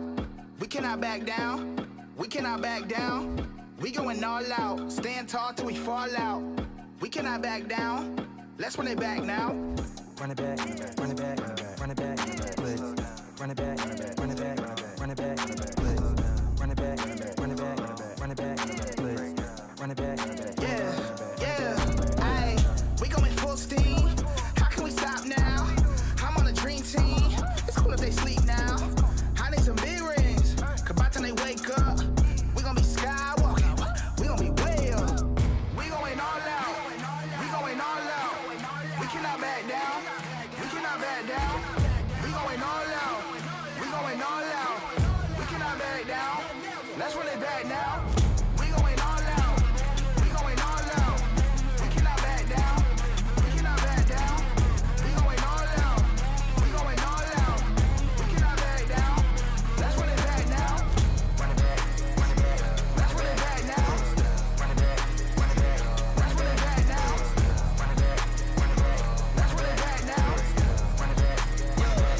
Let's run it back now. We going all out, stand up, never fall down. Hey, let's run it back now. This is our home, this is our town. Got the whole team, it's a stack now. And they all wolves, it's a pack now. Call me Undertaker, this a smackdown. I'm a new king, it's a black crown. Hey, hey, back, run it, yo. Click it, bang, gun it, yo. To the top, summit, yo. They do not want it, yo. Tryna catch me, I just tell them keep praying. Tryna be done, but they won't quit playing. Beat them again, but they won't quit saying. Run it back, run it back, run it back, yo. Wait, run it back, run it back, yo. Run it back, yo. Ayy, who that said we can't be the best or be the best? Stop playing. Ball out till we fall out. Can't back down, we going all out. We going all out. We going all out. We cannot back down. We cannot back down. We going all out. We going all out. We cannot back down. Let's run it back now. We going all out. We going all out. We cannot back down. We cannot back down. We going all out. We going all out. We cannot back down. Let's run it back now. Run it back, run it back. Let's run it back now. Run it back, run it back. Let's run it back now. Run it back, run it back. Let's run it back now. Run it back, run it back. Let's run it back now. We going all out. We going all out. We cannot back down. We cannot back down. We going all out. We going all out. We cannot back down. Let's run it back now.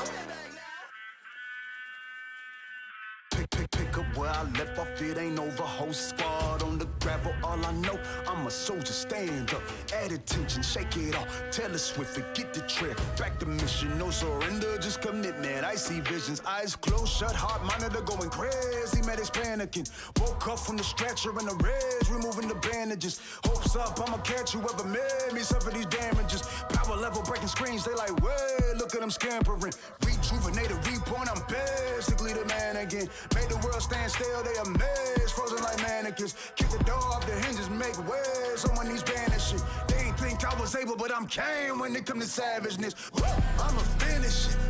I'ma finish it. I'ma finish it. I'ma finish it.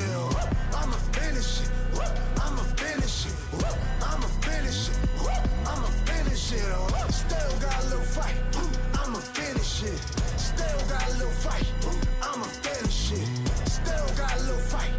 I'ma finish it. Still got a little fight.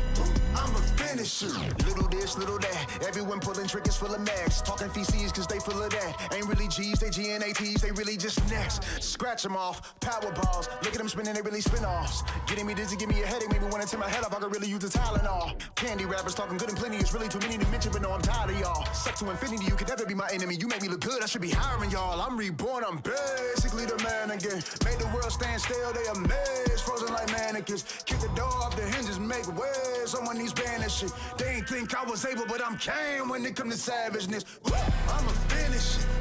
I'ma finish it. I'ma finish it. I'ma finish it. I'ma finish it. I'ma finish it. I'ma finish it. I'ma finish it. Still got a little fight. I'ma finish it. Still got a little fight.